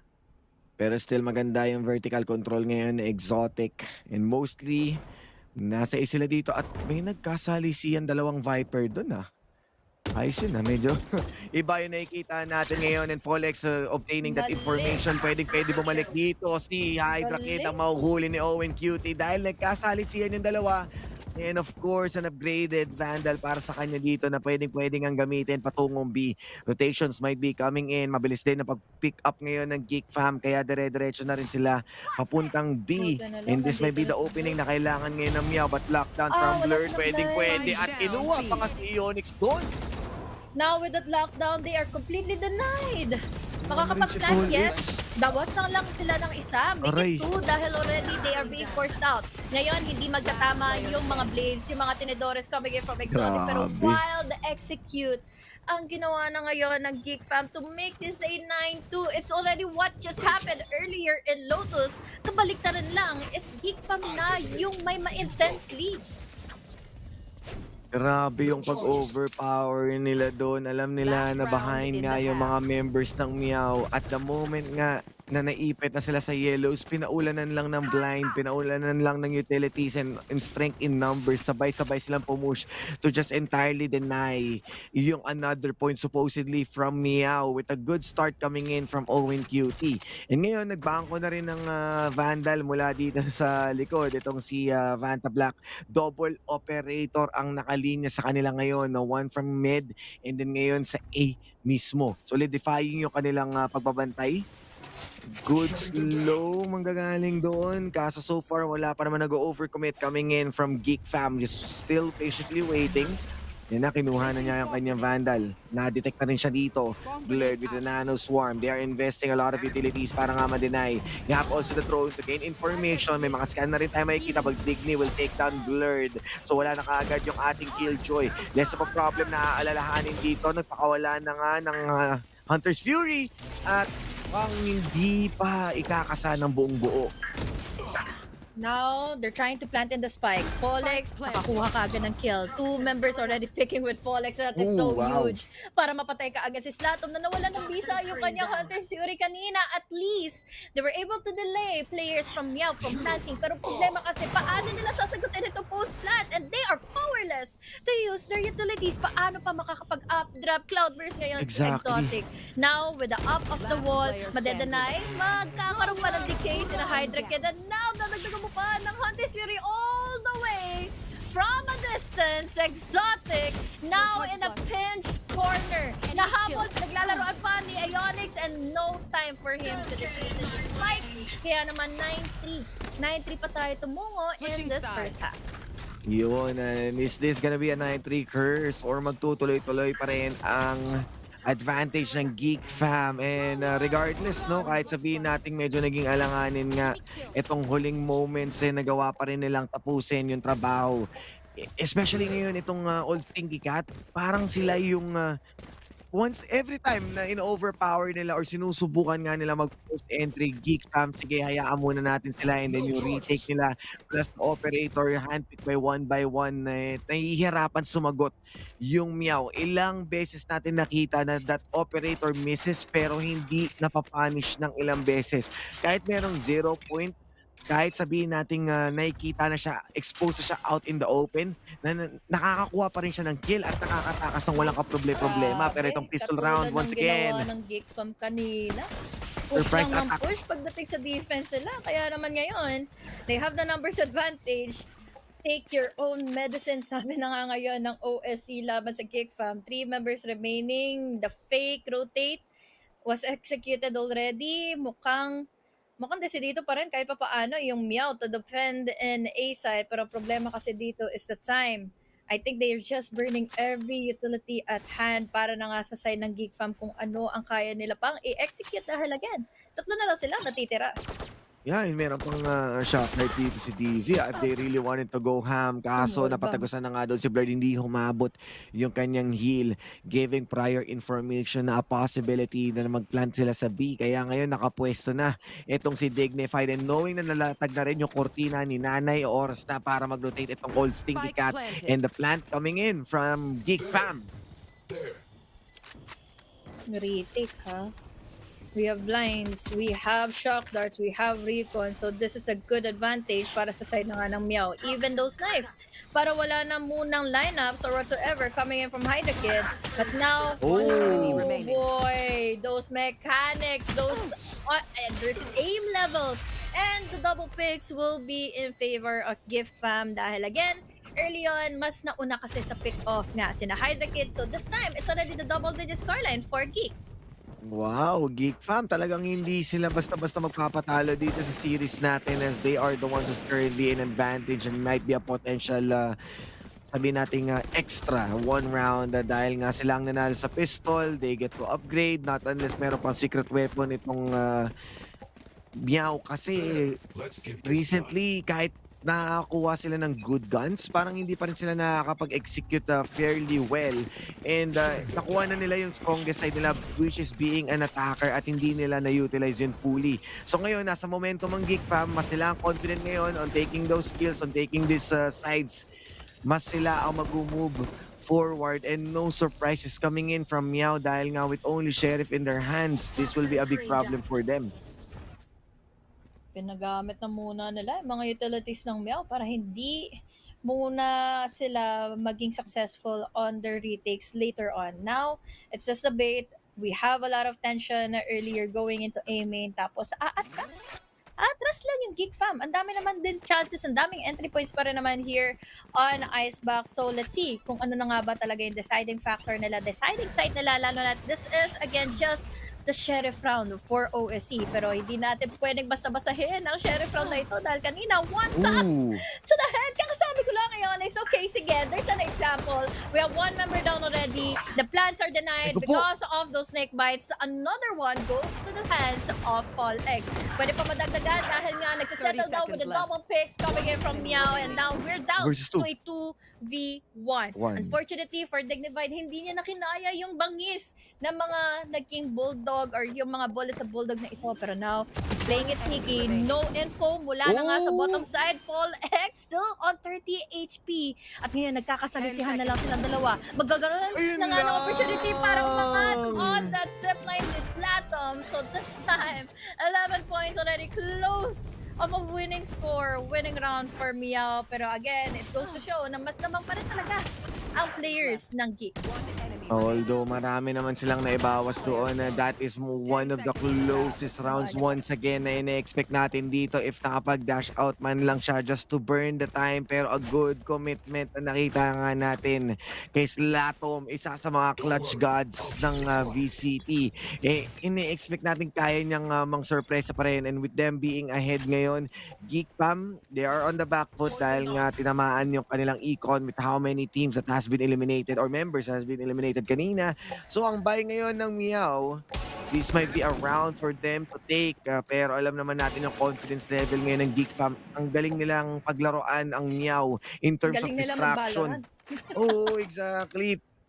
Talagang mainit yung tutok nila compared kanina na halos hindi tumatama. Ngayon, isang tingin mo lang, Tama talaga kasi huli ang na. daming blinds ba naman kanina. Ito, problema nila, iisang blind na lang or rather dalawang blind na lang iisipin nila coming in from Dignified. Madedenay man yung mga utilities nila, pero let's see, again, buy round for Meow. And it just really goes to show that nare-respect pa rin naman sila kahit papaano ng Geek even though with the rounds lead. So now, we have the Aldron checking in the corner. Yung slow orb na exhaust na rin. So pwede na sila kung sakali man na pumasok. But then, ubusin lang muna nila yung toxin para at least safe sila makapasok at hindi ma-check in yung corner na exotic. Mali pala ako dahil nandun pala si Ionix going in with another. There's a trade. Good enough para kay Hydra Kid na maisabay pa rin naman yung kanilang firepower, and now we are left behind with 2 players para sa side ng Geek Fam. Pero compromise yung spike although hindi wala pa yatang prior information itong Meow kung nasaan nakapwesto. Hydra Kid, nag-iingay lang siya dito, catching a lot of attention. Nagawa niyang kunin ng Spike and even a Bulldog, pero still you have the toxic screens na nakabantay nga dito. Nagtatago lang bawat miyembro at napatagusan na nga ng bawat isa. And the Team Ace as a good news naman para dito sa MEOW, pero alam naman nating malayo-layo pa sila dahil ang Geek Fam ngayon still sitting on a pretty high score. Ay, 7 complete rounds, ha? Para ma-deny nila yung pistol or rather yung overtime para sa Geek Fam. Pero, as you can see, it's just really going in shambles kapag wala ka talagang pang-detect ng mga anti-flanks coming in from the side of Geek Fam. Para speaking of Geek Fam, nagsastack up na sila ulit on B. Pero parang feeling ko gagawin nila ulit yung same scenario as used earlier is mababait out ng mga utilities, mababait out ng mga duels. Pero unfortunately for them, when trying to bait out, there's a lot of risk. Kaya nabawasan ka agad sila ng isa. And Owen Cutie, desidito pa rin siya to go in with a pick, to go in for the kill. White swing, back away, info gathered. So enough na to para makapag-reset. And even using yung ating shock dart, pero still less of a movement na nakikita nga natin from MEOW. Standing their ground, pero nga dahil nakikita natin or naririnig na nga itong drone na to, slowly but surely, Owen Cutie, at mukhang may ipit na nga si Hydra Kid dito sa mga mang-iipit na si Hydra Kid dahil may pincer attack na nila si Owen Cutie with a successful kill, pero hindi rin siya mahuhuli ni Paul X dahil nga nagawa niya umakyat doon sa 2F. Pero still, Dizzy denying the plan ngayon at makikita naman natin yung Spike out in the open at kasabay ngayon ni Dignify, but still ang init ng tutok ni Hydra Kid ngayon ang paghihigante mula sa Lotus kanina. Low HP, ang dalawa narinig na nila na galing na sumana ang OSC. We have Dizzy, we have Ionic, so this is still scary. Free fire, oh my god, Madam Sisano na bala, and yun naman, nag-listen na nga na maigay si Heineken to the point that he is saying goodbye for this round. It's all up to Exotic, nice flick and nice hit. Mula na nga kay Exotic para magkaroon ng reason para mag-overtake na nga ngayon si DC, and he is sticking on the way to have low HP Exotic, and that is enough info for him para magkaroon ng much more confidence to deny that retake or to deny that post plant from Geek Fam. Now, 6 more rounds. Buhay ang pangarap ngayon ng old Stinky Cat, and with that opener kill nga mula dito kay Dizzy, alleviating more pressure. And kita mo yung pag-control pa lang niya sa mid, ilan na yung nakuha niya from there on, but Hydra Kid, grabe rin yung kanyang mga tutukan ngayon. Silang dalawa ni Dizzy yung talaga naging star ng previous round na yun. And this time, they have 3 ultimates sa kamay ng OSC. Pwede nilang labanan yung lockdown ngayon ni Blurred, and even respecting also yung Hunter's Fury na meron din itong si Slatom. Doon na lang tayo magkakatalo-talo kung paano nila i-reserve ang kamika nila mga utilities and ultimates. Now, Fall X, they know for a fact na mag-push si Slatom, and Slatom, walang takot dahil again, they cannot lose anything or there's nothing to lose for this round. Matatalo man sila ng round ng isa, pero at least, mababawasan nila ang eco ng MEOW. Down to a 3v4 scenario. Ultimates are still given. White swing together with 2 players from Blurred is enough to overcome Owen Cutie doon sa position niya kanina. Hunter's Fury, para sana ma-deny, was really too late na. We have Dizzy na makakatip at makakapatay pa ng isa. Down to a 3v2. Ayun lang, nasilip siya dun sa awang na yun. And Dignified, super close! Nag-knife out. Pero klaseng knife out ng 0 point ang nilabas niya ngayon para Paul X. Gagamitin ng Nano Swarm with a 1 tap na manggagaling dito kay Blurred.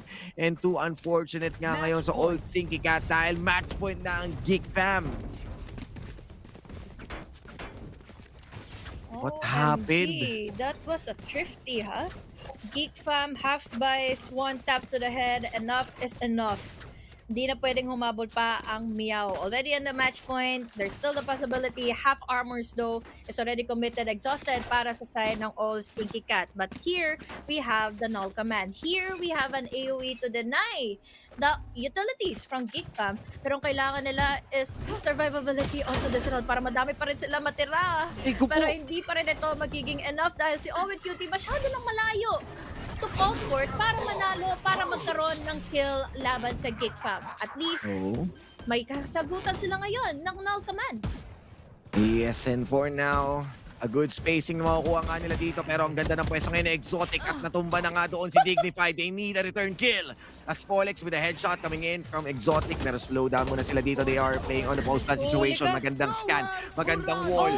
Buhay dito si Dignified, pero Hunter's Fury, pinapakawalan na nga ngayon. Kailangan mong gumedli at mukhang aaray pa ang isang miyembro doon. But the damage is there.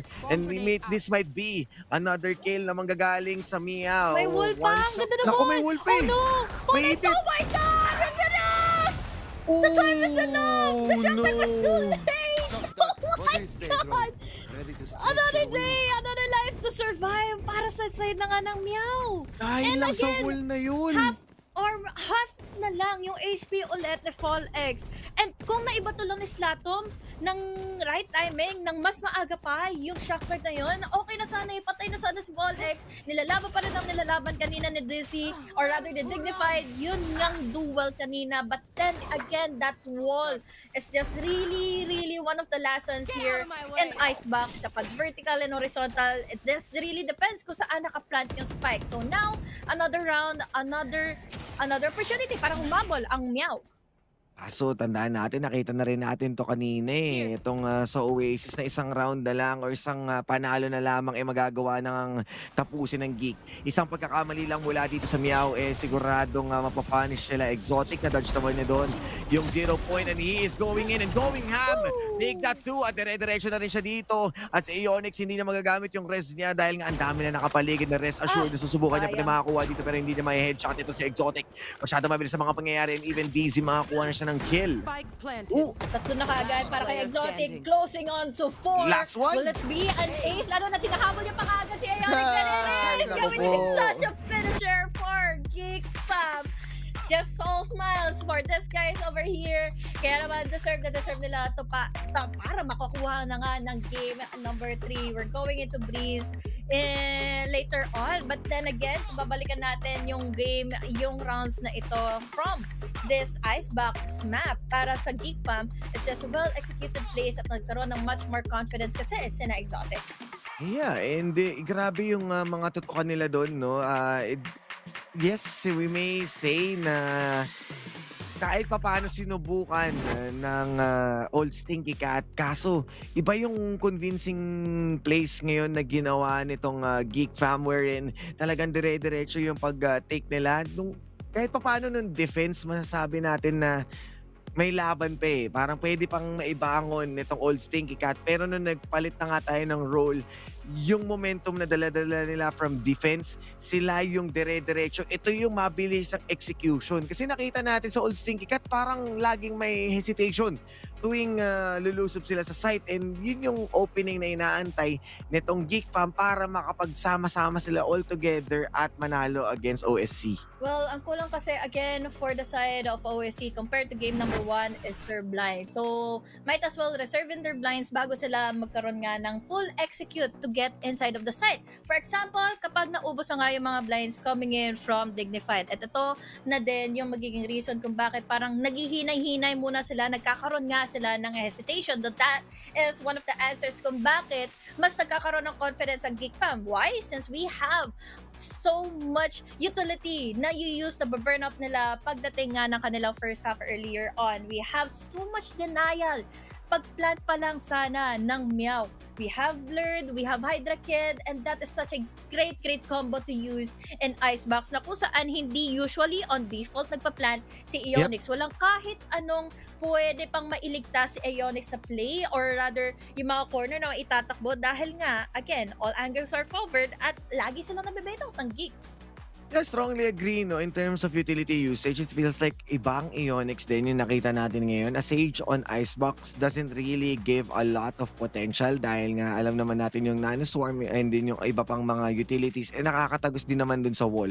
So with the proper positioning lang, siguradong magagawa nga nilang still makapaglagay ng proper damage and yung tempo setter nga natin from pistol round pa lang talagang kontrolado na ng GEEK fam itong sitwasyon and on how well they are pushing, no, yung ganitong klaseng situation in terms of locking down a single site with only a sage, parang hindi rin siya ganun ka-effective. So removing this, compared kanina, na naka-cypher si Ionix with the tripwires and then gaining a lot of information and denying the flanks na ginagawa ng GEEK fam, OSC, parang hindi ito yung ina-expect natin sa kanila.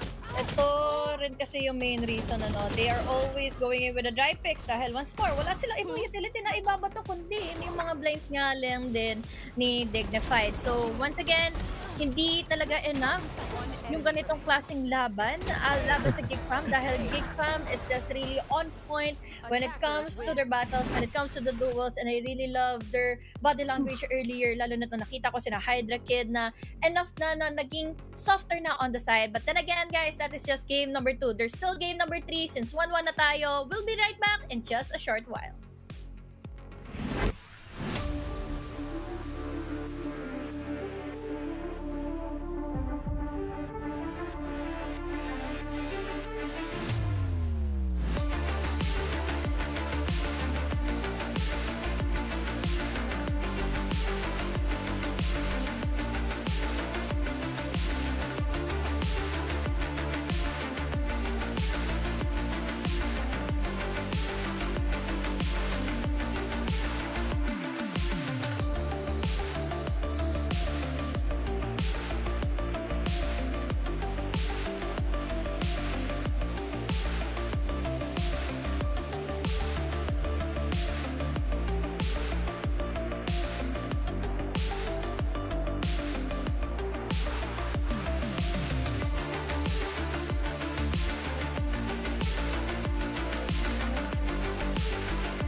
Last na mapa na ng ngayong gabi.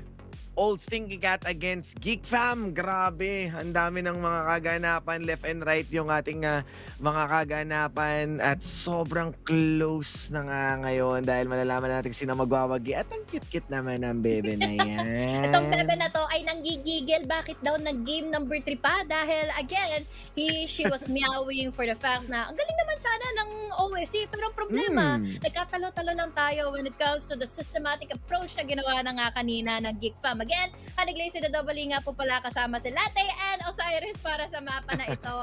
Pero let's see ha, Breeze is a different story once more for both of our teams dahil last year pa ang huling laro na nga ng Breeze dito ng dalawang teams or rather ng OSC since again, they played in Game Lab way back then. Yep. Pero again, wala pa silang recent approach here in Breeze. So, given the factor na meron silang ganong klaseng approach is baka may haka-haka tayo na ito na naman ba ay magiging aggressive or ito na naman ba ay magiging passive.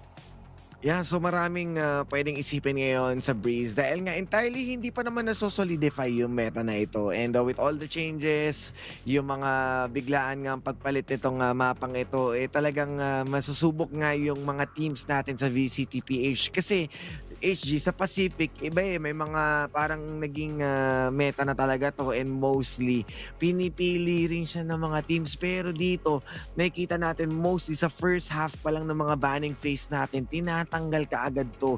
So mostly, mga teams ayaw nila maglaro against Breeze pero ngayon, matutunghayan natin with this two team kung paano ang magiging approach nila. Definitely, lalo na't magkakalaman tayo kung katulad nga ba ng approach in Pacific na Euro din ang pipiliin nila on their agent selection since we're going in there just a bit sa ating agent selection. But once more, Euro is a really viable pick in Breeze, lalo na't ang lawak kasi ng Breeze, di ba? Nakakainis ang mapa na ito dahil again, ang dami mong iisipin when it comes to the utilities, when it comes to entering inside, when it comes to the walls, and again, dito pa tayo magtatanong ng ano ba ang pipiliin nilang controller? Pwede kasing Viper, pwede namang Harbor, pwede rin magkasama. So, ano ang isasagot mo as a counter? Ayun. So, ano ba, kumbaga hindi pa natin sure yung magiging chess match dahil nga ang dami pang different agents na pwedeng matake advantage natin dito. Actually, I believe may mga nakita na nga rin yata akong chamber players na bumabalik dito sa Breeze. Pero one thing's for sure, this is a cipher map dahil nga doon sa B-site kung saan yung mga tripwires talagang mostly regarded talaga na mahirap pasukin and magandang throwback nga rin na isa rin nito sa magandang naging place ni Mr. Noel the Great, ni NDG, no, na nakita nga natin sa Pacific. Kaya convincing na meron ng cipher dito and then potential Viper dahil nga yung paghahati niya pa rin ng mga site at magandang sabihin nating sneaky sa pagpasok doon sa halls.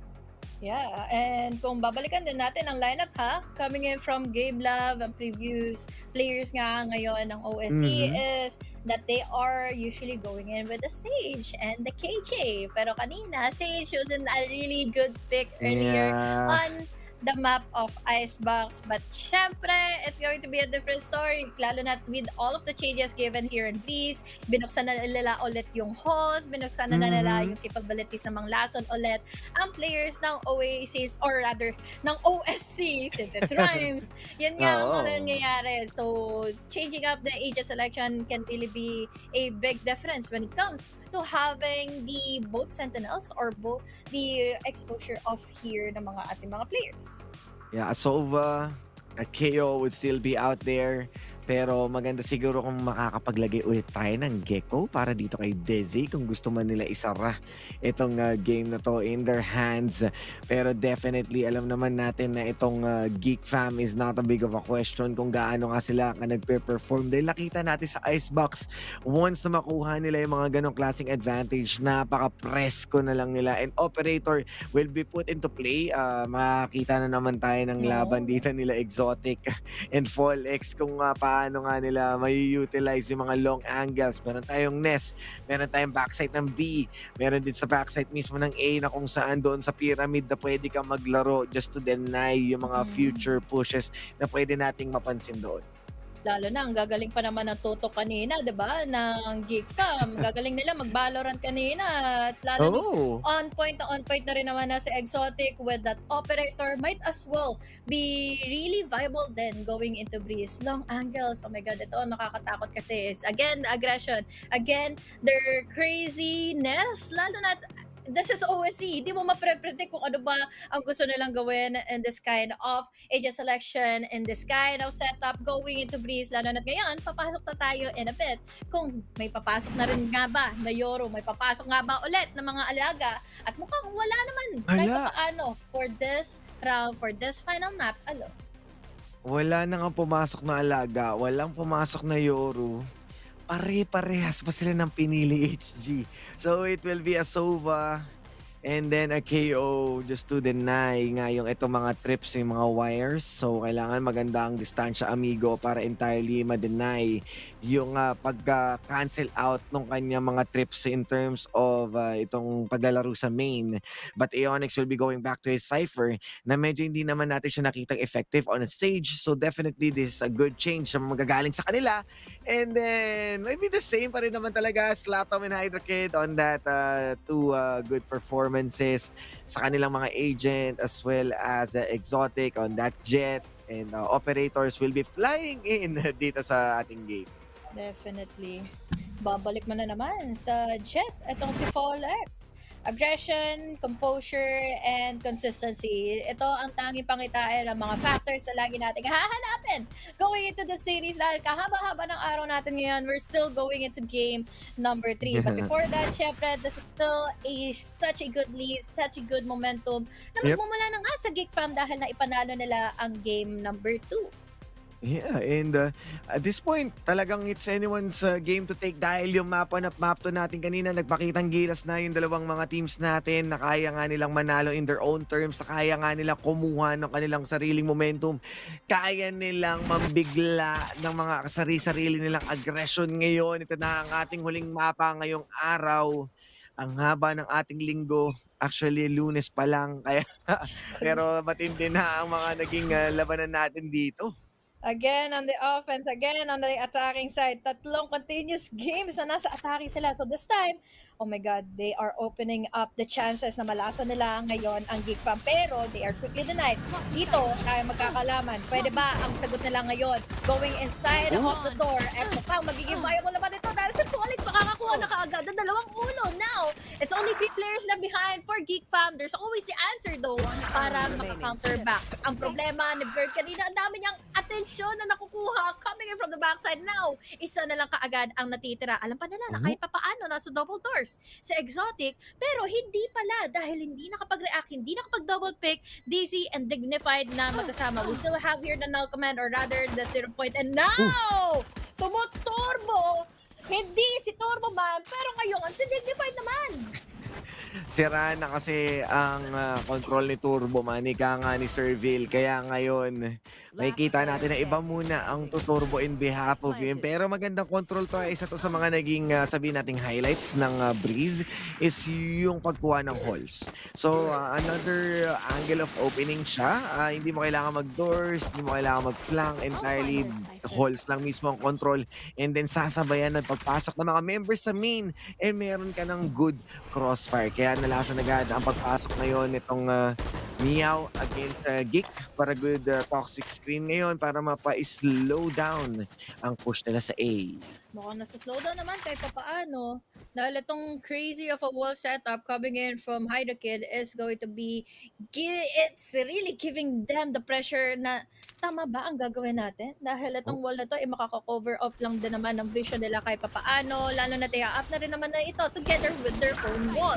But again, they have the possibility to use that Aldrone. Aeonix going in with a pick, Aeonix going in with a push. Hindi ito yung usual cyber setup natin na gusto na mag-cut off ng rotation. Kasama siya to win out the duels. Kasama siya to win out the numbers. It's all up to one remaining player that's going to be blurred. No utilities at hand.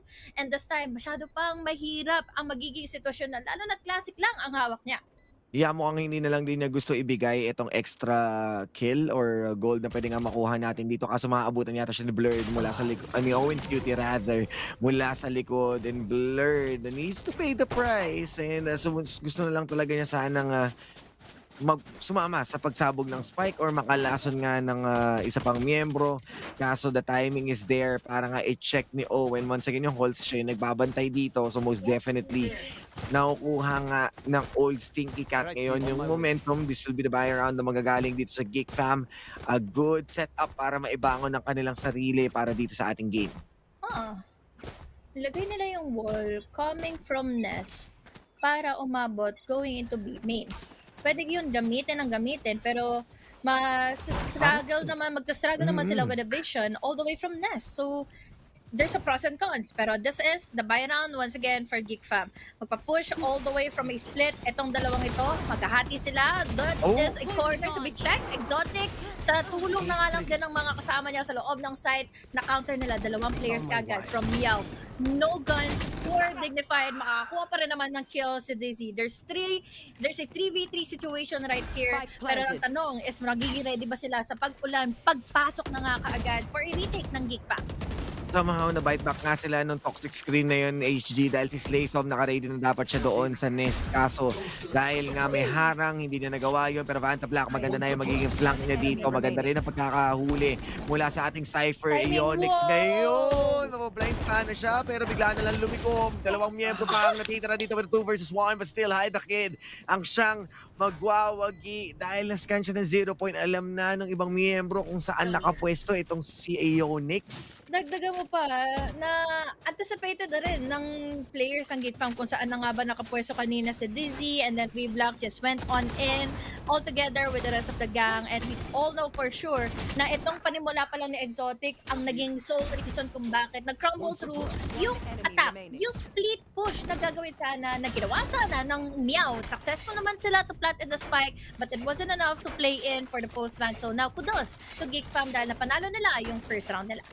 Medyo unfortunate nga, no, dahil HG, yung maganda sana yung plano doon ng Old Stinky Cat, pero wala kasing nag-main eh. So pwedeng umupo lang doon out in the open sa Exotic. Doon nakuha nga nila yung mid, wala man lang makakapag-check, wala man lang makakuha ng trade. Basta-basta, I believe walang nakapag-main kasi nakapag-upo siya doon sa box eh. Alam ko may main kasi nandun din sina Ionix eh. Pero well, round is a round for GEEK. Yeah. Might be yung toxic screen. Kaya talaga ganyan yung pagkakalinya para makaupo si Exotic nang hindi siya nakikita sa B-main. Kasi dapat exposure dun eh. So siguro nga a good way. Yun. May tao nga ng main kasi nga split push eh. Pero ito, wala nang split. Diyos ko, dire-diretso na lang. Pero at least, binigay ngayon ng GEEK fam. They're backing away para makaligtas from any duel. Tripwires are already set up. This is the buy round coming in from MEOW. Umuulan ng mga snake bite. Now, Slatom. Good start. Good shot. Ionix is already down. Now with the 3-con, distracted tuloy ang players ng MEOW. We even have the flashback. Pero oh my God, ito pa yung ginamit nila DC para makapag-pick. Down to 2 players na nagtitira na nga for MEOW. And this is such a good wall para makapag-push out pa to a corner. Ito na nga si Owen Cutie and surprise! Dahil hindi nakapag-pick agad si Digny. Now, with the lineups coming in from Owen Cutie, will that be enough? Dahil hinahabol niya pa rin! Live caught by timing, caught off guard. Another round goes to GEEK fam. Owen Cutie, hindi niya alam yung sitwasyon doon. Baka kasi nakastick kaya dire-diretso lang para mailapag yung kanyang snake bite. And once again, maganda ang pagpasok ngayon ng Old Stinky Cat, pero they're having a hard time with their post plant. Nakita nila yung recon bolt doon, maganda yung pagkakascan, kaya nakapag-pop flash man sila. May mga few kills man coming in, pero still maganda na na-deny completely yung pwesto ng MEOW on that left side ng pyramid dahil nga sa recon bolt ngayon. So ngayon, Old Stinky Cat needs to settle down or change yung kanilang pacing ngayon kasi kahit anong pagkakuha nila ng advantage or ng plant, hindi pa rin magawang matapos. Hindi nga magsasettle down ngayon yung old Sigikat kasi nagbayad na naman sila for this round. They are broken when it comes to their ego dahil once more, I think they're relying on the chance na manalo sila sa mga duels since we have Aeonix with that neural theft. Kanina, nagagamit ito ng Wais going into the first game, going into the first map of Lotus. Kaya ngayon, I think they are just really taking their chances. Dalawa ang pwedeng tumungka na nga ng halls. Tatlo naman coming into A main. So iniintay na lang siguro nila kung kailan na nga ba mag-up yung wall, kung anong utility ang ilalabas na ngayon ng Geek Fam. Kasi ngayon, nagkakabatuhan na. Ouch! Yun lang. Low HP na kaagad si Aeonix. So they are inside of hall. Opening for them to get inside. Pero, sa pagpasok na lang yun, countered out naman kaagad sila nila Hydra Kid. OWT with a trade. Down to a 3v2. Pero ngayon, mapapatay pa kaagad si Digny even though na nagamit na nila yung null command. Tapos, na-drop pa nila yung spike. At least may wall pa si Owen Cutie to up his teammate up. Pero kasi, mga pwedeng nakatutok ngayon. At kaso hindi na nga rin umabot ngayon si Digny. Kailangan na pabayaan ngayon. 60 HP and with 3 members ngayon. Lahat nakabantay sa call. Hindi pa tumama against si Slatom. And yung outlaw natin nagwawala ngayon. Tamang distraction lang. Alam na niya yung pwesto. We have the toxic screen. Aabutan kaya siya dito. Taas baba lang ang cortina. But that's gonna be it para dito kay Exotica with that outlaw na unang nag-trace dito kay Aeonix. Kaya pagkapasok doon ni Hydra Kid, nagawa na lang nilang patayin agad itong si Aeonix. Hindi na lang nila pinilit yung Vice, no? Pero kasi importante pa rin na magkaroon sila kahit papaano para mahabol, para ma-deny ang eco advantage from Geek Fam. Pero again, they were just punished. Na-acknowledge naman natin yung factor na gusto nila mag-push all the way from hall. Magkaroon sila ng split push na meron pang tao from A main. But then, yun ay anticipated already by Geek Fam. This is the different Geek Fam compared to the game number 1 earlier. So now, much more composed and much more dignified nga sila kahit papaano to deny players from MEOW. Yes, exactly. And yun yung nagiging problema natin ngayon eh. Yung ginawa nilang buy na yun, basa na basa na ng Geek Fam yung ganong klaseng play. Kaya yung wala na tayong nakitang ibang klaseng shift up and Owen QT nakatingin mula sa A nang wala man lang nagbabantay doon sa NIS. Bilis sa mga pangyayari again eh. They're just really pushing out all the way from mid. Nakabigwit pa ng isa si Exotic. Try to go in with a double. Natatakot at nirespeto pa rin natin nila kasi yung share of kills coming in from Aeonix. And now the answer, ang rebat ng kabila. Geek Fam with another turbo para magkantihan si Digny. Nang tuturbo kayo kanina, ngayon oras naman namin namang turbo muli. Pero nakita naman natin kung gaano nga ka-intense ngayon with that blade storm mula sa kamay ni Exotic. 3 miyembro yung nakuha niya doon out in the open. Binantayan lang niya yung mid. And then unfortunately for Owen QT, pretty exposed with no one's going to handle. Wala rin namang nasa elbow para nga makakuha ng trade na yon. So they're having a hard time. Early operator na naman na makikita natin dito. And Dizzy is out for the count again. This is the momentum rising from Geek Fam. Lalo na't na-deny na naman nila ng isa na namang player ang MEOW. Hunter's Fury and the Null Command. Great combo for a retake. At ngayon, naguhunos dili na lang muna ang MEOW. And they're not really taking their chances to get inside of B dahil yung sound kiss lang ng Cypher. Enough na yun para magdalawang isip ang players ng MEOW. Pero this time, nantay na lang nila. It's just a go signal coming in from Owen Cutie. Wala na tayo ibang choice eh. We only have B side. Now, Exotic makakakuha ng free kill. Polex with a trade. We have now dignified to get inside pero hindi pa rin napapatay nila. Yung nasa backside. Now, this is the time for them to use the neural tap. At ang natuloy si Blair, magpasok na rin ng Digny. And now, we have a good trade. This is down to a 1v3 scenario kung saan nakapag-plant naman siya. But the numbers are just really overwhelming OSC. see. Another round goes to Big Fam. Maganda na sana yung start nila doon, pero knowing Exotic already getting those operator kills, less of a member na nga nakita natin dito sa old Stinky Cat. Ayun no, nakaisa na kaagad eh. And with that being said, yung tripwire na hindi nga nasira or na-deny ng mga miyembro ng old Stinky Cat, prompting another kill dito kay Exotic. They need to slow down, they need some breathing space kasi meron naman silang ultimates dito. Pero parang hindi tumutugma yung kilos nila or galaw nila dahil nga with 4 ultimates sa kamay ng old Stinky Cat, meron ding pwedeng isagot ang Geek Fam knowing na sila yung nasa defense dito. Mas magiging handy itong Null Command and Viper Spit. But a good denial if ever man na meron sanang Null Command itong old Stinky Cat. Kaso, kita mo naman walang-wala rin sila. Na silang ego ngayon. Pwede naman for half armors, ano? Kahit papaano, enough pa rin ng 3-9 for a Vandal and a half armor, couple of utilities. Kung hindi nila na-exhaust kanina lang din. But then, nakakapanghinayang yung buy round nila kanina no? Kaya Dahil nga eh. na-deny sila with just a really curious of a setup ng wall nitong Viper just to make sure na may pwesto nga si Exotic, just to make sure na makakuha ng pick-off. And again, nagkakaroon na kasi ng magandang synergy si Exotic and then there's Blurred. Hindi man nakakakuha ng enough kills si Blurred, but look at the setups that he has been using to amplify Exotic to get his kills alone. Makapag-push man si Folex pero hindi magiging enough kapag nag-feel na yung isa or nagkaroon na nga sila ng bawas on their team. Now, mababawasan na nga ba? Now, nagkasagutan ng 0 point. Now, they are held back to pushing A side. Ready na sila eh. Kinasa na yung Blade Storm kaso with that 0 point, kailangan na naman nila mag-slow down and this is a perfect timing para dahan-dahanin yung pwesto ngayon at makakuha ng angulo dito sa Exotic pero wala pa rin gustong lumapit. Nire-respeto pa rin nila yung posibilidad ng operator as they don't have any prior information kung nasaan nga ba sila at nagmintis na pero si Hydra Kid ang naging casualty.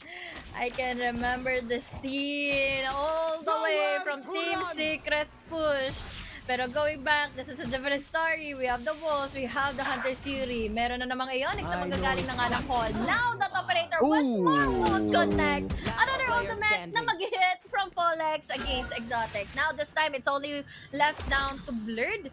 At alam pa ako saan siya manggagaling na. They are really planting in the spike. At lima lang naman. Lima lang ang kalaban ngayon.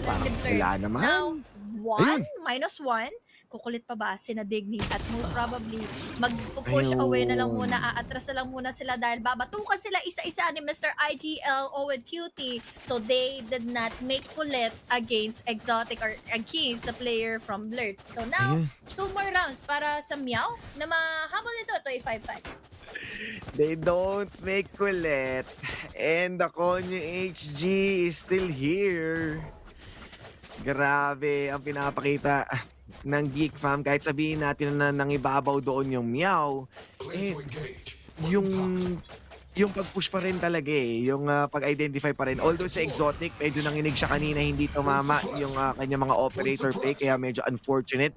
If ever man na napingasan niya, bawat isa yon mas mapapadali sana yung pag-defend nila. Pero dahil nga mas confident ngayon, itong MEOW, nagagawa nilang sorpresahin ngayon yung Geek Fam. So nag-pay off yung ating timeout. And this time, mas mag-i-slow down na rin sila. Hindi muna sa main ang kanilang tirada. Unti-unti nilang ginagapang itong mid. Dalawang smoke ba to? Isa lang. Smoke nila to para hindi makapag-pick yung nanggaling na nga ng nest. But then, there's the outrun. But then, Owen QT, galit na. Bawas na tuloy na naman ng isa ang Geek Fam. And this is the time where MEOW just really keeps on shining pero kailangan nila mag-ingat pa rin if they want to tackle on B. Cypher traps again and again and again. Ito ang laging reason kung bakit napapatin sa Fall X, kung bakit napapatin sina Owen QT. But they need to be careful dahil at least nakakatago ngayon si Blurred. Papapasukin lang kahit papaano muna ang players ng MEOW. Dark Dart, mambasag ng tripwire. Malilinis naman kaya nila. And this time cleared na nga magkabilang side. No problem. With a single dart with a double trip. Hindi na sila mapagtitripan pa. They got the site. May toxic screens din para maprotektahan ang kanilang mga sarili. Hunter's Fury rather. Papakawalan na nga nila dito. At si Dizzy pa ang tatamaan. Pero buti na lang na itanim niya yung kanyang spike. This is a 4 versus 4. Operator still at the hands of Exotic. Alam nilang kailangan nilang atakin ngayon yung mga players from the backside. We have the recon blinded by the light. Ngayon ready si Polix with a pre-fire and that's just huge. Dahil magkasama, magkatugulay sila ni Ionix and OWD with another pick off.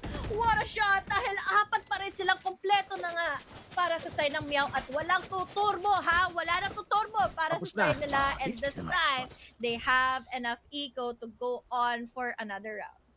Tapos na ang turbuhan moment, pero Geek Fam naman na magpapahinga ngayon, sila ang siyang magtatawag ng time out. We are closing in sa magkabilang side ngayon. Both of them getting that Viper spit and a good recovery na nanggagaling nga ngayon sa MEOW. Maganda sana yung idea with the pop flash kasama ng Recon Bolt para hindi basta-basta mabasag. Pero yung pre-fire na ginawa doon ni FallX and accompanied by Ionix to cover his fellow tropa, nagawa nga nilang manalo against that push or retake na ginawa ng Geek Fam.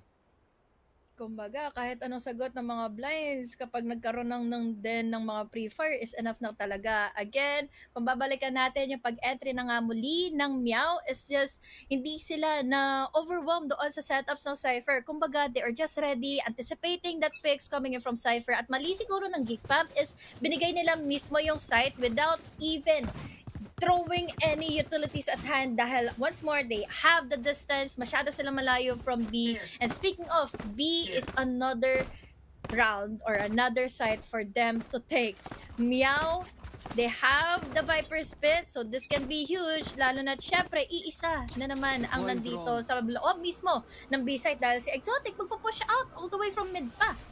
Ayun, so maganda ang pwesto nila ngayon dito. Binago rin nila HG yung tripwire ngayon ha. Hindi na the same spot na pwedeng masira on a single shock dart, pero they are clearing yung mga sites ngayon. Even yung camera natin nasa ibang parte na ng mapa. So pwede na sila makapush dito. Yung mga nasisira na, meron na rin na trigger na tripwire ngayon at meron ding na tag. Good play nang galing dito kay Vanta Black para nga makapagpatuba, pero Ionix taking out Exotic. That's a good push from Exotic, gathering in the attention from mid. Kaya ngayon makahati pa ang mga bala, ang mga atensyon mula na nga sa kabila. They have already the Viper spit para makapag-push out pa, forcing players from Geek Fam na hindi ituloy yung retake nila. Pero again, bababa pa rin ito. Dignified going with a kill. Slatom for a trade. 3 players or rather 2 players are already outside. Hindi sila aware na nandito pa nga close by si Polix. So this is going to be huge. Lalo na makakakuha pa ng dalawa si Polix. And that is just really the denial of the retake. Ngayon, makapag-push away. Ngayon, makakapag-dash. Blurred going in for the first kill para maka-deny ng numero ngayon. And that is just the time already ticking. Tapos hindi na pa alam kung ano yung uunahin dahil makasakali lumikod pa nga ng husto si FallX. Still saving in this gun. Still having a Vandal rifle at hand is enough dahil 5-5 naman yung scoreline. Aim points sa tayo ngayon and dignified. Grabe yung ginawa niyang push na doon. Ginamitan niya ng blind na may kasamang head-on push with a face check para lang siguraduhin na makakuha pa ng more members. Kahit na traded siya doon, already jobs done para nga ma-remove na si Hydra Kid na masyado nang kumukulit na kanina pa. And yung tatlong miyembro on a triangle, hindi man nila entirely sinabayan ng swing para doon at the very last moment na matapos nga or at least hindi ma-diffuse mula naman sa malayo, naka-ready sa Owen Cutie na pagka hinawakan yung spike ay masasagot nila. Pero ngayon, na all command, gagamitin nila, papasok na ngayon itong MEOW sa loob ng A-site. Exotic.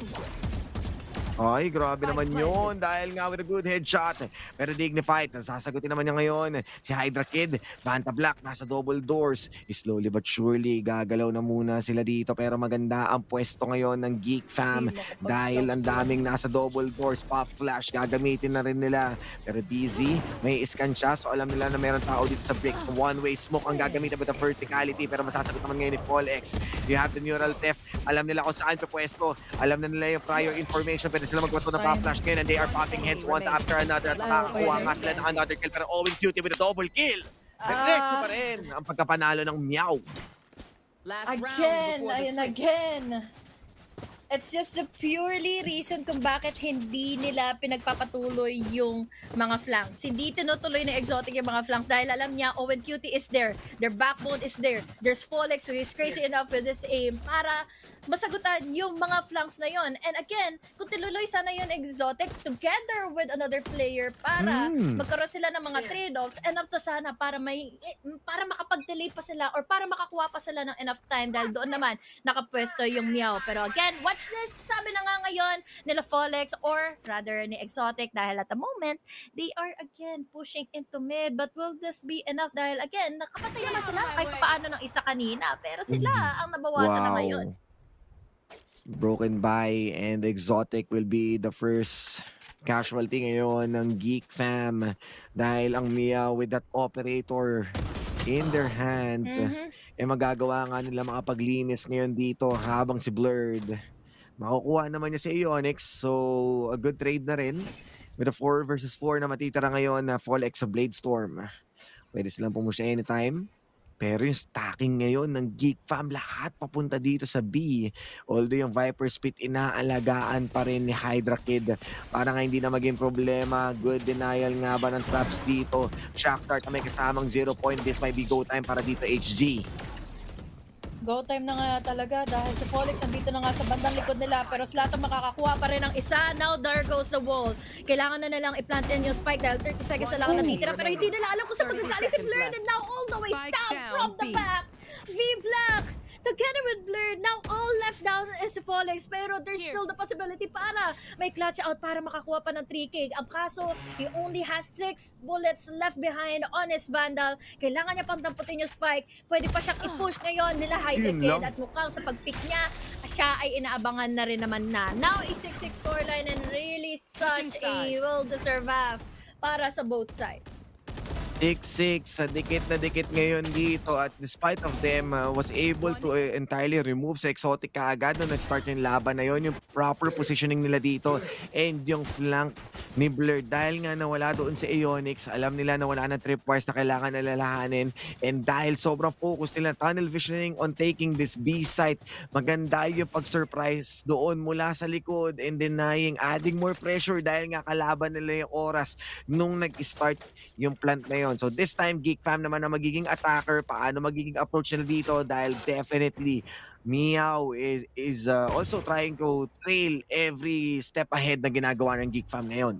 Mid-take, apat ang magpupush.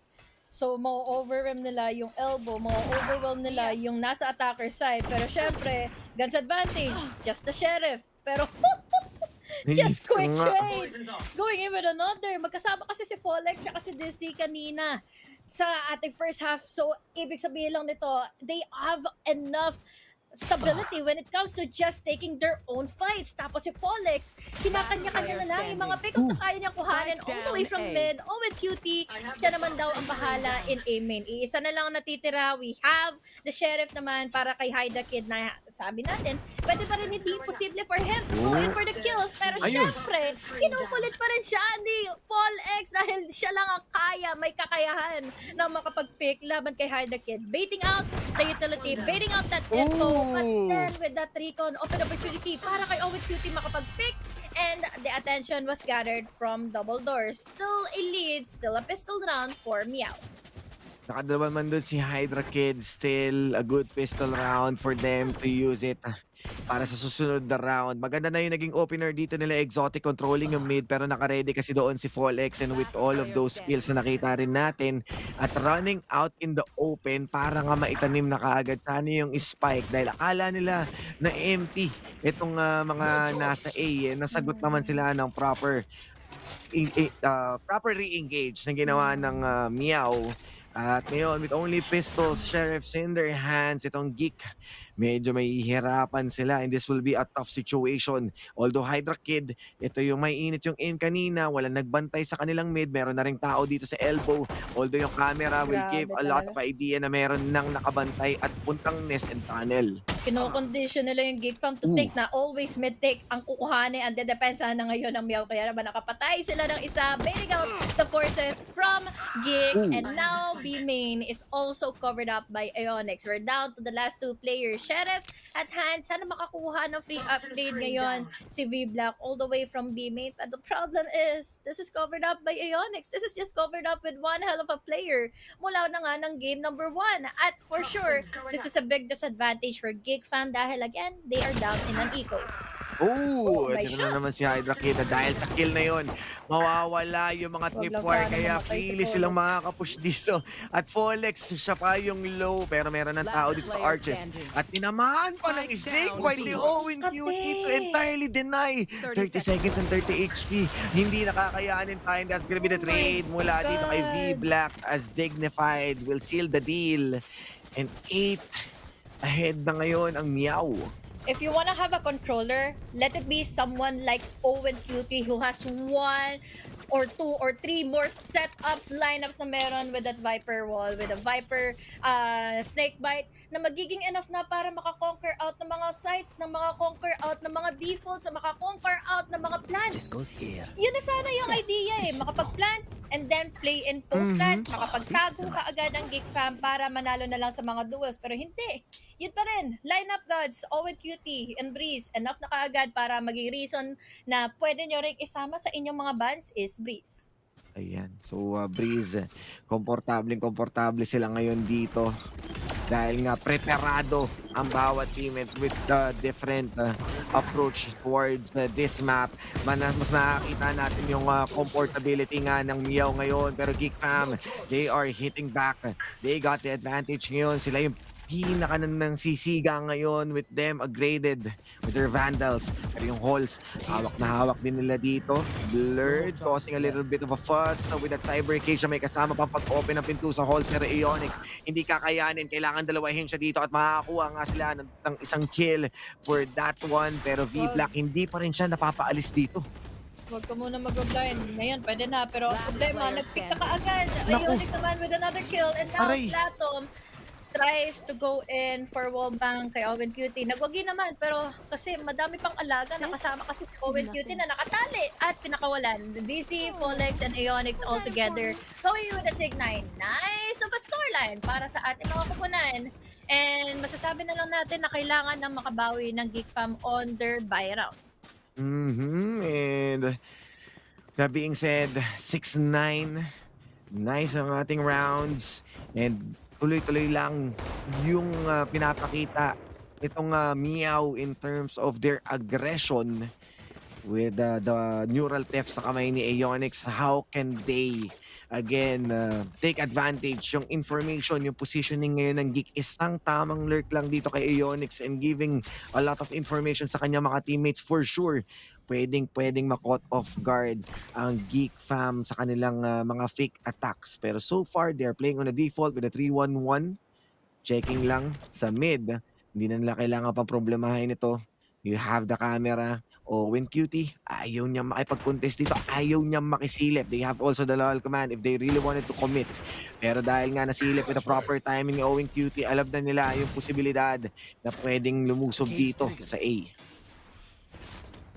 Cyber Cage, tas denied ka agad ng smoke going into double door. So ang tanging option nila is go into A main at kaharapin mismo ang makakating tutok nga nila Aeonix, nila Hydra Kid, pero or rather we have Hydra Kid na nakakuha na ng pangunahing pick off. This is a go signal ready to go inside, pero what was that? Grabe. Just because of the wall, just Fragment. because of the vulnerability na nilusob at nilangoy nila pare-pareho, tinawid nila pare-pareho, they were immediately 30 seconds taken left. off the map.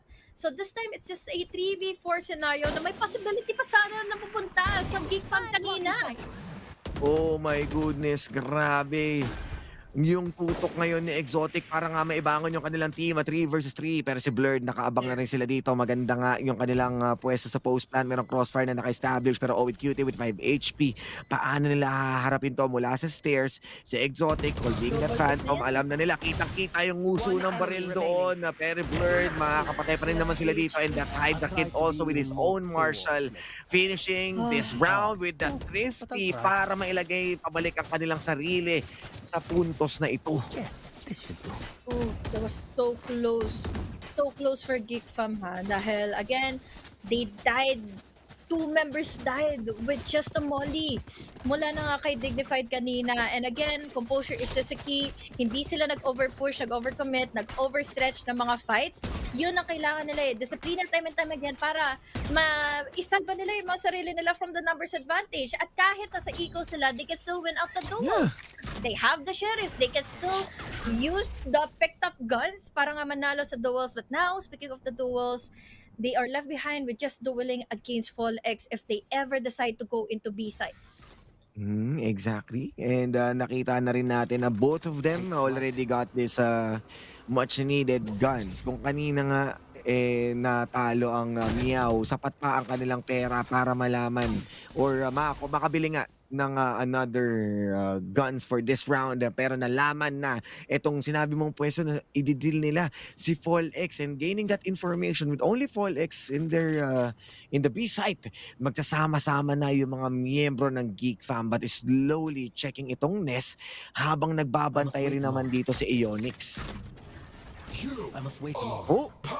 Execution. Null command. Going into mid. Well defended by Folex and DZ. Altogether, kailangan niya na lang makapag-react on time, but it is not going to be enough, lalo na sobrang close fire combat na sina Blurred. We still have OWD left behind, left alive. Ngayon, si Blurred na lang ang tanging natitira. Now with the noodle step, para at least sigurado na yung kill na yon laban sa kanila. But it's not going to be a winnable kill para kay Ionix. Blurred ang mananaig. Blurred makakakuha ng kill. Tapos, but the meantime, na meron neural tap, magpa-play together na lang kaagad sina Dignified and then Owen Cutie. But now, with that pick angle ni Blurred, he is already down to a low HP. He still has to face Dignified. Magpipick pa siya all the way from the left side. Pero ngayon, hindi ito makikita pa ni Blurred dahil ang liit na ng space para makapag-ano siya, para makapag-counter stream siya. But now, mag-force out siya, masasuppress, makakakuha ng time, paglalaroan niya lang, he has the opportunity, he has the advantage, he has the time already ticking, and now Dignified, he needs to decide on whatever angle he needs to push. 4 kills for Blurred, what a clutch! Another round para sa kanila, para hindi makakuha ng double-digit scoreline ang MEOW. Denying MEOW even further, at nakita rin natin ngayon kung gaano nga ka-intense ang GEEK fam. They really wanted this, and upon losing itong MEOW, they need to settle on a lesser buy ngayon. Maganda na sana yung naging pagdepensa doon nila Dizzy, pero masyado nang malalim doon sila Blurred, and then yung pag-take advantage nga nila mula doon sa mid, took a lot of time si Ionix para sumilip. Ang tagal niyang nasa nest kasi hindi rin nila alam if clear ba mula doon sa elbow, and just playing on an eco, mukhang raragasain ngayon ang MEOW, and we might be seeing a 9-9 ngayon. Ang taas ng tripwire for any possible push na gagawin dito ni Exotic. Kaso hindi nga sumabit, hindi napatid doon. Okay pa to, para at least buhay pa, kompleto pa ang GEEK fam. Bawas sa kaagad ang isa, dalawa. Ang MEOW, make it 3 dahil high deck din. Nakakakuha na dalawa. Now left behind si Owen Cutie. Only has the sheriff at hand. So what more can he do? But just hold on. Hold on with that line. 9-9 scoreline. Ayan, at least nailagay na muli sa pagkakapantay. Despite of them having those setbacks this time, nagawa na nilang ayusin yung mga dapat at nakapag-adapt na sila sa aggression na nilalagay ngayon ng MEOW. And so far, itong ginagawa ng GEEK fam, gumagana. 3 ultimates in their hands. They also have the Viper Spit. So itong buy round ng MEOW, pwedeng ma-deny once again to put them back on an eco and a double digit. Sino nga ba ang siyang mauunang makapuntos dito, pero ginamit kaagad yun ni Owen Cutie ang kanyang Viper Spit to deny entirely itong mga magpupush.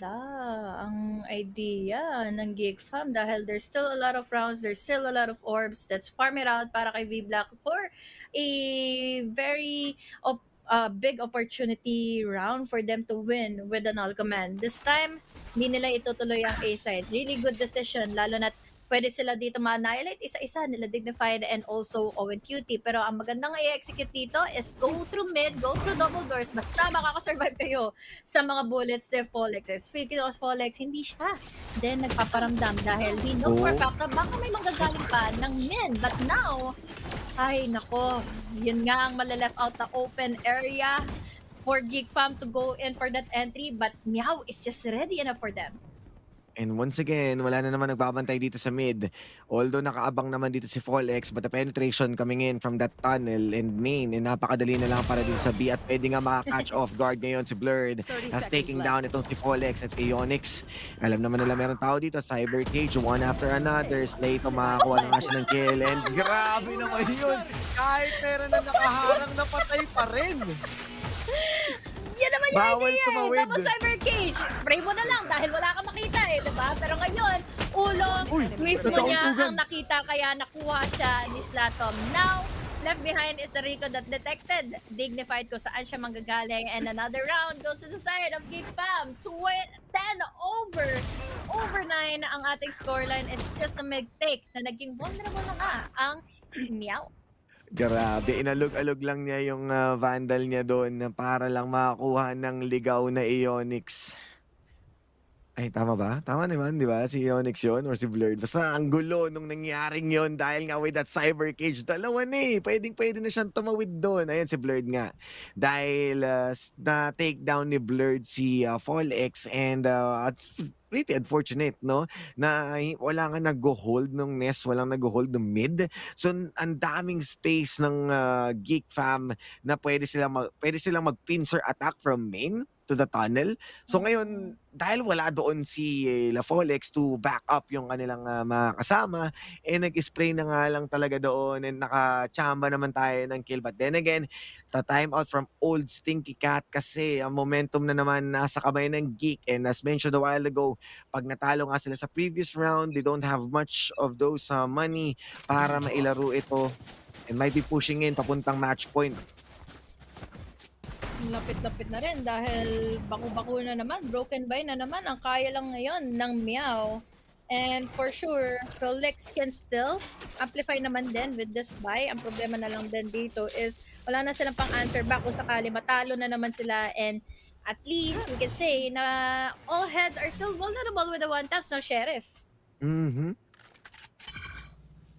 Slowly but surely ngayon ang pwesto ng Geek Fam. Kahit sabihin natin sila yung nasa advantage, having those big guns, nire-respeto pa rin nila yung posibilidad na pwede nga manglason ang MEOW. Naka-hero buy naman dito si Folex. They have the Hunter's Fury. Marami silang pwedeng pakinabangan dito, and Slatom, aalamin na nga nila yung sitwasyon dito. The Knife will be denying yung pagdodrone nila dito. At mostly, hindi pa rin sila gumagawa ng sound. Halls isn't still also open, but the pop flash, and this might be go time. Pagdating ng arampatang oras, you have the toxic screen para hatiin na nga ang site na to. Cloudburst into pushing in. 1 HP na nga doon si V-Black, pero dignified na naman. Makakuha, make that double kill mula sa kanila dito. Pero ito na ang pincer mula kay Blurred on the double doors. Hunter's Fury, papakinabangan na nga nila dito. Walang tatamaan, pero maganda yung pagkakatago niya dito. Pero still, hindi naman mawawala doon si Blurred. One and each other in a 2 versus 3. Neural tap para magkaalaman na kung saan pa sila makakapagtago pa. 3v2 situation. May Vandal sa mga kamay ni Folex. Ang daming angulo na kailangan bantayan. Kailangan ni Pick. Pero isa pang ulo ang pwede niya nga dito na matutukan. Dahil low HP na kaagad si Slatom. Blurred is already close by. He knows already where Blurred is. Pero ngayon with the Tricon, sobrang distracted na siya. Kailangan niya na kaagad makapag-decide. Mauluhan na kaagad si Slatom para makapasok dapat. Then again, he cannot do anything. Kasi hindi niya makita si Blurred. Triple kill for Blurred. Hydra Kid, what a man on that outlaw. Hindi na kinakailangan mag-reload. Enough na yun, 2 bullets nga with that outlaw. Akala ko, winnable na nga itong thrifty round for Dignified to start off. Pero simulat na nagkapag-counter, simulat na kapag-answer back agad si Hydra Kid, it was still a round win para kay Geek Fam. Blurred playing into the mines ni Folex. Kahit sabihin natin na siya yung pinaka may equipment doon, may Vandal to entirely take out any of those members, alam nilang running low si Slathom kaya hindi na kailangan mag-overcommit, hindi nila kailangan mag-double swing, kailangan lang may pagkulitan, give audio cues mula dito kay Slathom at nagpaikot-ikot lang doon sa orange itong si Blurred up until na-force out na si Folex because they are playing into the time's pressure. Pero once again, we are back. This will be the buy round na manggagaling ngayon sa MEOW. Pero operator has been invested ulit mula dito kay Exotic. Although it is a good news na wala pang nahuhuli ngayon, walang nag-overpick. MEOW wants to take this on a conservative way, just waiting para mag-burn ng utilities sa mga miyembro ngayon ng GEEK fam. And same concept a while ago with drone and being traded to that 0 point. So pag-rotate nila dito ngayon, they are vulnerable enough para ma-face down na si Paul X. They need to be careful of the setup. They need to be careful of that cam. Para sa pagiging careful naman nila na ngayon, is they're going in with a split push. Tatlo manggagaling na nga ng mid. We have the Cloudburst to make an opening para na nga kinahide the kid. But Paul X again with Dizzy. But they were answered back.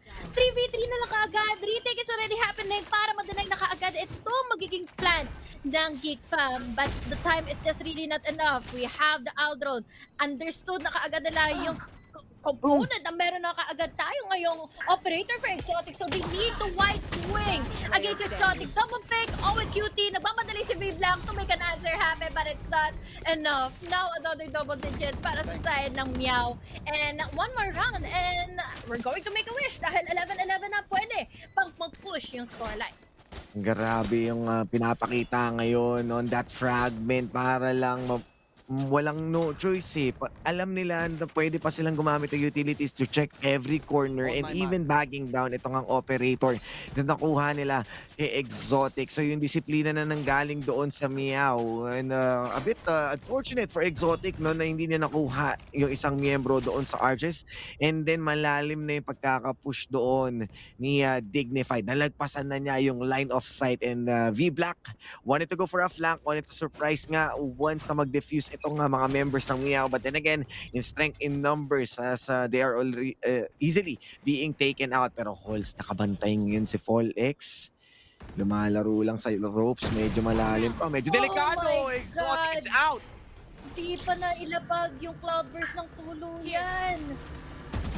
Na-assert na nila yung dominance here in Halls kaya hindi makalabas ngayon si V-Black. Ang tanging opportunity option na lang is makapasok going into doors. Pero this time, they are left out in the open and as well as Owen Cutie. We're down to a 3v3. They're left behind inside of the site together with just one flank. So this is still doable. Pero problema, kailangan magkatapat na nga ni Ionix and then ni Blurred. Pero ito ay tinakasa ni Blurred ultimately. So now, it's still down to a quick reaction time para na nga sa side ng GEEK fam dahil this time naka-operator nga si Exotic or rather si Folex. So this is just giving the attention for Ionix and Dizzy to play in all together. And once more, yung flank na na-cover na sana ni Blurred ay hindi niya napanghawakan na maigi dahil si Ionix ay doon din naman kasi papunta.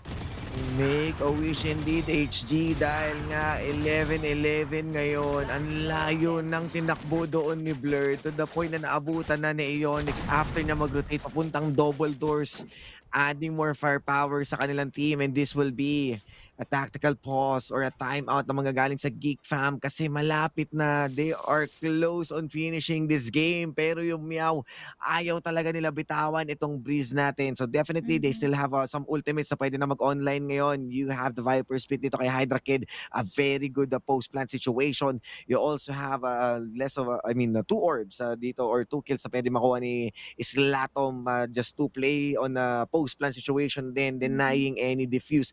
Ang dami nilang pwedeng pakinabangan dito pero the same din with MEOW with the inching in with their ultimates also. Yeah. Lalo na't on point and on the move na rin si Folex para magsimula na nga kaagad with the pickoffs, taking over into Hall. Tapos pagpasok nga kanina ng GEEK fam, hindi pa sigurado kung ano na nga ba uunahin dahil there was a possibility for Ionix to just go in with the flank. So now, it can be a different story this time on the different flank kung sino na ang magre-race to the match point. But this time, any team can just really go in with the push. Any team can still really win out that duel. Sobrang ganun ka-rivalry. Kasi yung situation dito between Geek Fam and Meow. Wow. Kanina, medyo pretty convincing on a one-sided yung mga nakita nating mga map plays, yung gaps ngayon, iba yung pagkakadikit nila. One step or baby step lang ang ginagawa nila dito. Patay sila dito. Utilities being thrown ngayon pero masyadong stack itong A natin. HG, ang daming nangyayari.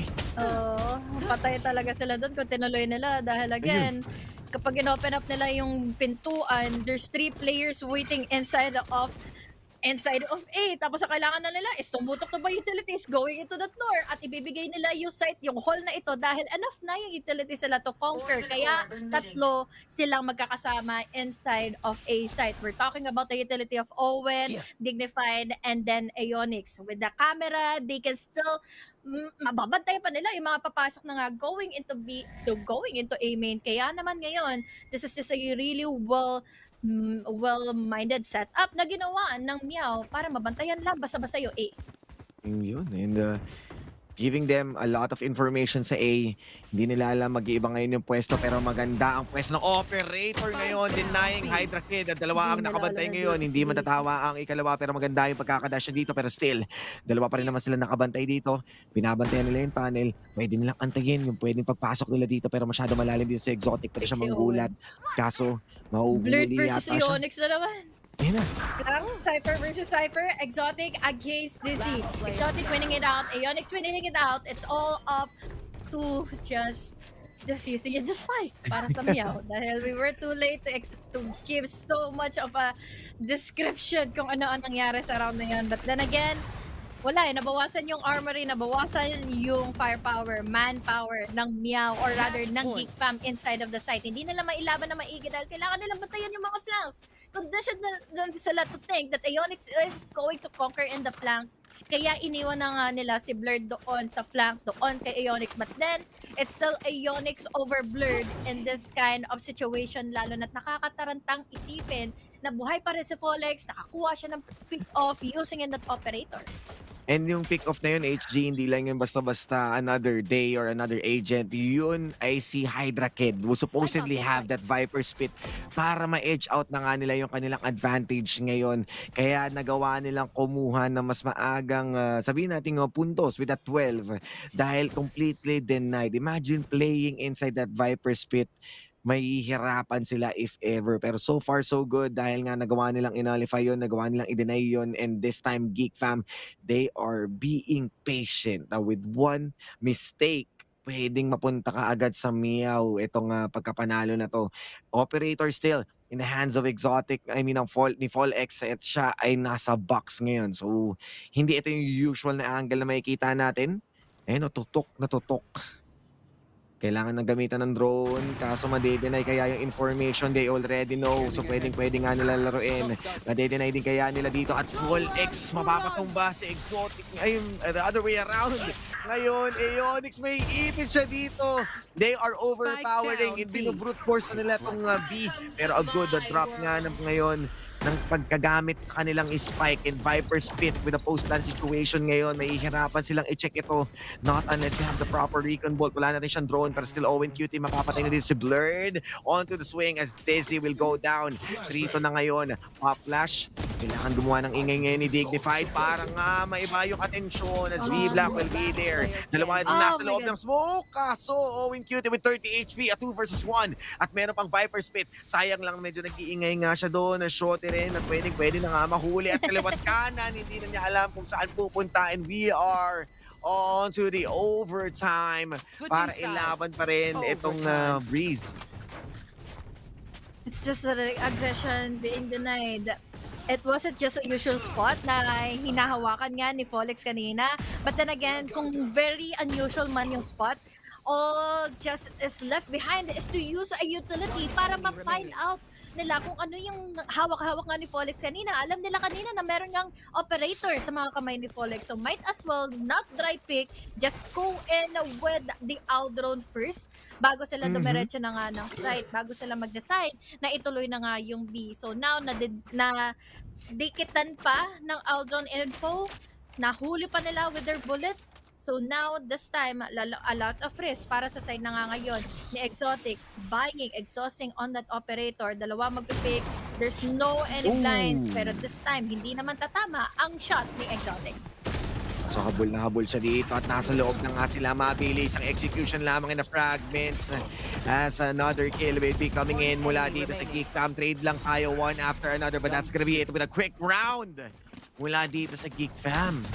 Switching sides. Definitely an understanding round para sa GEEK Fam once more dahil they already understood the assignment na kapag hindi sila tumama ng mid, hindi tumama si Exotic, there's always a follow-up, there's always the backup para na nga kay Viklam na sumagot, para kay V-Black na sumagot rather.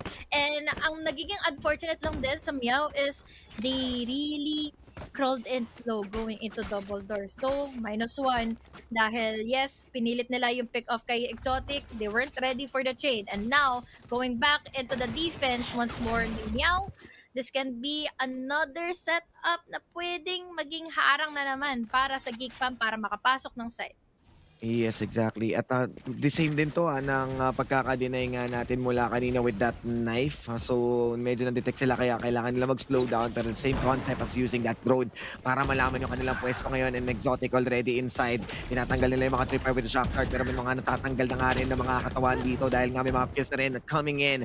3 versus 4 mula sa likod. That is the Onyx. Nandun yung camera. Exotic may iwan siya mag-isa dito at mukhang the last man standing ngayon is Latom. Will be taken down by 3 kills from a Onyx. Switching sides. Great understanding of what they should be doing on their defense. At feeling ko na overextend na rin naman ng GEEK Fam yung pagkakataon nilang makapasok na nga ng site, and they played in backside dahil there's just a overpowering control kasi ng MEOW para manalo sa mga duels, para ma-assert nila yung dominance all throughout that entry na ginawa na nga ng GEEK Fam. So now, it's another different story. It's another operator at the hands of Exotic. Nanalo siya kanina in the first overtime. But will it be the same? Lalo na't iba ang haharangin na ngayon, or rather, ang hanga din na ngayon na site ng MEOW. Pero at least, ang maganda is -1 na kaagad sila. Yep. And nakita rin natin yung sa previous round na yun na talagang kinulang lang sila sa execution dahil tumama yung 0 point. Ganun kahalaga yung 0 point ngayon, and with one less of a member ngayon coming in from MEOW, this will be a less pressure para mas mapunta nga sa side ng GEEK Fam yung ganito klaseng ka-aggressive. Kaso teka lang, nagkakasilipan yung dalawang jet main natin dito. Folex against Exotic. Wala Pero na still, kasing dash si Exotic eh. Hindi niya kayang makabili ng dash and rather ng off drop niya para makaligtas, but still another hindi kill, na may si dash. Folex yung magpipick. Pero mukhang it's go time as Folex ngayon, nasa loob na sila ng A site, but still, with the 3-2 members na wala ng kakayaning manpower or even a firepower, kayang-kaya na lang nila idaan sa strength in numbers at dikit na dikit pa rin dito. Balitan lang yung mga puntos dito, HG. Paano ba naman kasi nabawasan na kaagad yung flank nila, yung pang-cut off nila ng rotations, and once that they are already inside, haharapin pa nila kaagad si Hydra Kid na sabi mo nga, laging makati yung tutok niya just to defend in A site. Tapos nadagdagan mo pa that they were vulnerable enough with their utilities, kahit ano pang iba to nga ng GEEK Fam against MEOW. And now, concerning na naman ito dahil going into the defense, alam naman natin na laging sa pool on their defense. Nagkakatalo na lang tayo kung sino naman ang mananalo on their attacking side.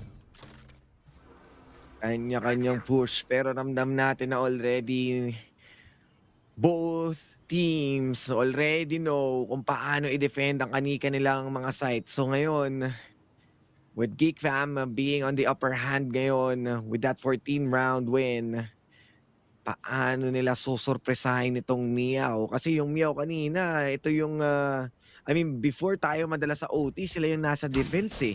So dapat may idea na talaga dito si Geek kung paano nga entirely i-deny. Pero teka lang ha, merong lubid malapit doon sa site.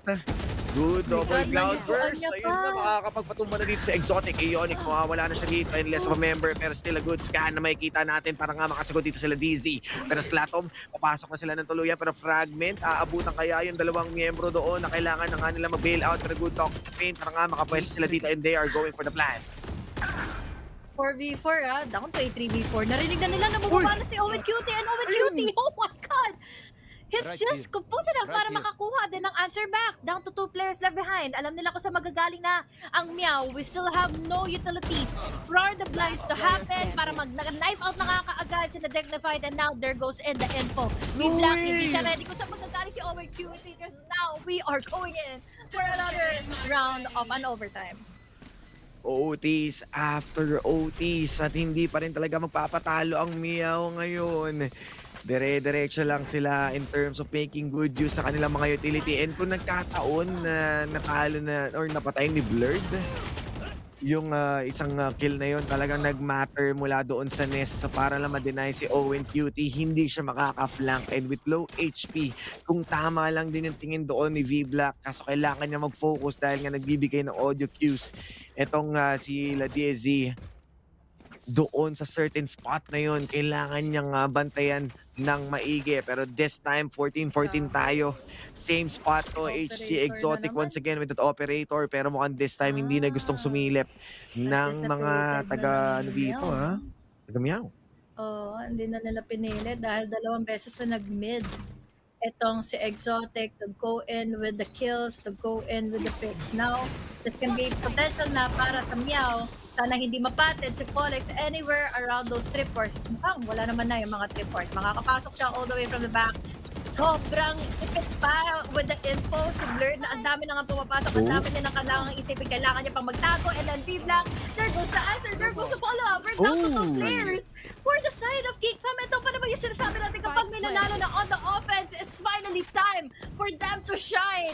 3 players left alive for MEOW. Pero makaangat tayong Hunter Fury to deny that info, to deny that push and -1 already for GEEK. Exotic, hindi na kinaya ang overwhelming factors ng MEOW. So 1 more chance for another overtime. Will this be it for GEEK? Again, gamay na ang defense at ang unang puntos ngayon on that offense. Old Stinky Cat, sila ang magiging ahead. Kaso tactical pause muna tayo para dito sa GEEK fam. Dahil naramdaman na nila HG yung pagkakabasa natin dito, pagka dumipensa na talaga tong mga team na to, sila yung mas may chance na makakuha nung pagkapanalo. And with that being said, MEOW, they need to just settle down. Kailangan lang nila basahin kung paano nga ba gagalaw dito ngayon ang GEEK fam. Pero with that timeout, how can you predict? Dahil iba ang magiging approach nila ngayon. Hindi lang din kasi sila yung may opportunity na makapag-usap-usap eh. This is also a reason for Old Sticky Cat. At kahit pa paano, mapipigilan nyo yung itong momentum na nagra-run through the veins of MEOW. Since yun nga, nanalo na sila on the attacking side. Nagkakapalitan lang sila earlier kung sino yung nasa defense, sila yung mananalo. But this time, first attacking side on that overtime won by MEOW. So, a lot of pressure is given to GEEK fam's shoulders since, again, Folex ang kailangan nilang intindihin. Owen Cutie as well with their crucial setups and positionings all throughout the map. But now, as we look forward into the minimap, 4 silang nakapwesto ngayon going into B, pero mid kasi ang ipupush nila Folex. So ang laking bagay nito na makakuha sila ng pick off dahil they are going all the way to elbow na alam nilang nakakapasok na kahit papaano ang players ng GEEK fam going into double doors, pero sigurado na nga ba sila na A-site ang kukuhanin nila dahil meron na nga isa na nasa A-main na ito na nga siguro talaga ang pupuntahin nila. At alam na nga din dito ni Ionix dahil nga nahuli na CCTV. Nakakita na tayo ng rotation ngayon mula sa mga miyembro ng MEOW. Fragment, medyo konting inch lamang para mahuli siya dito. Pero sa Exotic, ang ganda ng pagkakaupo dito. Pero nga siya mahuli yung pagkakabukas dito ng pintuan at mukhang hindi pa rin sila magkakapalitan ng kills ngayon. Pero Owen Cutie, nalatag na ngayon ang toxic screens. Alam pa rin nila ngayon yung pwesto na ni Exotic. Napakita na siya doon at nakagawa nga ni Owen Cutie. Deny yung spot ngayon. Pero less of a member na nga sila dito. 4 versus 4 tayo dito, HG. Nagkakapalitan pa rin sila ng putok dito at ginamitan na nga na snake bite, and that's gonna be Owen Cutie with the kill. But still, Blurred will be coming out on top. Gunfight after gunfight lang ang nakita natin doon. Pero kasi nanggaling nga sila ng door. Nanggaling nga sila all the way from up top. So, hindi man siya naging gunfight over gunfight. Nagkasagutan din sila when it comes to the utility. We have the snake bite earlier para maging vulnerable at ma-decay yung HP ni Slatom. Pero what happened? He still won the duel dahil he just really stood his ground. Yun lang ang kailangan eh. Kapag wala ka ng iba pang magagawa pa, talagang isasama mo na lang sa hukay yung gusto nang tumapat sa'yo when it comes to the duel. So now, really, really commendable fights all together. Finally, they have won the attacking side. Finally, they have won the offense. So what more? Ito na naman tayo, parang nasa season na lang tayo. Palitan na lang palitan. Salita na lang sila na salita. Pero Polex going with a push. Aggressive penalty is quickly denied by Slatom. There was a trade. Tatlo naman kaagad sa mga kamay ng MEOW. And this is a good and open opportunity once more for them to secure an A site. At mabilisan na nga ang pagtakbo nila dito. You have Blurred onto the side. Tatamaan siya dito ng 0 points. So giving a lot of idea na meron nga tao pa rin at pwedeng manggulat sa kanila habang si Dizzy would be staying dito sa main. Blurred just taking yung double doors. Gagamitan nila ng drone na may kasamang toxic screens para nga magkaalaman yung pwesto nila at hindi aabot doon yung drone. You have the scan, you have the fragment. Kung sino mang medyo malapit dito, nagtatanim na nga pero si Dignified, he is ready. So any swing na gagawin ngayon ni Blurred. At alam na rin nila yung pwesto ngayon ni Exotic as Owen Cutie will expose himself and make sure to kill his last member. Turboman is back! Turboman is up it again! Ay, naku po, akala ko ito na yon para sa side ng MEOW. Pero the answers were just really too quick. Akala nila siguro it's just the flank. It's just a lurk for MEOW. Kaya merong tao all the way from Hall. Napatay nila si Paul X. Napatay naman sila kaagad ng mga nanggaling ng A-main dahil yun nga, akala nila lurk. Kaya nag-push kaagad sila all the way from their defense. So -3 already on their team. Now, with a 0 point. Now with a knife. Now with the info whatsoever. But this time, this is the defense from MEOW. At mukhang mapapahelo my friend kaagad dahil double picks ang pwede nga mangyari. Pwede mga tatlo dahil dito na si Owen Cutie with a wide swing. Trades after trades. At alam naman natin na pinupush nga yung elbow na yun dahil ilang beses nga nila nahuhuli with a 0 point. Pero na mula sa likod, masusurpresa sana ka sa Polex. Will make sure this time na they want to bag this win. As the last member ngayon, V-Black against 4 and with a Blade Storm, hindi pa rin magkoconnect. V-Black ayaw basta-basta ibigay ito pagkapanalong ito. Napamyaw na lang si Polex dahil wala siya magawa. He only has a Blade Storm and that was already enough para sana makakuha ng one-shot. But again, he was low on HP. Now down to V-Black. He still has 2 more orbs para magamit pa yung null command. Pwede siya makapatay ng isa, go in with the orb, pero kasi ang lahat ng mga pwede niyang isipin ay nandito na. Overthinking of if meron ba magagaling ng elbow, magagaling ba ng offender side or attacker side. Tapos ang layo-layo pa ng MEOW, hindi sila nagpaparamdam dahil syempre, kailangan pa nilang marinig yung sound cue na magpa-plant na kaagad si V-Black. They are again respectful of the capabilities of V-Black to at least clutch out a 1v3 scenario dahil alam natin, for some time, merong kakulitan, merong tigas ng ulo din naman. Kaya paano yung MEOW. But speaking of, that's just the wrong angle to pick. Unfortunately for V-Black, this is going to be it. A really, really winnable advantage once more. Turbo! Onto the overtime. Oh, sige. Take your time. Half na rin naman na eh. Ang saya niya eh. Kasi grabe yung OT na yan at masaya naman talaga ang kanilang pagkapanalo, no? And to be honest, HG, yung ginawa nga doon ng old Stinky Cat, the mere fact na tumama yung 0 point plus the recon, they don't, no chance talaga na maklatch pa yon ni V-Black. And sticking together, trying to play on strength in numbers, gusto na lang nila trades after trades. And grabe tong dalawang team na to, blow by blow talaga yung palitan nila at the very last minute ng OT. Wow, all Stinky Cat. Ayun yung tipong magkaka-clutch ka ng round pero mapapagano na yung mapapagano na yung kamay mo habang umiinom ng tubig. Pero that is again such a well-fought battle between the two teams. Again, masasabi natin na yes, we did predict that OSC might win this series, dahil again, this is the rivalry between again GEEK Fam and OSC. OSC, boom kaboom. Amazing explosiveness all together, well combined with great mechanics ahead. Pero we saw earlier how commendable and how convincing game number 2 was sa mga kamay din naman ng GEEK Fam. Pero pagbalik naman natin ng Breeze, nagtatag of war na lang sila. On the defense, it's always GEEK Fam. On the defense, on the second half, it's always OSC. So, hindi mo masabi pagdating din naman at pumasok pa nga tayo kanina ng overtime. So, now sa pagpasok natin into the post-game, 17-15. Consistent of a player. Folex really is. Kaya naman, again, deserving win para sa MEOW.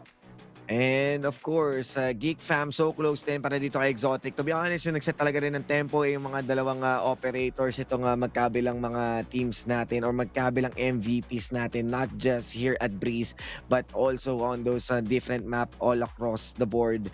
Na itong buong series na to, talaga nakita natin gaano sila ka-capable bilang isang duelist, and yung element of surprise na ginagawa lagi ni Folex on those defense. And ilang beses nila na take advantage yun. Although si Exotic has his own shining moment, talagang nagawa nga nila yung kanilang mga trabaho. Also wanted to highlight yung mga setups dito ni Blurred tsaka ni Aeonix. May sarili din silang shining moments, yung variations ng kanilang tripwires just to make sure na entirely hindi na ma-deny yung pagkagamit ng shock dart. So bayad na bayad yung shock dart, but this time with a different setup, nagawa nga nilang i-take advantage yun, and even using the camera aggressively para malaman if merong aggressive push na magaganap. 17-15, almost the same. It is the same score lines. So, kumbaga, hindi mo masabi kung sino nga yung mananalo sa round dahil again, sobrang equal lang ng amounts, almost equal lang din yung amounts nila to get in the first kill. Sobrang laking bagay ng ending advantage nila, especially napapasok nga tayo in the post-plant numbers. It's all going into the side of GEEK Fam. Pero what just happened is, pagdating ng post-plant, ready ka agad ang MEOW. Hindi man nga umaabot ng mga post-plant since GEEK Fam is also there, na sana makakasagot sila all the way back and forth. So once again, going into these highlights, makikita ulit natin yung back and forth scenarios ng GEEK Fam at ng OSC. Ngayon, di ba, kitang-kita naman natin si Exotic, and nakita rin naman natin with two of those thrifty and a clutch na napunta nga dito sa side ng GEEK Fam. So respected talaga yung kanilang capabilities, yung sabihin natin close fight against old Stinky Cat. Is just that of course yung mental fortitude nga as long as we go on to those OTs after OTs. And nagawa nga nilang magkamara on top, pero kumbaga no questions asked, kayang-kaya pa rin makipagsabayan ng GEEK Fam to any teams at this point. Preparado lang talaga in terms of Breeze itong MEOW at the very last moment. Pero respectable yung mga ganitong klaseng strats nila, yung mga push nila na talagang grabe, pina-intense yung gabi natin.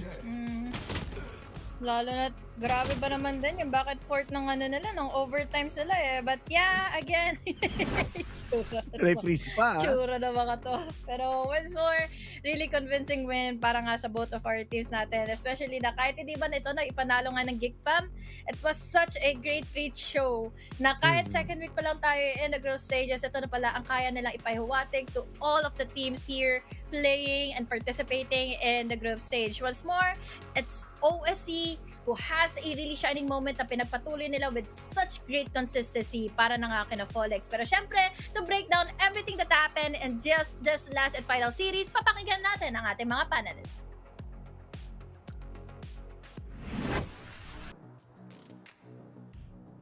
Maraming salamat sa ating mga casters. Nagulat ako dahil kahit pala nasa panel, napakalakas pala talaga ng aura ni Ray Ray. Si Osiris, si Sino. Si Osiris pa. Na-combo niya eh. That's Raph and that's Ray Ray, and my name's Wolf. Welcome to the last part ng ating broadcast for today where we talk about that series. Well, is there any way na mabilis nating pwedeng i-summarize yung nangyari sa series na yun? Parang ano ayaw na nila mag-adjust. Sige, let's just play all-star Valorant na whoever aims better will win. At least that was the thing we saw, especially in the latter parts of Breeze. At tsaka si Ray Ray kanina pa nagsabi, wala na. Talo na yung eto na parang Ray, please, wag ka na lang doon. Sabi niya, wag na lang daw magsalita, guys. Nag-shout out na lang talaga ako. Pero ito pa, ang ironic, di ba? They were good in their map picks, di ba? They started real good. A lot of maps earlier. Pero when we came to Breeze, it seems like doon talaga na-exhaust lahat ng mga pagkakamali nila. And actually, it was pretty tiring. But still, what a good series that we had sa last ngayong araw. And I'm sure na mahirap pumili ng isang MVP dito, but we will try. So far ngayon, tingnan natin kung sino nga ba naging MVP ng series na yun. So many good performances from all of the players, dahil na sa isang napakahabang map number 3. It was a very long series, but in the end, we have to recognize FallX. Iba rin naman, consistency is key. 1.2 average KDA over the series na nakita natin. And obviously, napakaraming frags. It was a very, very, how do I say this? Close na series. At siya pa rin na-ego. What separates FallX from the others, man? I mean, for the side of FallX talaga, we've seen him every scene talaga pagdating sa last year when we've seen him on Game Lab, and right now looking at the OSC roster ngayon, he's still consistent. He had a few of little mistakes, syempre. I think that's really normal. That's gonna make you mag-improve palalo sa scene. Pero I think it's not just FallX. Everyone sa team ngayon ng OSC, kasi they usually lose yung mga overtimes before, pero ngayon they got over it. They were calmer. Yung last round, kitang-kita nyo, that could have been a clutch by Vanta Black, pero buti na lang din talaga kagad naghintay sila ng perfect opportunity, and actually they won. Actually, I like that call.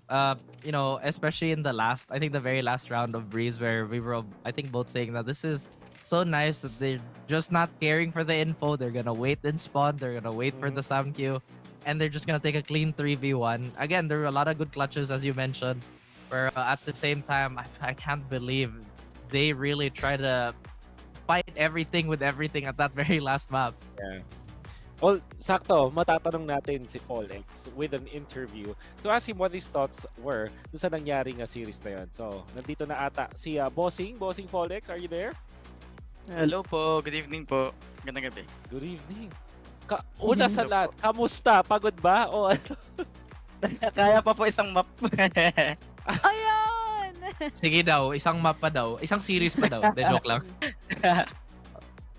I believe may question sa ating panel para sa iyo, FallX. So, let's start with Raph. Jay, congrats again for the really hard-earned win, but if I'm not mistaken, wait, I could be mistaken, but let's just skip to the question na lang. Parang wala na sa isip ko eh.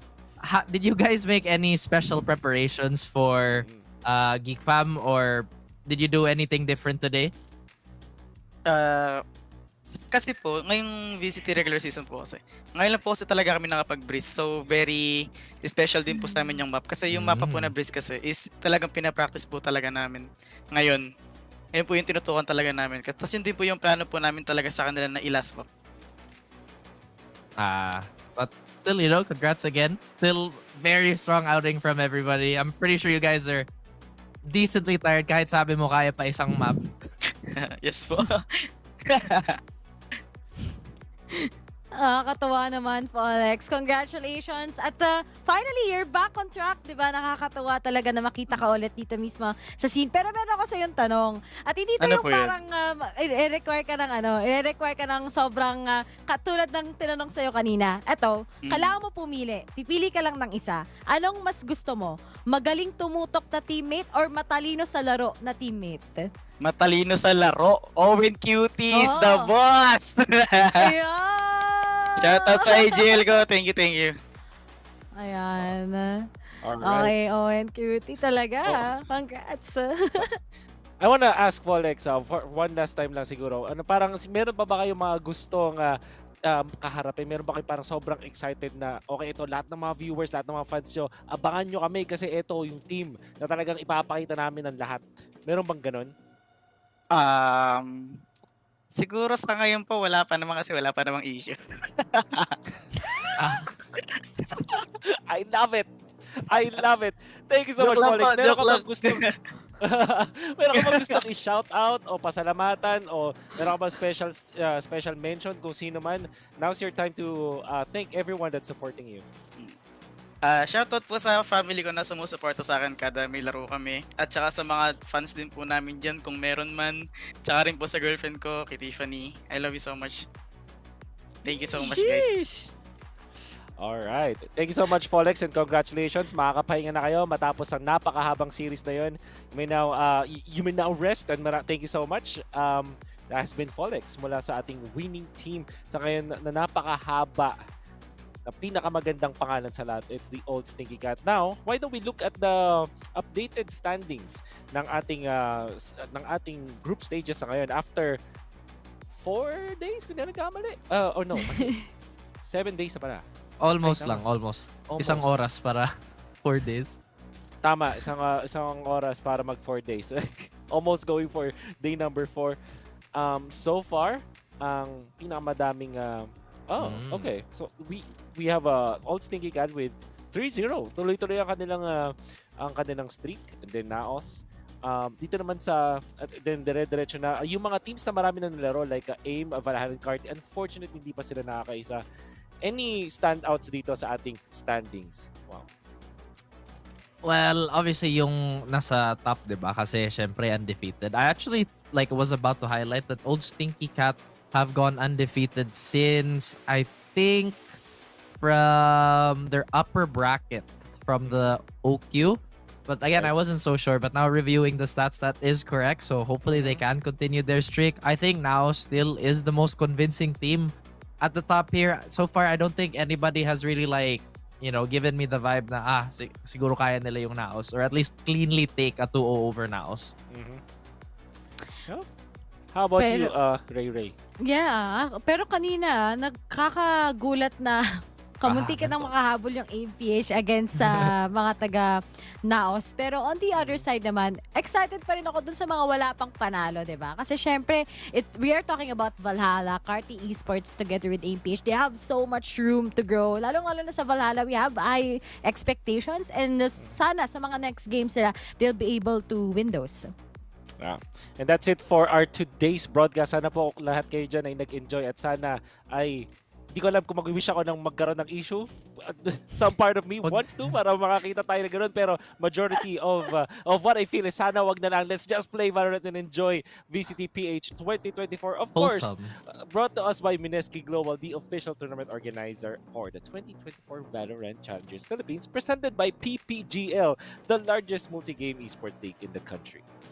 Also, thanks to our official super app Grab. Score Grab's lowest prices ever with up to 15% cheaper fares on Grab Car Saver. Delivery fees as low as 15 pesos with Grab Saver delivery, and thousands of budget-friendly meals as low as 99 pesos with, again, Grab Food Saver meals. At syempre guys, this tournament is officially sanctioned by the Games and Amusement Board. Hello po, Gab! Yan po si Raf as well as Ray, and on behalf of all of the casters out there, we wish you an issue-free night. Good game and good night.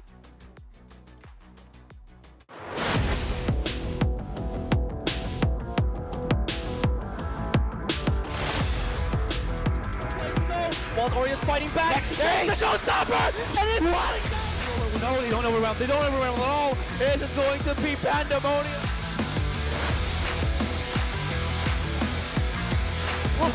He spots out two. He spots out two.